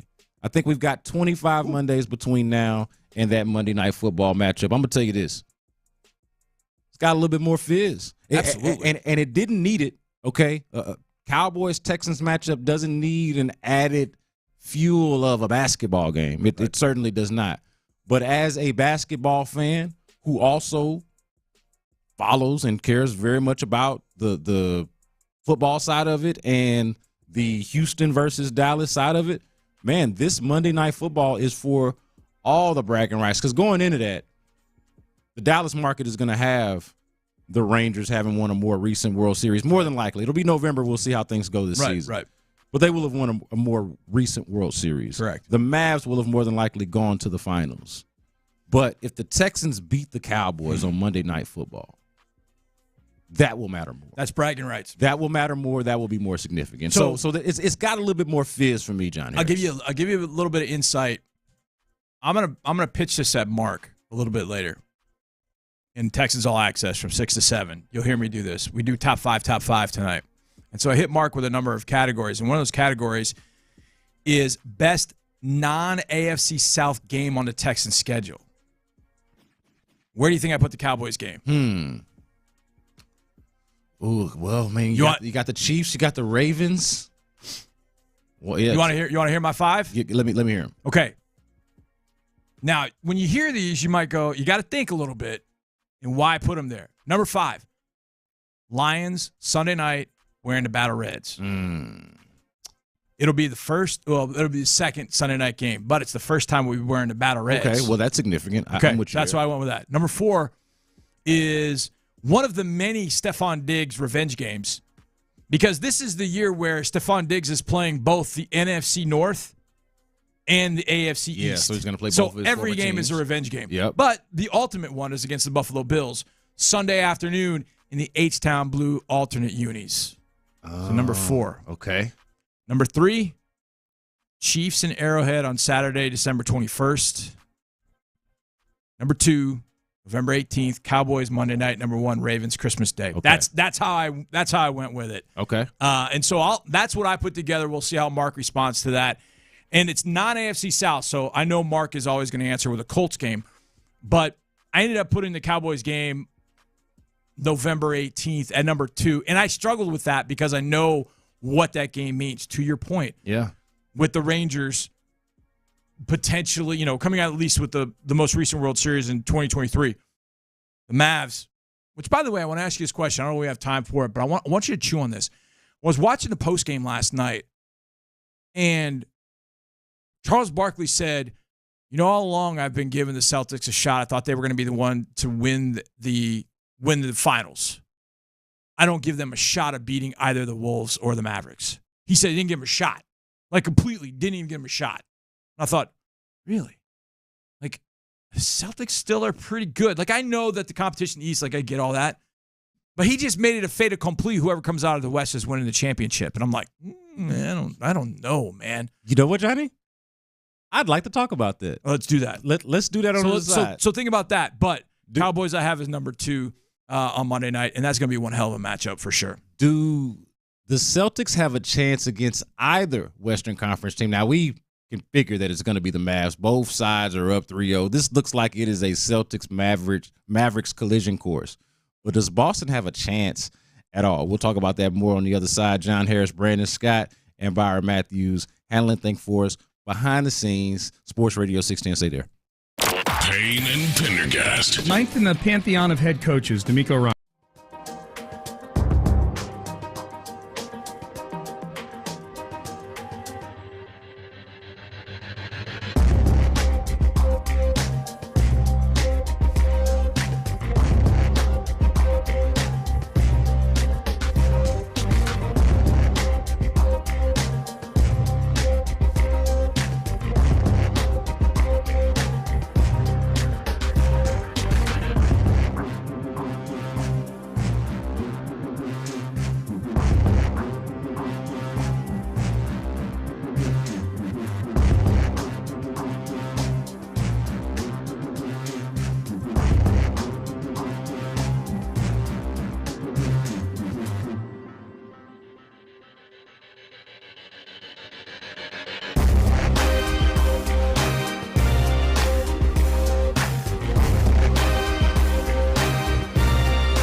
Restrictions apply. See store or Lowe's.com/credit for details. Get a free estimate from Generator Supercenter, the nation's #1 Generac dealer. GeneratorSupercenter.com. This Memorial Day, we remembered those who made the ultimate sacrifice for our freedom. In for the drive with Stoerner and Hughley, here's Brandon's John Harris on Sports Radio 610. I think we already know what the NBA Finals are going to look like. We were just talking about it on the other side of the break. And barring some type of historical collapse or comeback, this looks like a collision course between the Mavs and the Boston Celtics. Kyrie's going to get to play against his old team in the finals. It looks like that's what we're going to get here. Both teams up 3-0.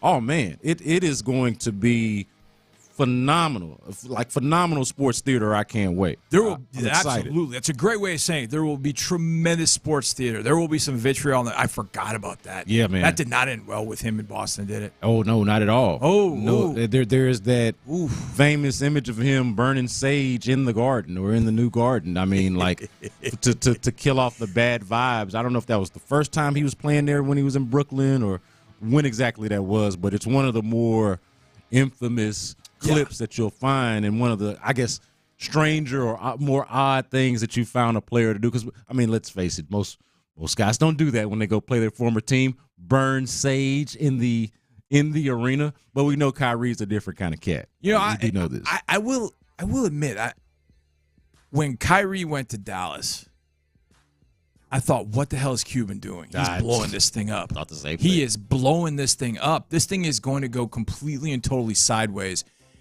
And yet, it has worked wonderfully. And I've just been dumbfounded how they've been able to make it work. And there's a part of me that looks at Kyrie and thinks, not that he's taken I feel like they both have kind of taken a step back to take 3 forward with one another. I think that's a good way to put it. And so it looks like a different, I mean, in the fourth quarter, it was awesome. It was like, all right, your turn. Okay, you do it. I mean, it was incredible to watch that game last night, to think Edwards flushes one that is one of the most impressive playoff dunks I've ever seen. I mean, it's the Jordan logo. It is. He goes Jordan logo on either Gafford or I forget which big it was. I think it was Gafford, because I think Lively had been out at that point. Yeah. And it was like Gafford just stood there like, I'm not sure what to do. I mean, it changes the game, because he comes down another couple of possessions. He hits a couple of buckets. I think he hits a 2 from the wing. Now they're back in this game. They were down 9-10. Now they're back in. Now it's just no holds barred, going back and forth. So the fourth quarter becomes, can Anthony Edwards do it on his own, basically, because Cat's hitting nothing.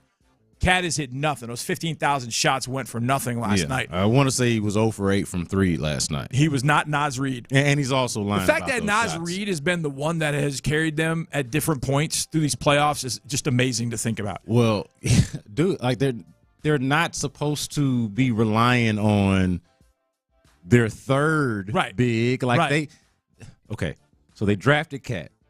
Cat's supposed to be the second and he is the second All-Star to his credit. Then they have to go trade for another 7-footer. They traded 4 first-round picks for Rudy Gobert.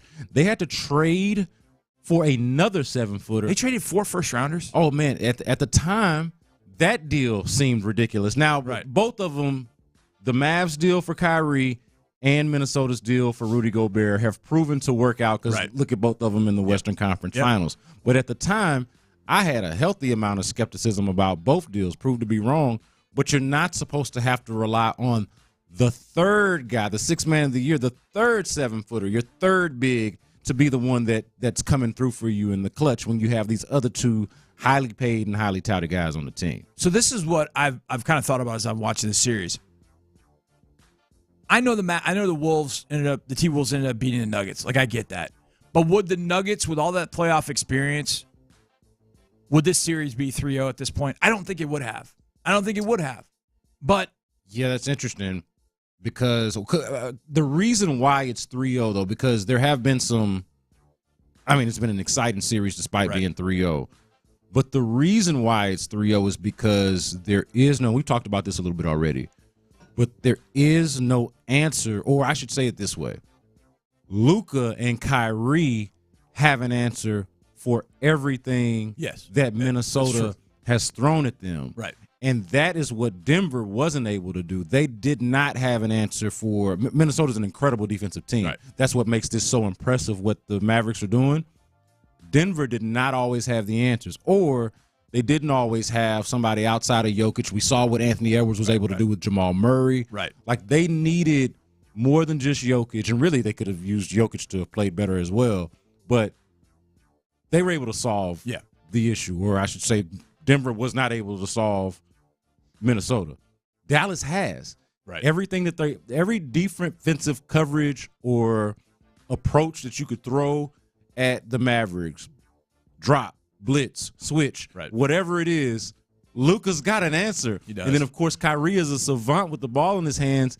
It's been incredible to watch them answer every counter that Minnesota's thrown at them. What I think is fascinating about watching Luka, and this came to me last night, and I don't even know the right way of saying it, but it feels like Luka is in Houston traffic going 95 miles an hour, just buzzing by everybody, and everybody's trying to keep up with him.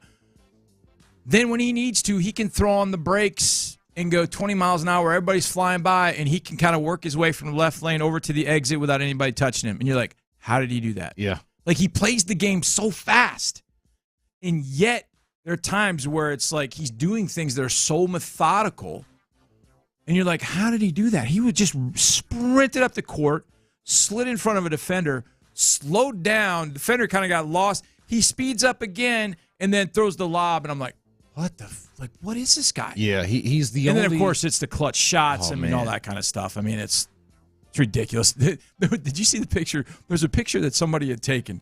It ended up on X or Twitter, whatever you call it now. And it was taken from the opposite baseline. And it's Luka going up, and he's literally at the top of he's about to release the ball. And it's a shot. It's like the Jordan picture at Utah, where you can see the fans in the stands. And a lot of them at Utah just kind of had this look like, kind of this dazed look. There are people in the stands, you can see them with the surrender cobras, like you can see the look on their faces. It's such a good picture. They know what's happening. Yeah. They know that they are about to go down 2-0 because that shot is going in. And as soon as Gobert switched on him in game 2, I'm like, this one's over. You just knew it. And when the ball's in the air, you can see the fans in the stands just like, oh no, here it comes. And there are no Mavericks fans in there. It's just a bunch of T-Wolves fans knowing their fate with that ball going in the air. It's incredible. And that's what you're trying to beat. And here's the thing. He's not even 100%. No. He's beat the hell up. He almost didn't even play in game 3. So what impresses me most about Luka, or what is so different or unique about him as a player, watching him play, kind of what you're talking about. It's another way of saying what you're saying. He is one guy who dictates pace. Right. More so than most. Yep. And Kyrie's got a lot of this, and it has to do with his handle. But with Luka, it's got to do with the handle and the size and the shot making and the playmaking. It's the fact that he can do pretty much all of the things. Right. And so I remember when he was coming out in the draft, and I was watching. I'm kind of one of these nerds, like a basketball draft nerd. Yeah. So I'm watching, and I'm like, this guy's got skills, but he's just too slow. Yeah. He's not quick enough to really be an elite player in the NBA. And then he gets to the NBA, his rookie year, and I'm like, oh, none of that matters. Right. None of that quickness or athleticism stuff that I'm talking about actually matters, because through his skill and size, he's got big, broad shoulders on top of it. Through his skill and size and wit, he is able to dictate pace and play at his own pace in a way that most players are not. The only one that I would say is even close to it is kind of Jokic, but we're talking about a guard here. Right. So somebody who initiates the offense. You don't have to pass him the ball. He's initiating the offense. He's dictating the pace. There's really nothing else like it in the NBA. He draws a foul on Anthony Edwards last night. I want to say it's third quarter. And you can tell Edwards is completely frustrated by it. But it was a foul. But it was all because Doncic, as he was driving the basket, like, it's one of those things where Edwards knows he can stay with him. Yeah. But just at the point where Doncic is about to shoot the ball, he does this little nudge to the left to just draw contact on Edwards. Like, he initiates it. Yeah. But it's Edwards that kind of bounces off of him and then he kind of fades right and throws a shot up there, foul. It's a little rope-a-dope. Just to your point, the wit and how smart he is when he has the ball in his hands. And the thing is, Kyrie's got the same thing. So you've got two of them. But it was when Barkley said, I've been on the Celtics, and he said, unless Porzingis comes back. Now, if Porzingis comes back, okay, but I don't know if the Celtics are planning on that. Now, the Celtics are getting, I think, to win some games against the Pacers. Now, they should have never won game one. I mean, the Pacers should have fouled, but, different strokes, different folks down at the end of the game. It's fine. They blew that game. They blew that game. Game two, Pacers had a chance, but it was Celtics. Game three. Halliburton gets hurt in game Halliburton two. gets hurt, but they should have won that game. Nembhard is having one hell of a game. They should have won that game. Yet, there's Tito's son, Al. That's when I start to age myself, because I remember one of the first high school basketball games I ever saw. One of the first. In fact, the first high school game that I ever saw in Texas, I saw Bradford Smith from Bay City. Yeah. He was a bad SOB. I mean, I come from Wisconsin. I was like, I ain't never seen that. Yeah. And he was playing with Hartley Dykes and Hartley Dykes' brother, Billy Dykes. They were all on the same high school team. And I just remember we had to play them in basketball. And so that's where we were down there. We were with the high school coach at Lamar Consolidated at the time, and three of us are there, and I'm 12. I'm like, what? I can't play basketball here. Yeah. I can't do this here. These are not the same species of athlete. One of the games I saw later was Tito Horford playing. I think he was at Westbury Christian, I think. And they came to our gym. I'd never seen somebody 7'1" play basketball. I'd like, never. You're in Wisconsin. Like, if you're 6'3", you were dominating fools. Right. And so Tito and then his son Al Horford hits 8 threes. Yeah. Like, just step back in the time machine. To beat the Pacers by 1. Or whatever it ended up after Drew Holiday got the steal. But I kind of feel like Boston. Who do you trust more? I really want to know, who do you trust more, Boston or Dallas? Because I feel like I trust Dallas. You trust Dallas. Because I trust Doncic and Kyrie. Like, Jaylen Brown and Jason Tatum can go off. They can go off, but they can disappear. Those two can absolutely disappear in a game. And, I mean, not that game 3 was like that. I mean, Jason ended up making some big shots, but I feel like sometimes Jason wants to defer later in the game, whereas Kyrie and Luka, you're not going to ball their hands. Yeah. Like, it's going through them. Yeah. And their road, too. I mean, you think about their last 2 series, the Mavs specifically I'm talking about, possibly now sweeping the Minnesota Timberwolves. Right. And they took down the number. People don't really talk about this now because OKC, I guess, wasn't really thought of number 1 seed in that way, but took them down as a 5 seed. So their road compared to the Pacers going through, an injured Knicks team and an injured Miami team, and like they just faced injured teams throughout the playoffs, and so it feels a little bit different. I mean, I would cheer like hell for the Celtics. Don't get me wrong. I would be wearing Celtics green that night for Jaylen Brown, Jason Tatum to take over that game, for Al Horford to hit 10 threes, maybe for Porzingis to get on the field or get on the court, which would be nice for the Celtics. Derek White to block a few shots for the Celtics, kind of the glue guy. I just don't think it can happen. I think the way that Luka and Kyrie can control the game is going to be too much for them. I just don't know that I see the Celtics. Now, I'll be interested to see how Drew Holiday matches up defensively with one of those two. And maybe Kyrie feels the enormity of playing in Boston, and maybe Boston's able to win 1 or 2 at home that, I don't know, maybe Dallas would normally win, but maybe that helps him. I don't know, but that Mavs team, I tend to agree with Barkley, man. Damn, that Mavs team is good, and I don't want to face them. I don't want to see them. But give the Rockets an offseason, and I'll be curious to see what the Rockets are able to do. Kind of like we just talked about the parallels between Texans and Rockets. They're there.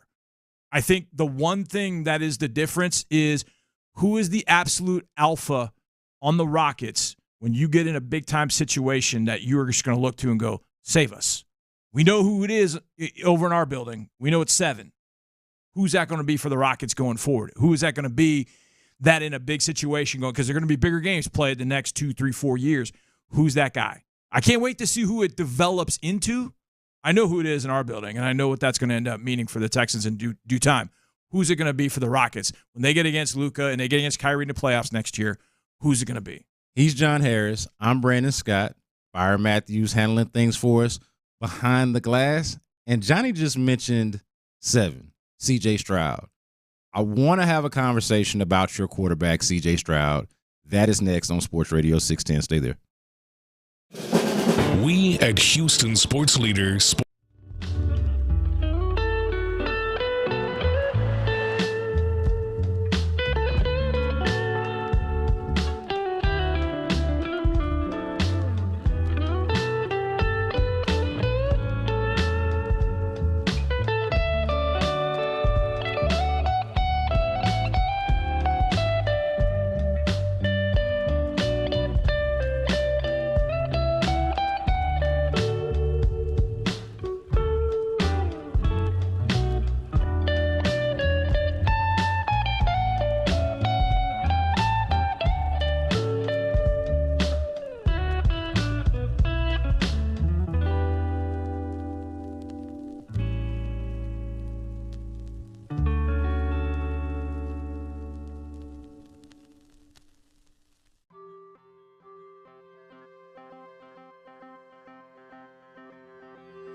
Texans play here on Odyssey Sports Station.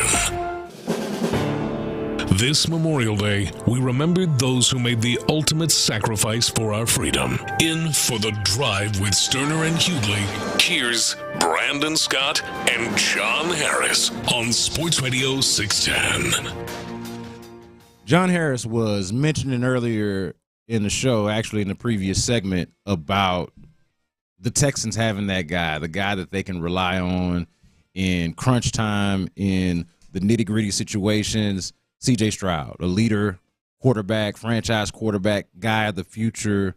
And it's a good place to be in as a franchise, the Texans themselves, and for the fans, which is most of the people that listen to this station. So shout out to us all for having C.J. Stroud in our football lives. Thank God. All right. It's a great thing. I don't want to get this misunderstood. However, C.J. Stroud is not above criticism. I think he would tell you that. He's probably more so about taking criticism from the people that he would take advice from.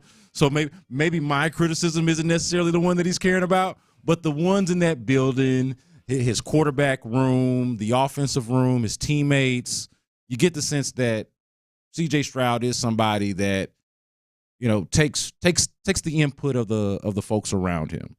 But I want to talk about this because last week there was a discussion about where C.J. Stroud can get better. And Gerard Johnson was on a podcast or it did an interview, might have been with the NFL Network, but whatever it was. NFL Network, yeah. He answers the question without answering the question. I'm not going to play the audio here. We played it a lot last week. But I do want to take the conversation here and have it with you, Johnny, because while he's not above criticism, and I want to be careful about this, John, because I think accountability and critique is important, even if it's not from the most trained eye or the expert eye. There are going to be some things out there that plain eyes can see that'll be sort of obvious to the naked eye. But I'm struggling to find the thing, especially with the lack of expertise or without. I'll say this: if C.J. Stroud had been worse, then maybe it would be a lot easier for me to find the thing. But he was so damn good, Johnny, and improved. I think I like not just good, but improved from the beginning until the end, to where I'm having a difficult time finding it. Now, I imagine Gerard Johnson can find it. I imagine that his teammates, you know, the Case Keenums and Davis Mills of the world, who understand the nuances of the position, don't have the talent that CJ has, but understand the game, the coaching, Bobby Slowick, you know, those guys, Bill Lazor. But I'm struggling to find it. Let me ask you this. Is it too low of a standard for me to require that C.J. Stroud simply does not regress?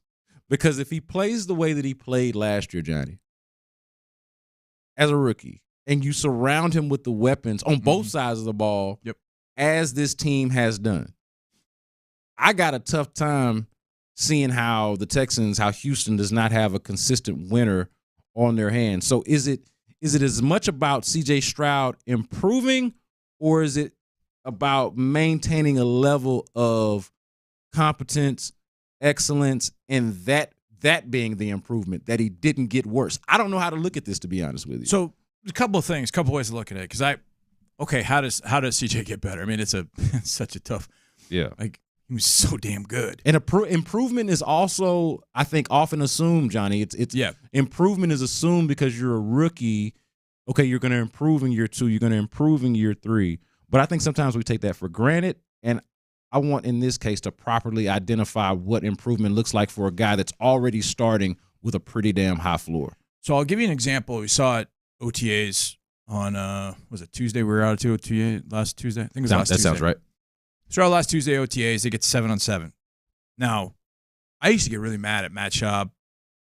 Actually, during practices, I would watch because in 7-on-7, he'd throw a check down. I'm like, never throw a check down in 7-on-7. Yeah, this is not the time for that. No. Know when to throw your check down. 7-on-7 in practice, especially during OTAs, ain't it. So CJ is definitely not going to throw that check down during OTAs. He does know to throw it, and that's a good thing. So drops back to pass at 7-on-7. I could see him looking at the opposite field safety. I could see him looking at that safety. And he's holding that safety with his eyes like he's dropped back and he's got that safety like he's staring at him. Just staring at him. As a safety, that's disconcerting. Because now you're like, okay, is he picking who's in my zone? Whoa, what? He's looking at me. Somebody coming? Where are they? I got to be looking. My head's on a swivel. I'm nervous because he's looking at me. And I'm talking not a millisecond. All of a sudden, his eyes went from that safety, cocking the arm, and he's throwing the bang 8 to Nico Collins on the other side and zipping it right underneath the other safety. It's like that's the step in the maturation of, can you manipulate 11 guys on the other side with a look, with hut, with your cadence? Yeah. You start doing the little things. You're so comfortable now with the offense. You know where everybody is supposed to be. Can you manipulate that corner over there so you can throw something to the backside over here?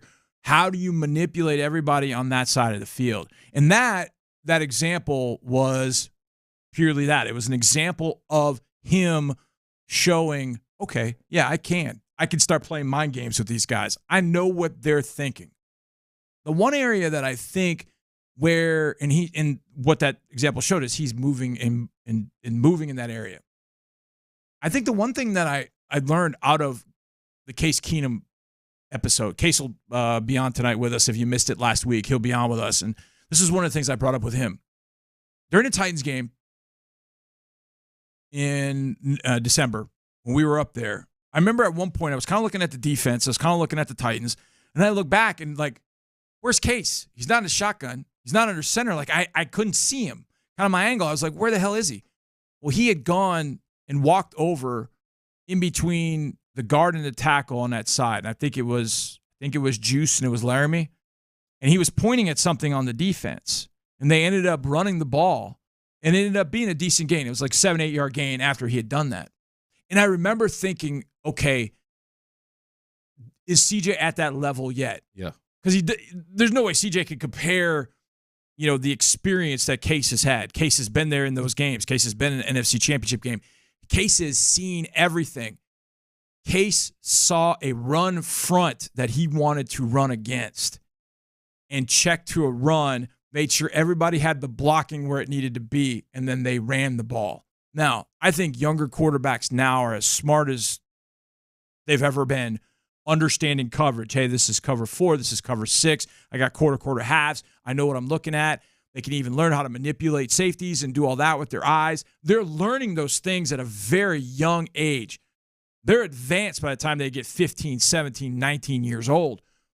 But I think the one thing that they don't know yet is, when is it best to run the ball? Is this front a good one to run the ball against?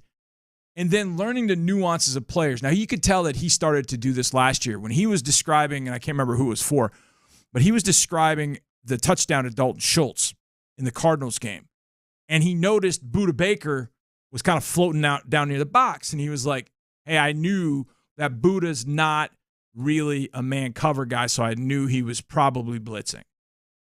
Taking that to a different level, knowing what everybody's going to do. I know when they've got these two guys up front, they like this stunt. I knew we could run against this. I think it's that part of it. But here's going to be the toughest thing for people. His improvement in year 2 is probably going to be a lot more subtle. They're going to be subtle things, like him checking into a run. When, okay, I've got a pass called, but I checked to a run. You're maybe not going to know that was him checking into a run. So you're not going to know, oh, that play was blocked. Great. That was awesome. It was a good run by Joe Mixon. That might be all the mind in learning, where does the run fit into all this for him? Yeah. And I'm not talking about him running the ball. I'm talking about just the overall run game. Looking at a front going, okay, I want to run against this. I need to run against this. And I know exactly where I want to run this ball. Getting in and out of bad plays. Bobby's one of the best I've ever talked to about, oh, that was a bad play. Like, he will tell you, yeah, oh, that was a bad play. The great quarterbacks will know it's a bad play. They'll know it's a bleep play, and they'll go either timeout, get out of it, or check into something. No, let's check into something else. Yeah. Let's check into this.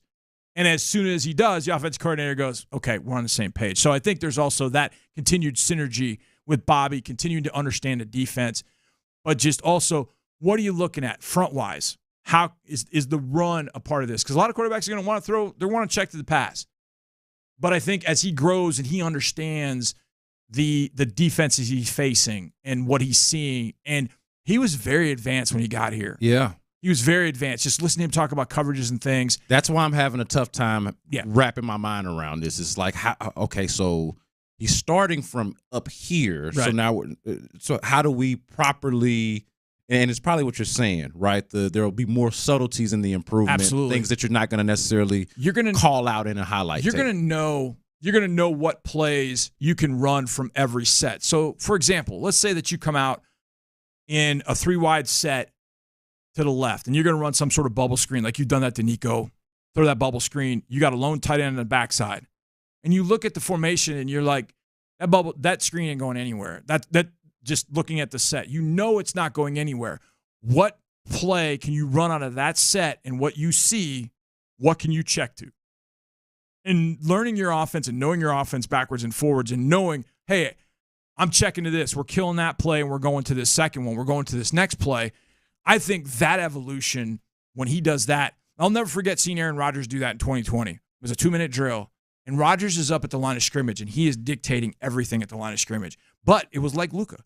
It was like the game was going fast, but to him, it probably felt like it was molasses, just slow. All right, come on, let's go. He was in such command. I think CJ is definitely on his way there, where when the game slows down for CJ, holy crap, what he's going to be able to do is it's incredible. But I think that's probably the biggest thing, is just understanding how the run game fits and when to get out. Okay, quarterbacks want to throw it, right? Let's get out of this pass play. Let's go to a run, because that'll be better for everybody involved. How do you do that? And then knowing we're in this formation, let's run this play. We've got this personnel grouping. We've never run that with this guy or with this group of guys. But I think we got a play. I know a play. Let's check to it, and let's go to this one. So I think all of that will really come into play. The one thing I also thought as a rookie, there were times, especially the Jacksonville game, I remember in particular, I felt like he was locked in on Tank a little too much. He got locked in on Tank. I don't think he's going to be able to be locked in on anybody this year. I think it's just take your drop. Really need to. Yeah, right. Hopefully, if they're healthy. Exactly. Now, maybe it was needed in that game because we did not move the ball that well that game, but I felt like he got locked in on Tank a little bit much. I didn't see that for the rest of the year once Tank went out, in large part because Tank was not out there. Then Nico wasn't out there. It was like, I don't know who you lock into at that point. But when Robert Woods was back with Nico and those two were together, he really got back to, I'm throwing this ball to the guy that ends up being open. Scan the defense, find the right guy, and make that throw. So I do think there were some times where Tank got a little bit more love. I don't want to say it was forced to him, but it looked like he was just looking him up. I think that part of it too. Here's the other thing. I mean, make sure I say this right because it's going to sound weird. I don't mind throwing interceptions this year.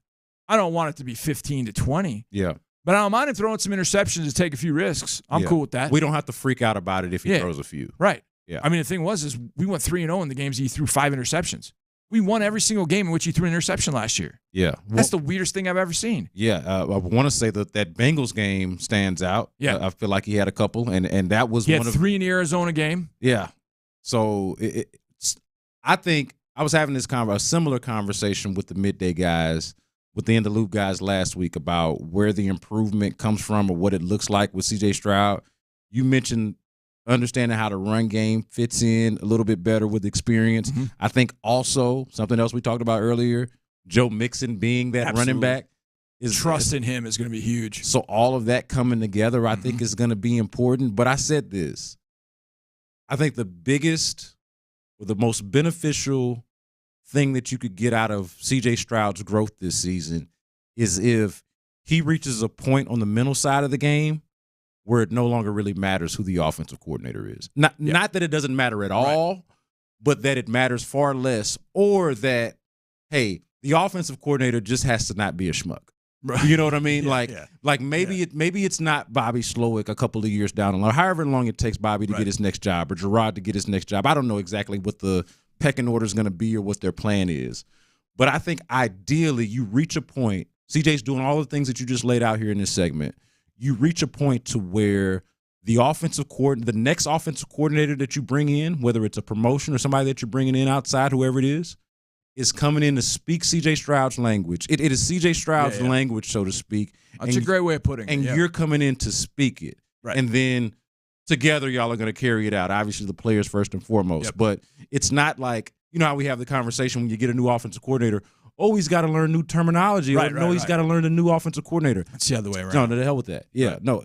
To me, the progression or the thing to celebrate would be, hey, he's reached a point to where he is on, and I don't want to do this prematurely, but mentally he is on that Peyton Manning, Tom Brady sort of mental trajectory of thinking the game, and it doesn't really matter necessarily in name who the offensive coordinator is, so long as they speak the same language as C.J. Stroud. Here's one other thing, and I know we got to get to a break, I'm sure, at some point, but here's one other thing.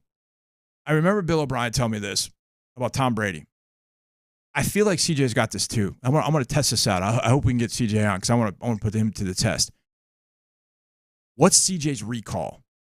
Because O'Brien used to tell me about Brady. He said Brady, and we've seen this on different NFL films and such. He said Brady would come to him and say, hey, remember when we faced this defensive coordinator back 4 years ago and we were down in the red zone and they ran this coverage against us? I think we could see that again. And O'Brien would be like, what? Get the hell out of here. Like, he's like, no. Look at the film. Seriously. They get the film out and Brady would remember. Brady's recall was tremendous. Yeah. Patrick Mahomes has a little bit of that. Exactly. Who's the best of that? Sean McVay. Sean McVay can remember things. It's incredible. I've seen them mess around and give him like, hey, 2017 at New England, third quarter, 1st and 10, such and such catches the first down. What was the play? Oh, it was a great play call. You know, we went Trey left, Puma right, 386 X post H swing, and they came out quarters, and then they try to adapt with the motion. Like, he can tell everything. That's the other thing. What's CJ's recall? So is he going to remember 3 years from now what the Titans ran against him when their defensive coordinator was such and such, and now they're seeing a disciple of that guy? Does that help him down the road? Because that was one thing that Bill would say about Brady. Like, he would remember and bring him up during a game, and they would change a play knowing what they were going to get from a particular defense, something they had seen 4 or 5 years ago. And that was Brady just recalling it. I think CJ's got that too. I think he's got that mechanism that he'll be able to remember what it is that teams ran against him, what he saw from various defensive coordinators, store that away. And maybe not this year, maybe not next year, but there's going to be a big time where he goes, you know what? I remember when I was a rookie and we faced that defense and they did this to me. So I knew they were going to do it to me again. I was ready for it, and away you go. I think the recall is going to be something that he's going to also – that's not something you really can work on, but I think it just comes in time, and it's for some people that are just special at it. And I think CJ is going to be one of those guys that is that way. I've got a Texans rookie vet tandem that I'm really excited about, and I want to get John's thoughts on it. Stay there. It's The Drive on Sports Radio 610.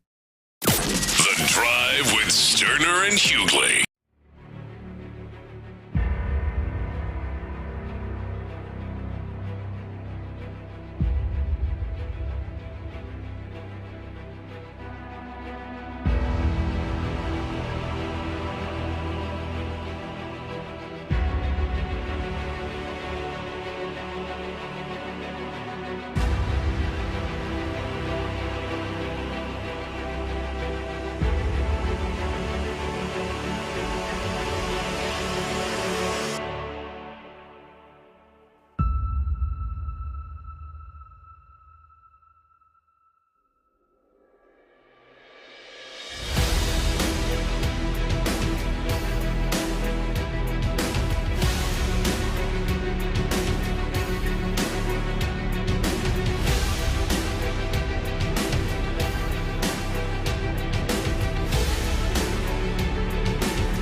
today. Take Payne and Pendergast with you everywhere you go. Is decile a word? It is. It is. Really? Yeah. Oh, God, this has gotten nerdy and stupid both at the same time. Right. That's what we do best.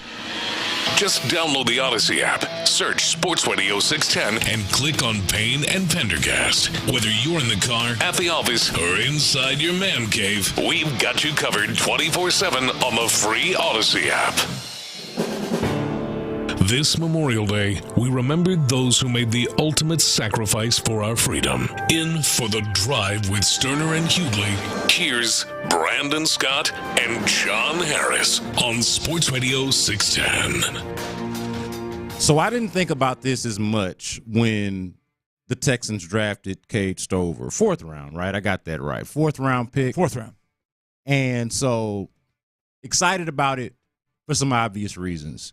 He was an exciting player in the 2 years that he played tight end at Ohio State. Mm-hmm. And, of course, can't forget, can't overlook the C.J. Stroud connection. Yes. You know, they're former teammates, and they seem to be really fond of each other. So you feel like, okay, that's a positive. You bring in somebody that C.J. Stroud has some familiarity with, has had some success with.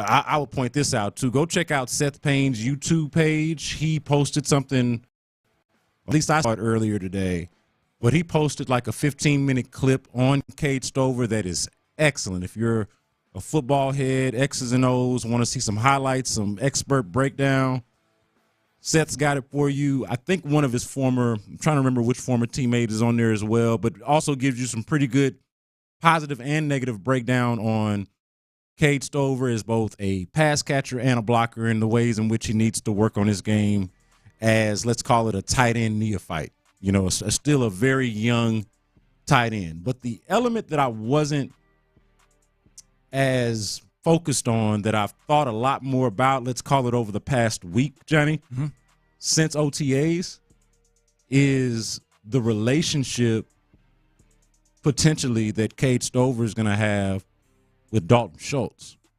Now, I think when we think about the team leaders, we think a lot about CJ. We think a lot about Will Anderson. I think we probably think a lot about the best players on the team. And typically from a cerebral and leadership standpoint, you don't often hear, and that's not to say that these guys aren't like this, but you don't often hear tight ends as those guys on a team. But in this case, Dalton Schultz is somebody that I wouldn't want to overlook or to not give enough attention to as a cerebral leader, as a vocal leader. C.J. Stroud's talked about it on multiple occasions of, hey, this is one of the guys that'll speak truth to me. You know, all of the, you know, pumping up of C.J.'s head and his ego, which I think is rightfully so. He's been excellent. But Dalton Schultz has been one of the guys that he's been able to just do some truth-telling with, just some plain talk. And then on top of that, he's one of their smarter players, not just a playmaker, but one of their more cerebral players. And I think that's going to fit perfectly with the fact that Cade Stover is a raw, talented tight end who just has not played the position a lot, does not have a ton of experience at the position, but a hell of a football player, passionate about football, loves to hit, loves to be physical, just hasn't quite gotten it all figured out through lack of experience, hasn't figured it all out as a tight end. But and not to say that Dalton Schultz is known for blocking per se, but he does understand the position. He understands the game. He understands being a pro. And I couldn't think of a better situation for, or maybe I'll put it like this. I like that rookie-veteran combination of Cade Stover and Dalton Schultz better than any other that I can think of on this entire team. I also like the Daniil Hunter second-year relationship, right? The Daniil Hunter and Will Anderson relationship. But if I'm talking rookie to vet, I look at the position groups, all the guys that they drafted, the 9 guys that they drafted at each position. And I know there's some excellent players at all those positions. They drafted a tackle. They got some excellent tackles. But when I'm talking about just learning from the other guy, the guy in front of you, Cade Stover, learning from Dalton Schultz, really intrigues me. Yeah, a couple of things. Number one, a lot of people may not know this about Stover, but he was at Ohio State. He started as a linebacker and then a defensive end. He actually played defensive end in the Rose Bowl against Utah the night that CJ carved up Utah with JSN. JSN had like 350 yards receiving. CJ just tore them up. And Cade Stover was wearing number 16 playing defensive end. Fast forward to 2022, CJ's last year at Ohio State, and Stover is playing he's playing tight end. And now he's catching passes from CJ. And so he has not had a lot, like you said, of experience playing tight end position. I'll tell you this about Dalton. Obviously, Cade's got that experience with CJ. So I've told this story before, kind of two parts. Last year, OTAs. We're out there at OTAs. CJ goes back to pass. Looked like, just from my standpoint, my vantage point, it looked like Dalton had an option route.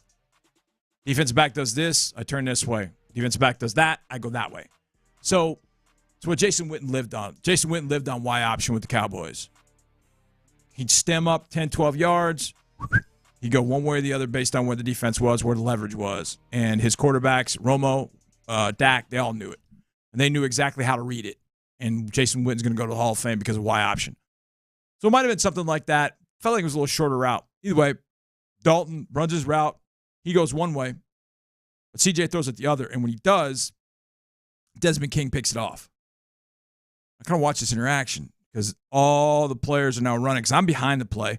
Everybody's running towards the end zone. Offensive guys are chasing. And then I see CJ and I see Dalton. And they're kind of like 10 yards away. And I could see that they're kind of motioning at one another. They're kind of, doing little hand signals for this. And eventually, CJ pats numbers, he pats his chest, says it to say, my bad. A little while later, they're running down in the red zone. And it wasn't a similar play. But on this particular play, CJ's got his eyes on Dalton kind of the whole way. And he zips one down the seam to Dalton right at the goal line. Dalton catches a touchdown. And I just started thinking, there's something there with these two. Like they worked out whatever that was going on. They got it worked out a little bit later. He goes to Schultz, gets the touch. Okay, there's something there. So fast forward, we go to Cincinnati. So I always get my post-game interview. I always kind of stand in the back of the room. They always bring the player to me, kind of stay out of the mix, especially in a win like that because it's just rowdy and loud. Try and get to a spot in the back of the locker room. We've had a few of those in Cincinnati. So I'm in the back of the locker room, and there's Dalton. And so Dalton and I'm like, hey, man, great game. You said you seen 7 come in yet? Like, no. I said, he hasn't come in yet. So I guess CJ was on the field doing some interviews and stuff, and so he had not come in yet. Dalton then walked out, went back down the tunnel, and waited for CJ to finish his interview. Met him about halfway down the tunnel, and then walked in with him together into the room. Now, I have no idea what they were talking about, didn't listen to it, just happened to make a note of it. Like, man, there's something with these two. It's really cool. I like the fact that they've got that synergy between them because CJ's got that with Tank. He's got it with Nico. Hopefully he's going to get it with Diggs, and he's going to have that with all those receivers. But he's got something with Dalton. And obviously he already knows Cade. So I think when they drafted Cade, all of this is coming to mind because I'm like, Schultz resigns. It's great to have him. Obviously he's been around. He's seen some things in his locker room. Now you add this kind of young buck, young bull who probably you love the exuberance. You love the way he plays. Probably just need to kind of rein it in and kind of learn how to play tight end at the NFL level. And then I'm watching him at OTAs last week, Stover. And I turned to Mark at one point and I said, one of the things I look for in rookies, do they look like they belong? Because there are a couple of rookies out there, you're watching them going, that doesn't look right yet. He doesn't look like he belongs just yet. Be honest. There's one or two where I go, not yet. Stover, you could take 87 and Stover off his back, and you're like, that's okay. He's a starting tight end. He's a starting tight end for this team. He snatches the football, strong hands. He's got the brace off, which I think is big because he played the last half of the year at Ohio State with that MCL issue. So he's wearing his brace. He looked kind of bulky. He's just got to learn a little bit more of coloring between the lines of being a tight end. How you block at the edge. You can be physical, but you got to be wily. You got to be smart about how you do it because you're blocking Daniil Hunter. You're blocking Will Anderson. You're going to block Micah Parsons. You can't let those guys just blow and go into the backfield when you've got outside zone coming your way and you take an outside step and they zip right underneath you. Tunsil isn't ready for that, so he's not able to do it, and Parsons got a TFL, and it's just a technique thing. And those are things that you're going to learn, I think, as a tight end in this offense. And I think that's what Stover's going to eventually bring to them. I think Schultz is very much a part of that because I think it also frees up Schultz to do what he's probably best at, and that is be the move guy, create mismatches with motion with Schultz, give CJ the read. Okay, Dalton's going to motion, linebacker move, safety move. Who moved with him? Does that mean it's man? Does that mean he's locked up on Schultz? Is that a matchup I want to exploit? Now you move Schultz into that position. I think it becomes very, very interesting. So I'm with you. I think it's very intriguing with those two, in large part because of what I saw during OTAs, the fact that Cade Stover looks exactly like the kind of guy who can fit in this offense and fit in as a veteran, even though he hasn't played a game yet, as a rookie right now. John mentioned OTAs. This was Dalton Schultz on Cade Stover. This was at OTAs last week. Dalton Schultz, when asked about the rookie Cade Stover.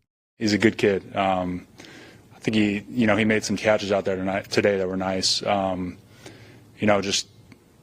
excited to have kind of a young guy that's super, excited to just learn football, because he told me that. He's like, listen, I'm early playing this position. He told me, he's like, I'm literally just learning from you. So I'm excited for him.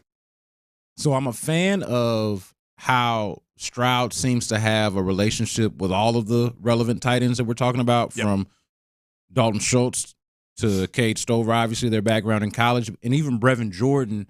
You see clips of them on Instagram at the watching the fight together, at his house. So you love that. And also, more than anything, I want to celebrate the Texans themselves for addressing the tight end position overall by bringing these two guys in, by bringing Schultz back, and by drafting Cade Stover. I think it is a sign of them really taking this position seriously and really upgrading it. Let me ask you this, because I know going into the draft, I don't know how everybody felt, but the whole thing, 6'10" doesn't like our tight ends. That could happen. How did you feel about the tight end position going into the offseason, and how do you feel now as we head into training camp in, a couple months? I thought it was an underrated need going into the offseason in terms of just having depth beyond, because I felt like Schultz and Brevin were ultra specific. Now Stover kind of is too, but he's also a project who I think can turn into a very well-rounded. He's already gifted as a pass catcher, but also the willingness, the defensive background, and the physicality, the farmer background. Like, he's got this work ethic that everybody raves about.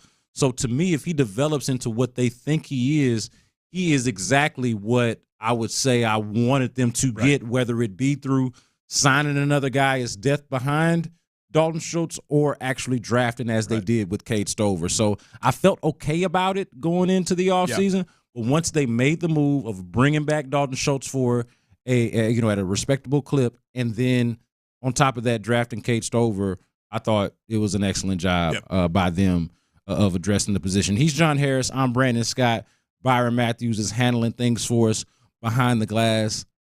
I want to talk to John about the secondary, because we've had a little bit of the discussion, but I don't think we've talked about it enough. Want to do that with John Harris. And also, I need a gentleman and a mathematician to discuss this with. Oh, yeah. Thankfully, we got to get to this. Thankfully, John Harris is both. We'll do that next on Sports Radio 610. We at Houston Sports Leader, Sports Radio 610, are taking this time to observe Memorial Day as we remember the men and women who made the ultimate sacrifice. We pause and remember. Thank you. On Houston Sports Leader, Sports Radio 610. Did you know you can help save the lives of 3 cancer patients with a single blood donation? MD Anderson Cancer Center patients depend on blood and platelet donations during their treatment, and the need is especially great during the summer months.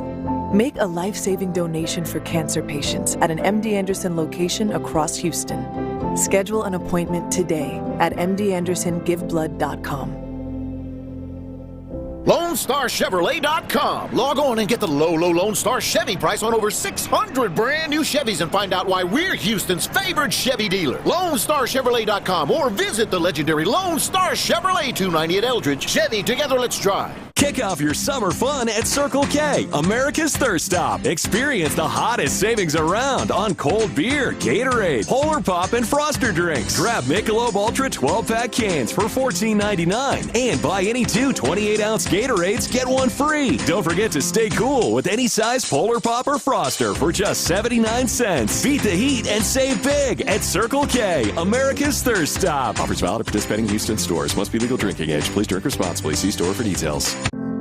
Chase believes that having a place of your very own should be accessible.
Smooth skin will finally be safe. This Memorial Day, we remembered those who made the ultimate sacrifice for our freedom. In for the drive with Stoerner and Hughley, here's Brandon Scott and John Harris on Sports Radio 610. All right, John, I'm going to have you help me figure out if I'm crazy. All right, I know you're not crazy. Well, so I pride myself on being one of the more reasonable minds. Okay, I don't claim to be the smartest man, but the one thing that I do have is good sense. I got real good common sense, Johnny, and it's done me well. That's valuable. I think it is. More valuable. I don't think you have to necessarily be the smartest or brightest or most intelligent, but to have good judgment, to know the difference between a good idea and a bad idea, and just to have good common sense, I think can take you a long way. I think it has brought me a mighty long way. Okay? So my good sense tells me that the Texans got some questions in the secondary. They got a couple of questions there, but am I crazy for not feeling as apocalyptic about it as others seem to? Like, I hear people talk about the second corner. I get the questions. Okay, you're replacing Steven Nelson, who's been a productive player for the Texans the last couple of years, with some guys who flamed out, highly touted guys who flamed out in their previous spots, in Jeff Okudah and C.J. Henderson. The safety situation has, your incumbents in Jalen Petrie and Jimmy Ward as guys who you have seen play good football, but for whatever reason have questions. With Petrie, maybe a bit of a sophomore slump, and with Jimmy Ward just being on that other side of 30 and having more days behind him than in front of him, to be honest about it. So, and he was, he's had his health issues over the last couple of years. So there are reasons to question if they're safe at safety, and to not necessarily feel, or to feel some uneasiness about that corner spot opposite of Derek Stingley. Then, of course, there's that nickel defender spot that Desmond King held down for a good part of last year, especially once he was brought back. And you drafted a guy who, of course, has to prove himself in the NFL. John, I don't feel bad about this situation at all. Like, I feel like, you tell me if I'm wrong about this, especially somebody who watches the film. I watched a little bit of some Jeff Okudah film, just some surface level, some Jeff Okudah, not narrative, not, hey, this guy's a buzz, hey, this guy's on his third team, none of that. Just how he plays football. And I thought, you know what? I don't see why this guy can't be a serviceable second corner for you. I see plenty of talent, plenty of ability, and I see a guy who honestly can play football. Yeah. So I'm not as hung up about it. C.J. Henderson also has played a lot of, both of them I think have started almost equal the same amount of 30-some-odd games in their career over the last few years. Am I crazy for not feeling like this is the worst thing in the world, especially given the fact that they've upgraded the pass rush in the way that they have? I don't feel as apocalyptic about it as maybe the question marks seem to make you feel. I think that's the right way of saying this.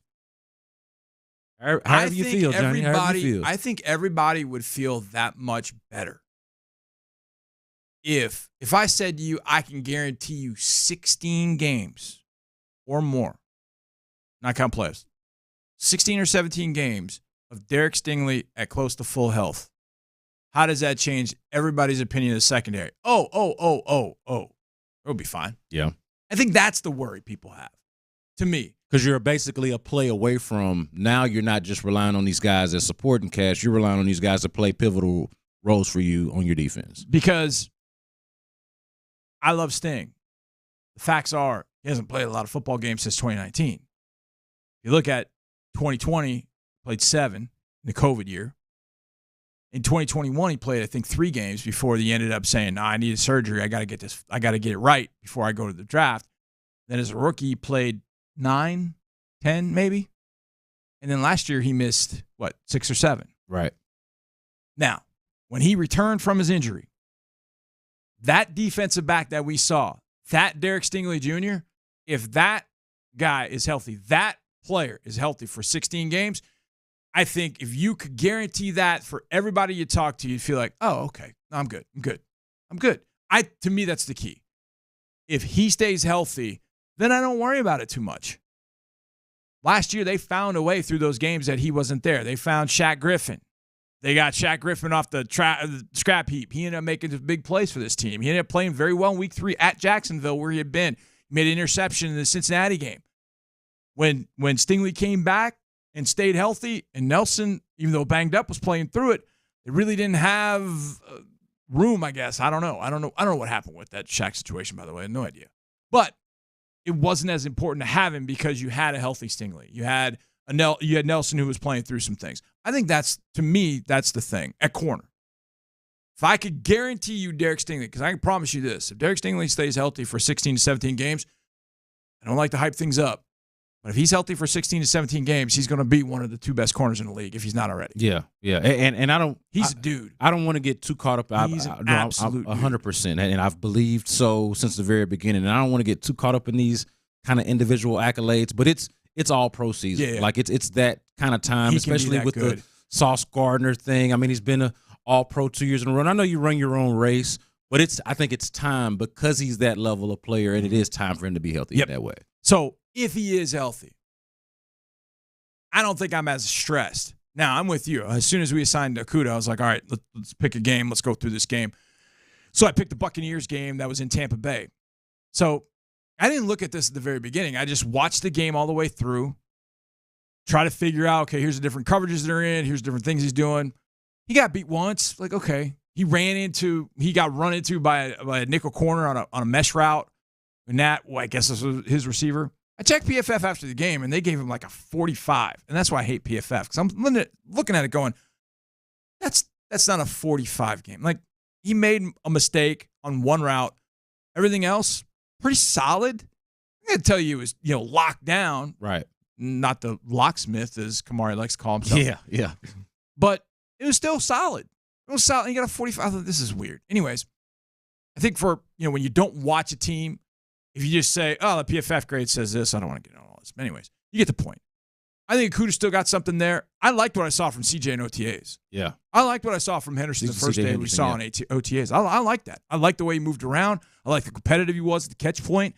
I liked what I saw. So, hey, battle it out.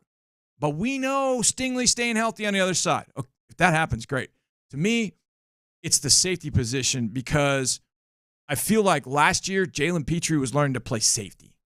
He wasn't that box disruptor that he was at Baylor. I think he learned to play safety last year, and it took a little while for all of that to kind of click. Jimmy's on the field. Jimmy can play.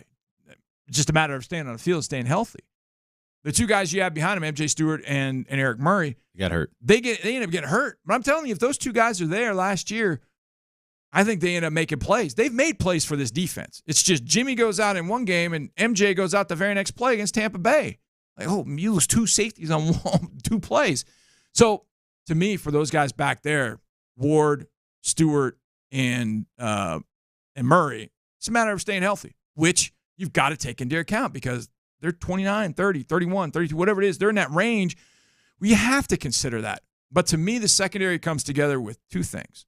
One, Sting staying healthy, and two, Jalen Petrie learning the safety position and how that works for him in this defense.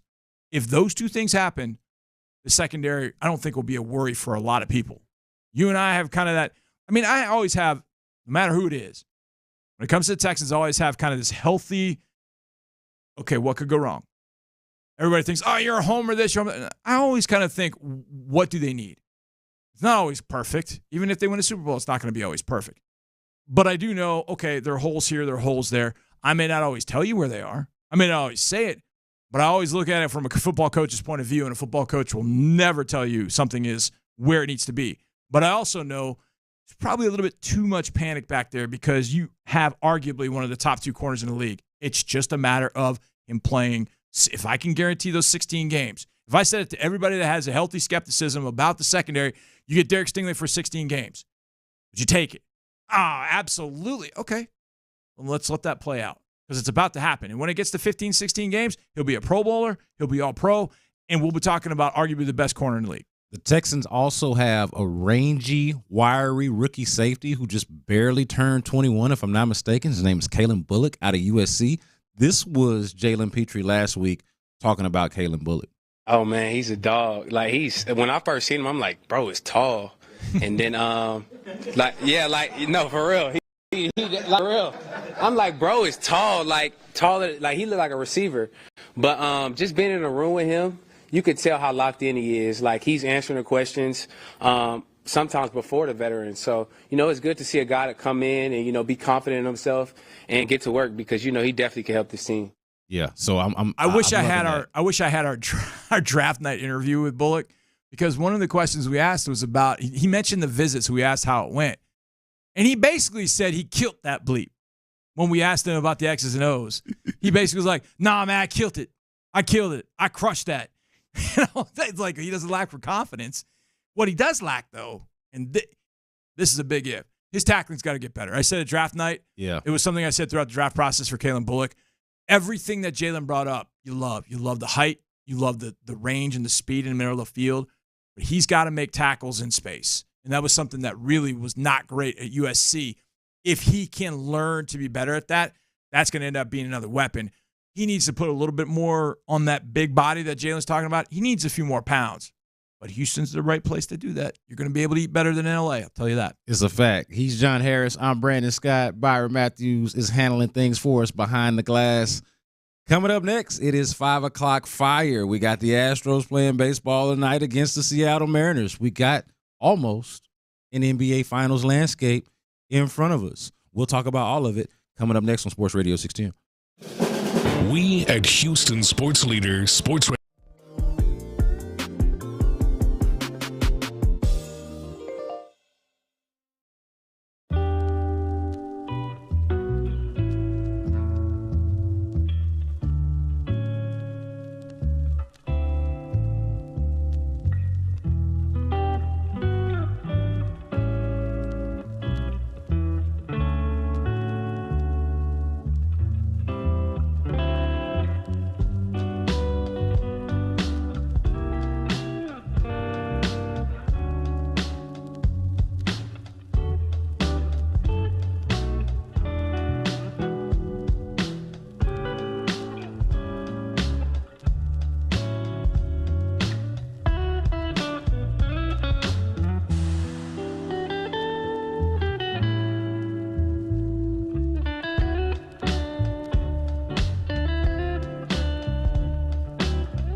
Or just stop by.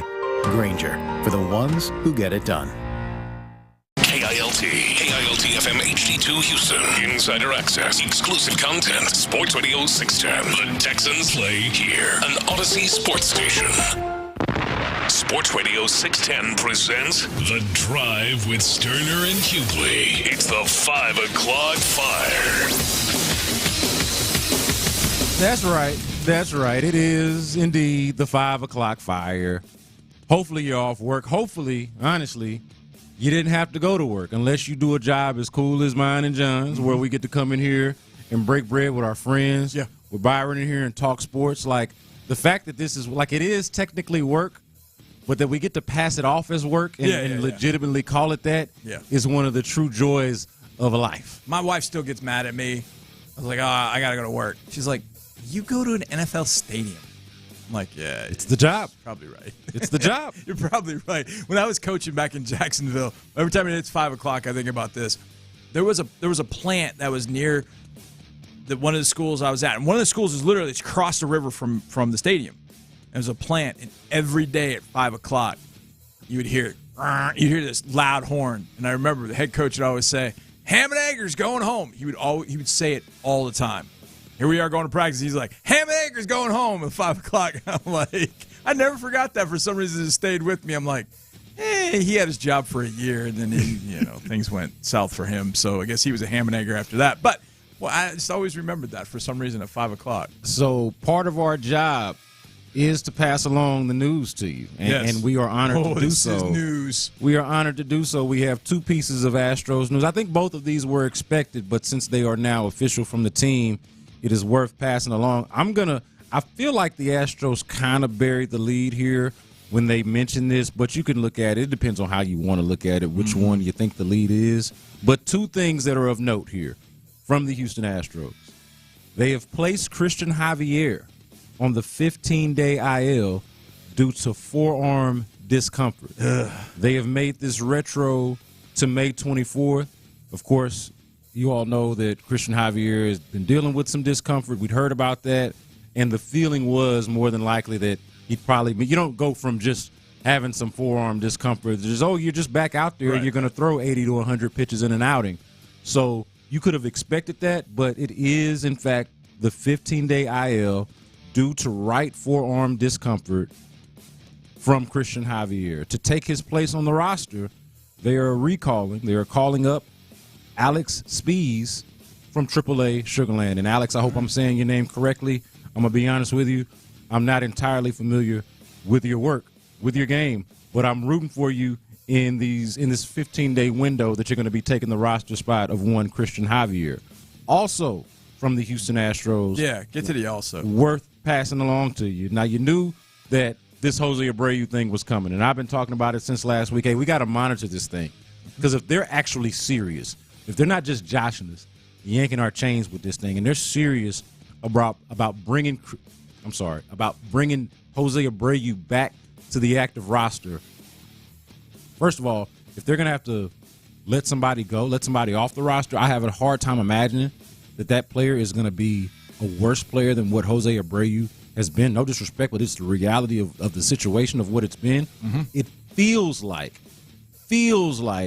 managerial mispractice when you're trying to stay alive, fighting for your life in the standings, going up against a reputable squad in the Seattle Mariners this week, the next 4 games on the road.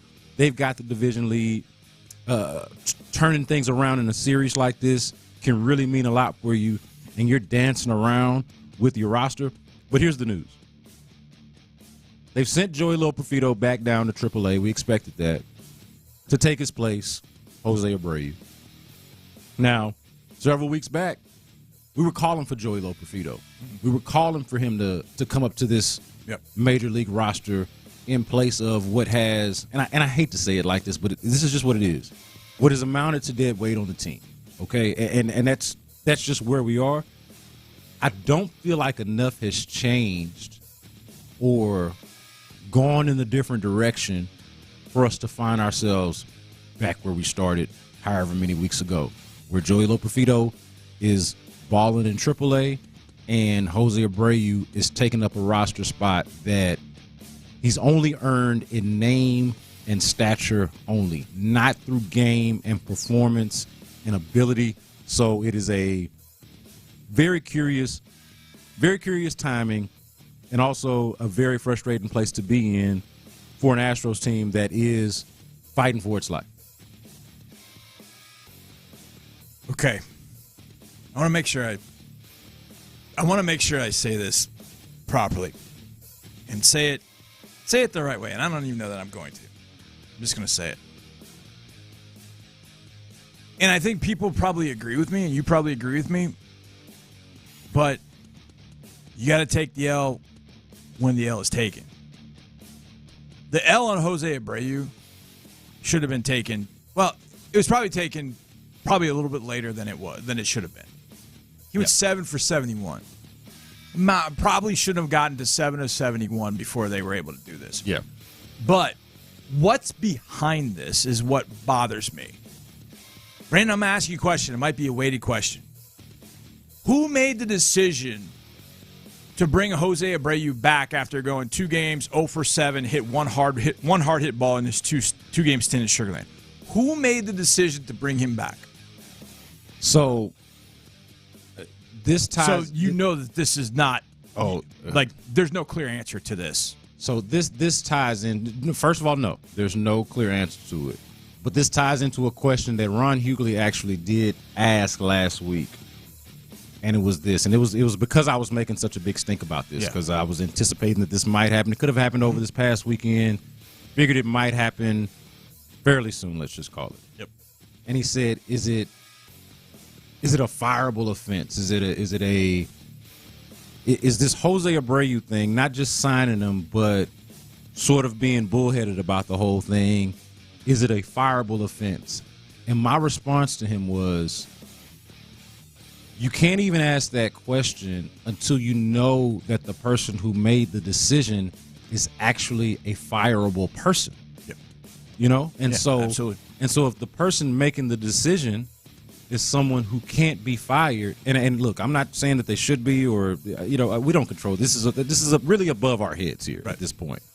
If a guy owns the team or has empowered somebody, he owns the team and he's empowered somebody to make these kind of decisions for him, they're not fireable. They are the utmost authority here.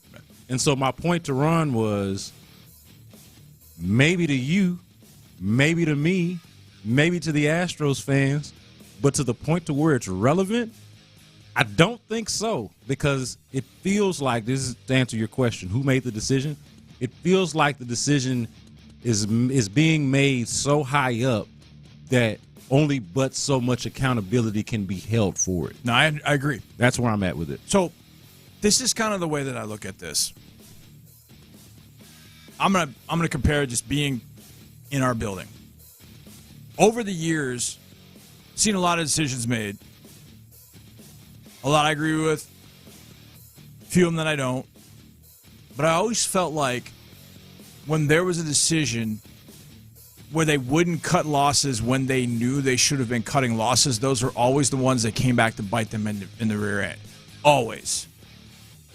I know everybody talks about the running backs all those years. Like, why are we going with Rex? I don't know. I have no idea.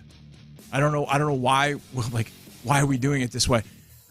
And what I came to find out was there were probably a lot more complex decisions that went on and decision-making that went on in certain situations, that it wasn't as simple as, well, this guy made the decision. He's X. He's the GM. He's the director of player personnel. He's the running backs coach. He's the wide receiver, whatever. That guy made the decision. I think that's what we'd like to know. I think a lot of people look at the decision and think, well, this is Jeff Bagwell. It always comes back to Bagwell, right? Fans are like, oh, Bagwell made this decision. He's gone down to work with Jose Abreu. And hell yeah, Jeff Bagwell wants to be right. If he did indeed make that he wants to be right. Yeah. You stuck your neck out and said, hey, Jim, Jose Abreu can help this team. I think he's the right way to go.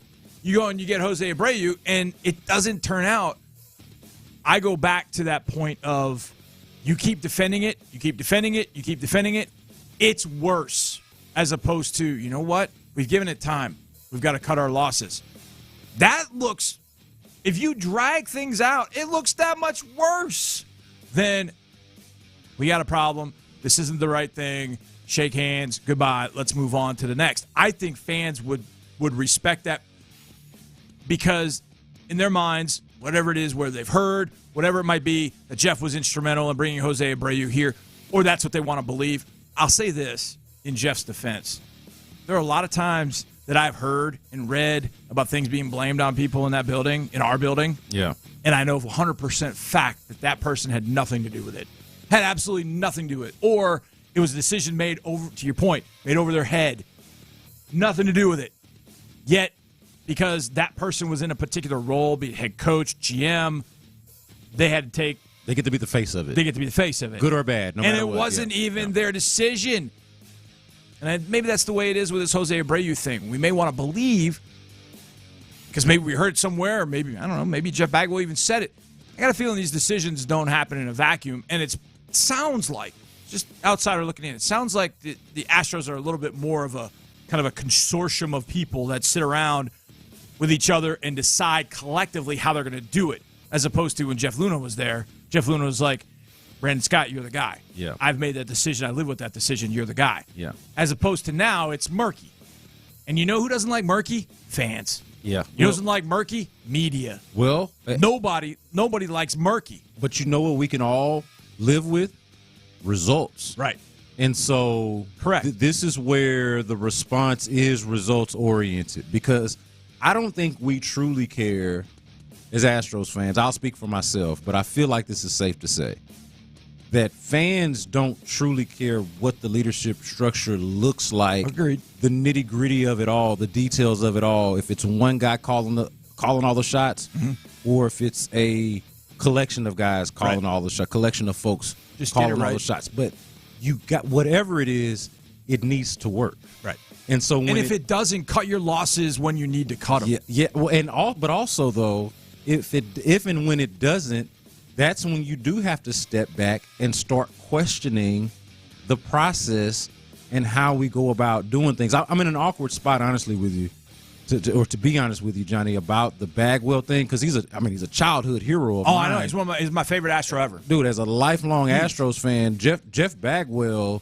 is, he is one of those guys. And so I'll always have an affection, an appreciation, and a level of respect for Jeff Bagwell. And on top of it, just like the fact that this is a guy who knows more about baseball, not just more than most people, but even most people in baseball. Right. Like, I'll even give him that. But it is an awkward sort of give and take of, hey, he's this legend who, hey, I appreciate what he did for the organization. I appreciate what he means and represents for the organization. I appreciate the fact that he still cares, that he's not just an Astros great who lives off his name and then doesn't really care. Like, sure. you can tell by the way he speaks on game broadcasts when he fills in that he's got a heart for the game and he's got a heart for this franchise. And I can respect that and I can appreciate that.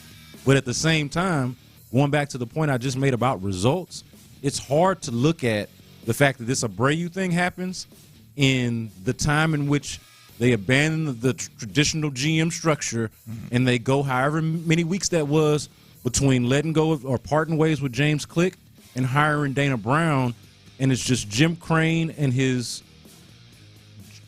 former player brain trust of baseball jocks that's making decisions and trading baseball cards and saying, hey, Jose Abreu is still the player that he was 5 years ago or 3 or 4 years prior, and he ain't.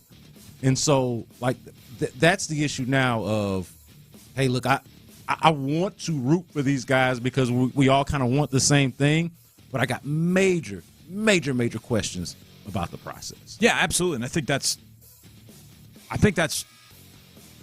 it's understandable. This is really nothing against Jeff all. At all. And look, Jim Crane owns the team. He's going to take it wherever he wants to and however he wants to. He had a particular structure involved.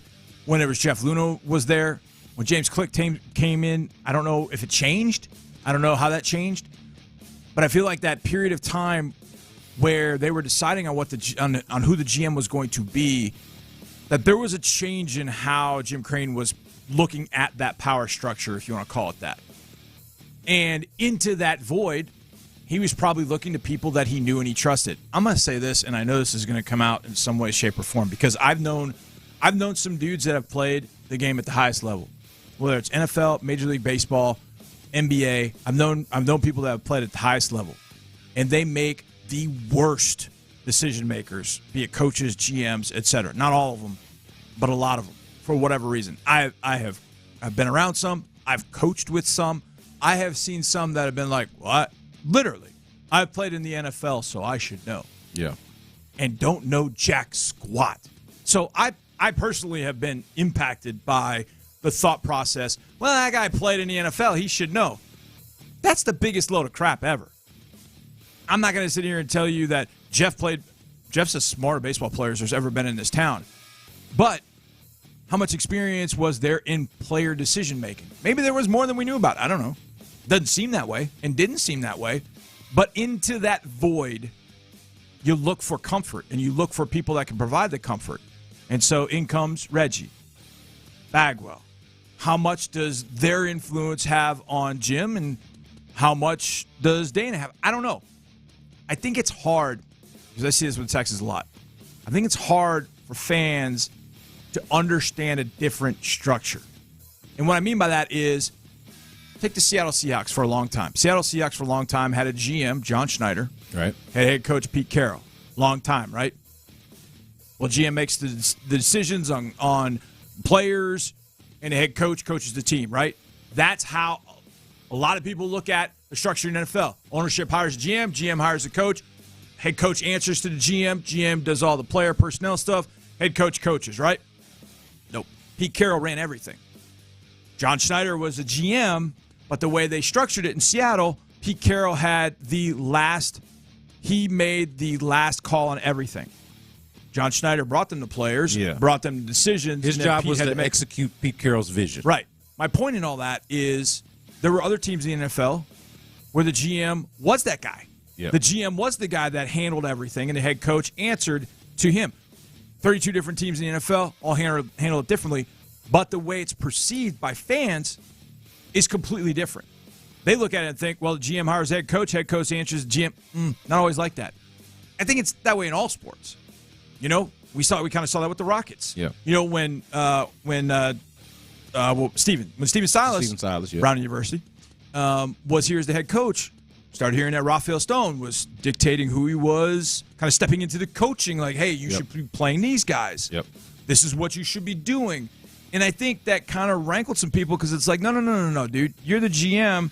He's the head coach. Let him coach. You do your GM things. So I think a lot of fans get that in their head of how the organization is supposed to be. And that's the way it had been for the Astros seemingly for a while. But now it's different. Oh, okay. Is this how it is? Is this how it is? Here's the thing. Different's cool. Different's fine if you're successful. Yes. The second you're not successful, you better work. All of a sudden you get the questions. And that is then when blame game. Oh, who do we blame here? Who do we blame? Well, just get it right. You won't have anybody to have to blame. So, Christian Javier with forearm discomfort on the 15-day IL. Joey Loperfido also sent down in place of Jose Abreu. Also some news to pass along because of this Christian Javier thing. He would have normally been scheduled to start tomorrow. Instead, it will be Hunter Brown starting tomorrow for the Astros, followed by Justin Verlander on Wednesday and Spencer Arrighetti on Thursday. And Framber Valdez takes the bump tonight for the Astros as they face the Seattle Mariners. How big a start is this for Hunter Brown on Tuesday? Dude, I think it's a... I feel like it's massive. I think it's a massive one. He was better in his last, most recent start, and I don't think they were able to make the most of it. Matter of fact, I was there, so I know for a fact I was there. And yeah, you want to see more from him. Yep, absolutely. I mean, I think this is a massive start for him. Get some confidence back. Just pitch 6 good, solid innings. Just do that. Results be damned. Just pitch 6 really good innings against the Mariners, a team you're chasing on Tuesday. But got to get to Tuesday. Got to get through tonight first. So Framber on the bump tonight. So good outing needed. Everybody be on the same page. You don't need Framber deciding what he's going to throw. Just Everybody get on the same page and let's get it done. Get it right, man. He's John Harris. I'm Brandon Scott. Byron Matthews is producing this thing.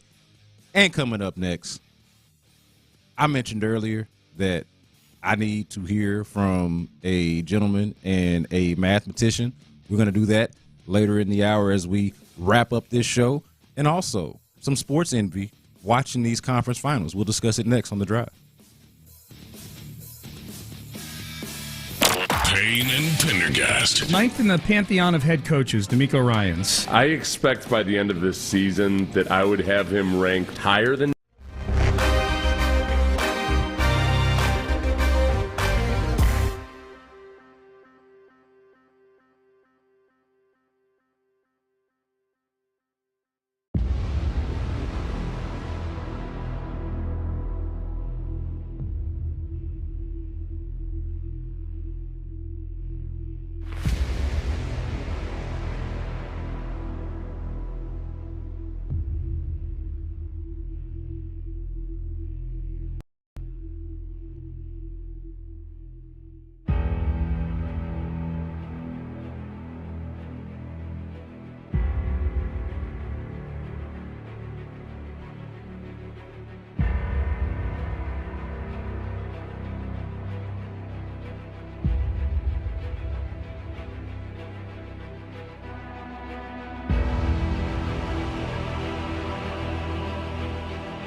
who made the ultimate sacrifice for our freedom. In for the drive with Stoerner and Hughley, here's Brandon Scott and John Harris on Sports Radio 610. So this came across my timeline over the weekend, and fortunately for us, John, we're not really in this. Well, you obviously as a married man, and even most people who listen to the station are aware of my situation, but like we're not in the dating market, right? Fortunately, last time I went on a date with another woman, it was before the internet was created. If you want to put it bluntly, dude, that's that, and so that is some perspective. Because here we sit in the year of our Lord 2024, and the internet has very much been created. Mm-hmm. Yes, and so it was 1994, spring of '94.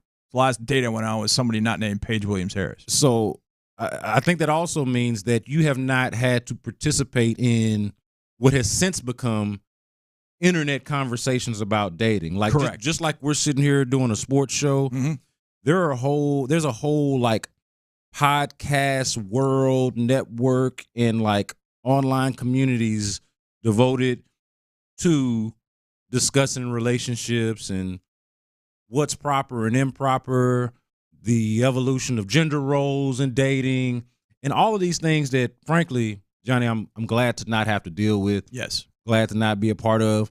I want to introduce this because it came across my timeline, and I want to say this before we play this audio, that the women in this clip do work in this industry that I, at the very least, either follow and or simply respect. Joy Taylor of Fox Sports, both on the television and radio side. She's accomplished plenty in the radio business. Also the sister of Hall of Famer Jason Taylor. But as a broadcaster. I didn't know that. Yeah, that's his younger sister. Oh, man. Yeah, Joy Taylor. Yeah. By the way, Jason Taylor's tight end son at LSU going to be a stud. Oh, yeah. He's got two. Yeah, he's got the LSU son, and then he had a defensive back son, I think, in Arizona, too. But that's something to watch out for. I didn't realize. Joy Taylor. Okay. Yeah, All so right. Joy Taylor is Jason Taylor's younger sister, on top of the fact that she is herself now an accomplished broadcaster and radio person. Probably better I know her that way from that. Yeah. Okay. And then Taylor Rooks, of course, of Bleacher Report fame, and she's one of these people that's known for interviews, and then also, just to be honest, both of them for being good-looking women, okay? On top of the fact that they do excellent work. Right. I respect the work that they do. They both recently started a podcast together where they talk a little bit more about their personal lives or about things of the nature that we're talking about with relationships and things, as opposed to sports and things like that. And this I did not see coming, but maybe I should have. Maybe I should have. I don't want to judge a book by its cover. But I want you to hear this audio of Joy Taylor telling a tale about one of her friends' dating experiences, and help me parse this out. I want the audience to be a part of it as well. The splitting the bill conversation. Do we pay for the men? When do we pay for the men? A friend of mine was on her dating journey, and she went out with a man twice. He paid for everything, wined and dined. On the third date, they spent a day together, ordered a bunch of things, had some drinks, had a good time. Let's call it $200. She had to put her card down for this particular place. So when they went to pay, he was like, oh, your card is down. And now she didn't speak up and ended up paying for the bill. They had plans for another date. He texted her the next day and was like, I don't really see a long-term future with you. I don't really want to waste either of our times. I think you're great, but I don't want to keep our date for next week that we had plans, which I think is very respectable. Most people just ghost. So she's talking to me about it, and she's like, but he did stick me with the bill. I was like, what are you talking about, stuck you with the bill? How did you leave paying? I was like, just text him and say, oh, okay, well, cool. Thank you for saying that. Had a great time too. But here's your split for Saturday. There's no possible way he thinks that she's just paying for his presence. Oof. He got upset, did not send her the split, and in fact went and sent her the receipts for the last 2 dates. The silence in between there when she mentions that she had to put her card down, like, oh my God, I can't believe it. And look, traditionally, the man pays for the date. But this is one of the things that comes up. When does the woman pay for the date? And how petty does it get after the fact when you decide that you don't want to continue dating how petty does it get when you're sending somebody the bill for a date when the two of you have both clearly enjoyed yourself at some point to have gone on 3 dates? This is a tough one, man. I do not envy the position of the single man or woman. I got a feeling that guy must have heard Harrison Butker's speech at graduation. Like, he must have heard that somewhere between the canceling of the dates and felt empowered, like, yeah, I'm with Harrison. Watch this. Boom. And then he drops that. I don't know. Maybe, then again, I don't know if he's listening to Harrison. He would have just been like, no, I owe you the money. Yeah, he would have paid for the date. Because men pay for the women. That's just the way it is. The whole thing is bizarre. Yeah. But to me, what it is, you're going to be petty? Watch me. I can be just as petty coming back at you. Yes. There's no good guy in this scenario. No, there's no. I don't feel like. There's no. But I will say the thing that was striking about that audio that we just played was, and normally the male is the pursuer, kind of the way it works traditionally, right? The male is in pursuit, right? And you're the one who's courting the woman. You're trying to convince her, whatever. But the part where she's like, no way he thinks she's paying for his presence. Yeah. But it is assumed that he's paying for hers. Yeah. Is just, especially after the third date, it presents a fascinating dynamic and question to me of, okay, were you coming along on this date to really date me, or because you thought you were going to get a free $200 plus type of event, and that's the way it was going to work? Like, it definitely makes it seem like this woman was far less interested in dating this man than she was in just having a free outing. You know, and that's what she got the first two. She's probably thinking you get it for the third one. Yeah. So when it became petty topping petty, can I out petty you? That's when it became really interesting to me, because I know for a fact that if that same situation had happened to me, I guarantee you I would have done exactly what that guy did. I would not have expected a dime back, but I would have fired back like, wait a second. I paid for the first two. If this thing isn't going anywhere, and we know it's not going anywhere, I paid for the first two, you paid for that one. This is where I would have been different. I'd have been like, we're going our different ways, shake hands, and be done with it. Yeah. Need I remind you that I paid for the first two, and you paid for that one? So that's the way it's going to be. That's the way it's going to be. John, I just could not see myself doing, when we follow the course of action of all of these people, I could not see myself doing any of these things. Leaving the woman with the bill to begin with. Yeah. That probably exactly. Wouldn't have done that. Never. That would have killed me. But also, if I was the woman left with the bill, I couldn't imagine also being the one to say, hey, send me your half. Right. After the fact, after it's over. Couldn't imagine doing that. That seems like it's petty. That is. And then the response of, she said he sent the receipts. Need I remind you and send you the actual receipts of the date that I paid for? Couldn't imagine myself doing that neither. Is this what we're doing in dating now? Dude, it all is this just what we're ridiculous. Doing? I mean, really? We're comparing receipts? Like, that's the first thing. As soon as that, like, first of all, he calls her up and says, hey, this isn't going anywhere. So at what point did he know? I mean, you're on your third date. Yeah. I don't know. I mean, I've been in situations where I got to a third, fourth date and went, yeah, she's not interested in me, and bail out. But I guarantee you, I sure as hell paid for everything prior to that. I paid for everything. That was on my dime, everything before it was, okay, it's not, even if she called it or I called it, I was paying for everything. Back in the day, you didn't have automatic locks on all your cars. That's how long ago it was. You literally had to stick the key in and open the door for her. So I always open the door for my dates and for my wife, which I don't do as much anymore now because I just press the button, open it yourself, sort of thing. I shouldn't do that. If we're on a date, I will definitely go around. If we're just going to Kroger, we're going to H-E-B, she can just slide in. I'll just unlock it and away we go. I've been out the dating scene for a long time. I don't want to get back in the dating scene. I've told my wife this. I said, if something were to ever happen to you, or you just decided, you know what, I'm done with your dumbass, and she's out, I ain't going back in the pool, man. Yeah. I'm done. I'm going to go sit in the cabana. I'm not going back in that pool. Hell no. I am not going in there. Not doing it. It certainly makes me a little weary. Makes me a little weary looking at that. Stay strong, kings and queens alike. Stay strong out here. Communicate with one another who's paying for the bill. It isn't that hard to do. Hey, we're going to McDonald's. Who's got the bill? I'll take this one. Yeah. Hey, we're going to Papa's Brothers Steakhouse. I'll take this one. You're good. Communicate with one another. 713-572-4610. When is it appropriate for you, for the male and the female, for the man and the woman to start alternating bills or sharing bills? At what point should the woman pay for a date, do you think? 713-572-4610. Last segment coming up with John Harris, B. Scott, and Byron holding it down on the drive. Got a little bit of sports envy watching these NBA conference finals. And it also made me look ahead to a Texans matchup on Monday Night Football. We'll talk about that next on Sports Radio 610. We at Houston Sports Leader, Sports Radio 610, are taking this time to observe Memorial Day as we remember the men and women who made the ultimate sacrifice. We pause and remember. Thank you on Houston Sports Leader.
Keep the phone you love. Hurry, this is a limited time offer. So find a store or switch suavemente at totalbyverizon.com. Offer ends July 31st, 2024. Promo subject to cancellation after 12 months. Available exclusively online and in Total by Verizon stores. Requires a compatible unlocked device and SIM. See totalbyverizon.com for device compatibility and additional details. Taxes and fees may apply. This Memorial Day, we remembered those who made the ultimate sacrifice for our freedom. In for the drive with Stoerner and Hughley, here's Brandon Scott and John Harris on Sports Radio 610. Really enjoying this day here with John Harris, B. Scott here, also with Byron Matthews producing this thing for us. Don't forget, after us, coming up is Texans All Access. Yeah, more of me. So, yeah, you'll get say that, but more of me. Hey, look, if you hadn't gotten enough of John Harris already, you will get more of him coming up during Texans All Access. Also, I guess we're going to network after that. So you caught Area 45 earlier in the day. I'm sure that was a treat for you guys to catch them earlier in the day. Got to do that. So get you a little bit of Texans All Access at 6 o'clock. Here's what we're doing tonight. I'm doing top five. So I gave you one of my categories. Okay. Best non-AFC South games on the schedule.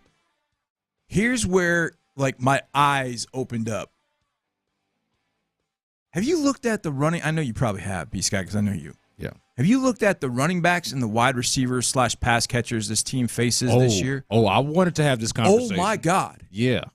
Oh, my God. Which is also why I'm glad that we've had as much talk about the defenses we've had, because it is tangentially related. Yeah. But I'd like to hear what you got here on this list. So I'm going to give too much away. This is my list. We'll see how Mark responds to this. I'm going to go to the pass catchers. So I did my top 5 pass catchers the Texans face this year. Okay. I have 5 in honorable mention. Now, I don't think you're going to take the 5 in honorable mention and replace them with the top 5. But listen to this. Top 5 pass catchers on the Texans schedule in 2024. Number 5, CeeDee Lamb, Cowboys. Number 4, Garrett Wilson, Jets. He's good. Number 3, still got to respect him. Can't stop him. Travis Kelce, Chiefs. It's pass catchers, not wide receivers. Number 2, Tyreek Hill, Dolphins. God. And number 1, oh, yeah, he's on the schedule as of right now. We don't know. There was a rumor that he almost got traded during the draft. Justin Jefferson, Vikings. Yeah. Here are the honorable mention ones that didn't make the top 5. Because only 5 can make it to top 5, in case y'all didn't know. Zay Flowers, Ravens. Pretty good. DeAndre Hopkins, Titans. Evan Ingram, Jaguars. I always feel like Ingram, they never use Ingram the right way against us, and I hope they never figure it out. Jalen Waddle, Dolphins. You're at 9 now. Amon-Ra St. Brown, Lions. You're at 10, and I feel like you've left somebody out. DJ Moore, I've left out. Keenan Allen, I've left out. I've left out every Packers receiver. Yeah. Because, like, which one do you pick? I don't know who you pick. I've left out every Colts receiver. Yeah. And I think the Colts receivers are gonna end up being pretty good. The Bears also drafted Rome Odunze. Who I love. He has not played a drop in the NFL, but he projects to be a pretty good player. So we talked about the secondary, and this I think is a little bit. I don't know that people really brought this up for a reason. I think it was more Texans related, but this is why the secondary better be pretty damn good. They got to face that. Yeah. I mean, I did the 5, and then I started listening, like, okay, I got honorable mention, Brandon, and I was like, holy crap, I don't have Amon-Ra St. Brown in the top 5. Like, he just got paid $30 million a year. Help me out with your list real quick. Okay. Because I heard you, and I don't know if you overlooked this name or if I just didn't hear you say it. Is Calvin Ridley on your list? Nope. I'll be honest, I'm not a big Ridley guy. But it also speaks to the fact that he could not make your list. Right. Because, I mean, he's undeniably talented. Of this list, yes. It speaks to the strength of the list. I mean, if you just fire down, like, just each game the Texans are playing. Indianapolis Colts, we know what they've got. And they added Adonai Mitchell. Oh. The Bears, Yeah. DJ Moore, Keenan Allen, Rome Odunze. Good God. Vikings, Jordan Addison, Justin Jefferson. Jaguars, Ingram, Kirk.